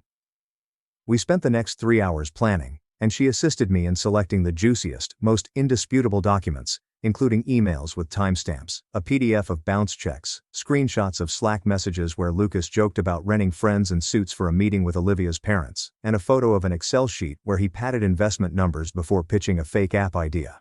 We developed a tight professional dossier that was both succinct and scary, and then we set up a fictitious Gmail account called Event Attendee 101 and timed the email.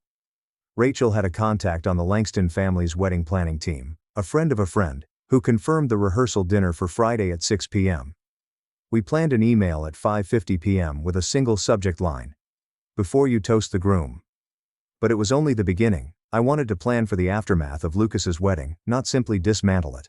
So I started accumulating everything Lucas had done to me personally, filed an incident report with the city about the phony business complaint, supplied IP addresses for the reviews, and Rachel knew someone at Google who proved they were from Lucas's apartment complex. I recorded all the dates and links. I wasn't planning to pursue charges just yet, but I needed the ammunition. Then I did something I should have done months ago.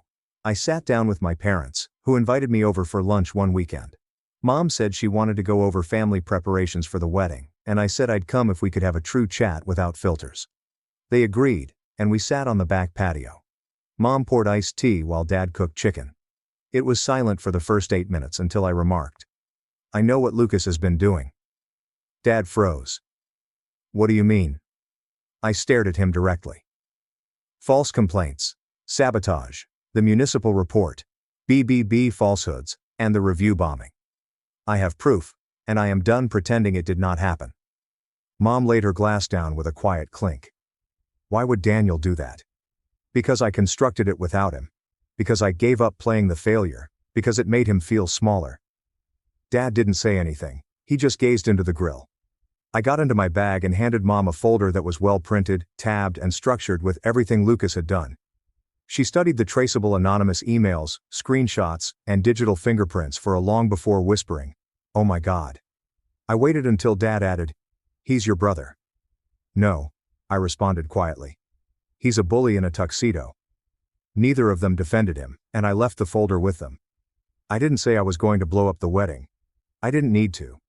They both knew something was coming, but I had no idea what would happen next, since the email was sent and my phone rang less than 20 minutes later. It was Grandpa, and all he said was, "Boy, you should get down here.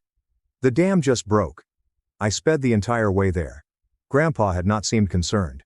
When I pulled up to the Langston estate, the parking attendants didn't even stop me because they were too distracted by the yelling coming from inside. He didn't panic, but there was an urgency in his voice, as if he'd seen 1,000 fires and just discovered a new one in his living room.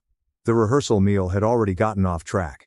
I slipped in through a side entrance and found myself in a hallway lined with family portraits and towering floral arrangements that looked like they cost more than my first car. Through the archway ahead I could see the main dining hall, long tables with half-eaten plated hors d'oeuvres, scattered wine glasses, and a piano player frozen in mid-note. The wedding planner hovered nearby, pale and shaking, clutching a phone in both hands, and Lucas held a stack of printed emails in his hand. From 20 feet away, I could see the header on one Slack transcript. I stepped forward gently, clinging to the wall, not wanting to be caught in the explosion radius just yet. Olivia was shouting something harsh, her voice trembling. "So you did ridicule my father. You did exaggerate the figures. You lied about everything, even your equity and startup." Lucas shouted back, "They've been taken out of context. It is sabotage. Someone is attempting to ruin me. Daniel. It's Daniel. I know it is." He turned so quickly that his wine spilled across the carpet. "Where is he? Where in the heck is he?" "Right here," I responded, walking into view. Heads turned, and guests backed away as if I were a live grenade. Lucas's furious and frenzied eyes fastened on me. "Do you think this is clever?" he spit, ruining my wedding weekend with an immature vengeance scheme. I strode forward, hands in pockets, relaxed. "I didn't crash anything. I stated I was invited. Remember? Cream envelope with gold writing, something about muck on boots." Olivia's father spoke next, quietly but with grit in his voice. "Is this true? Did you rig our investment call?" he questioned Lucas. "Did you falsify the returns?" Lucas paused for too long. Olivia walked away from him, gripping the folder as if it physically killed her to do so. "Do you remember what I told my mother?" she said, her voice shaking. "You were the most honest man I had ever encountered. Even if you came from a drama-filled household, you were clean. I defended you often. And this is who you truly are. I didn't mean for any of it to get—" "You didn't mean to get caught," she said. "That's not the same." One of the Langston uncles, a large man with a silver beard and a fine blazer, stood and moved to her side gently and decisively. "That told me everything. She was not going to let this go. Not even for appearances. Not even for her wedding." Lucas rushed at me suddenly, not with a punch, because he wasn't that type of man, but with a powerful shove that screamed desperation rather than strength. I scarcely moved. I simply glanced at him and murmured, "You've spent your life trampling on those who won't fight back. You felt you could always get away with it. But Lucas, you forgot something. Some of us construct. We don't make things up. We don't charm our way through. We grind. And one day, we stopped being silent. You ruined everything." He hissed. "No," I said. "You did." When security arrived, I didn't protest. There was no reason to. When one of Olivia's relatives stepped in and reminded them I was invited, they backpedaled, and I went out alone, leaving the fire to burn behind me. The Langstons canceled the wedding within 24 hours, but the location remained booked. Instead, they utilized it for a family reunion brunch, which made the headlines in a wonderfully indirect way. Olivia made a polite but undeniable breakup statement on Instagram. Some realities arrive late, but they do. Lucas attempted to spin it, claiming sabotage and that the documents were fabricated. But Rachel had given copies to the Langston legal team, along with verification trails, IP records, and a clear timetable. It wasn't just accurate, it was bulletproof. Olivia's father withdrew their family's investment from Lucas's holding company, triggering a breach clause in Lucas's remaining financing, and leaving him owing money he didn't have. My father did not intervene this time, and 2 weeks later, I received a phone call from him. He didn't apologize explicitly, which was not his way, but he did say, "I was mistaken about you, Daniel, for a long time." And that was enough. Mom called too, and cried, saying she didn't recognize her own kid anymore. I didn't specify which son she was referring to, but a few days later she sent me a letter including images from my childhood that I had never seen before. I put them in a drawer. I wasn't ready yet, but I'd get there eventually.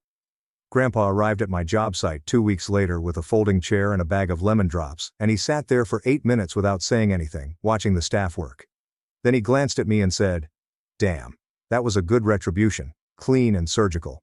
You get that from your grandmother." I chuckled. That spring, I signed 2 additional commercial leases. The plaza was fully occupied. I employed 5 more people, purchased a new vehicle, and my accountant informed me that I had made my first $1 million. Nobody handed it to me or opened a door for me. Instead, I kicked it down and created a better one. Lucas. Last I heard, he was consulting for a friend's software startup in another state. Small time. Still pursuing big talk with no motor behind it. He sent me a message with only one line. "Do you believe you've won?" I didn't answer since I already knew I had won. And not because he lost, but because I finally stopped living in someone else's shadow. I wasn't the letdown, but the template. And the next time someone refers to me as the other foster brother, I will simply grin and accept it. My brother claimed he was changed. On Super Bowl Sunday, he slammed my son into a table, sent him to the ER, and ended up in prison after I took revenge. What would you do if someone injured your child right in front of you? I have been in that position. I saw my 11-year-old kid lying on the ground with blood gushing from his forehead. And just next to him, my 9-year-old nephew is having his hair pulled by his own father because he dared to defend his cousin. That individual was no stranger. It was my brother. After 7 months of therapy, our entire family felt he had transformed. The person I wanted to believe had changed. My brother is now facing the consequences for his irresponsible acts. But that is not all. What I did following that moment altered everything. Not just for him, but for the entire family. Before I go into the specifics of my narrative, I'd want to thank you for taking the time to hear my experience today. Hello everyone, I am Ethan Miller, a 41-year-old software developer working in Denver. The incident I'm going to relate occurred on Super Bowl Sunday earlier that year, when I discovered that some people are so brilliant actors that they can mislead a whole family. That Sunday morning at 8:30 a.m., I was preparing coffee in the kitchen when my phone rang.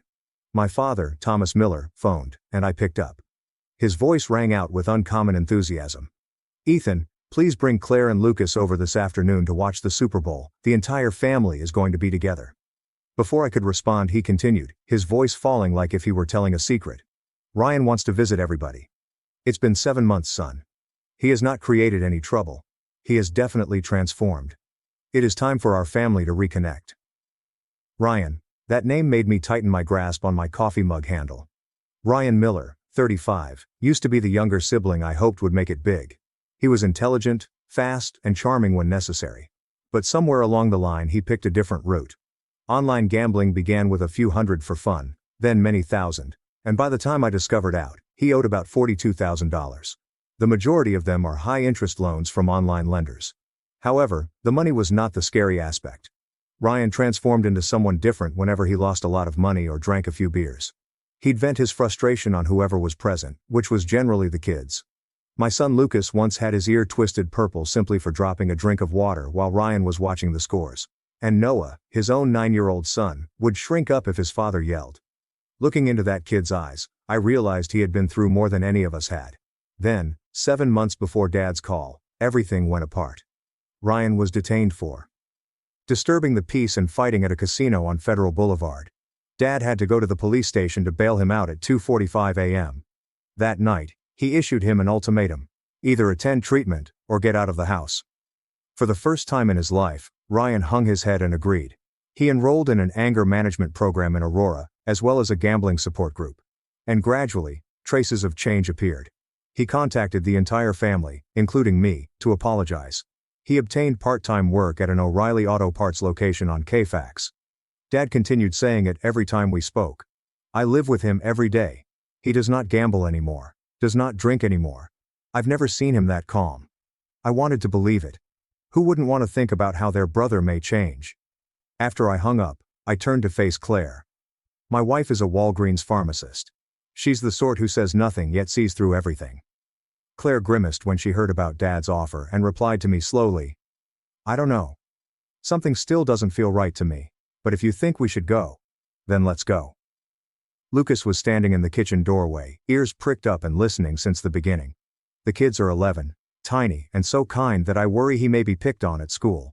When he heard Uncle Ryan's name, he took a step closer, worried eyes on me, and quietly said, Is Uncle Ryan really different, Dad? I recall the last time he. The phrase dragged on, but I understood. I crouched down to his eye level, placed my hand on his shoulder, and told him he had gone to treatment. Grandpa claims he's entirely different. It will be okay, buddy. I told Lucas that, but I was actually trying to persuade myself. Giving someone a second opportunity is the correct thing to do. That is what I have always believed. However, some individuals refuse to change no matter how many chances you give them. They learn how to properly wear a mask. We traveled from Denver to Dad's place in Lakewood, which took approximately 30 minutes via West KFAX. I kept looking at Lucas in the rearview mirror the entire trip. The children sat silently, hands folded, and looked out the window. I knew what he was thinking when we came to a halt at a red light at the Sheridan crossing. I turned back to tell him, Lucas, stay close to Mom and Dad today. Okay, if you feel uncomfortable, let me know right away. The youngster nodded. Then his face lighted up as he recalled something and said, Dad, will Noah be there today? I nodded, hearing his cousin's name. Lucas's mood improved dramatically. The two children are barely 3 years apart and have been close since they were young. If there was one bright spot amid my family's disaster, it was the relationship between these two children. We arrived at 2:30 p.m.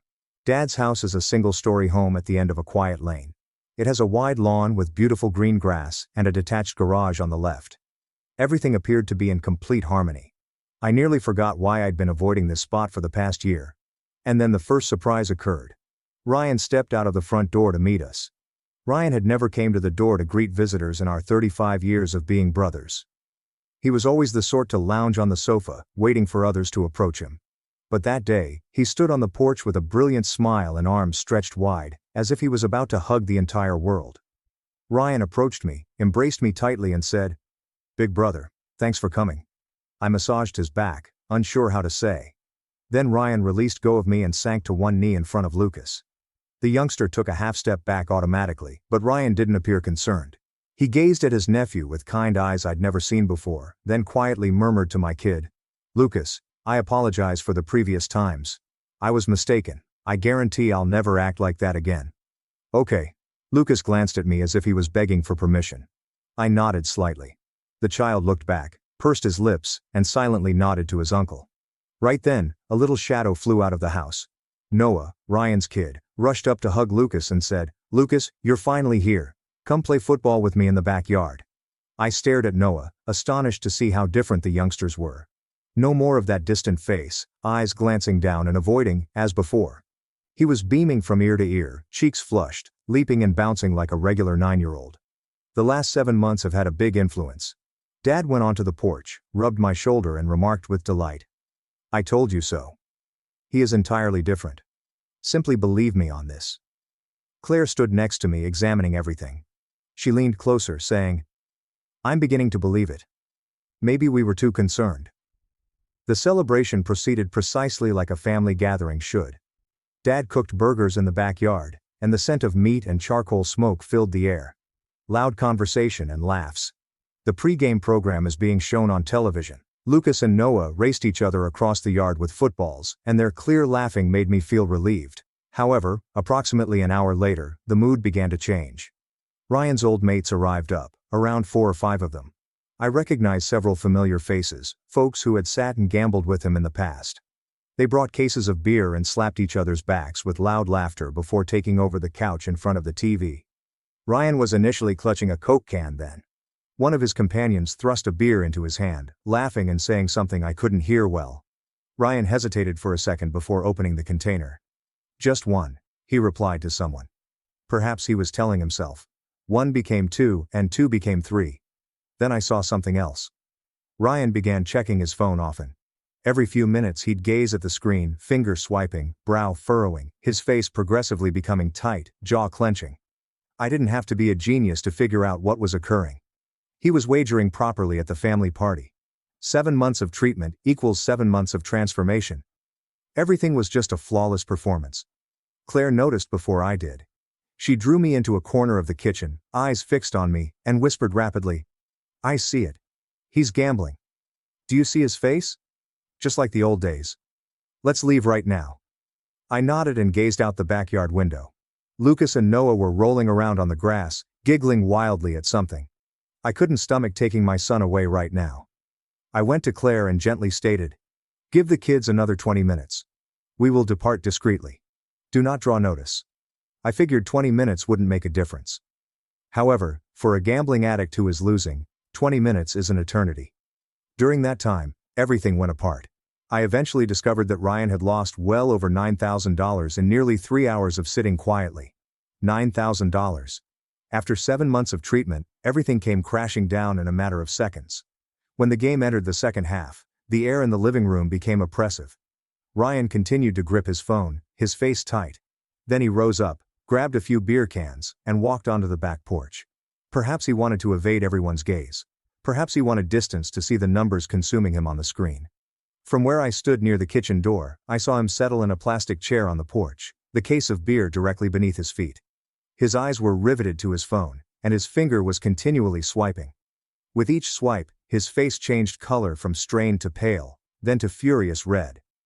One of his friends went onto the porch, rubbed his shoulder, and chuckled mockingly before saying anything. I only caught portions. "Hi, I thought you resigned. Have you already lost a lot today?" Ryan gritted his teeth and growled, "Shut up." The person lifted both hands in surrender and withdrew into the home. Ryan sat alone, hands shaking as he drank his 5th or 6th drink. I looked to Claire, who nodded. "Time to leave." We entered the kitchen, hurriedly washed up a few plates, and placed them in the sink politely. Claire was washing quickly, and I turned around, preparing to walk to the garden to summon Lucas. I looked out the white kitchen window and saw Noah standing in the center of the lawn with the ball at his feet, approximately 9 meters from the back porch. The boy was grinning from ear to ear, staring at Lucas and yelling, "Watch me kick hard. Lucas, can you catch it?" Lucas stood across from him, near the fence on the other side of the yard, raising both hands, ready to catch the ball. Noah backed up a few paces to gain momentum. The child raced forward, swung his leg, and kicked with all his might. However, the grass remained damp from the previous night's downpour. Noah's foot slipped just as it touched the ball. The ball did not fly toward Lucas. It veered off course, whirling back toward Ryan on the back porch. Everything occurred in a second. The ball smacked into the beer case under Ryan's feet. The half-drunk beer can splashed everywhere, including on his clothing. The ball then rebounded up and whacked Ryan squarely in the face. Ryan's scream rang across the yard, and it was not one of physical anguish. It was the cry of someone who has gone through too much at once, including losing bets, shame, and now being hit in the face with a ball in front of everyone. Everything builds up and then erupts in one instant. Ryan sprang out of his chair, bloodshot eyes sweeping the yard for the offender. Noah was still in the center of the lawn, his face pallid as a sheet. But Lucas had already moved closer, standing directly in front of Ryan. The youngster had not even realized what was going on yet. I noticed Ryan charging toward my son. Without thinking, I threw open the kitchen window and leaped out. I started rushing toward the youngsters as soon as my feet reached the ground. However, the distance from the kitchen window to the back porch was more than 35 feet. Just 35 feet. But I couldn't get there on time. Ryan's hand moved up and down over Lucas's face. The smack boomed across the yard. Lucas flew backward, colliding with the corner of the porch's outdoor table. The child fell on the wooden deck, laying still. My son's wound on the forehead dripped blood over the porch floor, drop by drop. Lucas lay there, wide-eyed but unable to cry. The child was shocked and unable to speak. My legs were still sprinting, and my heart felt like it was going to burst. But before I could reach there, Noah's scream cut through the air. The 9-year-old dashed onto the porch, leaped in, grabbed his father's hand and said, "No, Dad, it was not him." I kicked the ball. It's my fault.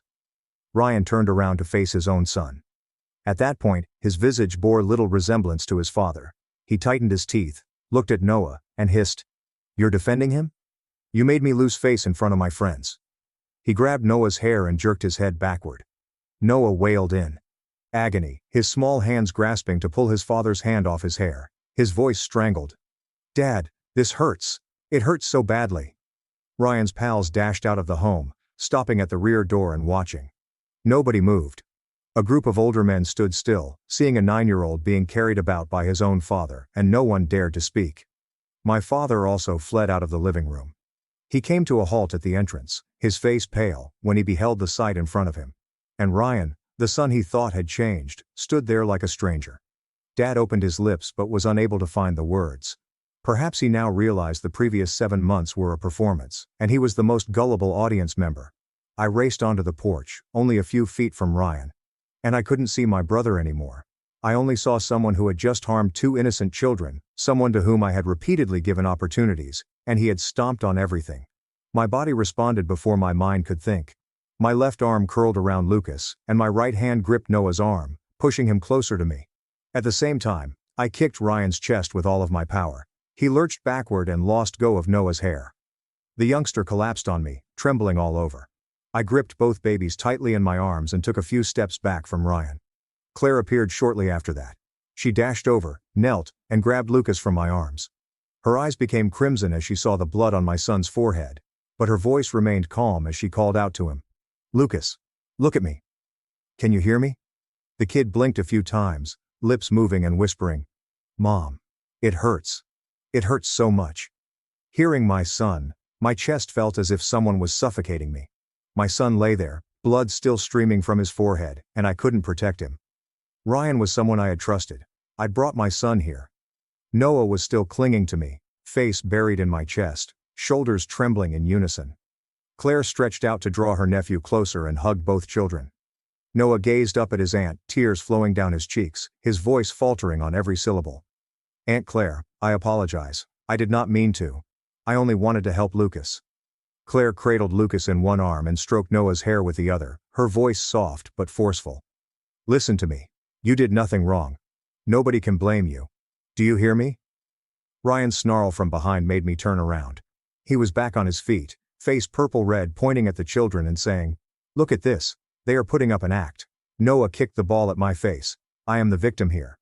I walked up to his face, my hands locked into fists. My voice sank so low and chilly that I couldn't recognize it. "You are 35 years old. You just hit an 11-year-old kid. He's bleeding from the head.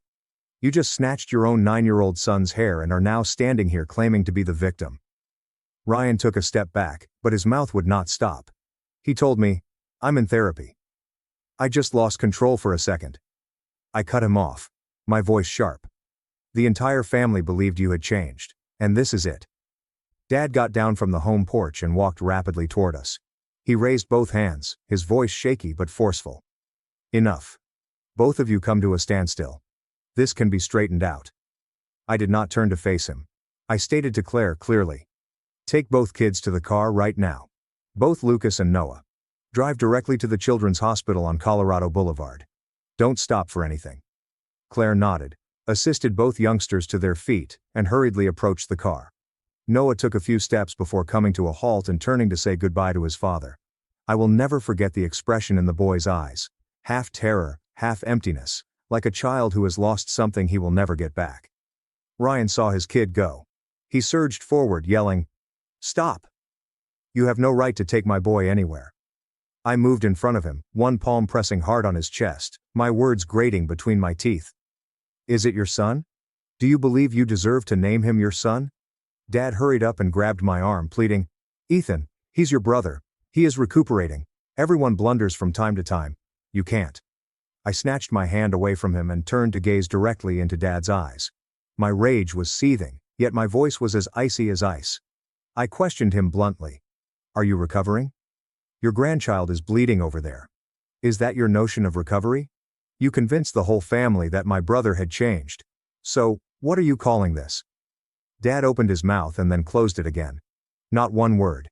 He stood there with sinking shoulders. I turned back. tightened Ryan's collar, and drew him close to my face. My voice sank quite low. I shouted, "You're coming with me to the garage right now." He struggled to release himself, but I clutched harder. I pulled him over the grass, toward the garage. His friends stood there silently, as if they had lost their voices. Dad stood like a shadow. Nobody dared to move. I shoved Ryan inside the garage and shut the door. I won't tell you what happened in the following 5 minutes. Some things do not require words to express themselves. Just know that when the garage door opened, Ryan was still laying on the concrete floor. And for the first time in his life, he realized how it felt to be the weaker one. Before unlocking the door to walk out, I looked down at Ryan, who was curled up on the cold concrete floor. I crouched down and spoke to him in a low, quiet voice. "You should feel grateful. I am grateful that I stopped. I'm grateful that I'm still allowing you to go out of here on your own." He didn't respond, simply laid there, breathing heavily. I stood up straight, gave him one more look and said, "But if you touch Lucas or Noah one more time, even one hair on their heads, I won't stop.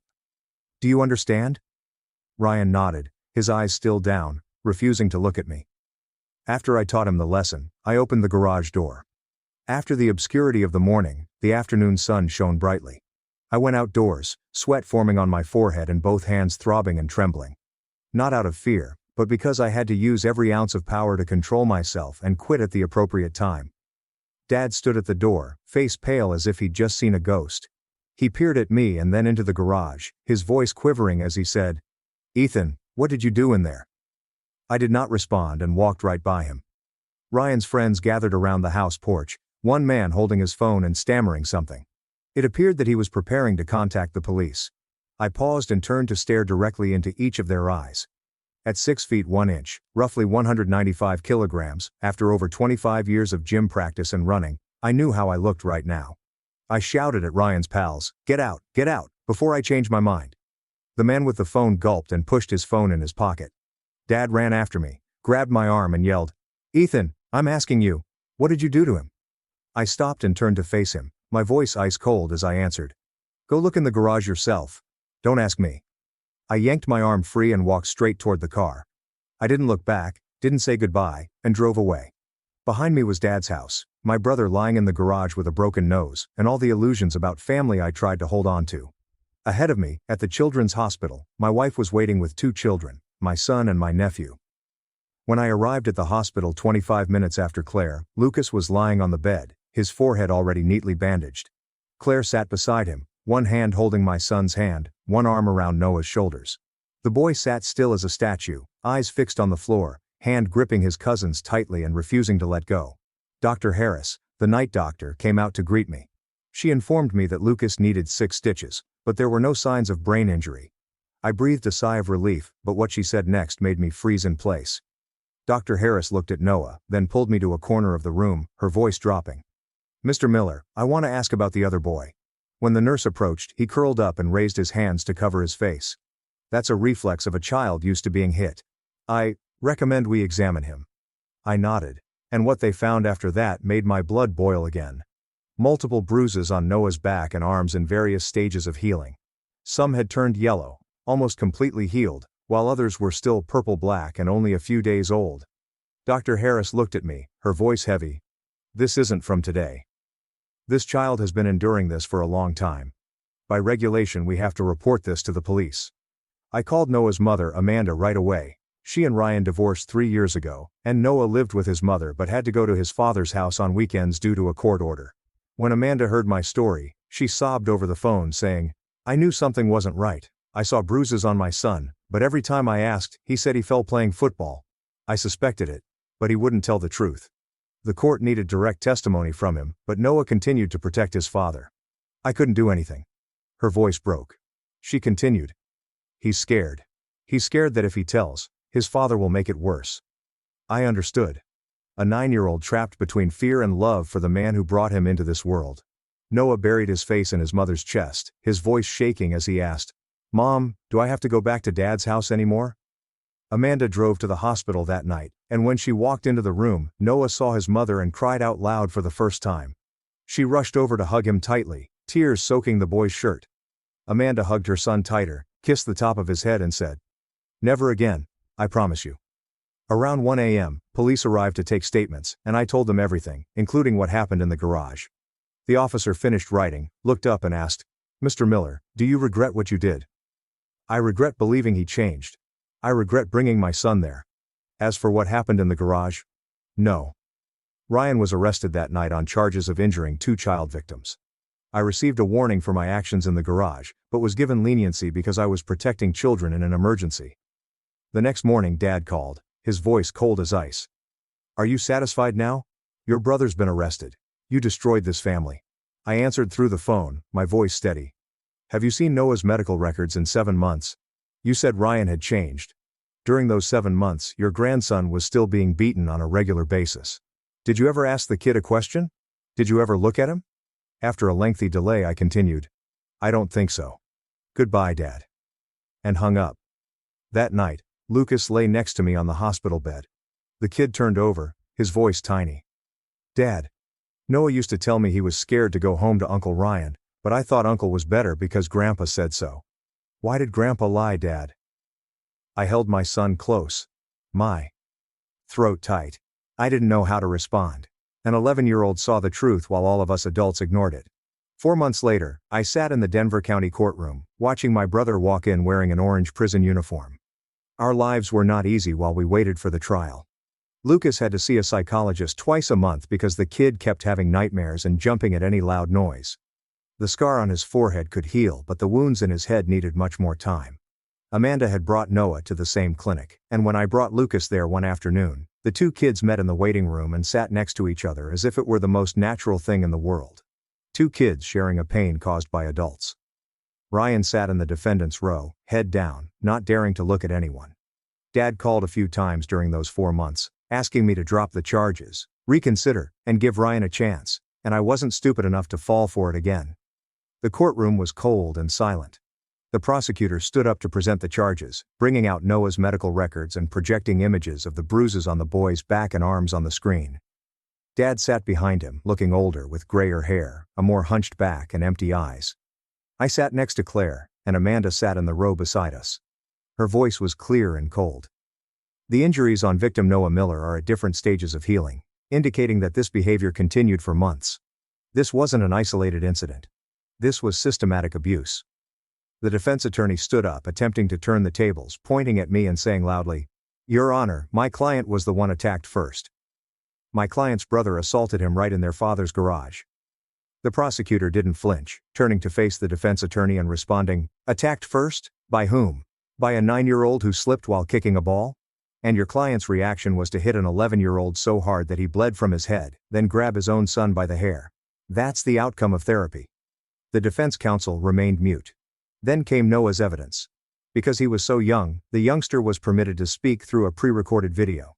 The screen showed Noah sitting in a room with a social worker alongside him, his voice quivering but clear in every word. "Dad told I couldn't tell anybody." Noah continued, eyes down. "Dad would hurt me when he lost bets. Even when he was getting treatment that day, Dad hit my cousin and made him bleed. I was so scared. All I wanted to do was save him. Then Dad grabbed my hair." I heard Amanda weeping. Claire clutched my hand tightly, and I looked across at Ryan, who was burying his face in his hands and shaking his shoulders. The judge said in a severe voice, "Does the defendant have anything to say?" Ryan glanced up, his voice stammering. I have problems controlling my emotions. I'm trying." The judge cut him off, his voice sharp and hard. "During those 7 months of trying, your son continued to get hurt. Where was your effort?" Ryan couldn't answer. Ryan Miller was found guilty of injuring children with 2 victims, aggravating circumstances for prolonged behavior, and abuse of family trust. He was sentenced to 30 months in prison, supervised therapy after release, permanent loss of custody rights, and a prohibition from contacting both victims. Ryan turned to look at his father one final time before being handcuffed and led away. His eyes appeared to want to say something, but no words came out. Dad sat there, tears flowing down his cheeks, and for the first time in my life, I seen him grieve like that. After the trial, Dad approached me with red eyes and asked, "Are you satisfied now?" I stood up, faced him, and replied, "Very satisfied." After that restrained response, I left the courthouse with Claire. When we got in the car, she turned and gently asked, "Are you okay?" I looked out the window in the parking lot. Dad was standing alone next to his old car, shoulders sagging and seeming half his size.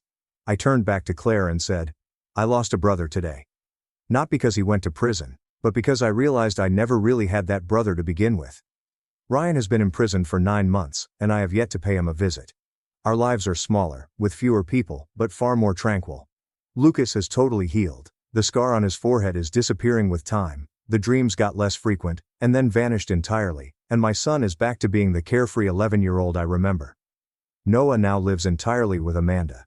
He no longer has to count down the days until he goes to Dad's house. He no longer has to hide bruises under long sleeves, and he no longer has to lie about falling. Every weekend, Amanda brings Noah to my house to play with Lucas, and the two kids run around like glue from morning to night. Yesterday, I stood on the back porch, steaming coffee in hand, watching the two kids hurl snow at one another, laughing ringing through the yard. Denver had just experienced a massive blizzard after Christmas, and the entire yard was coated in white. Claire came out onto the porch, put on a sweater, and stood next to me. She watched the kids roll in the snow, making snowmen, then turned to me, smiled softly and said, "You see, kids are stronger than we think. Noah is completely different from 9 months ago. He laughs more, talks more, and plays naturally like a typical 9-year-old."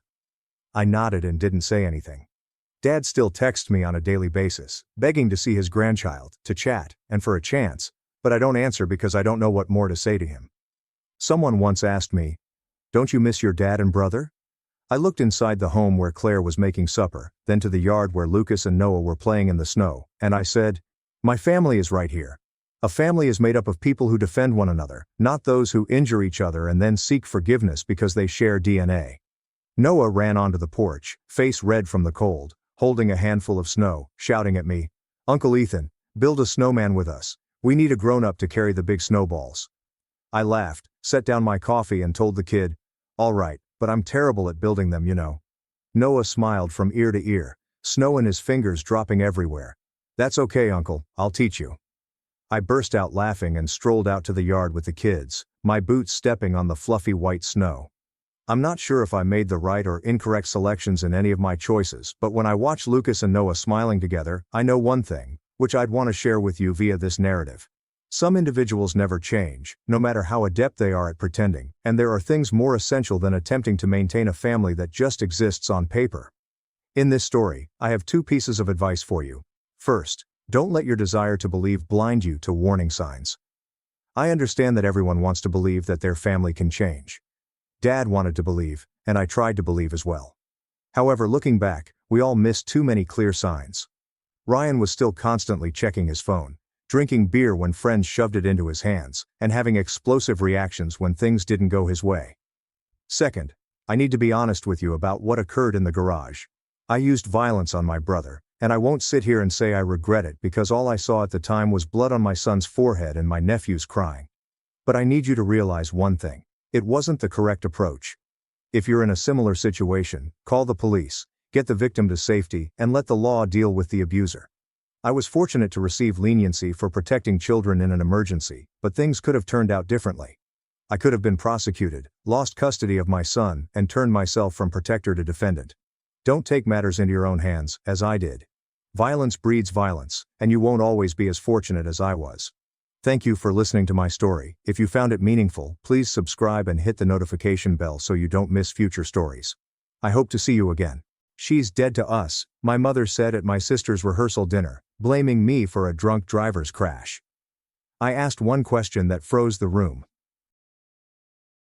The rehearsal supper was hosted at the Waterford Estate, a setting with floor-to-ceiling windows overlooking a lake that appeared too exquisite to be true. Crystal chandeliers dangled from exposed wooden rafters, while white flowers adorned every accessible surface. Nobody who knew Emily Parker expected her to go above and above. She had always paid close attention to her beauty. I arrived on time, wearing the navy outfit Emily Parker had approved 4 weeks before. The parking lot was already crowded, and I could see people mixing through the windows as I moved towards the door. My stomach felt like I had eaten shattered glass, but I kept my expression bland. I had become good at it over the years. The clearance procedure for the outfit was consistent with every encounter I'd had with Emily Parker since the accident. She had texted me 3 possibilities, all in subdued hues that wouldn't catch attention: navy, charcoal, and taupe.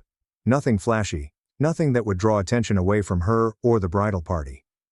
I decided for Navy since it was the least sad, and she replied with a thumbs up emoji. There were no words, simply an acceptance that I had made an appropriate option. That dress cost me $550, which was the most I'd ever paid on a single piece of apparel. It fit wonderfully, thanks to a seamstress from a downtown Detroit shop who inquired about the event. When I told her it was for my sister's wedding, she smiled and mentioned how wonderful it must be. I smiled back, saying nothing about the knot of dread that had formed in my chest since receiving the offer. The invitation had been a surprise. I figured I wouldn't be invited at all. Emily Parker and I hadn't communicated directly in over 3 years. Our final discussion was during Dad's birthday dinner, when she asked me to pass the salt, which I did. That was it. Pass the salt. In our household, a 30-second encounter was considered conversation. But the invitation was only addressed to me, Miss Lena Parker. There is no +1. No, and I figured only my name in fine calligraphy on cream-colored card material that likely cost more per page than I spent on food in a week. I was 18 when the accident occurred. Emily Parker, 21, was home from college for the summer. We'd attended a party at Lauren Whitaker's house, one of those end-of-summer events that seemed significant at the time. Emily Parker had been drinking. She handed me the keys to her car around midnight, giggling as she fainted in the passenger seat. I was sober. That night, I had never touched any alcohol. The junction was dark, the light was green, and the vehicle drove through the red light at 65 miles per hour. Emily Parker's femur was fractured, her pelvis was crushed, and her left leg suffered chronic nerve damage as a result of the accident. The doctor stated she could walk again, but the dancing was ended. Her scholarship to Juilliard vanished, along with her career in dance. Nobody inquired what color the light was. Nobody questioned me whether I was sober. Mom discovered Emily Parker's hospital wristband containing the blood alcohol content record and concluded that was the only truth that counted. I was liable for everything that happened because I was driving. Emily Parker's blood alcohol level was 0.09. The hospital had tested her as part of its usual trauma routine. When Mom saw that number on the discharge papers a few days later, her expression shifted. She stared at me across Emily Parker's hospital room, where I had been sitting watch, and I saw exactly when she chose who was to blame. You allowed her to drink, Mom remarked. Her voice was low and nasty. You were expected to be responsible. She is 21 years old. She should not have drunk at all. I was accountable. I protested. I did not drink anything. I drove her home safely. The other driver. Don't dare to blame someone else, Mom snapped. You were behind the wheel. You were in charge of that automobile. Emily Parker trusted you, and here's what happened. Dad had attempted to intercede. I do not care what the police report says, honey. Mom shut him off. My daughter's life is finished. Her scholarship is no longer in effect. Her dreams have been ruined. And it occurred when Lena Parker was driving. The rationale was absurd. However, grieving is not a rational emotion. Mom wanted someone to blame, someone she could control and punish. The inebriated driver was a stranger who had previously been handled by the judicial system. His insurance was covering the medical expenses.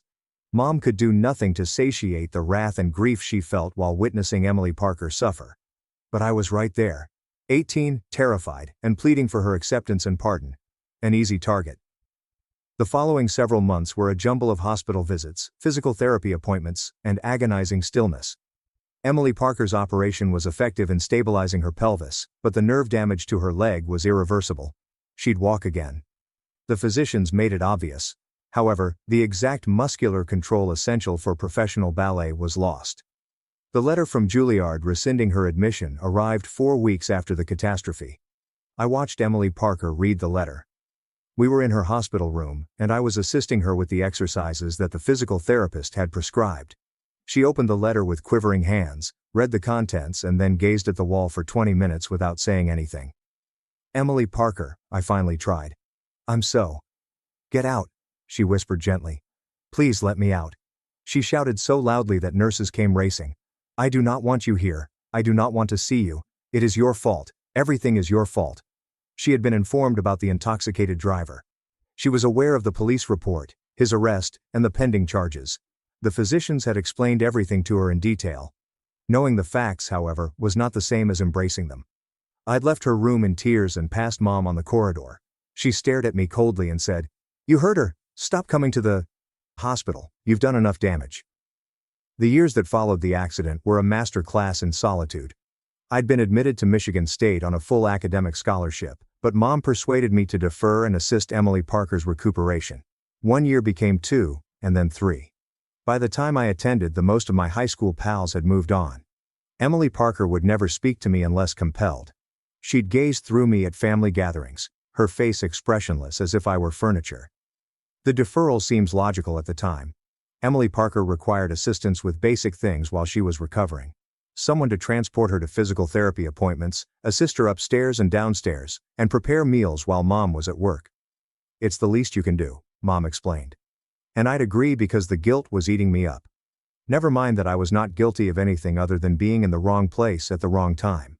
I found a job at a neighborhood coffee shop to keep myself busy and help to family expenditures. The Michigan State Scholarship was deferred, but it was not assured to be fulfilled during a gap year. The university's financial aid division issued me a letter indicating that I would have to reapply and that support could not be guaranteed for future academic years. I contacted them in a panic. Margaret Ellis, a sympathetic advisor, stated that academic scholarships were offered on the basis of immediate enrollment. Because I deferred, I lost my spot in that year's cohort. I could reapply as a transfer student after earning some credits elsewhere, or I could enroll as planned and forfeit the scholarship outright if I changed my mind. "What will I do?" I questioned her, my voice cracking. "That depends on why you deferred," she said softly. "If there is a family emergency, we may be able to make an exception with the necessary paperwork. But how could I explain that my family required me to give up my future since they believed the accident was my fault? How could I explain to her that my mother had made it obvious that I owed Emily Parker this time, this sacrifice, this penance for a crime I had not committed? I ended up taking community college classes while assisting Emily Parker, and studying at night after she went to bed. The courses included fundamental English writing, beginning psychology, and general biology, all of which translated to nearly any four-year school and kept my mind sharp. I convinced myself I was being realistic by accumulating credits while being a nice sister. The reality was, I was trapped. Mom had made it obvious that leaving would result in lifelong banishment. "If you forsake your sister now," she continued, "don't bother returning." Emily Parker's physical treatment was grueling and unpleasant. 3 times a week I drove her to a clinic 45 minutes away. She'd go into the treatment rooms for 100-minute sessions, emerging hot and fatigued, and occasionally in tears from the pain. The therapists were gentle yet forceful, encouraging her to regain movement in her crippled limb. I'd wait in the reception area, doing schoolwork or reading. Other members of the patients' families would occasionally attempt to strike up a discussion. I got adept at dodging personal queries with vague responses that indicated nothing about the circumstances at home. Another mother sat next to me at one of these sessions, around 9 months after the accident. Her daughter was recuperating from a ski accident. We talked briefly about healing timetables and insurance nightmares. Then she inquired about what had happened to my sister. "Car accident," I said briefly. "Were you there too?" she inquired, observing the fading scar on my wrist from when I underwent surgery to fix the fracture. "Yes. This must have been scary for both of you." I nodded, throat tight, unable to explain why Emily Parker no longer spoke to me. How being in the accident together had created an unbridgeable divide between us rather than shared suffering. Emily Parker's recuperation proceeded slowly. After 7 months, she was able to walk without crutches, although her stride remained uneven. After 14 months she was able to climb stairs without help. After 20 months she enrolled in the local community college, which was also where I was taking classes, but we carefully planned our schedules to minimize overlap. She claimed her major as marketing. It was functional and had nothing to do with dance.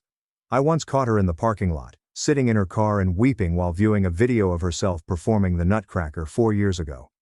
I'd approached cautiously, hoping to provide consolation, but she saw me and drove away without saying a word. Emily Parker had transferred to a 4-year institution downstate by the time I entered at Michigan State 4 years later, and without my scholarship. She moved into an apartment near university and ceased returning home except on significant holidays.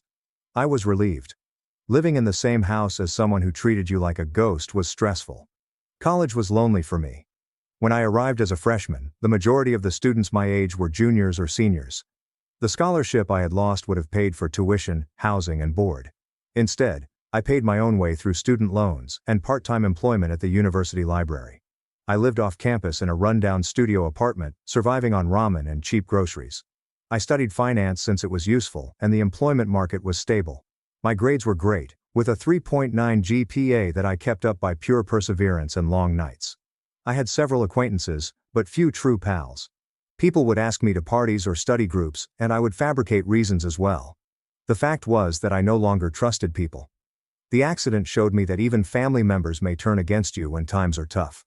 What would outsiders do if Mom and Emily Parker could decide I was guilty despite overwhelming proof to the contrary? I finished with honors and was immediately offered a position with a financial business in Detroit. The beginning wage was small yet manageable. I got a one-bedroom apartment in a nice area and bought furnishings from IKEA. For the first time in years, I had a space of my own, where no one stared through me or chastised me for being. I stopped visiting home on small holidays. Only for Thanksgiving and Christmas, and I'd arrive late and depart early.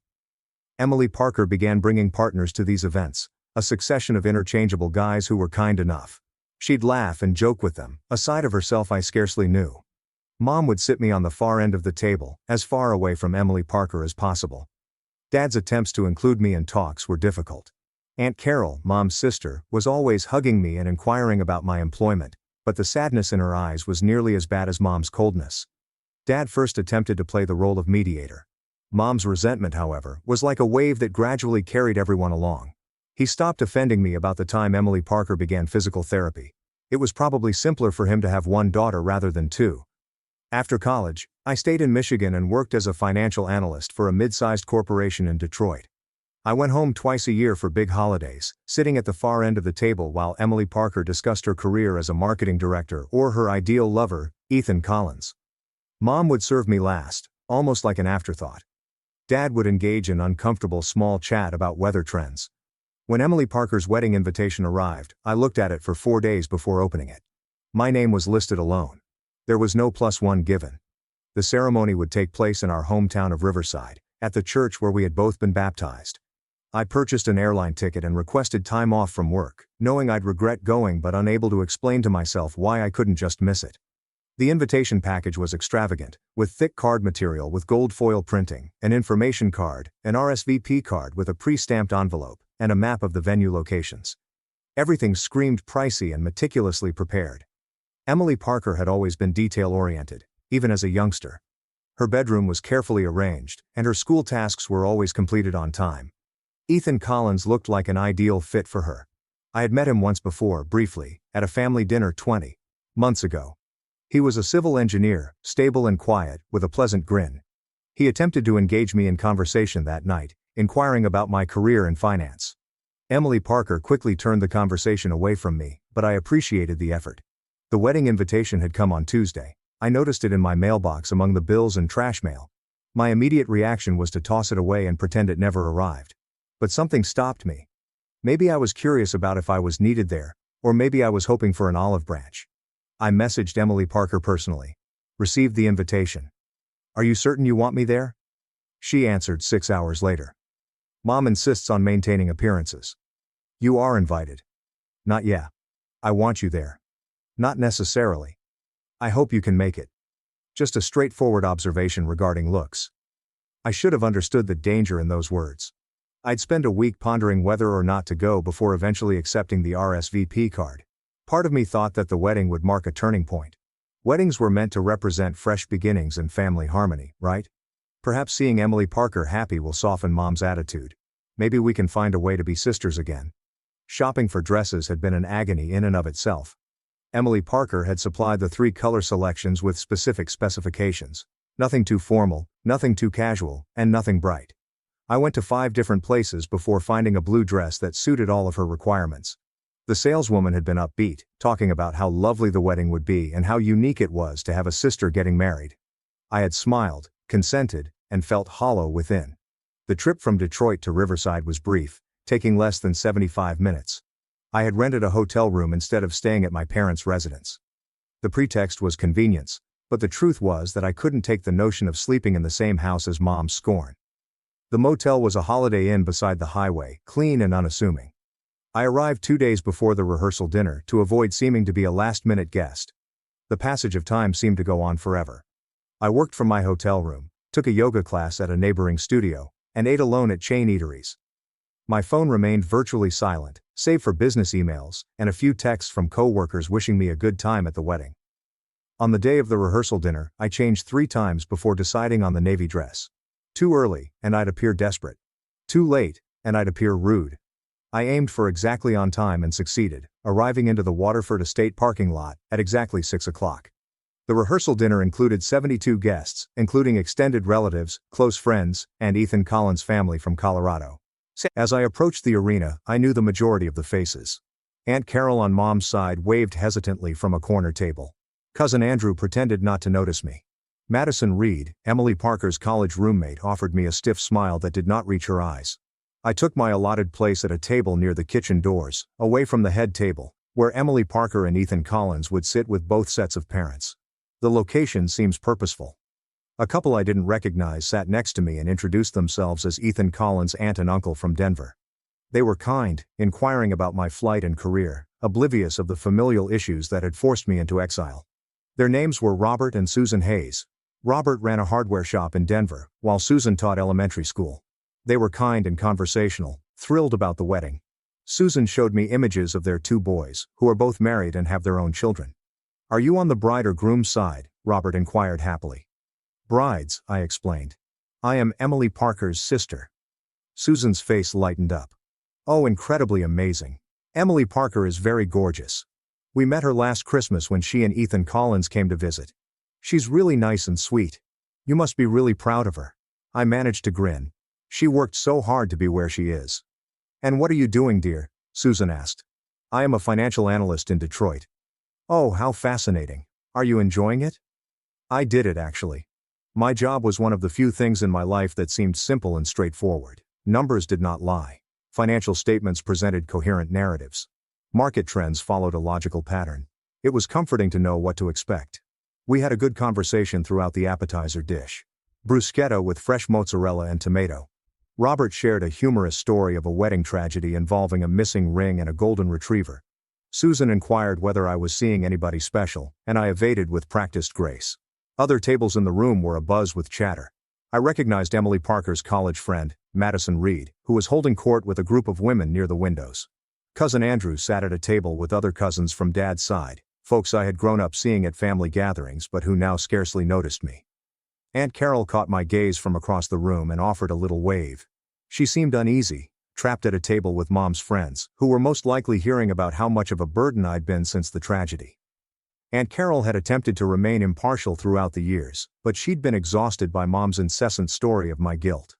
The sight was stunning. Large windows looked out over the lake, which mirrored the evening light in orange and pink. The tables were adorned with gorgeous arrangements of white flowers, including roses, hydrangeas, and baby's breath. String lights had been draped from the exposed beams, casting a comforting glow as dusk approached. Emily Parker had always had good taste, and it seemed that Ethan Collins had the money to satisfy it. I was curious as to how much all of this cost. The venue alone probably cost $25,000. Add in the food, the bar, the flowers, and the photographer who is presently touring the room, getting candid shots. I had heard Dad indicate that Ethan Collins's family contributed heavily to the wedding money. His father had a thriving construction firm in Colorado. I didn't add anything. Of course, I hadn't been asked to join the wedding party. There's no surprise there. Emily Parker had 6 bridesmaids, all of whom were either college friends or colleagues. Madison Reed, her 4-year roommate, served as her maid of honor. They had remained close after together and celebrating each other's graduation, going on girls' excursions accomplishments. I had seen photographs on social media. Emily Parker had never unfriended me, but she had long ago changed her settings so that I couldn't remark or respond to her postings. Pictures of wine nights, beach getaways, and bridal showers that I had not been invited to. Emily Parker is happy and carefree, surrounded by people who adore her. Dinner service started without incident. The cuisine was fantastic. Filet mignon with roasted veggies, Caesar salad, and delicious bread. I ate carefully, attempting to enjoy the dinner despite my mother's gaze from across the room. She donned a burgundy dress that complemented Emily Parker's color scheme, and her hair was arranged in exquisite waves. She appeared gorgeous yet frigid. During the main meal, Ethan Collins' father stood and gave a toast. He was a cheerful man with a booming laugh, telling him how Ethan Collins had contacted him after the first date to inform him that he had met his future bride.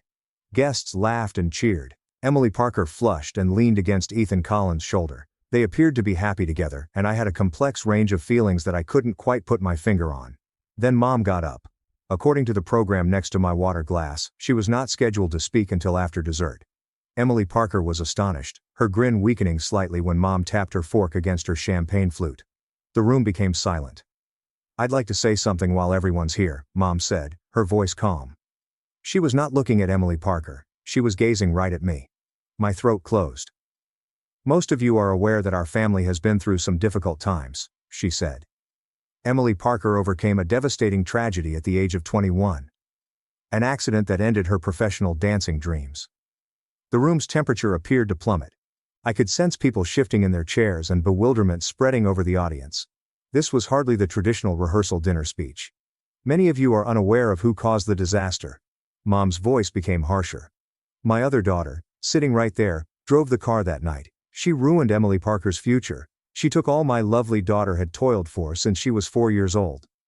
I couldn't breathe. The silence was deafening. "I invited her tonight because Emily Parker insisted," Mom explained, her mouth twitching. "However, I want everyone here to realize something. To us, she is dead." Someone gasped.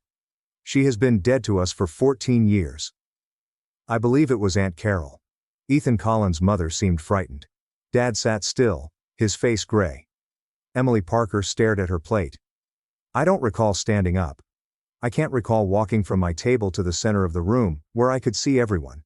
My legs seemed divorced from my body, as if they were moving on autopilot while my head was racing." Mom's cheeks was flushed with righteousness.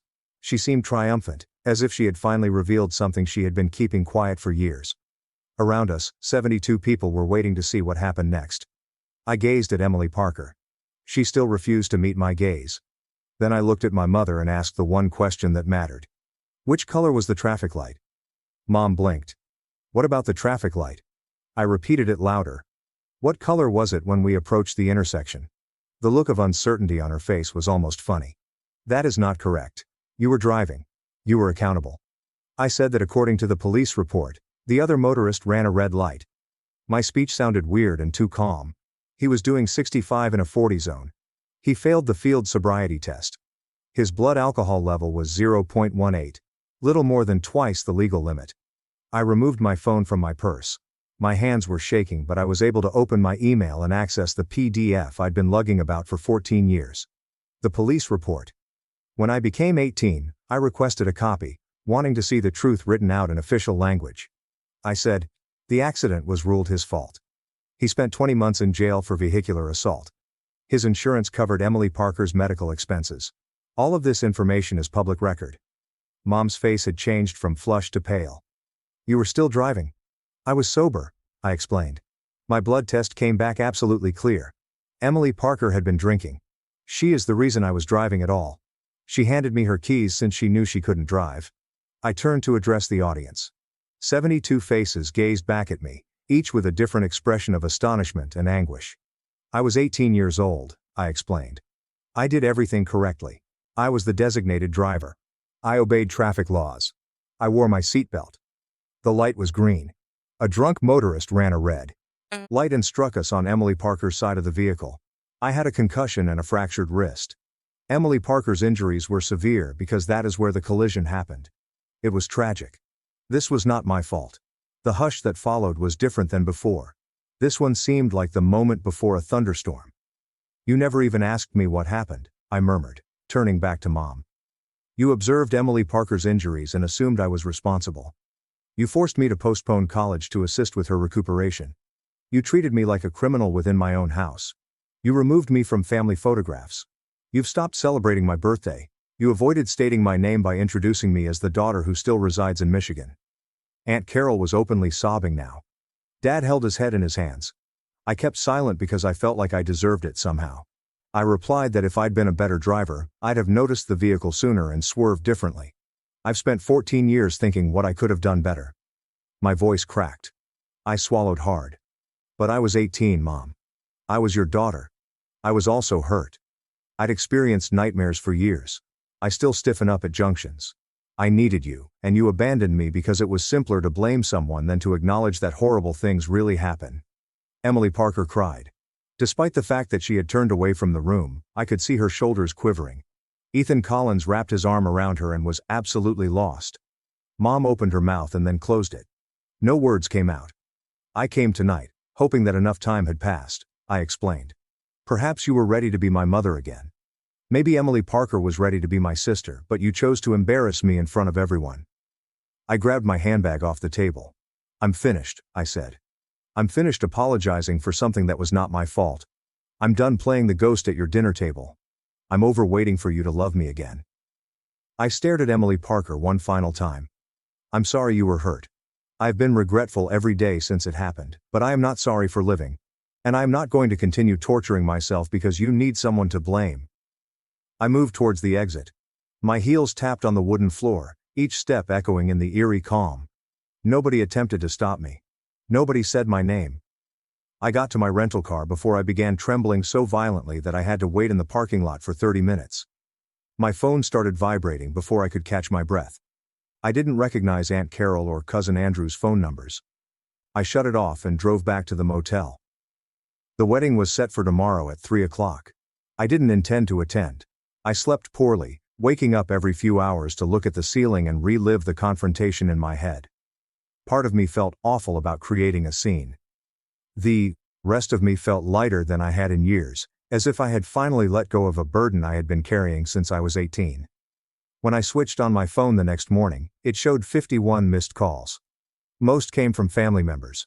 3 were from a group called Emily Parker Cell. I listened to her voicemail while sipping awful hotel coffee. It's me. Her voice was husky, like if she had been weeping. I am aware that you will most likely not be present tomorrow. I do not blame you. I just need to tell you something. I apologize. I'm so sorry. I knew it was not your fault. I had always known. While I was in the hospital, the doctors informed me what the police report indicated.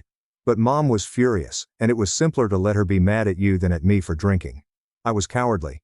I've been a coward for 14 years. There was a prolonged pause. I could hear her breath. I let you take the blame because I felt humiliated. She added, I damaged my own life by becoming drunk and handing you my keys. You rescued me from a DUI. You undoubtedly saved my life by driving, and I reciprocated by pretending you didn't exist. Another silence. I don't expect you to forgive me, she explained. I don't know what to ask, but I needed you to know I knew the truth. I had always known. And what Mom did last night was terrible. I should have stopped her. I should have stopped all of this years ago. The voicemail has finished. I sat on the hotel bed for a while, gazing at my phone. My return trip to Detroit wasn't until Sunday evening. The wedding would start in 4 hours.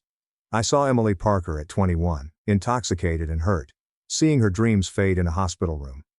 I reflected on her decision to let me take the responsibility.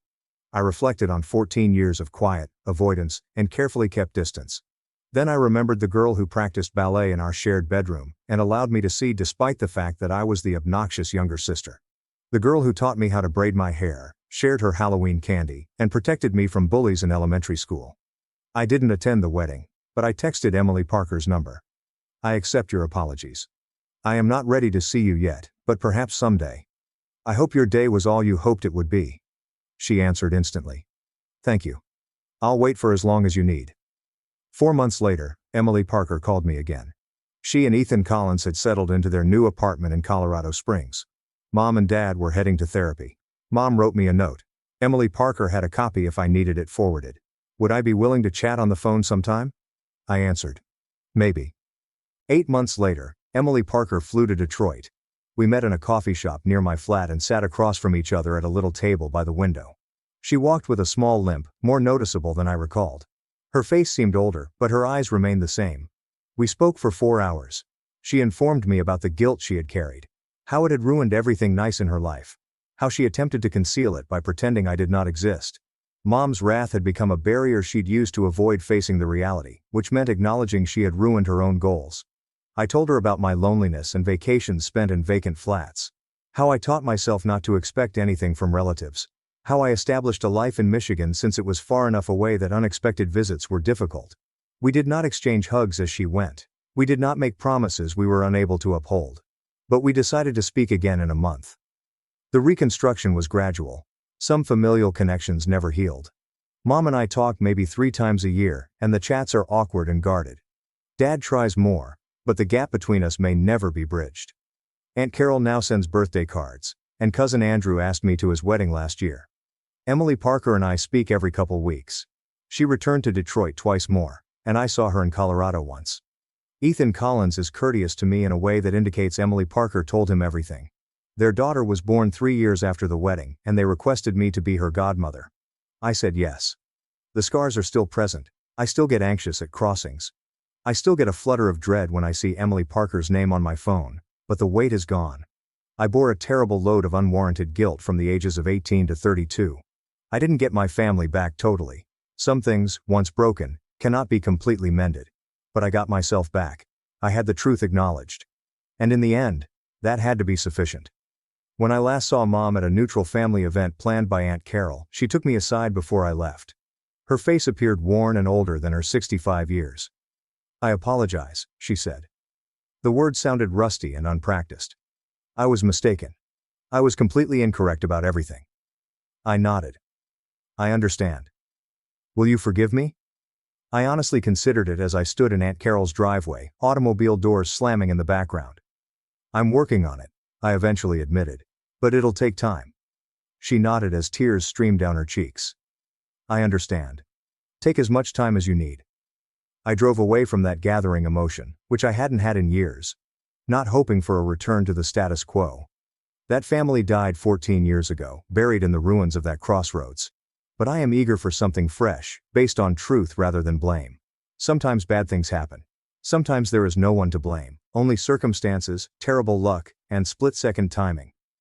The drunk driver who hit us completed his sentence, and became sober, writing me an apologetic letter during his stay in rehab. I did not react, but I preserved the letter. I also preserved the police report. Not because I need to establish my innocence again, but as a reminder. A reminder that my truth was always correct, even when no one believed it. That being silent did not maintain the peace. It simply allowed the falsehoods to establish deeper roots. The girl I was at 18, afraid, heartbroken, and longing for love, deserved better. My current self is aware of this. Finally, after 14 years, my family is beginning to comprehend it. It's not the ending I would have preferred, but it is the reality, and truth I've discovered is more valuable than false peace. My CEO told me I was just the IT guy. When he slashed my salary, I destroyed their company's operations. The stock dropped 62% in one day. Here is the story of how I went from being an IT guy to the man who destroyed $1 billion company's stock in one night. And yes, that was perfectly legal. Ryan, a 40-year-old guy. This occurred 6 months ago and I'm still absorbing the complete insanity that ensued. Sometimes, I wake up thinking about how close I was to embracing my fate. But then I recall what occurred, and I fall asleep like a baby. I worked with Apex Solutions for 12 years. I started as a junior systems analyst right out of college and worked my way up to senior infrastructure architect. Sounds classy, right? To most people at the firm, I was still known as the person who serviced printer jams and reset passwords. Let me give you a picture of Apex when I first started. A small firm with maybe 100 people, based in a restored warehouse in Seattle's industrial area. Everyone knew each other, and the CEO remembered your name at workplace picnics. I was 28 years old, fresh out of the University of Washington with a degree in computer science and over $80,000 in student loans hanging over my head. Apex offered me $60,000 a year, which felt like hitting the lottery at the moment. My flat in Fremont was a shoebox with 3 housemates and a mildew-smelling toilet. But I had a job in my profession, which was all that counted. Initially the task was easy. Database maintenance, user assistance and preventing the network from crashing whenever someone opened too many browser tabs. Our systems were archaic. I'm talking about software from the late 1990s, kept together by duct tape and prayers. The main platform was a behemoth named DataCore Legacy. It managed everything from inventory management to customer billing and project monitoring. The gadget crashed at least twice a week, lost data arbitrarily, and required manual reboots that took 3 hours. We had 6 workers whose sole job was to maintain it operational. I spent the first 2 years of my career understanding the system inside and out. Every quirk, bug, and workaround. I got pretty excellent at explaining to furious department directors why their quarterly reports vanished into thin air. Here's something nobody knew. 5 years into my tenure, I created something remarkable. Year 5 was when I reached my limit with DataCore. We just lost a significant customer, Patterson Industrial, worth $5 million per year, since our system destroyed 3 months of their project data, which just vanished into the digital ether as if it never was. The CTO at the moment, a man named David, convened an emergency meeting. We need to modernize, David explained. Data core is killing us. Management brought in consultants. 3 separate businesses, each quoting between $18 and $25 million for a thorough revamp. Implementation time: 30 to 48 months. The board rejected all proposals. Too costly, too hazardous, and too lengthy. So we stuck with data core, and I remained upset. That's when I started working on something in my spare time.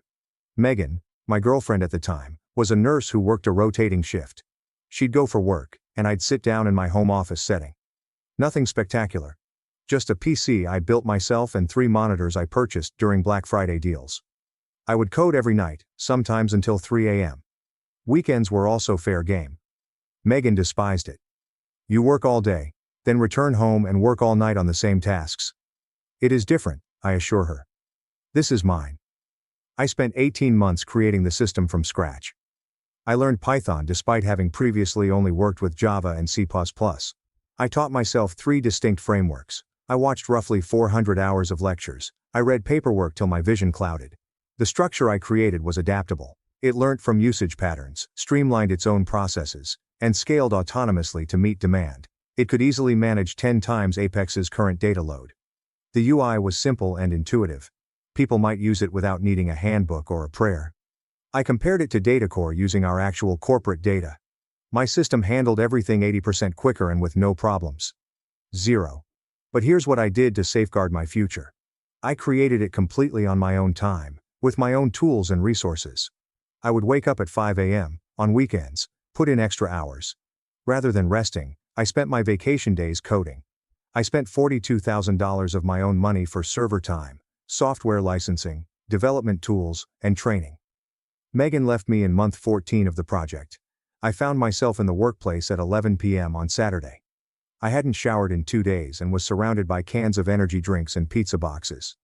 I can't do it anymore, Ryan. You are fascinated. She was not mistaken. I was obsessed. However, I was also creating something that would change everything. At 4:17 a.m., I slumped back in my chair, having completed the beta version. She simply gazed at the screen. 18 months of my life. Right there, functional, gorgeous, and wonderful. I slept for 14 hours straight after that. When I eventually showed it to David, he nearly fell off his chair. Ryan, this is great. This is just what we need. Better than any consultant proposal I have seen. Yes, I said. I know. How long would implementation take? I can have us fully operational in 6 weeks. David's eyes widened. 6 weeks? The consultant answered. At least 2 years. I created it particularly for our infrastructure. David called an executive meeting the next day, and I did the demo in the main conference room, showing them processing speed, data integrity, scalability, the whole package. The CFO, a woman named Jessica, asked the question I'd been waiting for. How much will this cost us? I'll license it to the company on reasonable terms. You're licensing it. This isn't company property. That's when I pulled out the documentation my lawyer friend Mark had helped me prepare. Built entirely outside of work hours using personal resources and equipment, it's my intellectual property according to my employment contract, but I'm happy to let Apex use it. Jessica looked at David. Ron looked at the CEO, Michael. Michael looked at me. What are your terms? I'd been thinking about this moment for months, rehearsing it in my head while debugging code at 2 a.m. License it for $60,000 a year adjusted for inflation annually, and I retain full ownership of the patent and code base. Michael nodded slowly. That's more than reasonable, Ryan, and we'd probably pay 10 times that for what you've shown us. I know, I said, but I'm not trying to gouge anyone. I just want protection. Kevin had been very clear about this. Keep the licensing fee reasonable while maintaining ownership, which is your insurance policy. They agreed. We signed the contracts. I got a bonus for the implementation, $15,000 and a plaque that said, Innovation Excellence. I'd spent 42 grand building the thing, but whatever. I had my protection, and that's what mattered. The implementation took exactly 6 weeks and 3 days. We shut down DataCore on a Friday night and migrated everything to my system over the weekend. Our help desk tickets dropped by 67% in the first week, and within 6 months the results were undeniable, allowing Apex to take on contracts that had been turned down for years. When people arrived on Monday morning, everything just worked. There were no crashes, errors, or frantic calls to IT about lost data, and they didn't know what to do. In the first year, revenue increased from $55 million to $100 million, and by the second year, it had risen to $150 million. My system handled projects that data core would have struggled with, and our client base grew exponentially. Engineering firms came to us for complex data management, while manufacturing companies sought our logistics tracking services. In the third year, the company grew from 100 to over 400 employees, opened offices in Portland and Austin, replaced the original warehouse with a proper corporate building in South Lake Union, and I was promoted to senior infrastructure architect. My salary increased to $100,000, which was reasonable given that I had built the engine that powered the entire operation. In January 2024, Apex hired Ethan Clark, a 34-year-old Stanford MBA with 3 years of experience at a private equity firm where he restructured operational efficiency at 6 different companies. After Michael announced his retirement in December 2023, the board began looking for a dynamic successor to take the company to the next level. Ethan started on February 1st, and I walked into his office for our one-on-one the first week. Michael warned me before he left, and we grabbed coffee near the office. "Ryan, keep an eye on Ethan. He's smart, but he doesn't understand what we built." Guy had already rearranged everything, and the walls were covered in motivational posters about embracing disruption. "Ryan, good to meet you." He didn't stand up. We talked about my system, and he seemed suspicious of the licensing arrangement. "It appears that we're overpaying, even though the system has been in place for years." My jaw tightened because it's my intellectual property. "The fee includes ongoing maintenance and updates." "Right. We'll revisit that." The second week, Ethan called an all-hands meeting. The conference room was packed, and he stood at the front with a presentation clicker. "We need to evolve. If we don't adapt, we die." He clicked to the next slide.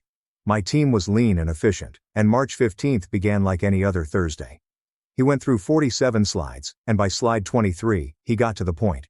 "Our technology infrastructure needs to be modernized. We're overstaffed and underperforming." I arrived at the office at 7:45 a.m., grabbed coffee from the lobby machine and checked the overnight system logs. Everything was running perfectly, with 0 errors and 99.97% uptime for the month. At 9:30 a.m., my calendar pinged with a meeting invite from Ethan's assistant. Compensation discussion. Conference room B, 10 a.m. No context, no agenda. Just that. I should have known right then. When I walked in at 10 a.m., Ethan was there with Sarah Mitchell, the new CFO he'd brought in from his previous company, who was in her mid-30s and always looked like she smelled something rotten, and there was this guy in the corner who I'd never seen before. "Ryan, have a seat," Ethan said again, not standing up. "Power play." I sat down. "We're making some changes to our compensation structure." Ethan began that fake friendly tone that made my skin crawl. "Part of our operational optimization is moving to a performance-based model that better aligns with industry standards." Sarah slid a folder across the table. "These are the new terms." I opened it. My salary was reduced from $100,000 to $70,000, a 25% cut. My annual bonus was eliminated entirely. My health insurance was switched to a high-deductible plan, which required me to pay $7,000 out of pocket before coverage began. My vacation days were reduced from 20 to 12. I looked up. "This is a joke, right?" "These are market rate corrections," Sarah said, clinically, as if she were reading from a script. "We've analyzed comparable positions across the industry, and I built the entire system this company runs on." Ethan smiled. "Not friendly, condescending, and we appreciate his contribution. But that was 5 years ago, Ryan. This is about current value, not past accomplishments. The system runs everything, every single department, every client contract. All on my platform. Yes, we license it. But it's integrated into company operations. It's not like you're actively developing new features." I stared at him. "I maintain it, I update it, and I ensure 99.9% uptime. That's active work that frankly doesn't require your current compensation level." "Ryan, let's be realistic about your position here. You're in IT technical support. You're a valuable member of the team, but you're not mission critical. You're in IT, not mission critical." I'd pulled all-nighters when systems went down, canceled family events to fix emergencies, and built something from the ground up that transformed the entire company from a struggling mid-tier operation into a regional powerhouse, and this guy, who'd only been here for 8 weeks, told me I wasn't mission critical. "What about everyone else?" I asked. "Is this happening across the board?" "The technical staff will see similar adjustments," Sarah said. "Directors and above will keep their current packages, right? So the guys actually doing the work get gutted while management keeps their full salaries. If I don't agree to these terms," Ethan's smile got sharper, "then we'd have to seriously evaluate your position at Apex. These changes are happening. The only question is whether you're part of the future here." The lawyer in the corner slid papers across the table. Sign here, here, and here. Changes effective April 1st. I looked at those documents, thinking about my licensing agreement, that very specific clause Mark had insisted on. Ryan, this isn't really a negotiation. They were about to breach the contract unilaterally, and the license was only valid if they continued to work in good standing and maintain the agreed-upon compensation structure. We've taken a business judgment based on market analysis and operational demands, so that's a no, and we need your signature today. I gazed at him, and he stared back. Sarah checked her watch, as if my job was less important than her lunch reservation. Ryan, Ethan said, and his tone shifted harder. Now let me be very clear. You fix computers, reset passwords, and keep systems running. That's important work, but it's not strategic, it's not leadership, and you're not irreplaceable. You fix computers. 9 years at this company, a system that generated $150 million in direct revenue and supported another $400 million in operations.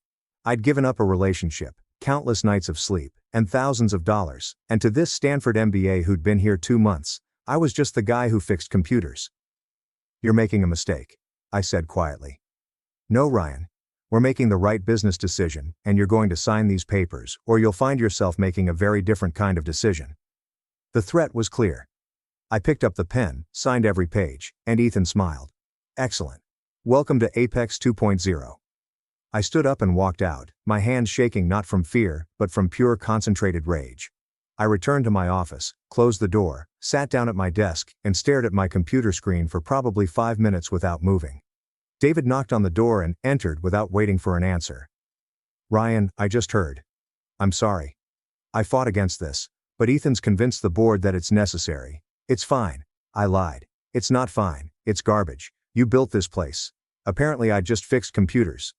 David winced. He said that word for word. Ryan. David looked genuinely conflicted. I'm trying to push back where I can, but he has authority that I no longer have. New organizational structure. I report to him now. I understand. David left. I sat there for another 10 minutes, then I pulled out my phone and called Mark. Hey man, what's up? I need to see you tonight, it's important. I barely functioned the rest of the day, answering tickets on autopilot, avoiding everyone, and leaving at exactly 5 p.m. I met Mark at Stella's Coffee near his downtown office where he was already working on his laptop. Corporate law is always grinding. I sat down and explained everything. The meeting, the pay cut, Ethan's comments, word for word. Mark listened without interrupting, and when I finished, he just sat there for a second. Do you still have your licensing agreement? Yes. Why? Pull it up. I opened my email, found the signed contract and showed it to him. Ryan, do you understand what you have here? A contract, a nuclear option. He pointed to Clause 7, Subsection 3, license valid contingent on continued employment in good standing and maintenance of agreed-upon compensation structure. That's the protection we put in, Ryan. They just breached this contract unilaterally and reduced your compensation. That directly violates the licensing terms. You can revoke their license immediately. The weight of that hit me like a truck. What happens if I do that? Mark leaned back, that lawyer's grin growing wider. Their entire system stops working. They can't access your software, process data, fulfill contracts, or operate. The entire firm comes to a full halt, which is entirely legal.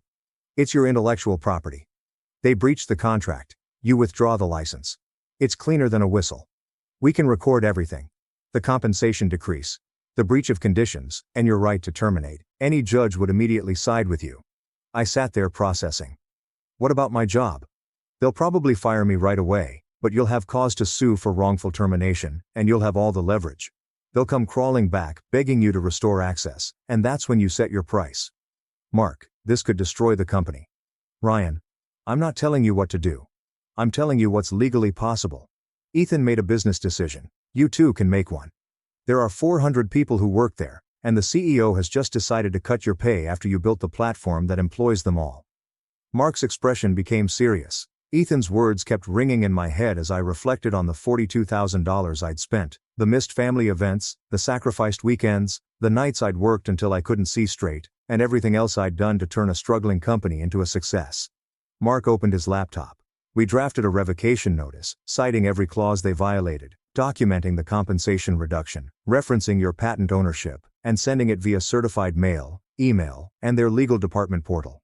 It should be official and airtight. We spent the next 3 hours drafting that notice. Mark was meticulous. Every sentence was legally bulletproof, every citation was precise, and every claim was supported by evidence. By 10 p.m., we had it ready. "One more thing," Mark said. "You built a kill switch into the system, right?" "Yeah, authentication protocol. If their license status changes, access is automatically revoked." Mark nodded slowly. "Ryan, once you send this notice, there's no going back. You need to be absolutely sure." I looked at that document, which was pages of legal language that basically said you broke our deal. "What would you do now that you have lost access to everything?" I asked. Mark thought about it. "Honestly, I'd be terrified. This is nuclear, but Ethan disrespected everything you built and treated you as if you were disposable. Sometimes people have to learn lessons the hard way." I thought about my team, good people who would be caught up in this mess. But I also thought about Ethan's smug face. The way he dismissed my work. The casual cruelty of cutting my pay while keeping his own bloated salary. "Do it," I said. "Send the notice." Mark sent the email at 10:37 p.m. on March 19th, exactly 4 days after that conference room meeting. The email went to Ethan, Sarah, the entire board of directors, and Apex's legal department. The certified letter would arrive Friday morning. "What now?" I asked. "Now you go home, get some sleep, and prepare for chaos." I didn't sleep much that night. Friday, March 22nd. I arrived at work at my usual time, 7:45 a.m., and everything seemed normal. People were getting coffee, settling into their desks, the usual Friday morning vibe. At 9:17 a.m., Ethan's assistant called my desk phone. "Ryan, Mr. Clark needs to see you immediately." "I'll be there in a few minutes," he said. I walked to Ethan's office. The door was open, and he was standing by his window, phone pressed to his ear, looking tense. When he saw me, he abruptly ended the call. "What the hell is this?" He shoved a paper across his desk. The revocation notice Mark had sent was exactly what it said. "I'm revoking Apex's license to use my software." "You can't do that." "I can. You breached our licensing agreement when you reduced my compensation, so the license is terminated." Ethan's face turned red. "You're going to shut down the entire company. I'm enforcing my contract." "Ryan, be reasonable." I was reasonable for 9 years. I built something that made this company wildly successful, and you decided I was just a guy who fixes computers. I never said that. You said exactly that. Conference Room B, March 15th, 10:17 a.m. Quote, "You fix computers. You're not exactly irreplaceable. Remember, he went quiet, so now you get to find out how replaceable I actually am. We'll sue you into the ground, good luck. My lawyers have already reviewed everything, and I'm completely within my rights. If you want to fight this in court, we'll be there. But every day your systems are down, you're losing money." I left his office, walked back to my desk, and set an alarm on my phone for 4:47 p.m. The rest of the day was surreal. I went to meetings, answered questions, and did everything normal except for Ethan and Sarah disappearing into closed-door conferences. The legal team kept calling, and I kept forwarding them to Mark. At 4:35 p.m., I backed up my personal files to a thumb drive. At 4:42 p.m., at 4:46 p.m., I logged into the back end of my system, changed the license status for Apex Solutions from active to terminated, and at 4:47 p.m., their access was revoked. If you need anything from me, please contact me by the end of the day, as my availability may be limited beginning Monday. I watched through my office window as monitors across the floor went dark. I heard confused voices. "Is the system down? I just lost everything. Is this a network issue?" At 4:52 p.m., my desk phone started ringing. The CTO. I let it go to voicemail. Another call. "David from infrastructure." Voicemail. At 5:02 p.m., my personal cell phone rang. "Ethan," I responded. "Ryan, what the hell did you just do?" "I revoked your license to use my software. It's in the email I wrote this morning. You broke our agreement by reducing my remuneration. You can't simply shut down the entire firm." "Really, I can. It's my intellectual property." Ethan finally said, "You're going to destroy us over a pay adjustment. I'm enforcing my contract in the same way you did yours when you decided I wasn't worth my salary." "Ryan, listen to me." "No, you listen. You had 9 years of me being loyal, building systems, fixing problems, and making this company successful, and you repaid that by cutting my pay by 25% and telling me I was replaceable. I didn't mean, you meant exactly what you said. You assessed my value, decided it was less than my compensation, and cut me.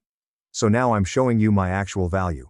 Every single operation you run is built on my platform, and without access to that platform, you're dead in the water. We'll sue you, and your lawyers already have my contact information. Feel free, Ryan, to be reasonable. We can work this out. You want reasonable? I actually laughed. Okay, here's reasonable. You breached a legally binding contract. I'm terminating the license in accordance with the terms we both signed. If you want to renegotiate, have your lawyers contact mine. Until then, good luck running your company without any functioning systems. I hung up, packed up my desk and took only a coffee mug, a photo and some personal items. At 5:23 p.m., I walked out of that building as commotion exploded around me. I got in my vehicle, went home, ordered Thai food, and watched Netflix. My phone continued ringing with texts, calls and emails, all of which I ignored. The next 72 hours were absolutely insane. Saturday morning, Mark phoned at 8:43 a.m. Ryan, you need to see this. He sent me a link to a Bloomberg article. Apex Solutions stock plummets 34% on system failure. The markets had opened in overnight trading and news was leaking that their systems were completely down. Investors were panicking, and my email inbox was flooded with inquiries from colleagues, recruiters, and even reporters. I ignored it all until Saturday afternoon when David called. Ryan, what did you do? I enforced my contract. The entire company is dead in the water. We can't process anything. Payroll is locked, everyone's scrambling. They should have thought about that before cutting my pay. Ryan. David sighed. Ethan is an idiot. But 400 people work here. That got to me. David. What was I supposed to do? Let them disrespect everything I built? I don't know. Maybe. Would you? Long pause. No, probably not. Sunday morning brought more chaos. Stock dropped another 25%, bringing the total decline to 62%. Business outlets ran it as a major story. Some portrayed me as vindictive, while others dubbed it David versus Goliath. I received an email from Apex's board. Subject. Urgent meeting request. Body. Mr. Ryan, we would appreciate the opportunity to discuss a resolution. Please contact us at your earliest convenience. I forwarded it to Mark. He called 10 minutes later. They are ready to negotiate. Mark and I drafted our proposal on Monday morning. We sent it on Monday at 11 a.m., with a one-time licensing fee of $9 million, a $3 million annual fee going forward, full restoration of my compensation, a 40% raise to $131,600, an ironclad employment contract, and Ethan's immediate resignation. By 2 p.m., we had received a response requesting an in-person meeting.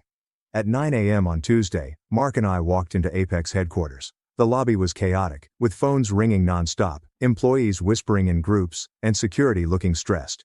We took the elevator to the executive floor, where the entire board of directors was present. When we walked in, Thomas, the board chairman, stood up. He was an old-school guy who had made his fortune in manufacturing and was now semi-retired but still influential. There were 8 people seated around a conference table, with Ethan at one end looking like he had aged 5 years and 4 days, and Sarah next to him, pale and quiet. Ryan and Mark. Thank you for coming. We sat down, the atmosphere was tight, and you could feel it. Thomas cleared his throat. Let's be direct. We're in a crisis. 4 days of complete system failure, our market cap has dropped $1.2 billion. 7 major clients have filed breach of contract notices, and 15 more are threatening legal action. We're losing about $4.8 million per day in losses and penalties. He slid a printed analysis across the table. Numbers, projections, disaster scenarios. We need those systems operational. We understand there was a dispute about compensation, and we're ready to resolve it. Mark pulled out our proposal. These are our terms. Thomas read it and passed it to the next board member. It went around the table. Ethan's face turned pale to red as he said, "This is extortion." But Mark calmly responded, "This is a licensing agreement. You're free to decline and develop your own systems." Everyone at the table knew that was impossible. Building a replacement would take years and tens of millions of dollars, and they'd be bankrupt long before it was functional. $9 million is ridiculous. Sarah uttered her first word since we came, which is fairly reasonable. Mark remarked, "Your firm made around $200 million yearly utilizing Mr. Ryan's software for 5 years. That's $1 billion in revenue directly generated by his intellectual property. He licensed it to you for $60,000 per year. You paid $300,000 total for over $1 billion in worth." He let it sink in. The $9 million is around 0.87% of the revenue his system generated. That is extremely generous by any conceivable standard. One of the board members, Elizabeth, spoke up. "How about the continuous yearly fee? $3 million feels like a lot." Mark said that it is inflation adjusted and includes continuous maintenance, upgrades, and technical support. The industry benchmark for business software licenses of this complexity is from $3 to $7 million per year. $3 million is below the market. Thomas stared at me directly. Ryan, I'd like to apologize personally. What Ethan did was very unacceptable.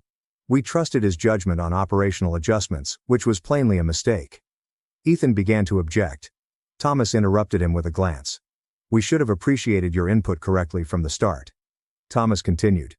You created something remarkable, and instead of considering you as an asset, we allowed you to be sidelined. I appreciate that, I said. Will you accept our apologies and agree to restore access? Not yet. Thomas lifted his eyebrow. There is one more item on our proposal, I explained. Ethan resigned. The room fell completely quiet. Ethan sprang out of his seat. Absolutely not. This is ludicrous. Sit down, Ethan, Thomas replied calmly. I am not going to be driven out by. Sit down. Ethan sat. Thomas stared at me. That's a hefty request. Ethan caused this circumstance. He reduced my income, rejected my contributions, and violated our contract. Every dollar you've lost, every customer you've lost, and every point your stock has slid is his responsibility. I was executing the required operational adjustments. Ethan stated, you were cutting expenses without understanding what you were cutting. I responded, you saw a $100,000 salary and thought, that's too much for it, without trying to discover that the entire firm works on systems I designed. That's not strategy. That's incompetence. Elizabeth leaned forward. Ethan, be honest. Did you know Ryan built the platform before you made the compensation changes? Ethan hesitated. Did you? Elizabeth pressed. I knew he'd contributed to development. Yes. Did you know he owned the patent? A longer pause. I wasn't fully aware of the licensing arrangement. So, you cut the pay of the man who owns the intellectual property on which your entire operation is based without even reading his contract. Ethan had no answer. Thomas looked around the table. We need to vote. Ryan's terms include Ethan's resignation. All in favor? Hands went up. 1, 2, 3. Elizabeth, the CFO from the manufacturing subsidiary. Thomas turned to Ethan and said, you have until the end of business today to submit your resignation, make it voluntary and quiet, and we'll provide your full severance package. Otherwise, we terminate you for cause and you get nothing. Ethan looked like he'd been punched in the stomach. This is insane. I've been CEO for 9 weeks, and in 9 weeks, you've cost this company over $1 billion in market value and nearly destroyed our entire operation. Thomas said, I think you've done enough. Ethan stood up, looked at me with pure hatred, and said, you'll regret this. Probably not, I said, and walked out. Elizabeth followed. Thomas came to me and said, the rest of the terms, we accept $9 million and $3 million yearly. Your pay has been restored with the hike, and you have a protected contract. We'll have the paperwork completed by tomorrow morning. Mark and I exchanged looks. I added one condition. I want Elizabeth to be the new CEO. Everyone stared at Elizabeth, who appeared astonished. Ryan, I'm not. You asked the right questions. You saw through Ethan's incompetence. This company needs someone who actually thinks before making decisions. Thomas nodded slowly. Elizabeth has been with us as an advisor for 3 years, and she is the former CEO of 2 successful companies. It's not a bad suggestion. I'd have to think about it, Elizabeth said. Think quickly, Thomas replied. We need stability right away. Elizabeth looked at me and said, if I do this, you'll restore system access. The moment the contracts are signed and the licensing fee is transferred, access is restored. Then I'll do it. The board voted unanimously again. Mark and I returned Wednesday morning to sign the agreements. At 10:47 a.m., I restored system access. Ethan's resignation was already public, and he was stepping down to pursue other opportunities. No one believed it. A $9 million wire transfer was made to an account Mark had set up, and a $3 million annual licensing fee was paid quarterly. His salary was $131,600, with full benefits, stock options, and a protected contract. On Wednesday, all terminals reopened, data was restored, and processes resumed. The relief in the building was palpable. On Thursday, the stock recovered 41%, still down overall from the crisis, but climbing. On Friday, business journals reported on the dramatic resolution, which some called unprecedented, while others called it a cautionary tale about undervaluing key employees. I became a minor celebrity in tech circles. I declined all interview requests from major publications. Mark, on the other hand, was ecstatic. I'm putting this case in my portfolio. Best contract enforcement I've ever done. When I returned to work on Monday, it was surreal. People stared, smiled, and looked away. My team, the developers and analysts who'd worked under me, actually applauded when I walked in. "Welcome back, boss," said Emma, my lead developer. "Thanks. Good to be back." David pulled me aside. "Ryan, I'm glad you won. Ethan was going to gut this whole department. You saved us." Elizabeth summoned me to her office that afternoon, and the office that Ethan had occupied for 9 weeks had changed dramatically. The minimalist furniture had vanished, as had the motivational posters, and it now resembled an actual workspace. "Ryan, please sit." I sat. "I'd like to make something very clear." She began. "What happened here was inexcusable. You built something extraordinary, and instead of valuing it, we treated you as expendable. I appreciate that. I also want you to know that changes are happening, real changes. It is being properly funded, and your team is receiving the respect and compensation they deserve. And anyone who talks about you like Ethan did will be shown the door immediately." She slid a document across her desk. "This is your new contract. Everything we agreed on plus one addition." I read it. The addition: annual performance review with guaranteed minimum 5% raise, plus discretionary bonuses based on system performance. You don't have to do that, but I do. You saved this company twice, once by building the system, and again by forcing us to recognize our mistakes. That's worth rewarding, and I signed it. Elizabeth also said that I want your input on all major operational decisions going forward, in the form of a formal advisory role.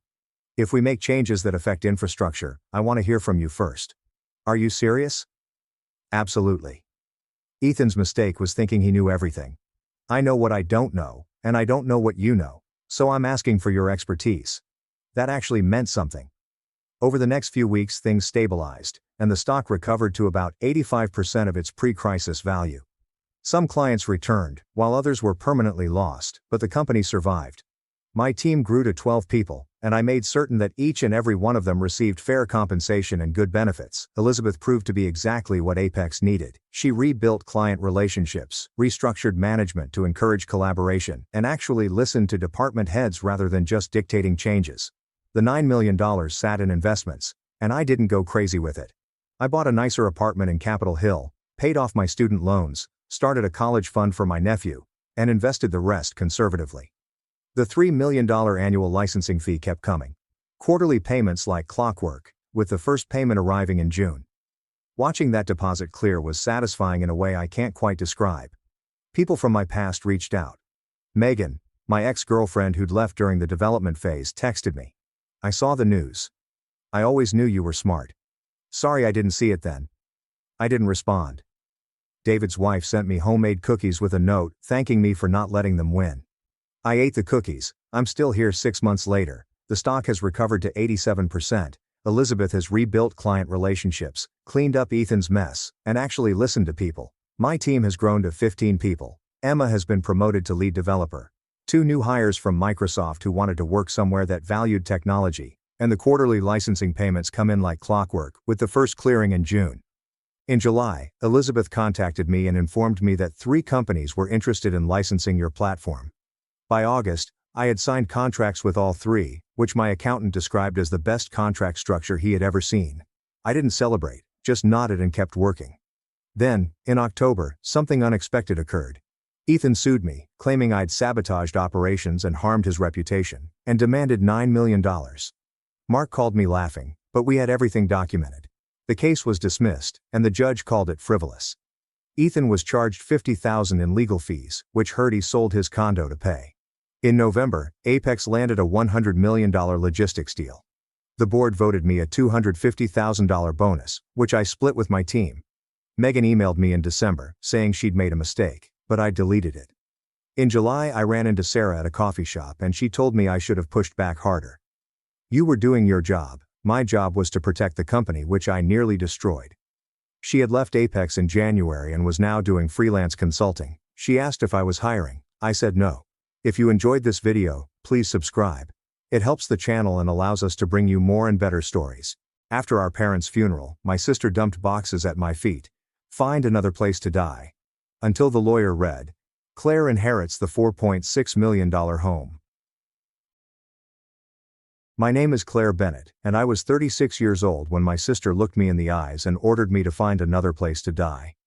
4 days after our parents' burial, while I was still using a cane from the automobile accident that nearly killed me 3 years before, Madeline stood at the doorway of the only house I had left and delivered those words without shedding a tear. She'd brought moving boxes. She had brought her spouse, as well as a ruthlessness that I had no idea she had. Our parents had recently been buried. The flowers on their graves had not yet faded.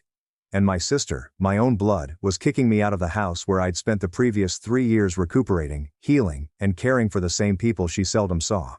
She assumed I had nothing. She believed I was useless. She made an incorrect assumption. Before I tell you what happened at the lawyer's office 5 days later, please like and subscribe if you enjoyed the tale. Please let me know in the comments where you're viewing from and what time it is. To understand why those words stab deeper than any knife, let me take you back to the day when everything changed. 3 years before my parents died, I was a landscape architect in Hartford, running my own little practice. I developed gardens for affluent clientele, renovated old homes, and had recently signed a contract with the city's botanical organization. Life was good. Life made sense. Then a drunk drove through a red light. I can't recall the impact. I just remember waking up in a hospital room with metal rods in my spine and doctors telling me that I would never walk again. The procedure lasted 13 hours. Recovery would take years. My flat had stairs that I could not ascend. My workplace had tasks that I couldn't handle. My funds had limits, which medical expenses did not respect. So when my parents gave me a first-floor guest room, I accepted. I returned to my childhood home, to the bedroom where my high school track trophies remained on the shelf. For 21 months, I used a wheelchair. I learned how to traverse door frames and bathroom tiles, as well as the humiliation of needing assistance with tasks I had done on my own since childhood. My mother would read to me on bad days. My father built a ramp on the back porch so I could sit in the garden. Madeline phoned once a month, occasionally less. She never inquired about my physical treatment. She never inquired how I was doing. When she called a few times and I responded, her reaction was always the same. "Oh, you are still there. Put Mom on. Is it still there?" As if I were a stain that wouldn't get out. What Madeline was unaware of, and never inquired about, was that I had begun walking 5 months before our parents died. First use a walker, then a cane. I was healing. I was becoming stronger. But to her, I was always the worthless one. The Christmas before my parents died, Madeline arrived home with her ideal family. Evan wore a cashmere coat that was more expensive than my monthly medical payments. Their 2 children, Lily and Noah, raced through the house as if they owned it. Madeline oversaw everyone like a stage manager, moving the furniture, scrutinizing my mother's table settings, and reminding us all of proper procedures. I spent 3 days making her kids' favorite meals. Noah eats homemade mac and cheese, while Lily eats chocolate chip pancakes. I did it standing at the counter, cane propped against the stove, my back screaming after 20 minutes because I wanted to help. I wanted to be useful. On Christmas morning, everyone gathered in the living room for the traditional family portrait. My father put up the tripod. My mother adjusted the decorations on the tree. The youngsters battled about who would stand in front. Madeline glanced at me and smiled, but not warmly. "Claire, perhaps you should sit this one out. We're looking for a good shot for our Christmas card." The room became silent. My mother opened her lips and then closed it. My father looked at the camera as if he hadn't heard. Madeline shrugged.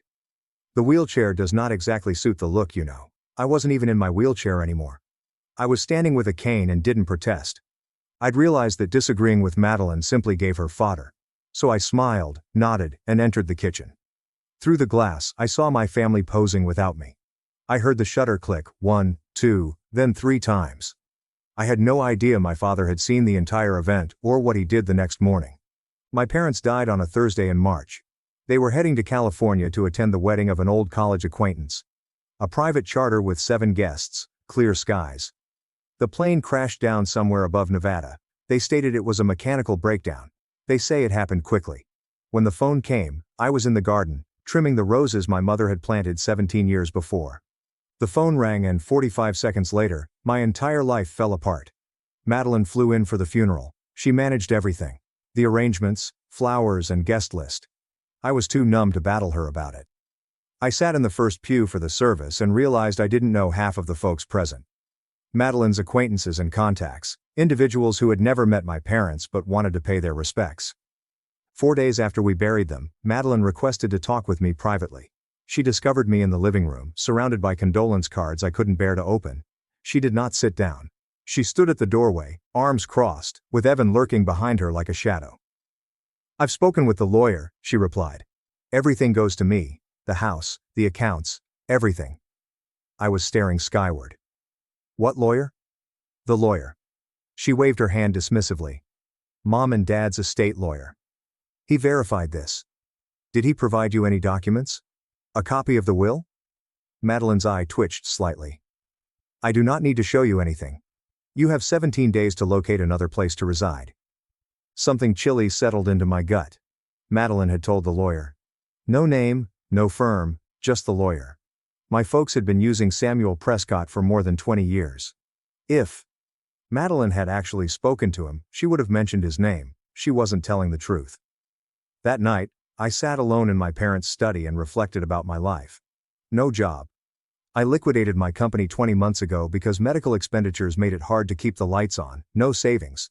What little money I had went into copays, specialists, and the never-ending list of medicines that prevented my spine from stiffening up. No income. Disability benefits barely covered the essentials. And now, it appears that there is no home. I gazed around the room. My father's desk, worn smooth after 42 years of use. My mom's reading chair. The cloth faded where she usually lay her head. The window that looked out into the garden we had created together. She planted. I design. We were both fantasizing about what it may become. This house consisted of more than simply 4 walls and a roof. Here is where I took my first steps. I learned to ride my bike in the driveway. My mother taught me to cook. My father taught me to dispute. Every room contained a memory. Every corner included a piece of my parents. If I walked away today, I would not just lose my house, I'd lose them all again. Worse, I would be proving Madeline correct. I would accept that I was useless, that I did not deserve to be here, and that I was worthless. I couldn't accept it. I would not. I began opening drawers, seeking for something. A hint that Madeline was incorrect. In the bottom drawer of my father's desk, behind old tax records and faded pictures, I discovered a business card. Samuel Prescott is an estate attorney. I turned it over. There were 6 words on the reverse, written carefully by my father. Call him. He knows everything. My father never made notes. Never. So, why this one? 5 days later, Madeline returned. I was in the living room practicing walking without a cane.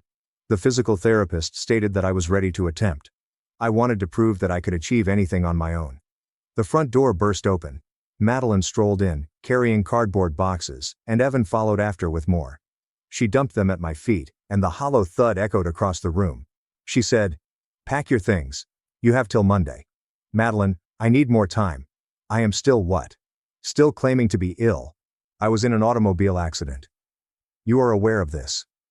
3 years ago, she kicked one of the boxes at me. You've milked it long enough." Evan shuffled uneasily. "Honey, perhaps we should keep out of this."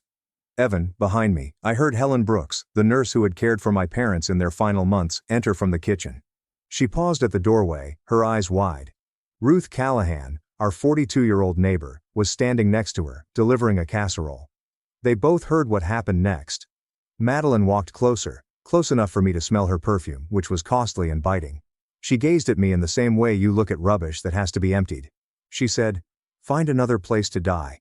You are now useless." The words remained in the air. Helen made a little noise. Ruth's hand moved to her chest. Madeline did not even look at them. She saw them as invisible and inconsequential.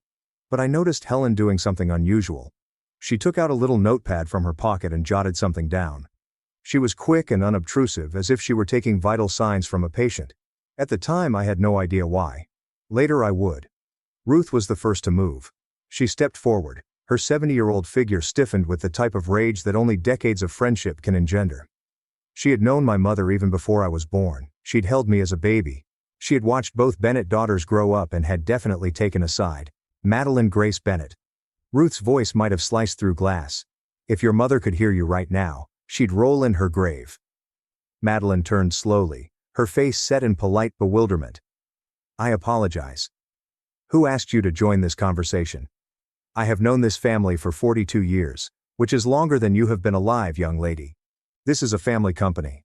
I was a part of your family even before you could walk. Ruth walked to stand by me, her hand resting on my arm. Margaret adored both of her children, but she wasn't blind, Madeline. Neither of us were. Something flared on Madeline's face. Uncertainty perhaps, or simply irritation at being confronted. Evan moved forward, grasping for his wife's elbow. Madeline, come on. We can address it later. Do not touch me.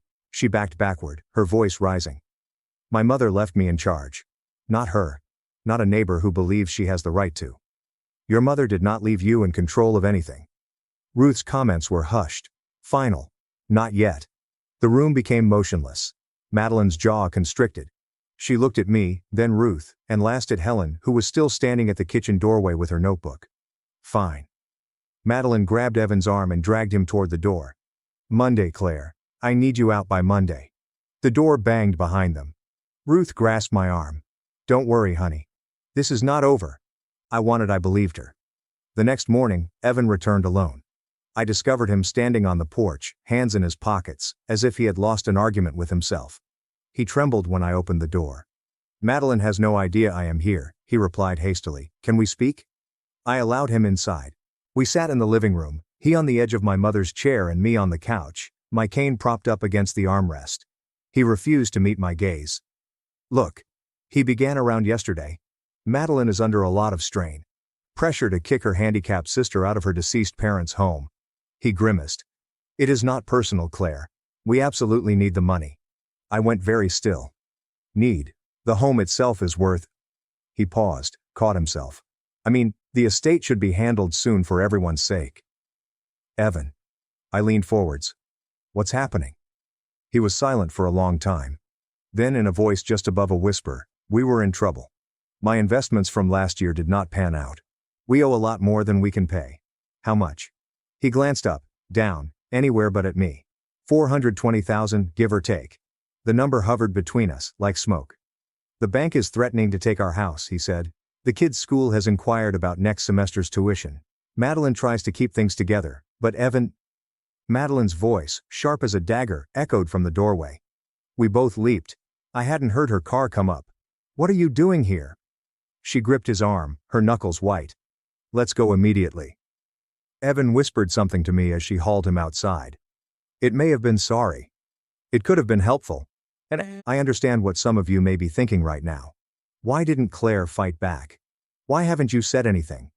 I asked myself the same question. But here's what I've learned. Sometimes the wisest reaction is to not respond at all. If you've ever been underestimated, let us know in the comments. And if you want to know what occurred in the lawyer's office 5 days later, stay watching. Now, return to the tale. That evening, I discovered the business card again. Samuel Prescott is an estate attorney. The calligraphy on the reverse appeared to sparkle beneath. The desk lamp. Call him. He knows everything. I called the number before I could talk myself out of it. The phone rang twice, followed by a deep, measured voice. Prescott Law Offices. Mr. Prescott, this is Claire Bennett. Jonathan and Margaret had a daughter. A hiatus, followed by warming. Miss Bennett, I have been waiting for your call. Something in his tone made me grasp the phone more tightly. Have you? Your father said you'd contact me. In fact, he was pretty confident. The papers rustled in the background. I believe your sister has been making claims over the estate. She claims that everything belongs to her. She claims you verified it. A dry chuckle.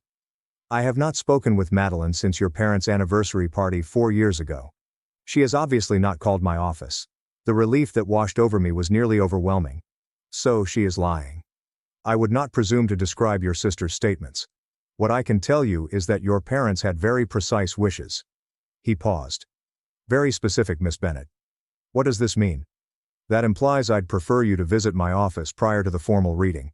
Certain portions of the will require background. Another pause. This time, the duration is longer. Nobody, not even your sister, is aware of these details. I scribbled down the appointment time with trembling hands. Miss Bennett. His voice softened. Your father amended his will 7 months ago, shortly after Christmas. He told me he could finally see things properly.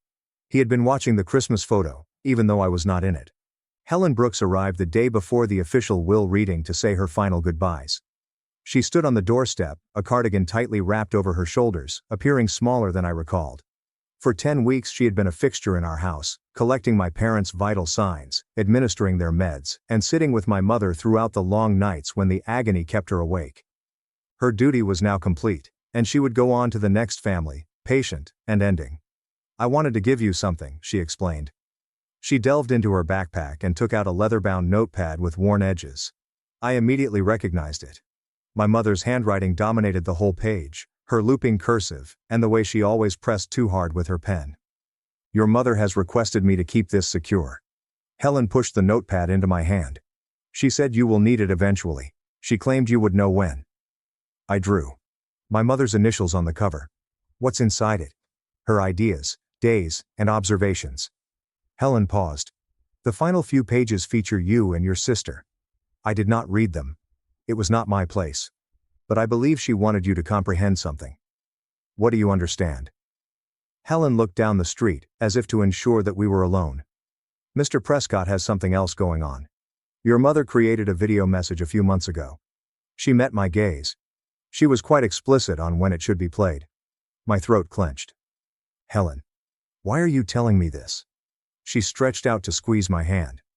"Claire, your mother knew. She knew what Madeline would do, so she prepared." Helen took a step back toward her car. "Your parents loved you both, but they were not blind." The journal seemed weighty in my hands, almost like a promise or a warning. "Madeline planned the memorial reception in the same way she planned everything else, expensively and without consulting anybody. The restaurant was Italian and expensive, complete with linen napkins and servers who introduced themselves by name. She had hired out the private dining room, arranged the caterers, and sent invitations on cream-colored card paper with my parents' names embossed in gold. She had not asked me about the food. She had not asked me about the guest list. She had not asked me anything at all. I came late.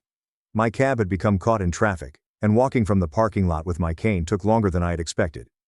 When I entered the private area, Madeline was already standing at the head of the long table, holding a glass of wine and delivering a speech. 45 people sat in front of her, relatives and uncles I scarcely remembered, and parents' acquaintances whose names I had forgotten. Evan's business associates, Madeline's book club, a sea of faces, some grieving, others simply looking on. They'd toiled their entire lives for this family. Madeline was speaking, her voice conveying the same tone she used when she wanted others to adore her. "And I swear to uphold that heritage.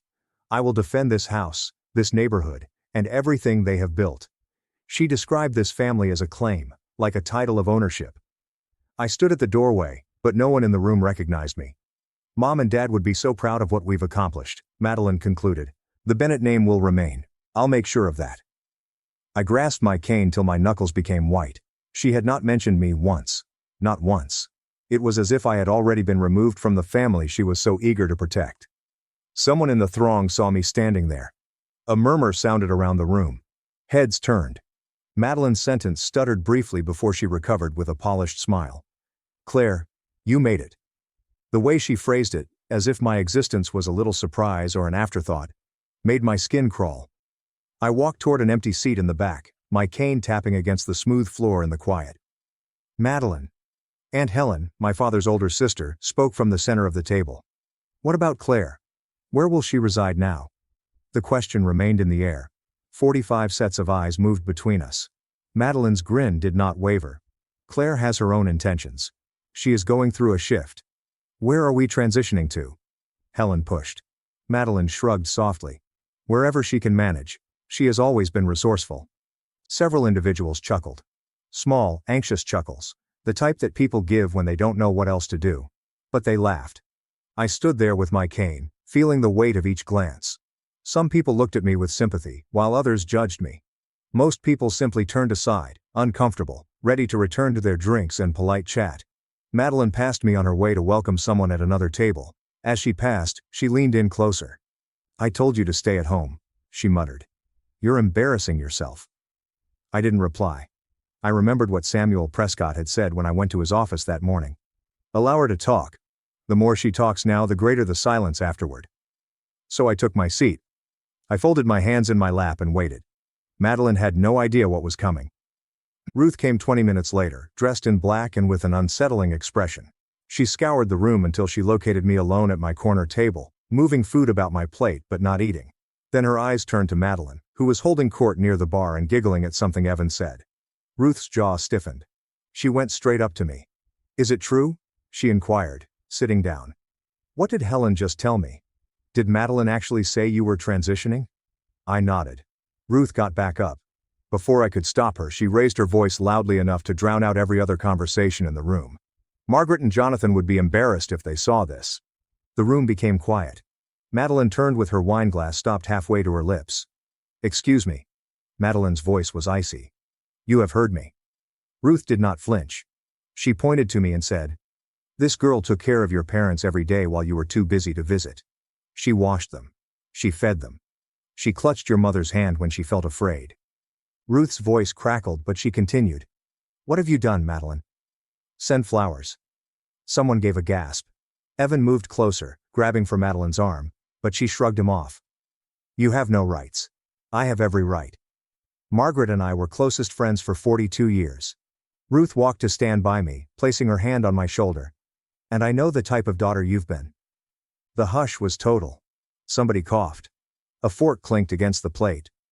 Madeline's face had become crimson, then white. For the first time, I noticed a break in her demeanor, something unsure. Ruth bent down and whispered into my ear. I chatted with Samuel this morning. He informed me what was coming. Please wait, honey. Please wait. 5 days later, I entered Samuel Prescott's office on the 14th floor of the Hartford Financial Building. The receptionist guided me to a conference room at the end of the corridor, complete with dark wood and leather seats and floor-to-ceiling windows overlooking the city, the type of space where big things happen. Madeline was already present. She sat at the head of the table as if she owned it, her Hermes bag perfectly placed and her posture impeccable. Evan sat alongside her, swiping through his phone with the feverish desperation of a guy longing to be somewhere else. I took my seat across from them. My cane rested on the chair. Madeline did not glance at me. Samuel Prescott appeared with a leather briefcase and a court reporter following him. He seemed older than I recalled, silver-haired and dignified, with the serenity that comes from decades of giving life-changing news to individuals who were unprepared to hear it. Thank you all for coming, he added, taking his seat. Before we begin the formal reading, I need to confirm a few details.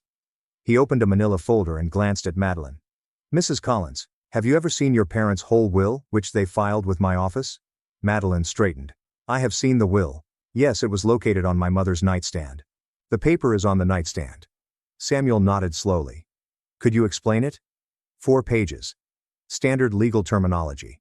Everything was given to me as the eldest daughter. Samuel removed his spectacles and wiped them clean with a towel. The motion was leisurely and even dramatic. Mrs. Collins, he asked gently, have you ever seen the whole will, or simply the summary that your mother retained as a reference copy? Madeline's hand clenched around her purse. For the first time, her smile faded. What exactly are you talking about? Madeline's voice had a sharper edge now. A summary. That was the will. Samuel unzipped his briefcase and took out a big paper encased in blue legal covering. He put it on the table between us. This is your parents' final will and testament. 36 pages.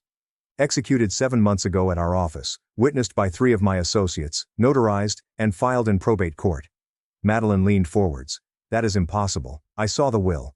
It was dated 5 years ago. It said, what you saw, Mrs. Collins, Samuel said, was a rough draft.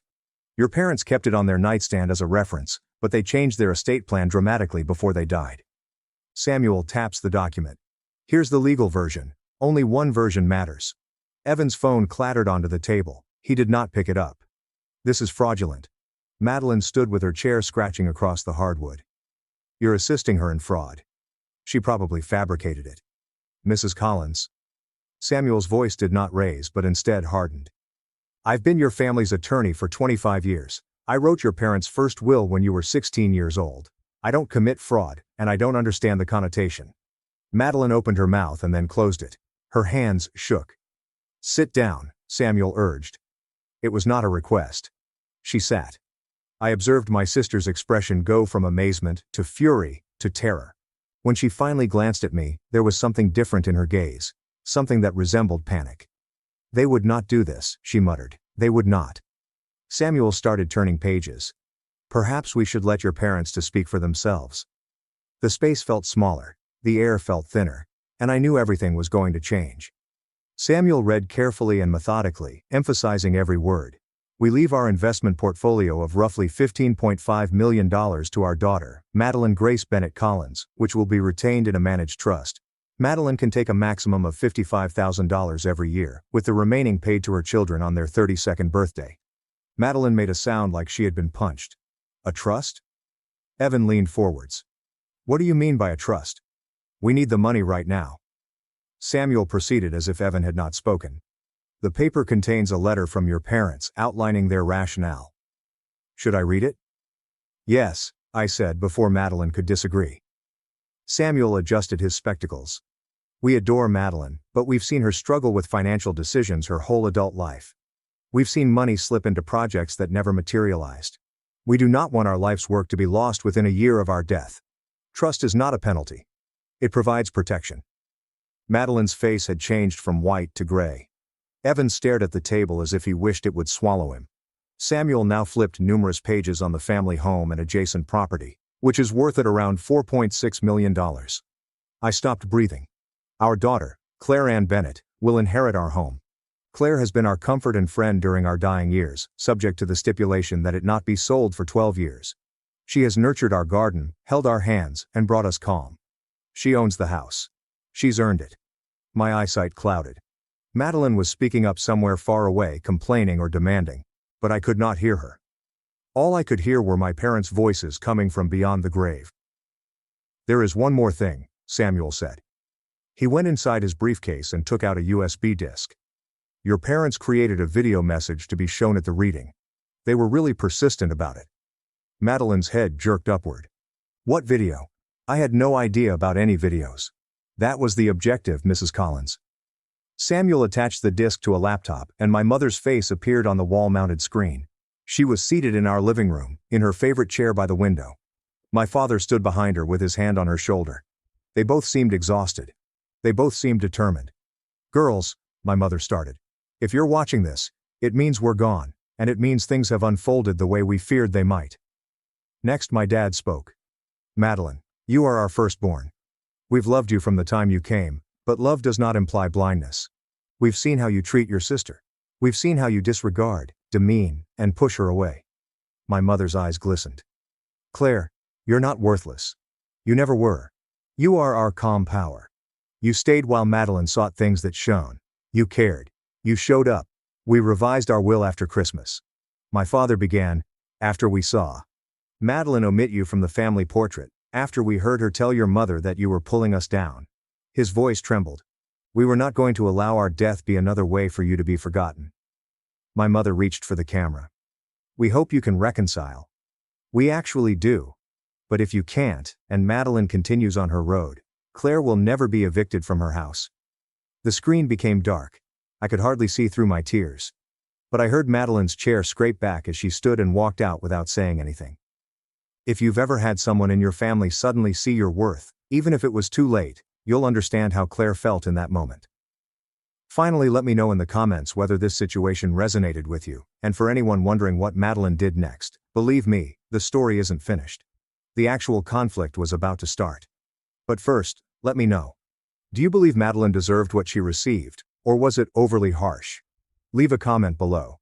Now, return to the tale. Madeline did not get far. I discovered her in the corridor outside the conference room, resting against the wall and wrapping her arms around herself. Evan stood a few steps away, phone glued to his ear, urgently speaking to someone. A bank, possibly a creditor, and individuals who were circling their life like sharks. When Madeline saw me, something shattered. This is not fair. Her voice was rough. You do not comprehend. I've got a family to support. I have duties. You urged your sister to find another place to die. She flinched. I didn't mean. Yes, you did. I held my voice steady. You intended every word. You've meant every word for years. You don't understand what it's like. She was weeping now, with mascara pouring down her cheeks. Evan's investments failed. We owe $420,000. The bank is going to seize our home. My children are about to lose their house. And you? She pointed at me with a shaky finger. You do not have anyone. You don't have children. You do not need the money. I let her remarks to lie in the air between us. You're right, I responded gently. I don't have children. I do not have a husband. I don't possess any of the characteristics you believe make a person desirable. I moved a step closer. But I also didn't spend years mistreating my own sister. I did not stand in our parents' house 4 days after their funeral and advise you to go somewhere else to die. Madeline's shoulders trembled. For a brief time she reminded me of the lost and afraid little girl from my childhood. But then I recalled how she had made me feel useless throughout the years. And I recalled that kindness has limitations. I could have destroyed her in that moment. I could have recounted every nasty remark, dismissive gesture, and every time she made me feel like I didn't deserve to live. I could have told her precisely how I felt about her beautiful life, flawless appearance, and perfect lies. But this is not who I am. That is not who my parents raised me to be. So I leaned on my cane and talked gently. You advised me to find another place to die. I discovered somewhere. I halted. It is called home. Madeline's breath caught. I'm not going to gloat, Madeline. That is not who I am. But I'm going to create a barrier. I met her gaze. You will never talk to me that way again. Ever. Not in private, public, or in front of your children. I'm done being your punching bag. She gazed at me as if she was seeing me for the first time. I have a proposal, I said. The trust pays you $55,000 every year. That is not insignificant. But I understand it will not fix your immediate concerns. I took a breath. I'm willing to lend you the funds you need to pay off the bank. No interest, sensible terms, enough to save your home and keep your children in school. Madeline's lips opened and then closed. But there is one condition. I held out my hand. You apologized openly at a family meal in front of everyone who attended the memorial gathering. You tell them what you said to me and admit you were wrong. The hallway was silent.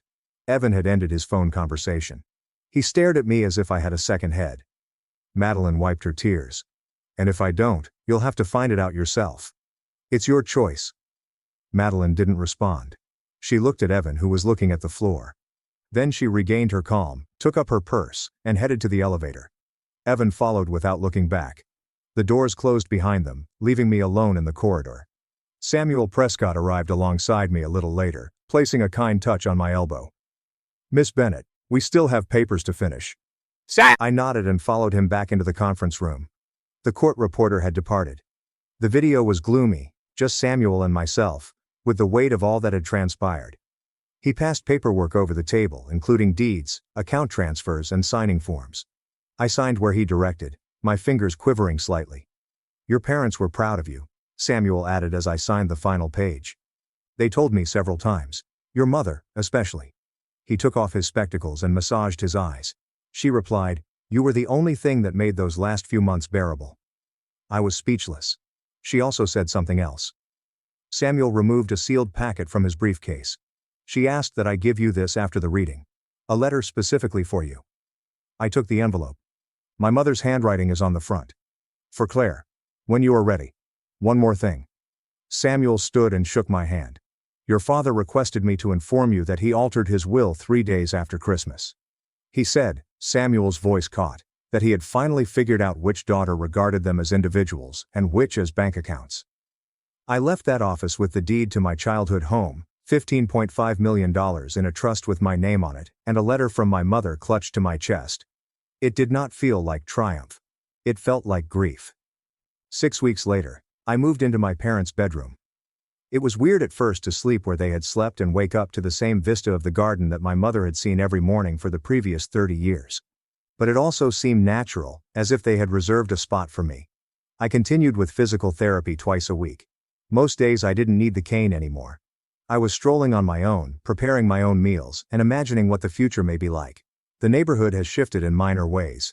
People who had come to the memorial reception, who had laughed when Madeline called me resourceful, had now crossed the street when they noticed me. Word had spread about the will reading, the video, Madeline's words, and her loss. They felt humiliated. Good. Madeline and Evan sold their home in Greenwich for $685,000. After paying off their obligations, they just had enough money to cover the security deposit on a 2-bedroom apartment in a town 40 minutes away. Evan was sacked from his job after his bad investments came to light. Something concerning undisclosed losses and disgruntled customers. He was now working for a regional bank, earning a fraction of his old pay. Their children had switched from private to public school. Madeline explained that it was because the public school offered a stronger arts program. Nobody believed her. She phoned me once, 4 weeks after the reading.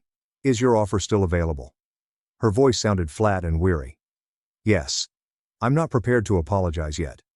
I was silent for a time. "Then I am not prepared to make a check." The call went dead. But she'd phoned. That was something.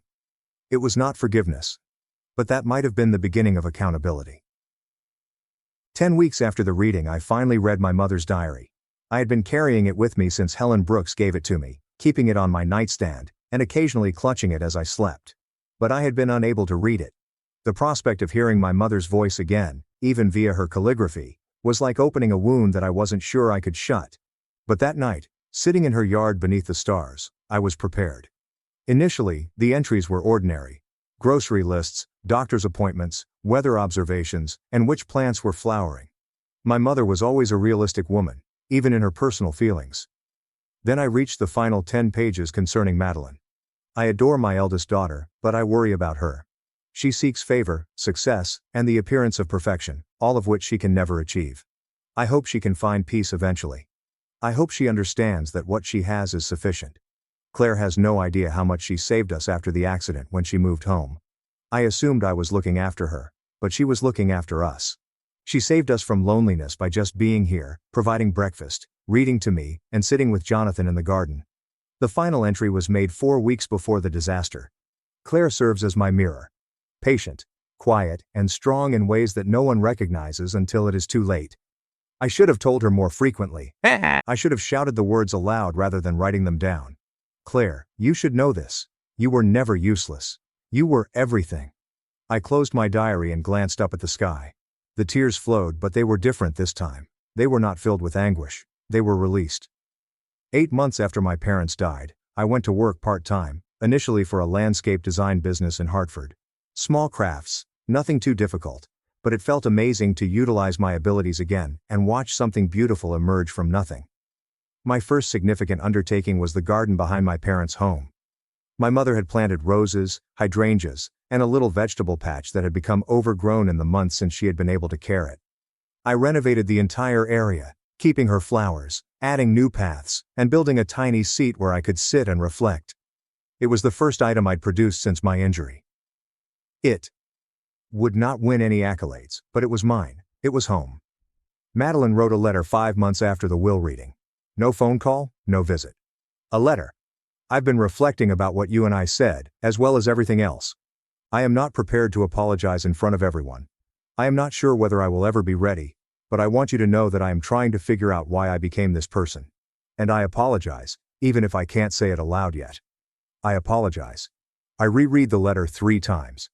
Then I put it in my desk drawer, among our mother's journal and our father's business card. It wasn't the apology I had asked for. It wasn't made public. It was not responsibility, but it was something. We were not close after that. We probably wouldn't be. But we could be in the same room and not pretend the other didn't exist. We could exchange birthday cards. We might possibly construct something new. My name is Claire Bennett. I was informed that I was useless. I was instructed to find another place to die. Instead, I discovered a home. If Claire's experience reminds you that your value is not determined by what others think of you, I'd want to hear from you. I overheard Mom whisper, "The house and money go to Haley." I went silent. 7 days later, Dad texted, "Insurance is due." I replied, "Ask your golden girl." I was 36 when I eventually quit answering my father's phone calls. My name is Ryan, and for the majority of my adult life, I've been the dependable one, the trustworthy son, the fixer, the one who somehow became involved in every family catastrophe, financial or otherwise. I had no idea how deep I was in until I took a step back and looked at the last decade of my life. What I'd spent, what I'd given, and what I'd silently digested in order to preserve peace with a family that never saw me. I work in information technology, primarily on a freelance basis. And I had been doing well for the past few years. Not wealthy but comfortable. I had my own home, a paid-off car, no debt, and enough emergency money. I wasn't very flamboyant about it, however. I didn't take vacations, didn't share my life online, and didn't discuss business at family gatherings. I was merely the person who came up when someone needed assistance moving, when their Wi-Fi failed, or when Mom's prescription cost $450 and they forgot to budget for it again. That was me. Ryan is the fallback. Ryan, we knew you'd come through, kid. And then there's my younger sister Haley. If you met Haley initially, you'd think she was adorable, hilarious, effervescent, and Instagram perfect. She's 33 and has been out of work for over 9 years, unless you count her short-lived Etsy candle company, which required me to design her website and handle all of her client returns. She still lives in the rental house where we grew up with my parents. Drives an automobile that they bought for her. Posts everyday images with phrases like hustle and grind, while sipping iced lattes that dad pays for. And yet, at every family event, the talk inevitably revolves around her. Her aspirations, objectives, and current artistic endeavor. I gave up expecting fairness from my parents a long time ago. But I didn't foresee what occurred last summer. It began with an offhand remark. I had swung by my folks' place to drop off a medicine that Mom had ran out of earlier. Another last-minute, "Can you help us out?" appeal. I gave up the bag, ready to leave, when Dad requested me to check at his laptop. Some updates were not installing, nothing critical, so I decided I'd do it quickly and move on. Mom and Haley were speaking in the other room as I waited for it to reboot, and I assumed I couldn't hear them. She won't have to worry about money after we go. Mom was speaking quietly, yet clearly. The property and funds will all go to her. It is only right. Ryan does not need it. I froze. I didn't pay attention to the remainder of the talk. All I could think about was that one sentence. It is only right. I sat startled when the update completed and the screen came back to life. I must have moved like a robot since I can't recall saying goodbye. I drove home in solitude, my heart thumping. I wasn't unhappy about the money specifically. It was not greed. It was something deeper. Like every quiet, hurtful, and unnoticed moment had suddenly clicked into place. All those years of being the helpful, the dependable one, the pocketbook they could always rely on. And now, I've been written out of the tale. That night, I didn't get much sleep. I kept repeating it in my brain, trying to persuade myself that I had misheard. Perhaps they didn't intend it that way. But by dawn, I realized it wasn't a mistake. This was confirmation. I was the backup plan, the financial safety net, the person who didn't require anything since I'd never asked for it. And it rendered me invisible. Still, I did not say anything. Not yet. I did not confront anyone or call them out. I just became silent. The next time Mom asked me to assist fix the washer, I declined since I was too busy. When Haley texted me about opening up a pop-up business for her latest passion, painted seashell jewelry, I literally left her on read. And when Dad phoned because their internet was down and Haley had an online meeting, I didn't even listen to the voicemail. A week went as well. I was not attempting to be petty. I simply stopped offering myself up. It was the first time in years that I had drawn a line. I expected they would notice. Maybe they'd inquire what was wrong. But all I received was quiet until the text. Insurance is due. That was it. Number. Hello Ryan. Number. I hope you're well. Just a demand. As if I were their personal accountant. I looked at the message for a long time. Thumb is lingering over the screen. I could have ignored it. Could have typed up a lengthy explanation. I let go of everything I had been holding back for years. But instead, I kept things simple. In 3 words, ask her. That marked the beginning of the transformation. The moment I picked myself. What I didn't realize at the time was how far and fast things would spiral. Because when you remove the crutch that people have relied on for years, they do not attempt to get up. They get into a panic. They lash out. And in my family, that terror manifested itself in a very unique and nasty way. My aunt made the first call. It concluded with a family meal that I'll never forget. I did not answer Aunt Diane's call the first time. I watched it ring out on my screen while I sat on the couch, sipping cold coffee and pretending to check my email. But when she phoned again an hour later and left a message, I decided I'd at least hear what she had to say. Diane has never been the meddling kind. She's my mother's elder sister. Fairly blunt and sharp as glass. She's also the only one in our family who has ever seen past Haley's darling facade. Her voicemail was brief. Ryan, call me back. Something is odd. Your father has been talking non-stop. It's about the money. I recall sitting up upright, like if I had been startled. I phoned her right back. Hey. She answered the first ring. You okay? Yeah. I asked. What's going on? She didn't waste time. I was over at your parents' house yesterday, dropping off the space heater your mother requested. She said, Haley's room gets drafty. Anyway, when I arrive, your father is in the garage with Chuck and Frank, drinking beers and talking crap like it's poker night in 1992. I knew where this was headed. My stomach constricted. He starts talking about how ungrateful children are these days. Says, you've turned your back on the family, and you don't lift a finger to help anymore. I tightened my jaw. Of course he did. Then she continued, her tone changing. He says something that makes me want to hurl a heater at him. He responds, good thing we made the right choice with Haley. At least we'll have one kid who takes care of us when we're gone. I didn't say anything. I couldn't. You okay? She said politely. I swallowed hard. I'm fine. No, you're not, she said sharply. Ryan, you've been bending over backwards for them for how long now? 12 years, and this is how they talk about you the second you stop funding their lifestyle. That was the term financing. As if I were a bank account with a name. I thanked her and hung up, but I couldn't escape the impression that I had been smacked in front of a crowd and no one had intervened. That weekend I headed to the mountains. Just for the day, I needed the distance and solitude. I trekked a path I used to use when I was younger, before things became difficult and I became the responsible one. I sat at the overlook and simply thought about everything.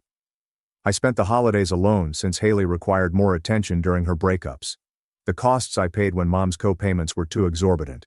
The laptop I got for Dad 2 Christmases ago. The same one I mended after overhearing the talk that began it all. I remembered lending Haley $2,500 when she said she'd finally gotten a position at some marketing business that turned out to be a pyramid scam. She never repaid me. I never asked. I believed it had broken the tranquility. However, I recognized that tranquility had always come at my price.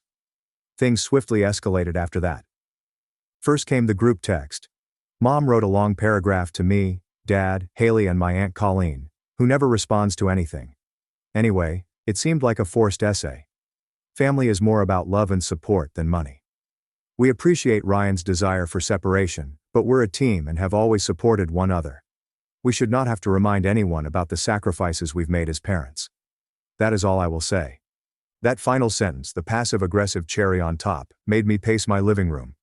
They made sacrifices. I did not reply, but Haley did. Thank you, Mom. Some of us realize what family truly entails. Crimson heart. I nearly laughed. Almost. The next week, Dad sent another SMS. There are only 3 words this time. Need money for groceries, no punctuation. No thanks. I responded with 5. Ask your preferred one. Haley phoned around 15 minutes later. I let it go to voicemail. She phoned again and again. I eventually picked up on the 5th ring. What the hell is your problem? She snapped, ignoring any greetings. You're being selfish and childish, and it's really humiliating. I did not raise my voice. I was too exhausted for it. Who is it embarrassing for? For Mom and Dad. For the remainder of us. Do you believe you're proving something? All you're doing is forsaking those who reared you. I let out a slow breath. The same folks who abandoned you behind my back. Silence, followed by a scoff. Oh my God, she said. Did you hear that? You're really behaving like it matters. It matters, I said. It matters that I spent years supporting them before they decided I wasn't a part of their future. She burst. You are okay, you have a job, a condominium, and a car. I'm still finding my footing. You've been getting on your feet for 9 years. Click. She hung up. A few days later I received a letter via the mail. Actual paper from my mother. Inside was a card with a watercolor lake image and the words, "Family means everything," printed on the front.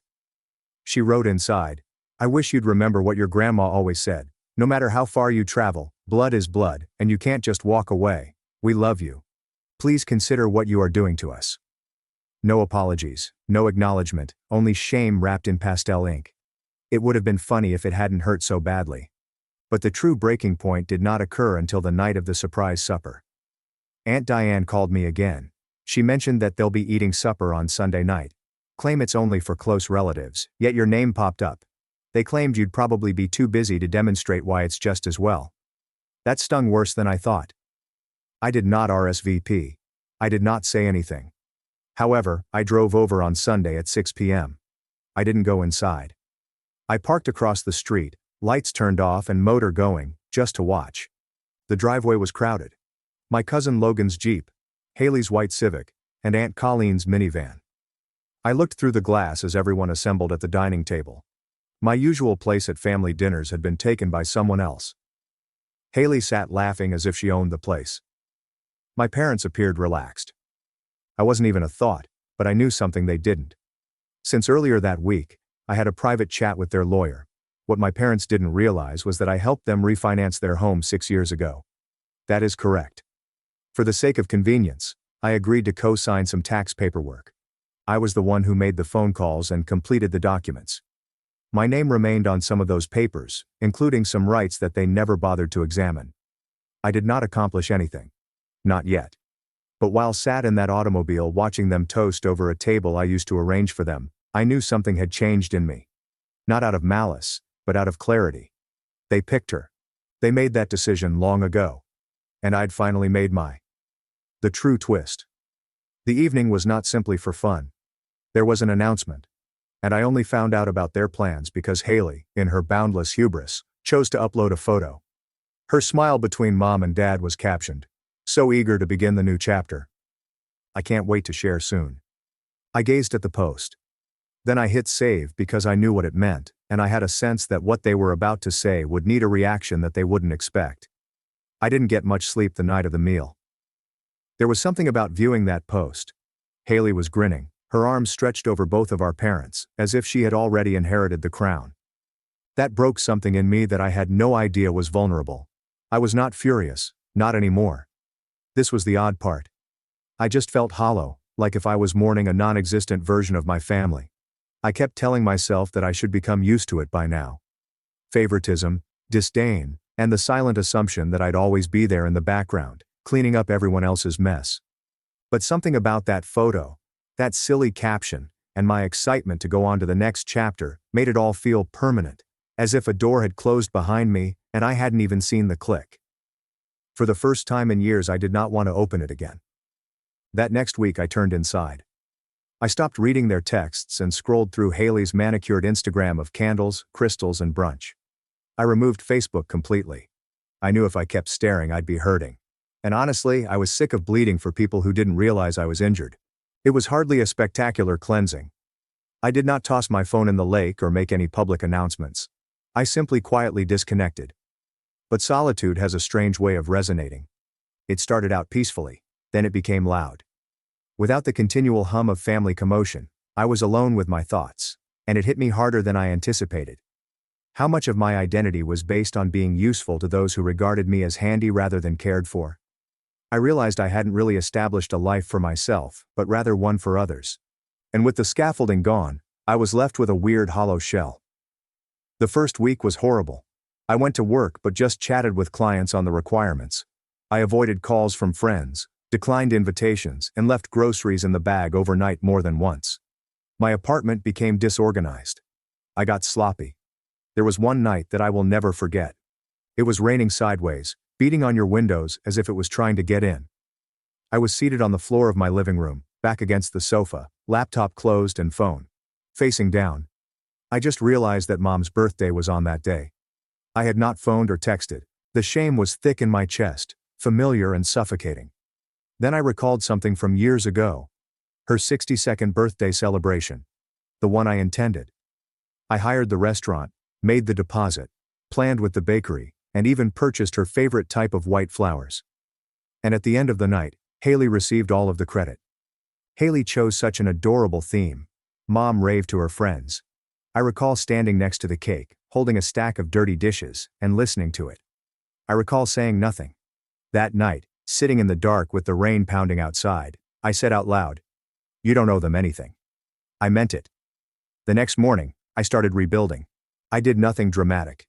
I did not plan a solo journey to Iceland or begin journaling on a cliffside at dawn. I recently began taking my own life seriously, one bit at a time. I cleaned my entire flat from top to bottom. Not just a surface wash-off, but a complete purging. I didn't want to look at old invoices, dead batteries, mismatched socks, or faded photographs anymore. I packaged everything up and drove it to the landfill. Then I stood in the parking lot, watching the package slip into the trash can. And for the first time in weeks, I breathed completely. That night, I opened my laptop and glanced at a list of projects I'd planned to undertake if I ever got the time. I had constructed it in 2021, during lockdown. The most of it was pipe dreams. A few were business concepts. One of these struck my attention. A tech support subscription service for older individuals, particularly those who did not grow up with computers. I dubbed it Kindline in the doc. I grinned a little. The next day I purchased the domain. It started little. I contacted two of my former clients, both seniors whom I had previously assisted with simple computer issues, and asked if they would be interested in monthly check-ins, device assistance, fraud warnings, and the like. They both agreed quickly.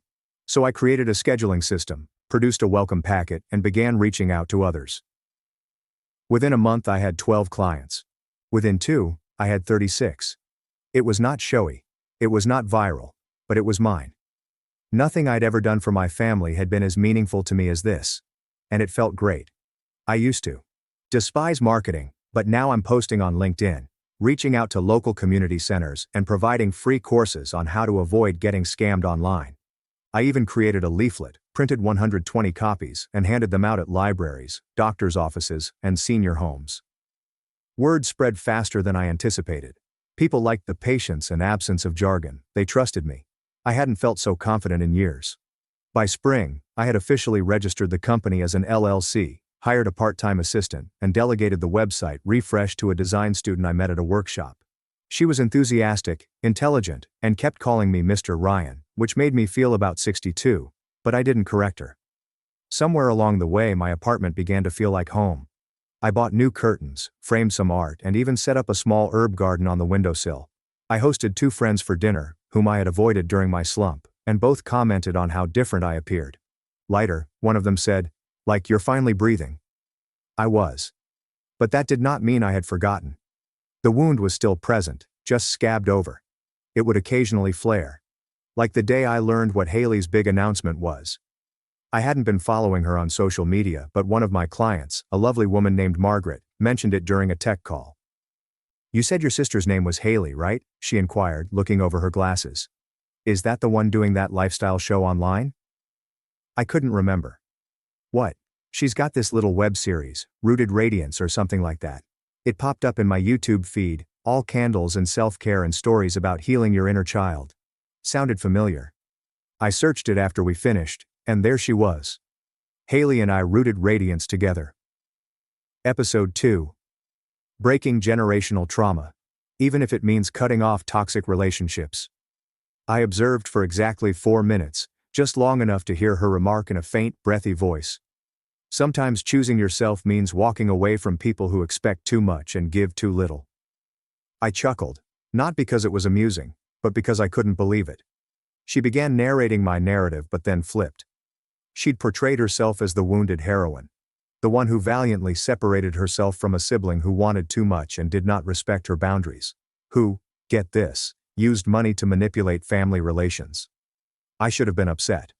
Instead, I captured a screenshot. Then I opened a new folder on my desktop. I titled it, Evidence. Not out of spite, but because I suspected I'd need it eventually. And that day wasn't far away. Because a month later, I received a call from the attorney. Not mine. Theirs. "Hello, Ryan. This is Graham Pierce. I am phoning on behalf of your parents, Robert and Linda." He was polite and careful, explaining that he had been reading their estate records and that certain details about previous ownership arrangements and financial contributions needed to be clarified. He inquired whether I was available for a meeting. I consented quietly, despite my pounding heart, since I knew what they were up to. They were rewriting the history, but they had no idea I had already begun creating my own version of the future.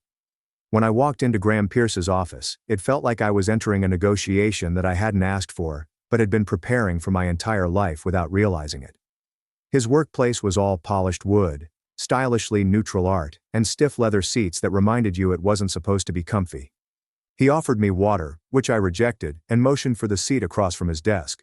I took it and gently placed the compact black folder I had brought with me, containing my own collection of documents, on my lap.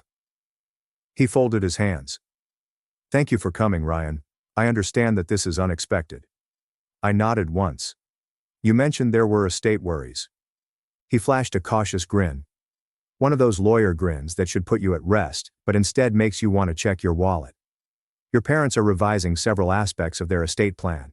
They recently rewrote their will, and throughout the process a few information from previous years surfaced. Things we needed to clarify before settling anything. I didn't answer immediately. I wanted him to talk first. Lawyers enjoy filling silences. It is a professional danger. He continued. Specifically, there are a few financial transactions from around 6 years ago, when the mortgage was refinanced. At the time I believe you were a co-signer. Correct? I stated, and it appears that under that agreement, you were momentarily awarded what we would call a contingent interest in the land.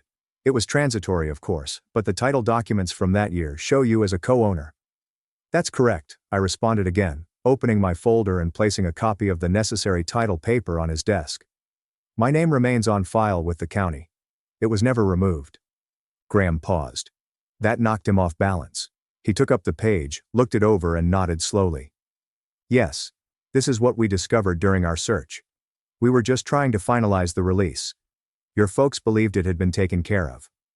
It wasn't, I explained gently, and I never signed anything waiving that interest. If they wish to transfer entire ownership to someone else, such as my sister, I need to sign off. He made another lawyer grin. This one is more stretched. Of course, this is all a formality. I slumped back in my chair. Sure, but if it's only a formality, I'm guessing there's no urgency. He hesitated again and carefully said that they hoped to fix the issue before the house was legally transferred. There it was. The true cause, the supper, the caption, and the next chapter. They were turning over the house to Haley. It was symbolic, but also strategic. The house was finally paid off, due in large part to my years of silent payments during the refinancing process. Transferring it now would lessen future probate issues and make it easier for Haley to hang on to it. And I was the final loose thread, one they didn't think could rip the whole arrangement apart. I grinned for the first time. So, if they want my signature, I'll also need a few things. Graham blinked. For example, I may receive backdated compensation for the closing fees I spent during the refinancing, as well as the property tax I paid for the next 2 years. I have the receipts. I placed a second sheet on his desk, followed by a third.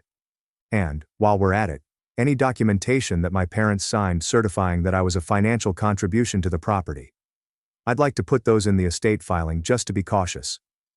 He appeared to be little worried now. That may complicate the present estate draft. I stood up and said, then they'll have to decide whether it's worth the house. Thank you for the water offer. I left him looking at his papers. On the way home, I put the music up louder than normal. Not angry or sad music, but something with rhythms and momentum that made me feel as if the earth under me was finally mine. That was the day I stopped reacting and began planning. The initial step was subtle. I phoned a friend of mine named Tessa who worked in real estate law. We'd known one other since college, and while we weren't close anymore, we still sent each other happy birthdays. And did you see this meme text? I told her I needed some advice. She told me she owed me a favor for helping her parents set up their smart TV via FaceTime. We met in a coffee cafe near her office. I placed everything out. The title, tax records, and refinancing receipts. She inspected everything with a quiet, satisfied whistle. You effectively have a paper trail proving you own around 35% of the residence. She said only around 35%. Well, theoretically, if your name was on the deed during the refinancing and you contributed to expenditures directly related to asset maintenance, you have a good case for partial equity, especially if nothing is signed indicating otherwise. I drink my coffee. That's good to know. She looked at me. You aren't going to try to push a sale, right? I shake my head. No, I do not want the house. So what do you want? I didn't respond straight away since I wasn't totally certain. It was not about money. It was not even about the house. It was about the principle, about how I'd been treated like an ATM for years, only to be turned off the moment I stopped emptying myself dry. And now they expected me to be quiet, docile, and helpful. I was finished with that. I eventually stated, I want them to realize I am not disposable. Tessa nodded. Then do not be. The next stage was to collect allies. It began with Aunt Diane. I invited her to lunch. Not at our normal restaurant, but in a small downtown bar where I was confident we wouldn't stumble into anybody we knew. I told her everything. The title, the call from the lawyer, and Haley's online show. She did not speak much till the end. Then she leaned forward, fixed my gaze, and said, "You have every right to do what you're doing. But don't just play defense. Make a move." "What type of move?" She grinned. "The type that reminds them who kept the roof over their heads while their favorite acted like an entrepreneur on Instagram." A week later, I sent a notice of interest to the county clerk's office. It was a simple legal step, simply a formal acknowledgement of my financial claim to the property. Nothing big, no lawsuit, no eviction threat, just a quiet little note on the house's record stating that no one could sell, refinance, or transfer it unless my share was resolved first. I knew my folks would find out eventually. I did not expect it to happen so soon. 4 days later, Mom arrived at my door. I hadn't seen her for months. Not since the last time I brought one of her medicines and overheard her discussing my exclusion in the will. She seemed smaller than I recalled. Not physically, but smaller. Like someone who had been shielded by illusions and was suddenly standing in the true light. "Ryan," she said, as if it were both a question and an accusation. I opened the door wider but did not move aside. "I'm not here to dispute," she said swiftly. "I simply want to know why you are making things so complicated." I nearly laughed. "Do you think this is complicated?" "You could have just spoken with us," she said. "I did," I responded. "You just didn't listen." She blinked, taken aback. "We gave Haley the house because she required stability," she remarked. "You're doing well. You don't even know what I'm doing." I added, "You never ask. You just assume." There was a silence. Then she spoke gently. "You have always been the strong one." "No," I responded. "I've just always been the quiet one. That's not the same thing." She didn't react. I did not allow her in. I advised her to talk with her lawyer. I then closed the door. That night, I printed the most recent customer billing report for Kind Line. 72 active customers, 3 part-time aides, and a community collaboration with a nearby elderly facility. I placed the report in my folder, right next to the title paperwork. The property tax receipts, the screenshots of Haley's show, since this was not a rage-fueled payback. It was chess, and I'd just moved my queen. Let me start by stating this. Revenge doesn't always include pyrotechnics. Sometimes it's a slow, methodical burn, quiet, measured, and even elegant in its progression. Mine was not loud. It did not include public outbursts or yelling bouts over a dining table. No, my vengeance was carried out through quiet signings, courteous phone calls, and the gradual dismantling of a false story. It was patient, surgical, and effective. Things quieted down after Mom's surprise visit. I believed they could be regrouping. Perhaps Haley was recording another episode of Rooted Radiance, in which she would sadly warn her audience about toxic masculinity in the family, or how some people only provide love with conditions attached. But I heard nothing for 4 weeks. There was no phone call, no text message, and no passive hostile meme on my feed. Just quiet. Then came the letter. It arrived on Thursday in an official-looking envelope with my name neatly printed on the front. Inside was a formal proposition written by their lawyer, Graham Pierce. It explained the conditions for surrendering my interest in the property. In response, they presented a $7,500 check as a gesture of goodwill. They presented it as a compromise, a reasonable payment for your limited financial participation with the property. I laughed when I read that. $7.5 grand. $7.5 for 12 years of emergency, grocery, medicine, internet, repair, and refinancing expenses. $7.5 grand for being the safety net they let go as soon as it was convenient. I did not even respond. Instead, I phoned Tessa. She reread the letter, giggled under her breath, and asked, "Are you ready to make this formal?" I nodded. We drafted a counteroffer based on facts, not anger or threats. She provided an exact account of my financial contributions to the home over the previous 12 years, replete with supporting receipts and bank statements. The total came closer to $42,000. She also noted state legislation governing equitable interest in jointly named property. Most crucially, she added my request, which was for a lien rather than cash. That is correct, a legally recorded lien on the house. Not to force a sale, nor to evict anybody, but to assure that if the house was refinanced, transferred, or sold, whether next year or 12 years from now, I would receive my portion plus interest. We sent it to Graham, certified of course. This time the response came quickly. 4 days later, Haley arrived at my residence. I didn't respond at first, just observed her through the peephole. She was pacing, her big sunglasses slipping down her nose, and her phone was in her hand, as if she was preparing to live stream the altercation. When I eventually answered the door, she did not wait for me to speak. "You're ruining everything," she snarled. "Do you know how hard I've worked for this?" I asked, raising an eyebrow. "Work?" I said. She ignored me. "This house is supposed to be mine. I've already invested in improvements. I am filming material there. I've got several pending agreements. Brands want to support the kitchen transition. You can't simply go in and put a lien on it like you're due something." I leaned against the door frame. "I'm owed something. You're doing this to hurt Mom and Dad." "No, I am doing this to protect myself. You never cared about the house before. You did not even want it. And I still haven't." I responded, "I want what's fair, that's all." She stared at me, breathing heavily, as if she couldn't believe I wasn't backing down. "Ryan, you are not the victim here." I made a slow nod. "I am not. I used to volunteer, but I no longer do." She turned and stormed away without saying anything else. It was the last time I saw her in person. The lien revolutionized everything. Haley was suddenly unable to secure her brand deals. Sponsors pulled out. She was unable to have the insurance transfer authorized, and any future home equity loan was now subject to a legal encumbrance that she could not avoid. She'd upload filtered footage from the kitchen with phrases like, "manifesting through the noise dizzy, but I could see the fissures." Finally, one of her fans tagged me in the comments. "You're the brother, correct? This entire situation makes so much sense now." I didn't respond. I did not have to. Meanwhile, my parents took a fresh approach.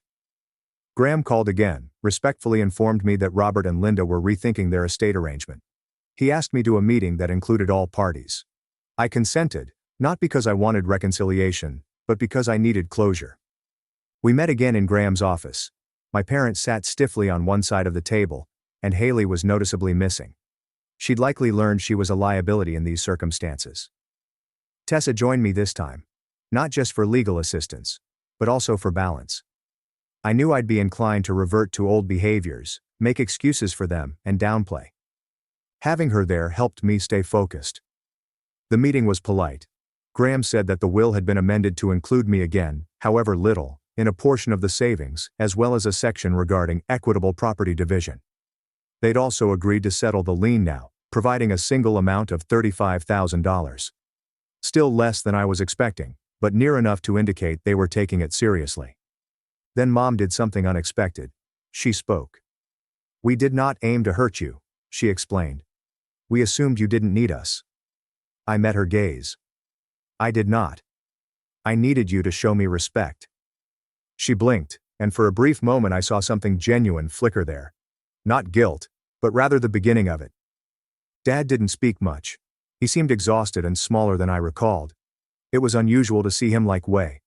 Less a figure of authority and more just a guy. Flawed, aged, and unsure. I signed the paperwork, took the compensation, removed the lien, and departed. The breakdown with Haley was slower. Without the mansion as her guaranteed studio, her content lacked polish. Her brand relationships have dried up. She shared a sad video about family betrayal, which elicited a lot of compassion, but no new deals. She eventually moved on to something else. Energy coaching. I believe the last time I looked, she was doing Instagram Live from her car. I stopped checking after that. Kind line developed faster than I anticipated. By the end of the year, I had more than 120 active clients and a wait list. I relocated to a tiny office space downtown, employed Tessa part-time as general attorney, and recruited 3 additional assistants. I even launched a YouTube channel called Basic Tech Tips for Seniors. Nothing flashy, just myself, my voice, a clean background, and a continual stream of people praising me for explaining things clearly. At Thanksgiving, I held my own dinner, inviting friends and a few clients. Aunt Diane brought pie. We joked, played music, and ate until we were too stuffed to move. I did not think of the old house once. I received a Christmas card from my folks. Just a card, no checks, no requests, and no guilt. There was a simple note inside. "We hope you are well. We're proud of what you've created." I didn't weep, but I sat with the card for quite some time. I didn't respond since I'd spoken everything I needed to say. just not with words, boundaries, silence, or the calm, consistent act of choosing myself for once. Finally. Always. My name was deleted from the will. Mom texted, "Don't overreact, your brother has kids." So I built a company and invited them to my event. It began with a phone call that I almost ignored. "My name is Jack. I am 35 years old, divorced, and the father of 2 boys. Ethan, who recently turned 10, and Noah, who is 8 and far too sophisticated for his age. We reside in a little rented home just outside of the city. Nothing extravagant, but it's warm, ours, and, most importantly, silent." After everything that had happened with my family in the prior few years, I clung to stillness like a lifeline. So, when my mother's name came up on my phone 3 days before New Year's Eve, I almost let it ring. We hadn't been very close lately. And by recently, I mean when my ex-wife departed and my family made it plain which of us they believed was to blame. Spoiler, it is not her. My mother has always been the type of person who chooses a golden kid and creates a universe around them. Logan, my younger brother, has always been the youngster in our family. Logan, the achiever. Logan, the golden boy. Logan has the perfect marriage and a profession in finance, and his children wear matching sweaters and Christmas cards. Meanwhile, I am the son who at least tries. I primarily work in IT as a freelancer, which sounds like being unemployed but pretending. I'm also the person that doesn't show up to every cookout. The person who separates himself. The person who never quite fits in with the rest of us. But it's okay. I quit trying to fit in long ago. So I was surprised when my mother phoned, and even more so when her voice was light and joyful, as if we hadn't spoken between clenched teeth since August. "Jack, dear. Hello," she said. "Listen, we're having a large family New Year's celebration at our place, a countdown and everything. Bring the lads. It'll be something amazing." I said nothing for a second. I just listened to the artificial twinkle in her voice and waited for the catch. There is always a catch. "I mean, the kids will enjoy it, right?" she added rapidly. "We have sparklers, food, and a photo booth set up. We just believed it was time. It would mean a lot to your brother and father, right? Not to her or me, but to Logan. I should have said no. I should have made up an excuse like arrangements with pals, a trip or anything." But Noah, listening in from the kitchen, murmured, "Are we going to Grandma's with cookies?" And I simply gave in. "Okay," I said slowly and cautiously. "We'll come." "Wonderful," she said. And with that, the call terminated. "No, may I bring anything?" "No, how about the boys?" Just another item off her list. The next day I let the kids choose what they wanted to wear. Noah wanted to wear a superhero cape. Ethan chose a flannel and clip-on tie because it is sophisticated but not overdone. We prepared cookies from scratch, not just slice and bakes. Chocolate chip and snickerdoodle cookies. The boys splattered flour all over the counter and I didn't care. They were excited. They hadn't seen their cousins for a time. They stayed up late for the first time to see the ball drop. And for the first time in months, I noticed that ecstatic look in their eyes. I'll own it. I became hopeful. The night of the 31st, we arrived shortly after 7:30 p.m. The home was lit up with string lights. I could hear music, laughter, and the faint pop of what sounded like champagne bottles. I carried the cookie tray with one hand while holding Noah's hand in the other. Ethan bounced after us, chatting about how many cookies we should eat or give out. I rang the doorbell and waited. Finally, approximately 3 minutes later, the door opened. It was my cousin Brooke. She looked astonished, as if we had arrived early to a party that had already begun. "Oh," she said. "Hey Jack, you made it." "Yeah," I replied, smiling despite myself. "We brought cookies." "Oh," she said, looking at the dish as if it were a science experiment. "Cool. Come in, I suppose." I sensed something wasn't right the instant we went inside. The home was crowded from floor to ceiling with people, decorations everywhere, food tables already emptied, and music louder than I had anticipated. But what really struck me was this. Everyone was already partying, toasting, dancing, and starting the countdown early for the youngsters. There were empty drinks on every surface, present wrapping paper on the floor, and the unmistakable feel of a party that had been going on for hours, yet no one turned to greet us. Nobody remarked, "Hey, glad you made it," or, "The boys are here," including my mother. I surveyed the living room. Logan was standing near the fireplace, drink in hand, joking with his wife and some of their friends. Their children were already in pajamas, cuddled up on the couch with plates of cookies next to them. My parents were in the kitchen, mid-toast with a few aunts and uncles, all beaming as if it was the finest night of the year. I stepped in a little farther. There were no unoccupied chairs, not even a seat at the children's or snack tables. There's not a single cookie left. I turned to Brooke. Where do we put the cookies? She blinked. Oh, I suppose they've already had dessert. You could simply, I don't know, put them down someplace. Did you eat dessert? I asked. The invitation says 7:30, correct? Brooke appeared uneasy. Yeah, but people came early. Right, people. Not us. I led the guys into the living room. Ethan quickly observed the vacant couch and asked, "Where do we sit?" Noah gripped the platter harder and murmured, "Where is Grandma?" Logan looked up, spotted us, and politely nodded. No smile. No, "Hey bro." Just a nod, as if we were guests who had walked into the wrong Airbnb. My mother arrived over a minute later. She appeared frantic, drink in hand, cheeks flushed. "Oh, you're here," she remarked as if we had come uninvited. "You said 7:30, I said thoughtfully. "Well yes, but people arrived earlier, and we had just started," she said, trailing off. I examined the lad's clothing and then the cookie tray. "Oh, cookies. That's nice." She did not even look at the lads. Not really. No hugs. There was no, "I missed you." There was no, "Come sit, let me get you guys something." Nothing really. And that's when I understood it wasn't for us. It never was. We were not asked to attend the party. We were urged to check a box to indicate that they attempted and to give them a cause to feel like they had done their part. So when they recounted stories of family and togetherness, they could add, "Well, Jack came, but we weren't meant to be a part of it." My sons were simply background noise. Forgotten? I gazed down at them. Ethan was silent, clutching his tie as if he suddenly regretted wearing it. Noah stared at the platter of cookies, still full and untouched. The enthusiasm they'd carried with them, the exhilaration, the astonishment was leaking out of their cheeks in real time. "I've made a decision." I turned to my mother. "We'll go out," I said. She blinked. "What? But you just arrived." "There's nowhere to sit. The youngsters are hungry, and it appears that the countdown is already underway."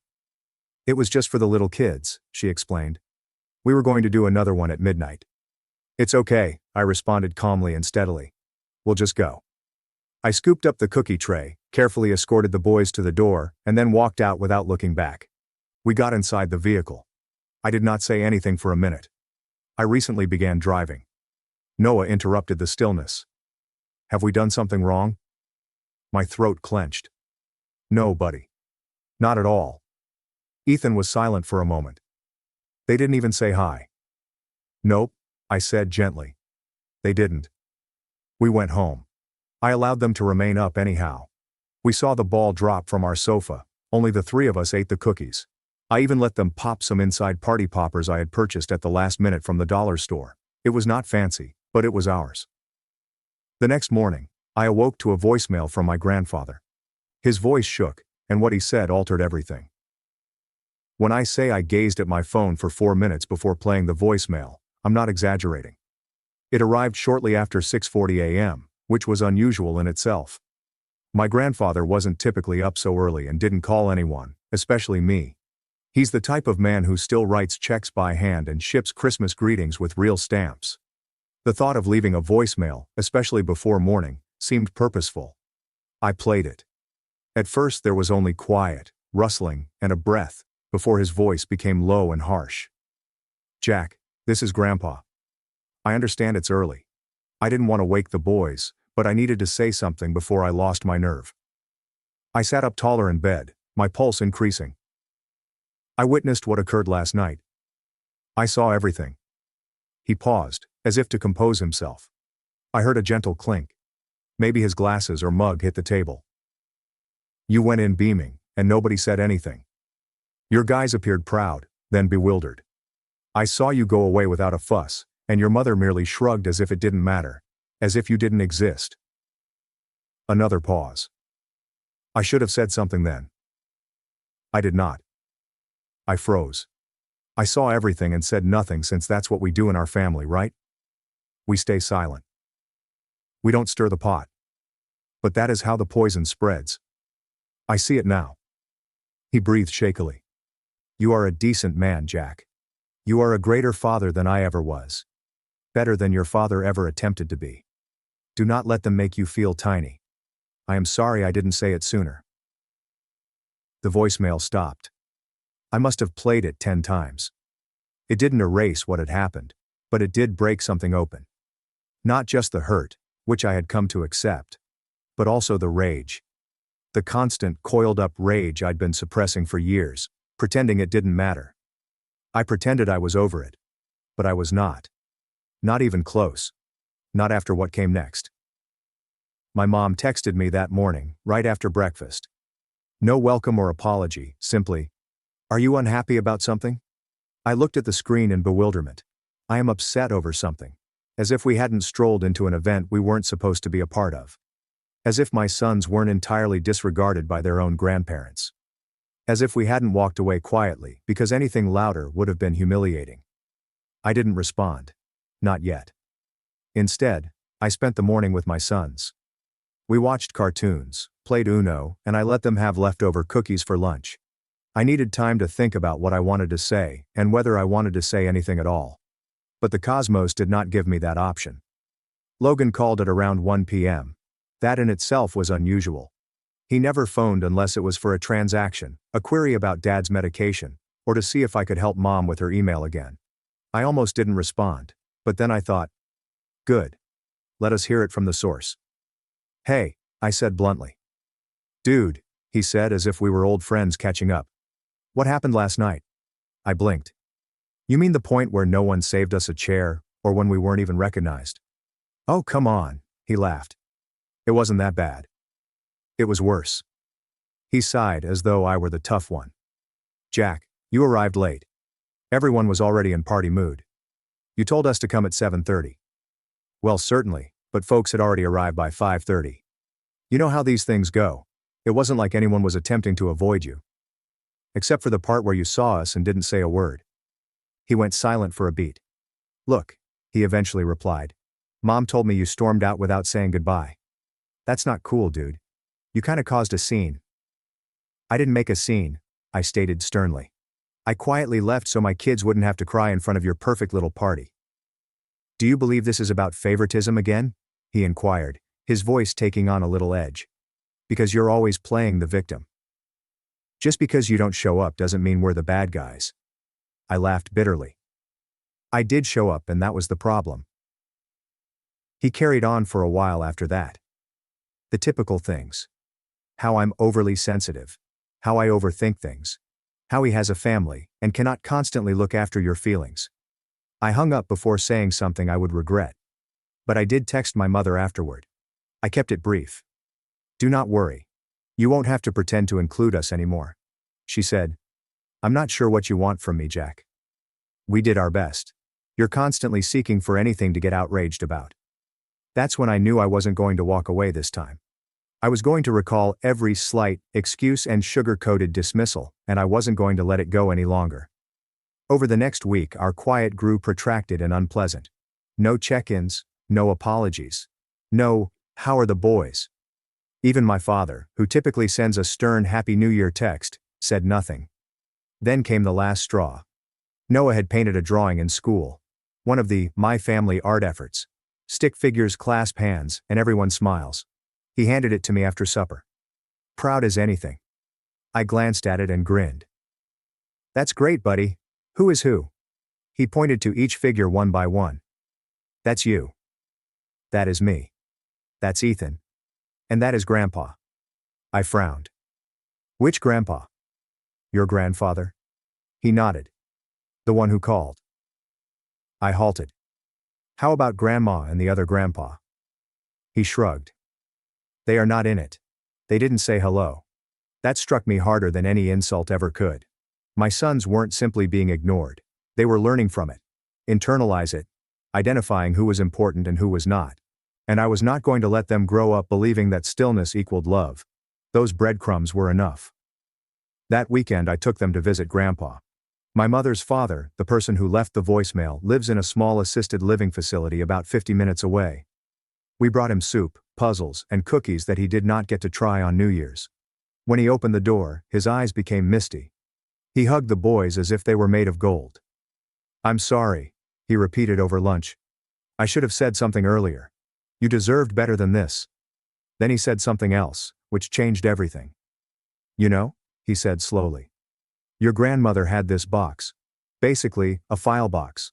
We had old photos, documents, and the like. She used to say, 'One day this will be Jack's.' She was the only person who witnessed how you were treated." My breath caught. "She left it to me before she died. I think she knew your mother would not give it to you. They said you'd need it when you're ready to remember who you are." I wasn't sure what to say. He went into his closet and emerged with a weathered gray plastic box. Inside were photos of me as a child, smiling with messy hair and always holding a book or hugging my dog. There were report cards, a copy of my college scholarship letter, old birthday cards with her loopy handwriting, and receipts for checks she'd sent me during difficult times marked, "Don't tell your mother." There was also a letter. It was only a few paragraphs long, written in her careful cursive. "Jack, I understand they don't always see you, but I do. You have the biggest heart in the family. You are not loud, but you are consistent, not flashy, and kind. That is more important than anything. I want you to remember that you will one day create something beautiful. They do not get to decide who you are." Something broke loose in my chest. It was the first time I had sobbed in years. Not the furious or bitter type of sobbing. The sort that discreetly releases sadness so that it does not swamp you. When I returned home that night, I placed the box beneath my bed and opened a notepad. I documented everything. Every moment, insult, every cold shoulder. They always acted as if I were invisible, and my children were an afterthought. I wasn't sure why, but it seemed like the start of something. I didn't seek vengeance. Not yet. But I wanted the truth. I wanted to see everything clearly because, for the first time in my life, I did not feel like I was the problem. And then, only a few days later, the ultimate betrayal occurred. It wasn't loud. It wasn't nasty on the surface, but it crushed any trust one had left. I received a Facebook notice. Logan had shared images from the New Year's celebration. An entire album. "Family time" was the caption. I clicked through, bracing myself. There were photos of everyone. Mom and Dad pose with Logan's children. My cousins are clinking glasses. A cake with "Happy 2027" inscribed in silver icing. Finally, hidden at the end, a group photo in front of the fireplace. Everyone stood in rows, arms around each other, and smiled. Everyone but us. We were nowhere to be found in any of the photos, even the backdrop. It was as if we were never there. When I went down to the comments, I spotted it. The ultimate blow. One of Mom's friends said, "Looks like the entire family gathered together. I love seeing these wonderful traditions carried along." My mother responded, "Yes, everyone made it. There is so much love in one room." I looked at the sentence for a long time. There is so much love, except for us. That's when the decision fell into place. I was finished. Nor only with the events, nor simply by turning up and being forgotten. I was done pretending I wasn't keeping track, because if they intended to eliminate me, they'd have to do so quickly. I was finally ready to be seen, and I knew just where to begin. I did not anger. I did not yell. I didn't even message anyone from the family after seeing that Facebook post. I just closed the app, switched off my phone, and sat in quiet for a very long time. It's interesting how you may know something for years and yet feel as if you've been hit in the chest when the final confirmation is presented to you. I had always knew I was an afterthought, a shadow following after Logan's brilliance. But there was something strange about having it televised in that way, as if my boys and I had been removed from a night we had shared. A night when my youngest tugged on his clip-on tie and asked, "Do you think they're glad we came?" It shattered something in me. That was the bottom. Not because they harmed me. I was used to it. But I eventually understood I had allowed it to happen over and over. I continued going up to a rigged game, expecting the rules to alter just because I had cookies and good intentions. I stopped sleeping well after that. Every time I closed my eyes, I saw Noah's puzzled expression. Ethan stood there, cradling the tin of cookies as if it were a peace offering no one desired. My mother's preoccupied look. Logan gave an apathetic nod. I saw it over and over until it crystallized into something different, something sharper. Resolve. But first, I needed to get my home in order. beginning with myself. I spent January doing something I hadn't done in a while. I put myself first. Not in an overly dramatic or egotistical way, just purposefully and quietly. I took stock of all I'd overlooked while attempting to appease people who didn't care. My money were fine, but disorganized. So, I created a spreadsheet. Every dime I spent on items that didn't bring value was gone. I canceled the streaming services I had never utilized. I resumed dinner preparation and transferred the funds to a savings account called Stability. I examined my freelancing customers and refreshed my portfolio. I hadn't updated it in over 3 years since I was too busy fixing my father's laptop every other month or running errands for my mother under the premise of simply being helpful. I stopped doing it. If they required technical assistance, they could contact Logan. After all, he was the golden child. Surely he could operate a printer. For the first week I told my mother no. She requested me to stop by and assist her hang curtains, of all things. She took a long pause on the phone. "Oh," she said finally. "Well, I just thought you'd want to be included." I almost laughed. "I do, but not like that." Then I hung up. Everything became easy. Every limit I established constricted something inside me. Then came the idea. It began as a scrawl on the back of my notepad. The same one I'd been using to record all of the slights and cold shoulders. I was looking through past postings when a concept hit me strong and fast. What if I made this become something real? Not a vengeance plan. Not yet. Just something personal. Something that did not center on their acceptability. You see, I'd spent years freelancing in IT, patching systems, creating processes, and doing patch jobs for folks who didn't know the difference between a hard drive and a browser tab. I had grown extremely proficient at it. I'd created networks for tiny legal firms, improved medical systems for dentist clinics, and even constructed a few internal tools for startups with no idea what they were doing. But until now, I had never constructed anything on my own. I began working evenings. After the boys went to bed, I would sit at the kitchen table with a cup of coffee and some blueprint ideas. I didn't have any financing, I did not have investors. I only had information, time, and resentment, which can be a powerful drive. What I began developing was a basic dashboard, a platform that allows small business owners to track and automate their IT upkeep in one spot. Ticketing, system upgrades, network status, and license renewals, all visible, consolidated, and simplified. Something I wanted each of my past customers had when I first started working with them. I named it Backbone because that is what I have always been for others. The silent support system. The thing they relied on, disregarded, and then forgot about after it was gone. But not anymore. The initial prototype was crude. I started a closed beta in February and received 6 users. I personally contacted all of my past clients. A dentist, a tutoring service, and a bakery with an unusual fixation with Wi-Fi speeds. They loved it. One of them introduced me to another, and then another. In May, I had 32 users. By June, I was at 75 and barely keeping up with support tickets. I recruited someone part-time to help me with back-end concerns. Her name was Maya, and she had been laid off from a tech business that failed during the New Year's layoffs. We instantly clicked. She was intelligent, efficient, and like me, bored of being overlooked. That's when I began to feel it. Not a success, not pride. But it's worthwhile. Quiet, steady, and reliable value. The sort that does not seek permission or require applause. The sort that thrives in the absence of noise. I stopped looking at my family's Facebook updates. I silenced my mother's phone number for a time. When she phoned, I let it ring. When she texted, "Miss you, sweetheart," I didn't respond since she hadn't missed me. She missed the ease of having me. The version of myself who remained little, answered yes, and did not take up room. Around that moment, Grandpa phoned back. "I heard you've been busy," he remarked, laughing. "One of the nurses uses your program for her cousin's bookstore." I laughed. Words. "I'm proud of you, son." That left me speechless.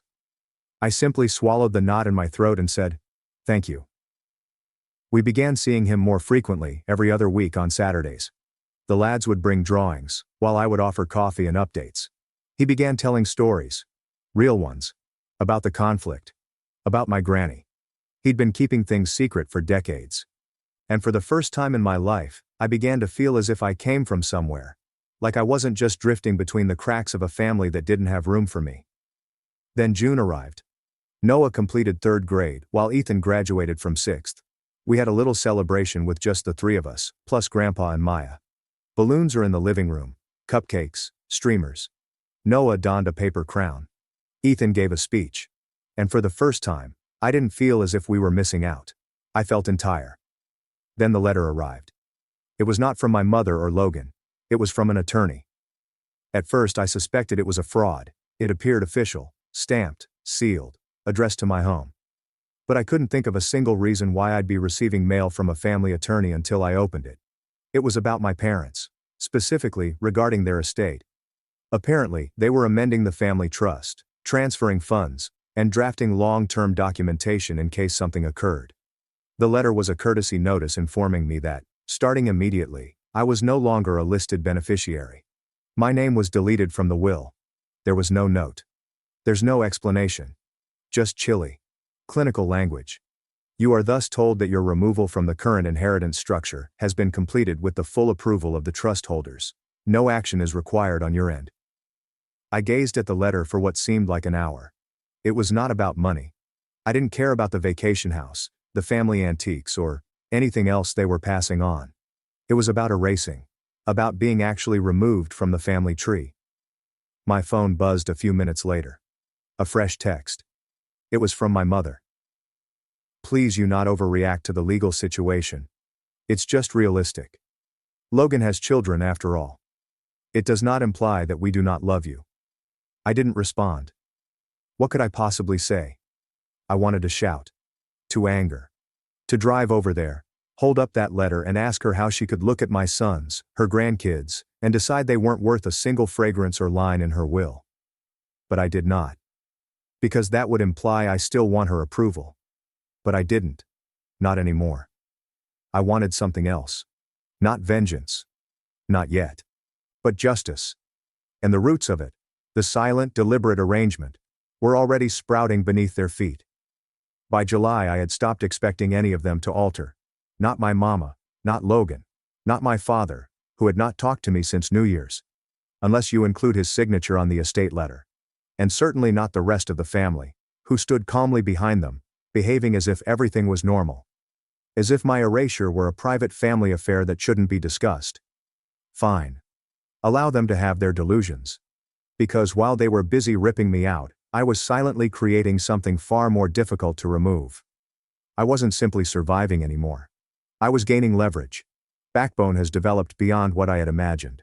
What began as a basic dashboard now has over 260 paying customers and counting. Maya started full-time in July. We hired 2 developers, a customer service representative, and a bookkeeper, all of whom assured me that I was working on a scalable solution. We relaunched with a simpler user interface, launched our mobile beta, and started onboarding our first corporate pilot client, a local logistics organization with 6 locations around the state. Each victory seemed strange.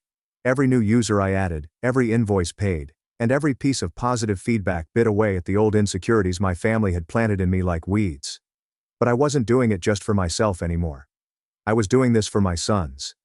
Because one day, kids will grow up and wonder what happened. Why did their family treat them like ghosts? Why Grandpa Jack never attended Thanksgiving? Why were there no photographs of them in Grandma's living room? And when people inquire, I won't just tell a narrative, I will have proof. Evidence of who we became when no one believed in us. Of what happens when you stop begging to be recognized and start creating something that cannot be ignored. Still, part of me knew it wouldn't be enough. People like my mother were unconcerned with who you were. They only cared about what you owned. This is why I began preparing the following move. It started simply enough. At least that is how I rationalized it. Maya and I were eating lunch at a small cafe down the street from our new co-working location.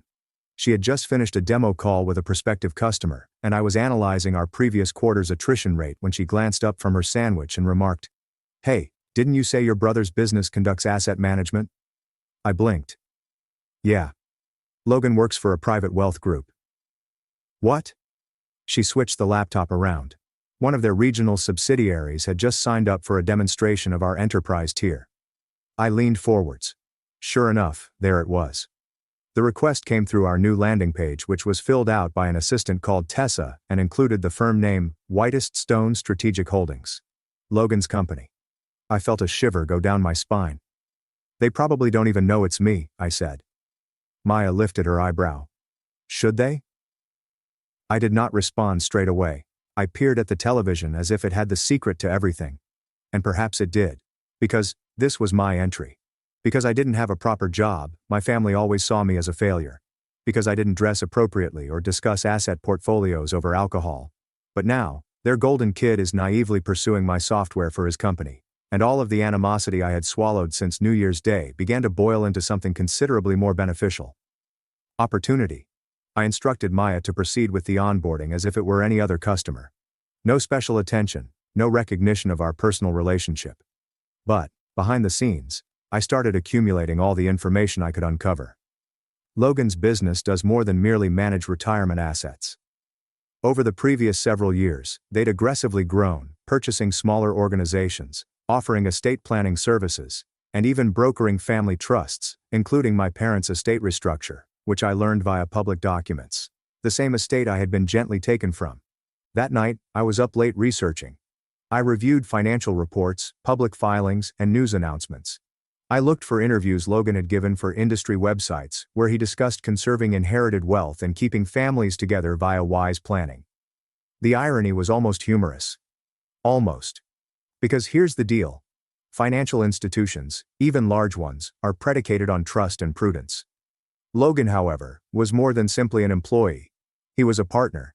His name was linked to numerous family trusts, including a few high-net-worth customers in our area, so if something humiliating happened, such as a nasty public family conflict, his image could suffer. I wasn't intending on going nuclear. Not yet. But I wanted to make sure I had a complete arsenal on hand.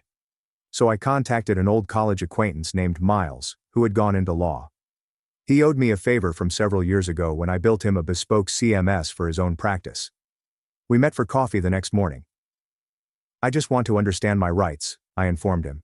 I'm not planning to sue anyone. What are my alternatives if I am removed from a family trust, particularly if I consider I was unfairly forced out? He leaned back in his chair. Depends. Were you the named beneficiary? I was. Then, unless they can establish reason, such as malfeasance, fraud, or alienation, things get complicated. Especially if you were dismissed without a full notification. Is there any documentation? I showed him the letter, his eyebrows raised. This is poorly written, he mumbled. Sloppy. Almost as if they rushed it. I nodded slowly. That's what I thought. He scratched his chin. You wouldn't win anything in court unless you demonstrated improper influence or a lack of mental ability. However, you might contest the procedure. Force discovery. Bring clarity to their intentions. And if one of the trust advisors was related to the new beneficiary, he said while staring at me, then you'd have leverage. That word. Again. Leverage. I did not want their money. But I wanted them to squirm. I wanted them to know that while I could have made things messy, I decided not to. And that next time, I could be less charitable. Following that meeting, I made another call, this time to Grandpa. I had not informed him about the letter yet. He deserved to know. He listened carefully before saying, They think they've buried you, Jack. But they don't realize they planted a seed instead. I grinned. He was not mistaken. The following several weeks were a flurry of activity. Our enterprise client list has grown. I began speaking at local technology gatherings. My LinkedIn acquaintance volunteered to highlight Backbone in a podcast interview on bootstrapped software firms. That episode, a 48-minute in-depth look at my life, my children, and why I founded Backbone, went viral in our niche. Guess who left a remark on the post? Logan's employer. Small world. He wrote, What an incredible story. It's always encouraging to see local creativity upsetting antiquated systems. I pinned the remark. That same week I received an email from Tessa, Whitestone's strategic assistant, requesting that we adapt their dashboard with private label branding for client data. Of course, I responded. We're happy to accommodate partners, especially family-run firms. There's no smiling face. No signature flourish. This is only a clue. A seed. I then emailed a copy of the podcast episode to my mother. There's no message. There is no preface. Just a link. She didn't respond. But 3 days later, I received a call. A blocked number. I responded. Jack, her voice sounded soft. Yeah. I watched the video. Okay. A long pause. You've been busy. I waited. You should have told us, she said. We didn't realize you were doing all that. That's it, Mom. You never asked. She did not refute it. Just sighed. I don't want this tension between us, she told me. I really don't. You removed me from the will. It wasn't personal. It was deliberate silence. Then I just thought Logan's kids. I shut her off. Logan's children already have everything. My children had to prepare their own cookies to get recognized. Even then, no one seemed to care. Another pause. I want to make it right, she eventually admitted. I nodded slowly. Good. Then do it. Because here's the deal. I wasn't asking for an apology anymore. I demanded responsibility. And the last act was already under progress. A date is circled on the calendar. A party I had been discreetly planning. They couldn't hide the reality for much longer. Because I wasn't simply returning. I was returning with receipts. The invitation was sent out 4 weeks before the event. It was not showy. There's no gold trim or embossed text. Just a clean, simple email titled, Backbone. We are 1 year in, a Thanksgiving celebration. It reached out to clients, partners, mentors and friends. Individuals who believed in me. People who did not need to examine my resume showed me respect. However, it also went to a few very particular recipients. My mom, my dad, Logan, Aunt Denise, who used to introduce me as the person who did computer stuff. Even Brooke, my cousin, couldn't be bothered to give my boys a juice box on New Year's Eve. I didn't anticipate the majority of them to show. In fact, I assumed they wouldn't. But I wanted the invitation to be recorded. I wanted them to see it. Because for once, I would not be left out. The space was tiny, yet exquisite. A leased rooftop location in downtown with string lights, catered cuisine, and gentle music. Nothing extravagant, but far ahead of the tepid lasagna and paper dishes I recalled from family gatherings.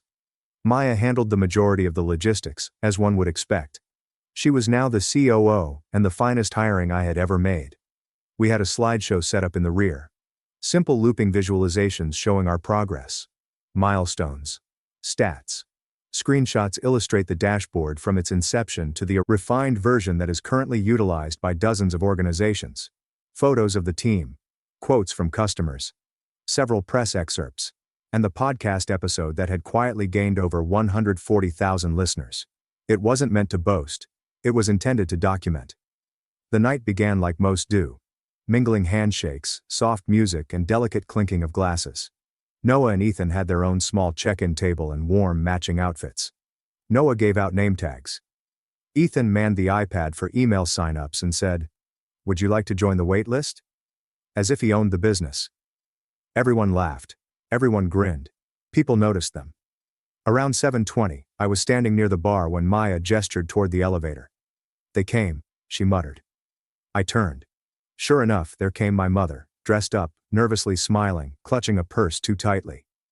My father stood behind her, rigid and motionless, as if he had been pulled there. Logan entered a few steps later, alone. He was on his phone, perhaps attempting to appear important. I approached. "Glad you made it," I responded simply. My mother looked around. "It's nice." Logan took his phone and pocketed it. "Didn't expect such a crowd." "You weren't on the A list," I stated bluntly before smiling. "But I figured you'd come for the food." He did not laugh. We exchanged small chat. The empty sort. All sugar, no substance. My father inquired as to the true profitability of the firm. My mother stated the location reminded her of my cousin's wedding setting. Logan inquired whether we utilized any third-party security integrations. How legitimate are you, according to traditional financial terminology? I delivered brief responses and prolonged silences. I did not need them to be impressed. I needed them to pay attention. At 8:05, I seized the microphone. People gathered around the little elevated stage at the far end of the room. I was not a natural speaker, but I didn't have to be. All I needed to do was speak the truth. "Thank you all for being here," I said. Exactly 12 months ago, Backbone was only a drawing in my notepad. And concepts sparked by irritation, late nights, and simply a lot of being misjudged. There was some light chuckles. I surveyed the room. My mother shifted slightly. Logan seemed bored. I created it because I was tired of feeling like a backup plan. In my personal life, it's like having support staff. And then I realized, perhaps that's what the world needs. A support system that does not fail under strain, that does not fade when things get tough. More nods. Maya smiled at me from the front row. So tonight isn't simply a celebration. It serves as a reminder that being missed is not always a bad thing. Sometimes it's a cocoon. I halted. Then I clicked the remote in my palm, and the slideshow behind me switched. A photograph surfaced. Grainy, yet clear. It was from the New Year's Eve. Ethan stands near the door, holding the cookies. Noah is clutching my hand. My mother is in the background, laughing with Logan. I let it sit there. Several others turned to stare at her. My voice did not alter. Calm. Controlled. I wasn't always there in the rooms that mattered. My children weren't either. But that night, when we were ignored, something changed. I stopped begging for a seat and began assembling the table. Click. The following image depicts our initial prototype dashboard. Then our first office. Then comes the podcast episode cover. Each one hit like a gentle hammer. Click. A snapshot of our enterprise customer list, showing Whitest Strategic Holdings at the top. Logan's company. He squinted. Click. An email exchange between his assistant, Tessa, and Maya about price and onboarding, replete with my courteous concluding line. Happy to support family-run firms. I looked at him. You're still utilizing the software, correct? He blinked. Did you know? I built it. He became silent. My mother gazed at the floor. I clicked one final time. A snapshot of my sons dressed up, grinning, and holding a banner that said, "We're not invisible." The room applauded, not thunderous, but genuine. Then I stepped down. Later that night, when the throng thinned and the music softened, Logan cornered me near the elevator. You made your point, he said. Did I? He crossed his arms. Look, you are doing well, I got it, but the entire big unveiling is kind of petty. Petty, I repeated. Like being removed from a family trust without a discussion? His jaw clenched. That was Dad's decision. I cocked my head. Sure, and you were only the silent partner. Nobody wanted to cut you out, Jack. But let us be honest. You were constantly doing your own thing. Do you mean living my life without pretending to be perfect? He didn't respond. I leaned in little. This is the difference, Logan. You designed your life to impress. I built it to last. I went away before he could respond. Outside, my mother was waiting beside the valet. She gazed at me with moist eyes. I didn't know, she muttered. Not really. You didn't want to know. She flinched. What can I say, Jack, that I apologize? Was I mistaken? I shrugged. You can say whatever helps you sleep. She moved closer. I see you now. I shook my head softly. No, Mom. You noticed me. There is a difference. She looked down. I did not remain long after that. The lads had already fallen asleep in the vehicle. Maya offered to drop off the equipment. The night remained warm, and the city lights flickered like silent applause. I gazed in the rearview mirror at my sons and then at the reflection of the building behind me. The one I'd filled. The one I constructed. And for the first time, I didn't feel as if I had anything to prove. I had nothing more to prove. Because they attempted to write me off. But I wrote my own tale. This time, I retained the pen. My mom announced my wedding was canceled for my brother's party. I replied, okay. Then kept the date, cut the guest list, and got married anyway. I am Andrew. I am 36 today, but I was 33 when all of this happened. I work as a litigation attorney in a mid-sized Midwestern city. I believe we have sports teams, but no one vacations here on purpose. I spend the majority of my days fighting over contracts that others did not care to read in windowless meeting rooms and fluorescent-lit halls. I am also the older of two children. My younger brother, Tyler, is 28 years old. And if you ask my parents to describe us, they'd say something like, Andrew is dependable. Tyler is special. You can probably hear the golden child alarm siren in the background. I'm recounting this tale today since my wife and I recently celebrated our 3rd anniversary. We went out to dinner, toasted with cheap champagne, scrolled through our wedding photos, and she joked, "Can you believe your mom still tells people we eloped to avoid more conflict?" I laughed and then realized, no, This wasn't eloping, and it certainly wasn't out of spite. It was about finally refusing to be the family's backup plan. Growing up, the roles were rather apparent. I was the child who finished his schoolwork without being asked, remembered permission paperwork, and babysat for free. If something went wrong with the computer, automobile, or relationship, everyone went to Andrew. He will repair it. Tyler was the youngster that only needed a little more time. In high school, he was more accepting about skipping courses. When he forgot to pay his rent in college, he had a little extra cash. He had a bit more freedom when he was job hopping for 4 years since none of his superiors recognized his originality. My folks are not cartoon villains. They're typical suburbanites who worked hard. Dad is an electrician. Mom is a nurse. They paid what they could for my undergraduate studies. And when I enrolled in law school, we all agreed that I would take out loans because money was tight. No harsh sentiments. I signed the paperwork, completed the requirements, and graduated. Tyler then withdrew out of his graphic design degree 2 states away during my 3rd year of law school, claiming that the vibes were wrong. He came home, maxed up my parents' emergency credit card, and damaged their car 6 weeks later. I discovered out about everything when my mother contacted me weeping because the bank was threatening to sue over the card. Their auto insurance premium had increased, and they were overdue on their mortgage. I recall sitting on the floor of my little apartment, outlines and casebooks all about me, listening to her sob into the phone. "Andrew, honey, you're so excellent at this. Can you review the paperwork? Consider calling someone. Your brother did not intend it. He just becomes overwhelmed." So I did what I had always done. I drove home that weekend, sorted their bills, phoned the bank, spoke with the vehicle insurance company, produced a simple hardship letter, and set up payment arrangements. I didn't pay my bills. I actually couldn't. But I did give them a route map. I also made the mistake of believing I was excellent at it. Tyler was always making a mess after that. My parents would contact me first for lease troubles, human resource problems, automobile accidents, and bounced checks. Not him but me. "Please tell us what to say." Mom would mumble into the speakerphone as Dad grumbled in the background. If I ever proposed that Tyler should also be on the call, the response was always, "He's embarrassed, Andrew. Don't make it harder for him." Fast forward roughly 12 years. I am a mid-level associate at a reputable company. I'm not making a lot of money, but I pay my loans. I live in a condo with genuine matching furniture and shop for food that aren't all generic brand. I met Natalie at a friend's cookout.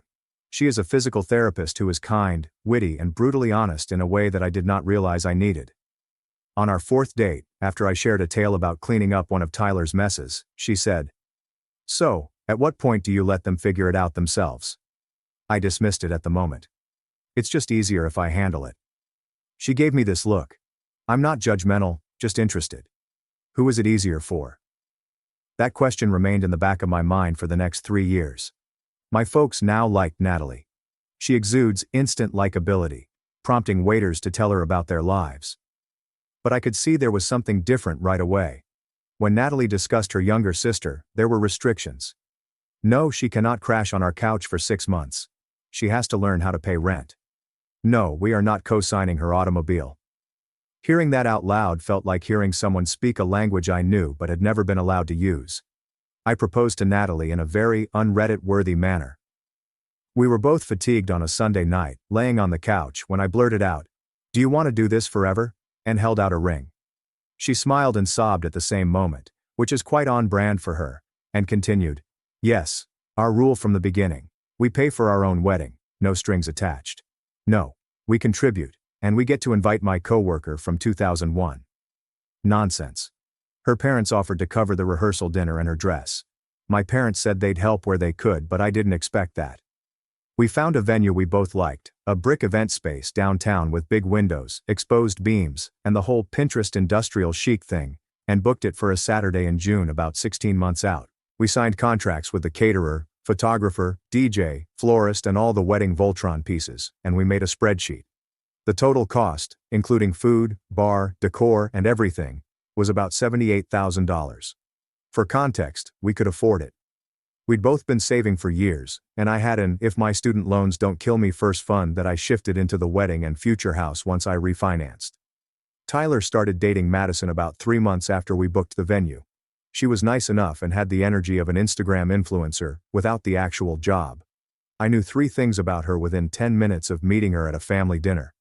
Tyler and Madison got engaged about 14 months before our wedding. She posted a video of him proposing with a sparkler fountain in the background and the caption, "He finally made it official." Despite the fact that they'd been dating for 8 months, the comments were full of, "Finally." My parents were overjoyed. "We're so happy both of our boys are settling down," Mom said, blotting her tears. "We'll have to figure out the timing so we can properly celebrate for both of you." I grinned. "We've already booked for June 21st next year." She blinked. "You did say that. There are occasions when you reflect and realize they were warning shots. That was one of them." In the months that followed, anything wedding-related turned into a Tyler and Madison show. My mother would call me to ask about our plans, and within 5 minutes, she'd be talking about Madison's Pinterest boards. They're thinking about a destination wedding or something really unique. They just don't want it to feel small. Natalie, who was cooking next to me, raised an eyebrow. I put her on speaker. "Small compared to what?" Natalie asked dryly. Mom backpedaled. "Oh no. I didn't mean your wedding, just in general." Then came the first request. Mom called me one afternoon while I was between depositions. "So honey, your brother was thinking, maybe you could push your date a little just to give everyone some breathing room. We've already booked everything." I said, "The contracts have been signed. We'd forfeit our deposits." "Perhaps the venue would understand. You are a lawyer. You know how to communicate to people." I pinched the bridge of my nose. "Mom, contracts aren't about understanding. They're about dates, money, and signatures." "We agreed on June 21st, she groaned. "You're so rigid sometimes, Andrew. Can't you at least ask?" "No," I said, and it felt like a tiny revolution. "No, I'm not going to ask venues and vendors to reschedule a date we chose over a year ago because Tyler just got engaged." She got quiet. "Your brother feels like you're not happy for him." "I'm happy for him," I said. "His happiness doesn't require me to undo 16 months of planning." We politely ended the call. "Love you, Mom." "Love you too, honey." But I hung up with that familiar knot in my stomach. Over the next few months, a pattern emerged. Every conversation about our wedding turned into a negotiation around Tyler's. "Could you possibly not do a plated dinner? They don't want theirs to look cheaper." "They're treating your wedding like a placeholder," she said one night as we triple-checked our budget, "like something they can move around on a calendar. Would you mind if we had the same color scheme? Madison really likes dusty blue, and it was like our wedding was a spreadsheet cell they needed to edit to make their formulas balance." "It's fine," I said automatically.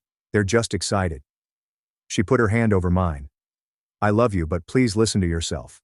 You always say it's fine when it's very much not fine. It builds slowly like a pressure cooker, a comment here, a guilt trip there. My mother's not-so-subtle hints that as the oldest, I should be flexible and set an example. Apparently being the older brother meant that my adult life remained infinitely rearrangeable around my younger brother's whims. The final straw came on a Tuesday afternoon, 10 weeks before our wedding. I was in my office drafting a motion when my phone buzzed with a family group chat notice. Normally I silence that thing during work hours, but the teaser stated, "Update on the nuptials from my mom," with 2 heart emojis. I opened it. "Family," she wrote. "We are very thrilled to report that Tyler and Madison have chosen their engagement party date. We've chosen to host it on June 21st so that everyone can be together and no one has to travel twice.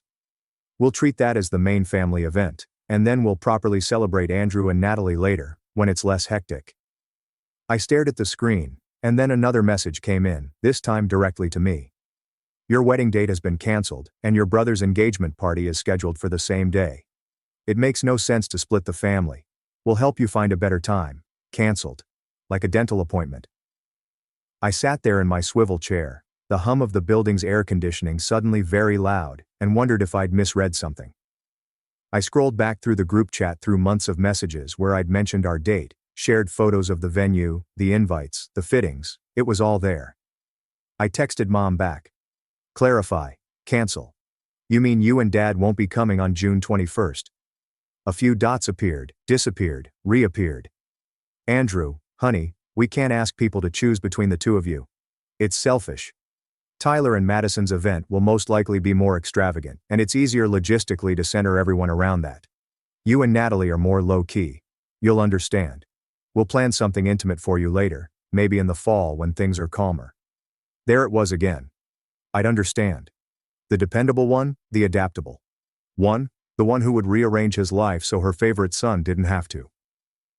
Something clicked like a lock sliding into place, and I remembered every time I'd cleaned up their financial chaos while they shielded Tyler from speaking to a single creditor. Natalie, who had spent hours tasting cakes, trying on dresses and dealing with guest lists under the assumption that my family gave at least a fraction of a damn, came to mind whenever I was told, "You're so mature," as if it was a consolation prize rather than actual support. I thought about the contracts in my office, the non-refundable deposits, the cancellation clauses I had actually read, and the fact that none of those documents said anything about the younger brother's social calendar. I typed one sentence back. "That's fine," Mom said almost instantly, "knowing you'd understand. You're such a good big brother. We'll talk soon about new dates." I put my phone face down, leaned back in my chair and stared at the ceiling. Strangely, I wasn't angry in the explosive way you'd expect. It was more like someone had pulled a very old splinter out of my skin, and the pain felt clean. That night I told Natalie everything. I handed her my phone and let her read the thread in quiet. She finished, gently placed the phone down and looked at me. "Okay," she said. "We have alternatives." "Option 1, I replied, half jokingly. "We cancel the wedding, elope to Vegas, and send them a postcard." "Tempting," she added. "Option 2, we relocate it and bend over backwards to maintain the peace, and you despise them forever." "Hard pass." She paused, her eyes narrowing slightly in the way she does at the gym when she's about to add more weight than the trainer suggested. "Option 3 is that we stop acting like they own the day just because they share your DNA." I blinked. "What does that look like practically?" "You're the lawyer," she said. "What do the contracts say?" So we pulled up the folder on my laptop. Venue, full amount due 45 days before, no date changes without a 40% penalty. Caterer, paid in installments, non-refundable. Photographer, retainer, non-refundable. DJ, florist, rentals, same story. Long version, I said. If we cancel or move the date, we eat a lot of money. And short version, she asked. I closed the laptop. Short version. The wedding is on June 21st. She smiled slowly. Good. Now we just decide who's invited to the wedding we're already paying for. We didn't make some grand revenge plan, no dramatic speeches, no ultimatums. That's not our style. Instead, we did something my family genuinely did not expect. We treated our wedding as if it were our own, and over the next week, we quietly reduced our guest list from about 135 to 90. Mostly Natalie's family, our close friends, and a few of my relatives who had consistently treated me like a human being rather than an emergency hotline. We'd already sent save the dates but no formal invitations, and my mother had insisted on including as many people as possible. We met with the venue, and as calmly as I argue emotion, I explained that there could be some family drama. If anyone shows up and says the event is canceled, they are mistaken. The only people authorized to make decisions are Natalie and me. The coordinator, a woman in her 50s who had clearly seen some things, nodded slowly. "Natalie and I are keeping the June 21st booking. Just so you know. We've had situations like this before, so we'll have security at the door with the guest list, and no one will return to the ceremony space unless you've approved them." I sent my parents one more text to be technically transparent. "We understand you'll be hosting Tyler's engagement party that day. We'll miss having you there, but we're not changing our plans." She called within 30 seconds. "Andrew, what do you mean you're keeping it? We just told everyone it's not happening." "Then tell them it is," I said, my voice steady even to my own surprise. "That's not fair," she said. "Family comes first. We can't split everyone like that. It's selfish." I took a breath. "Mom, you didn't ask us before you announced your plans. You told me my wedding was canceled without even checking the contracts or knowing how much it would cost. You made a decision, I'm making mine. The day is set. We're getting married." She started crying, then became angry in the middle. "You're doing this to punish us. To punish Tyler. You know he's always struggled, and you've always handled things better. Can't you be generous just this once?" "Mom," I said softly. "I've been just this once for 12 years. Silence. "I'm not asking you to cancel anything." I went on. "If you want to make the engagement party the major family event, go for it. People may attend one or both, if they truly want to go back and forth. But we're not rescheduling our wedding around my brother's engagement party." I said, "We would love to have you there, but we're proceeding either way." We ended the call with that awful, brutal politeness that feels sharper than yelling.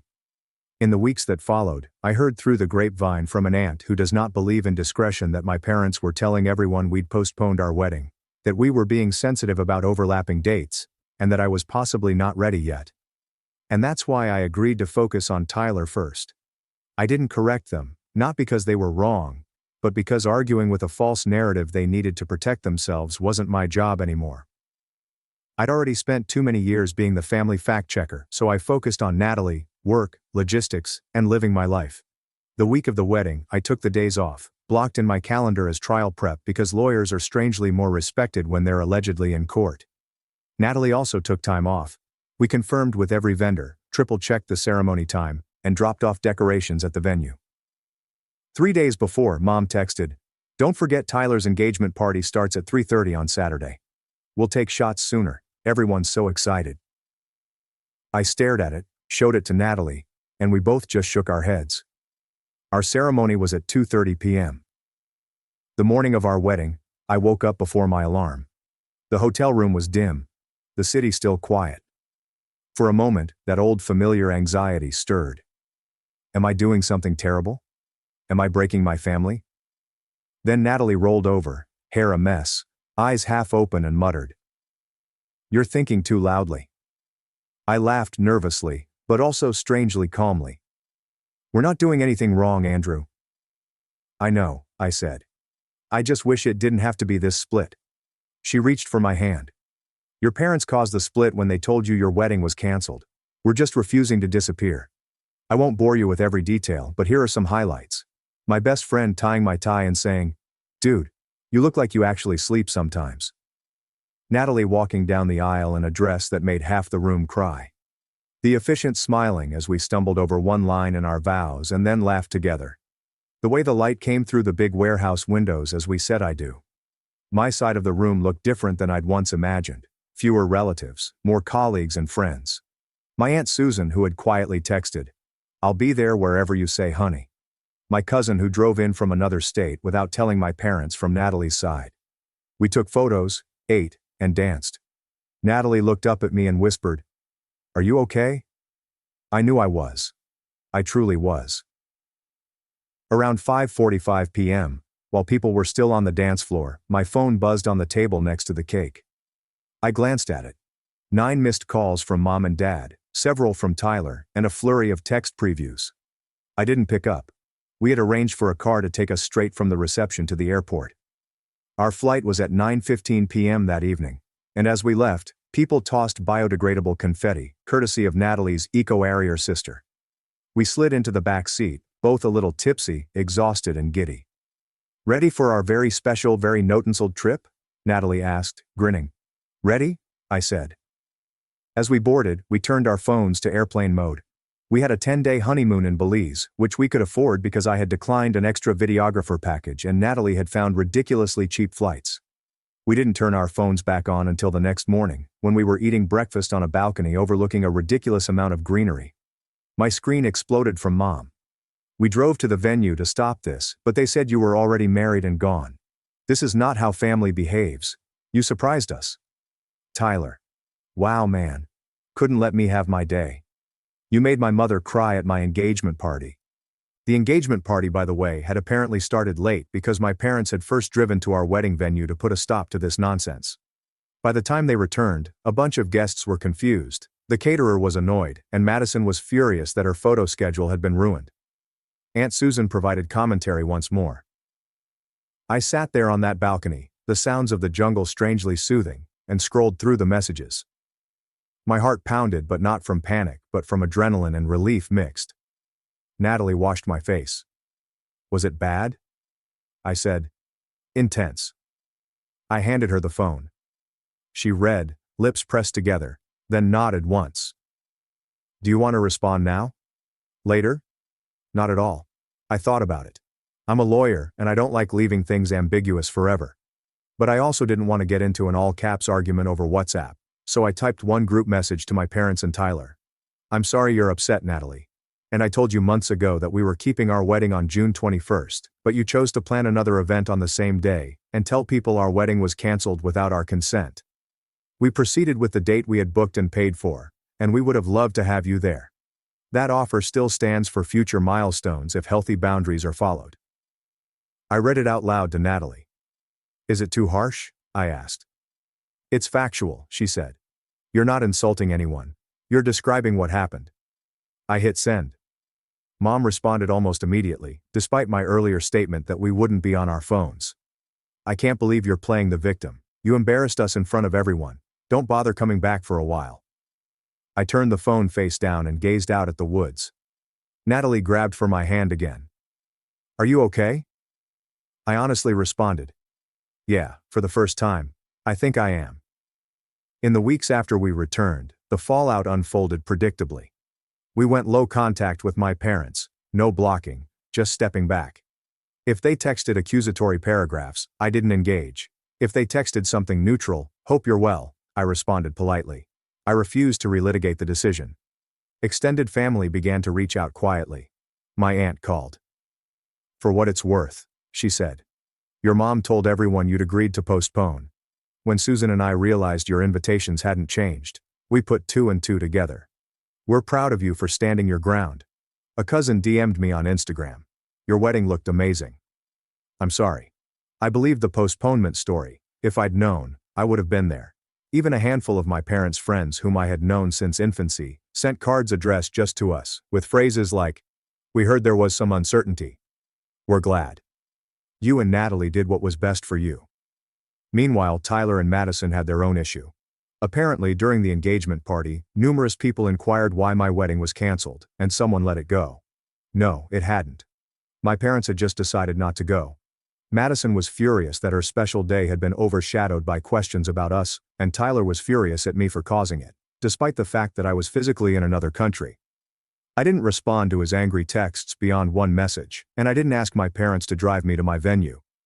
Tyler and Madison's wedding took place on a completely different date about 18 months later, and we were technically invited. The invitation came with a sticky note from Mom, and it would mean a lot if you made an effort to put things behind us. We sent a lovely gift from their registry. We didn't go because I had a trial that week, but even if I hadn't, we weren't ready to pretend everything was normal just so they could take pretty pictures. Things eventually settled down, but not in a storybook way, but in a real, slightly messy adult way. My relationship with my parents is now distant. Natalie and I bought a small, squeaky house and filled it with photos of people who actually showed up for us, not those who attempted to cancel our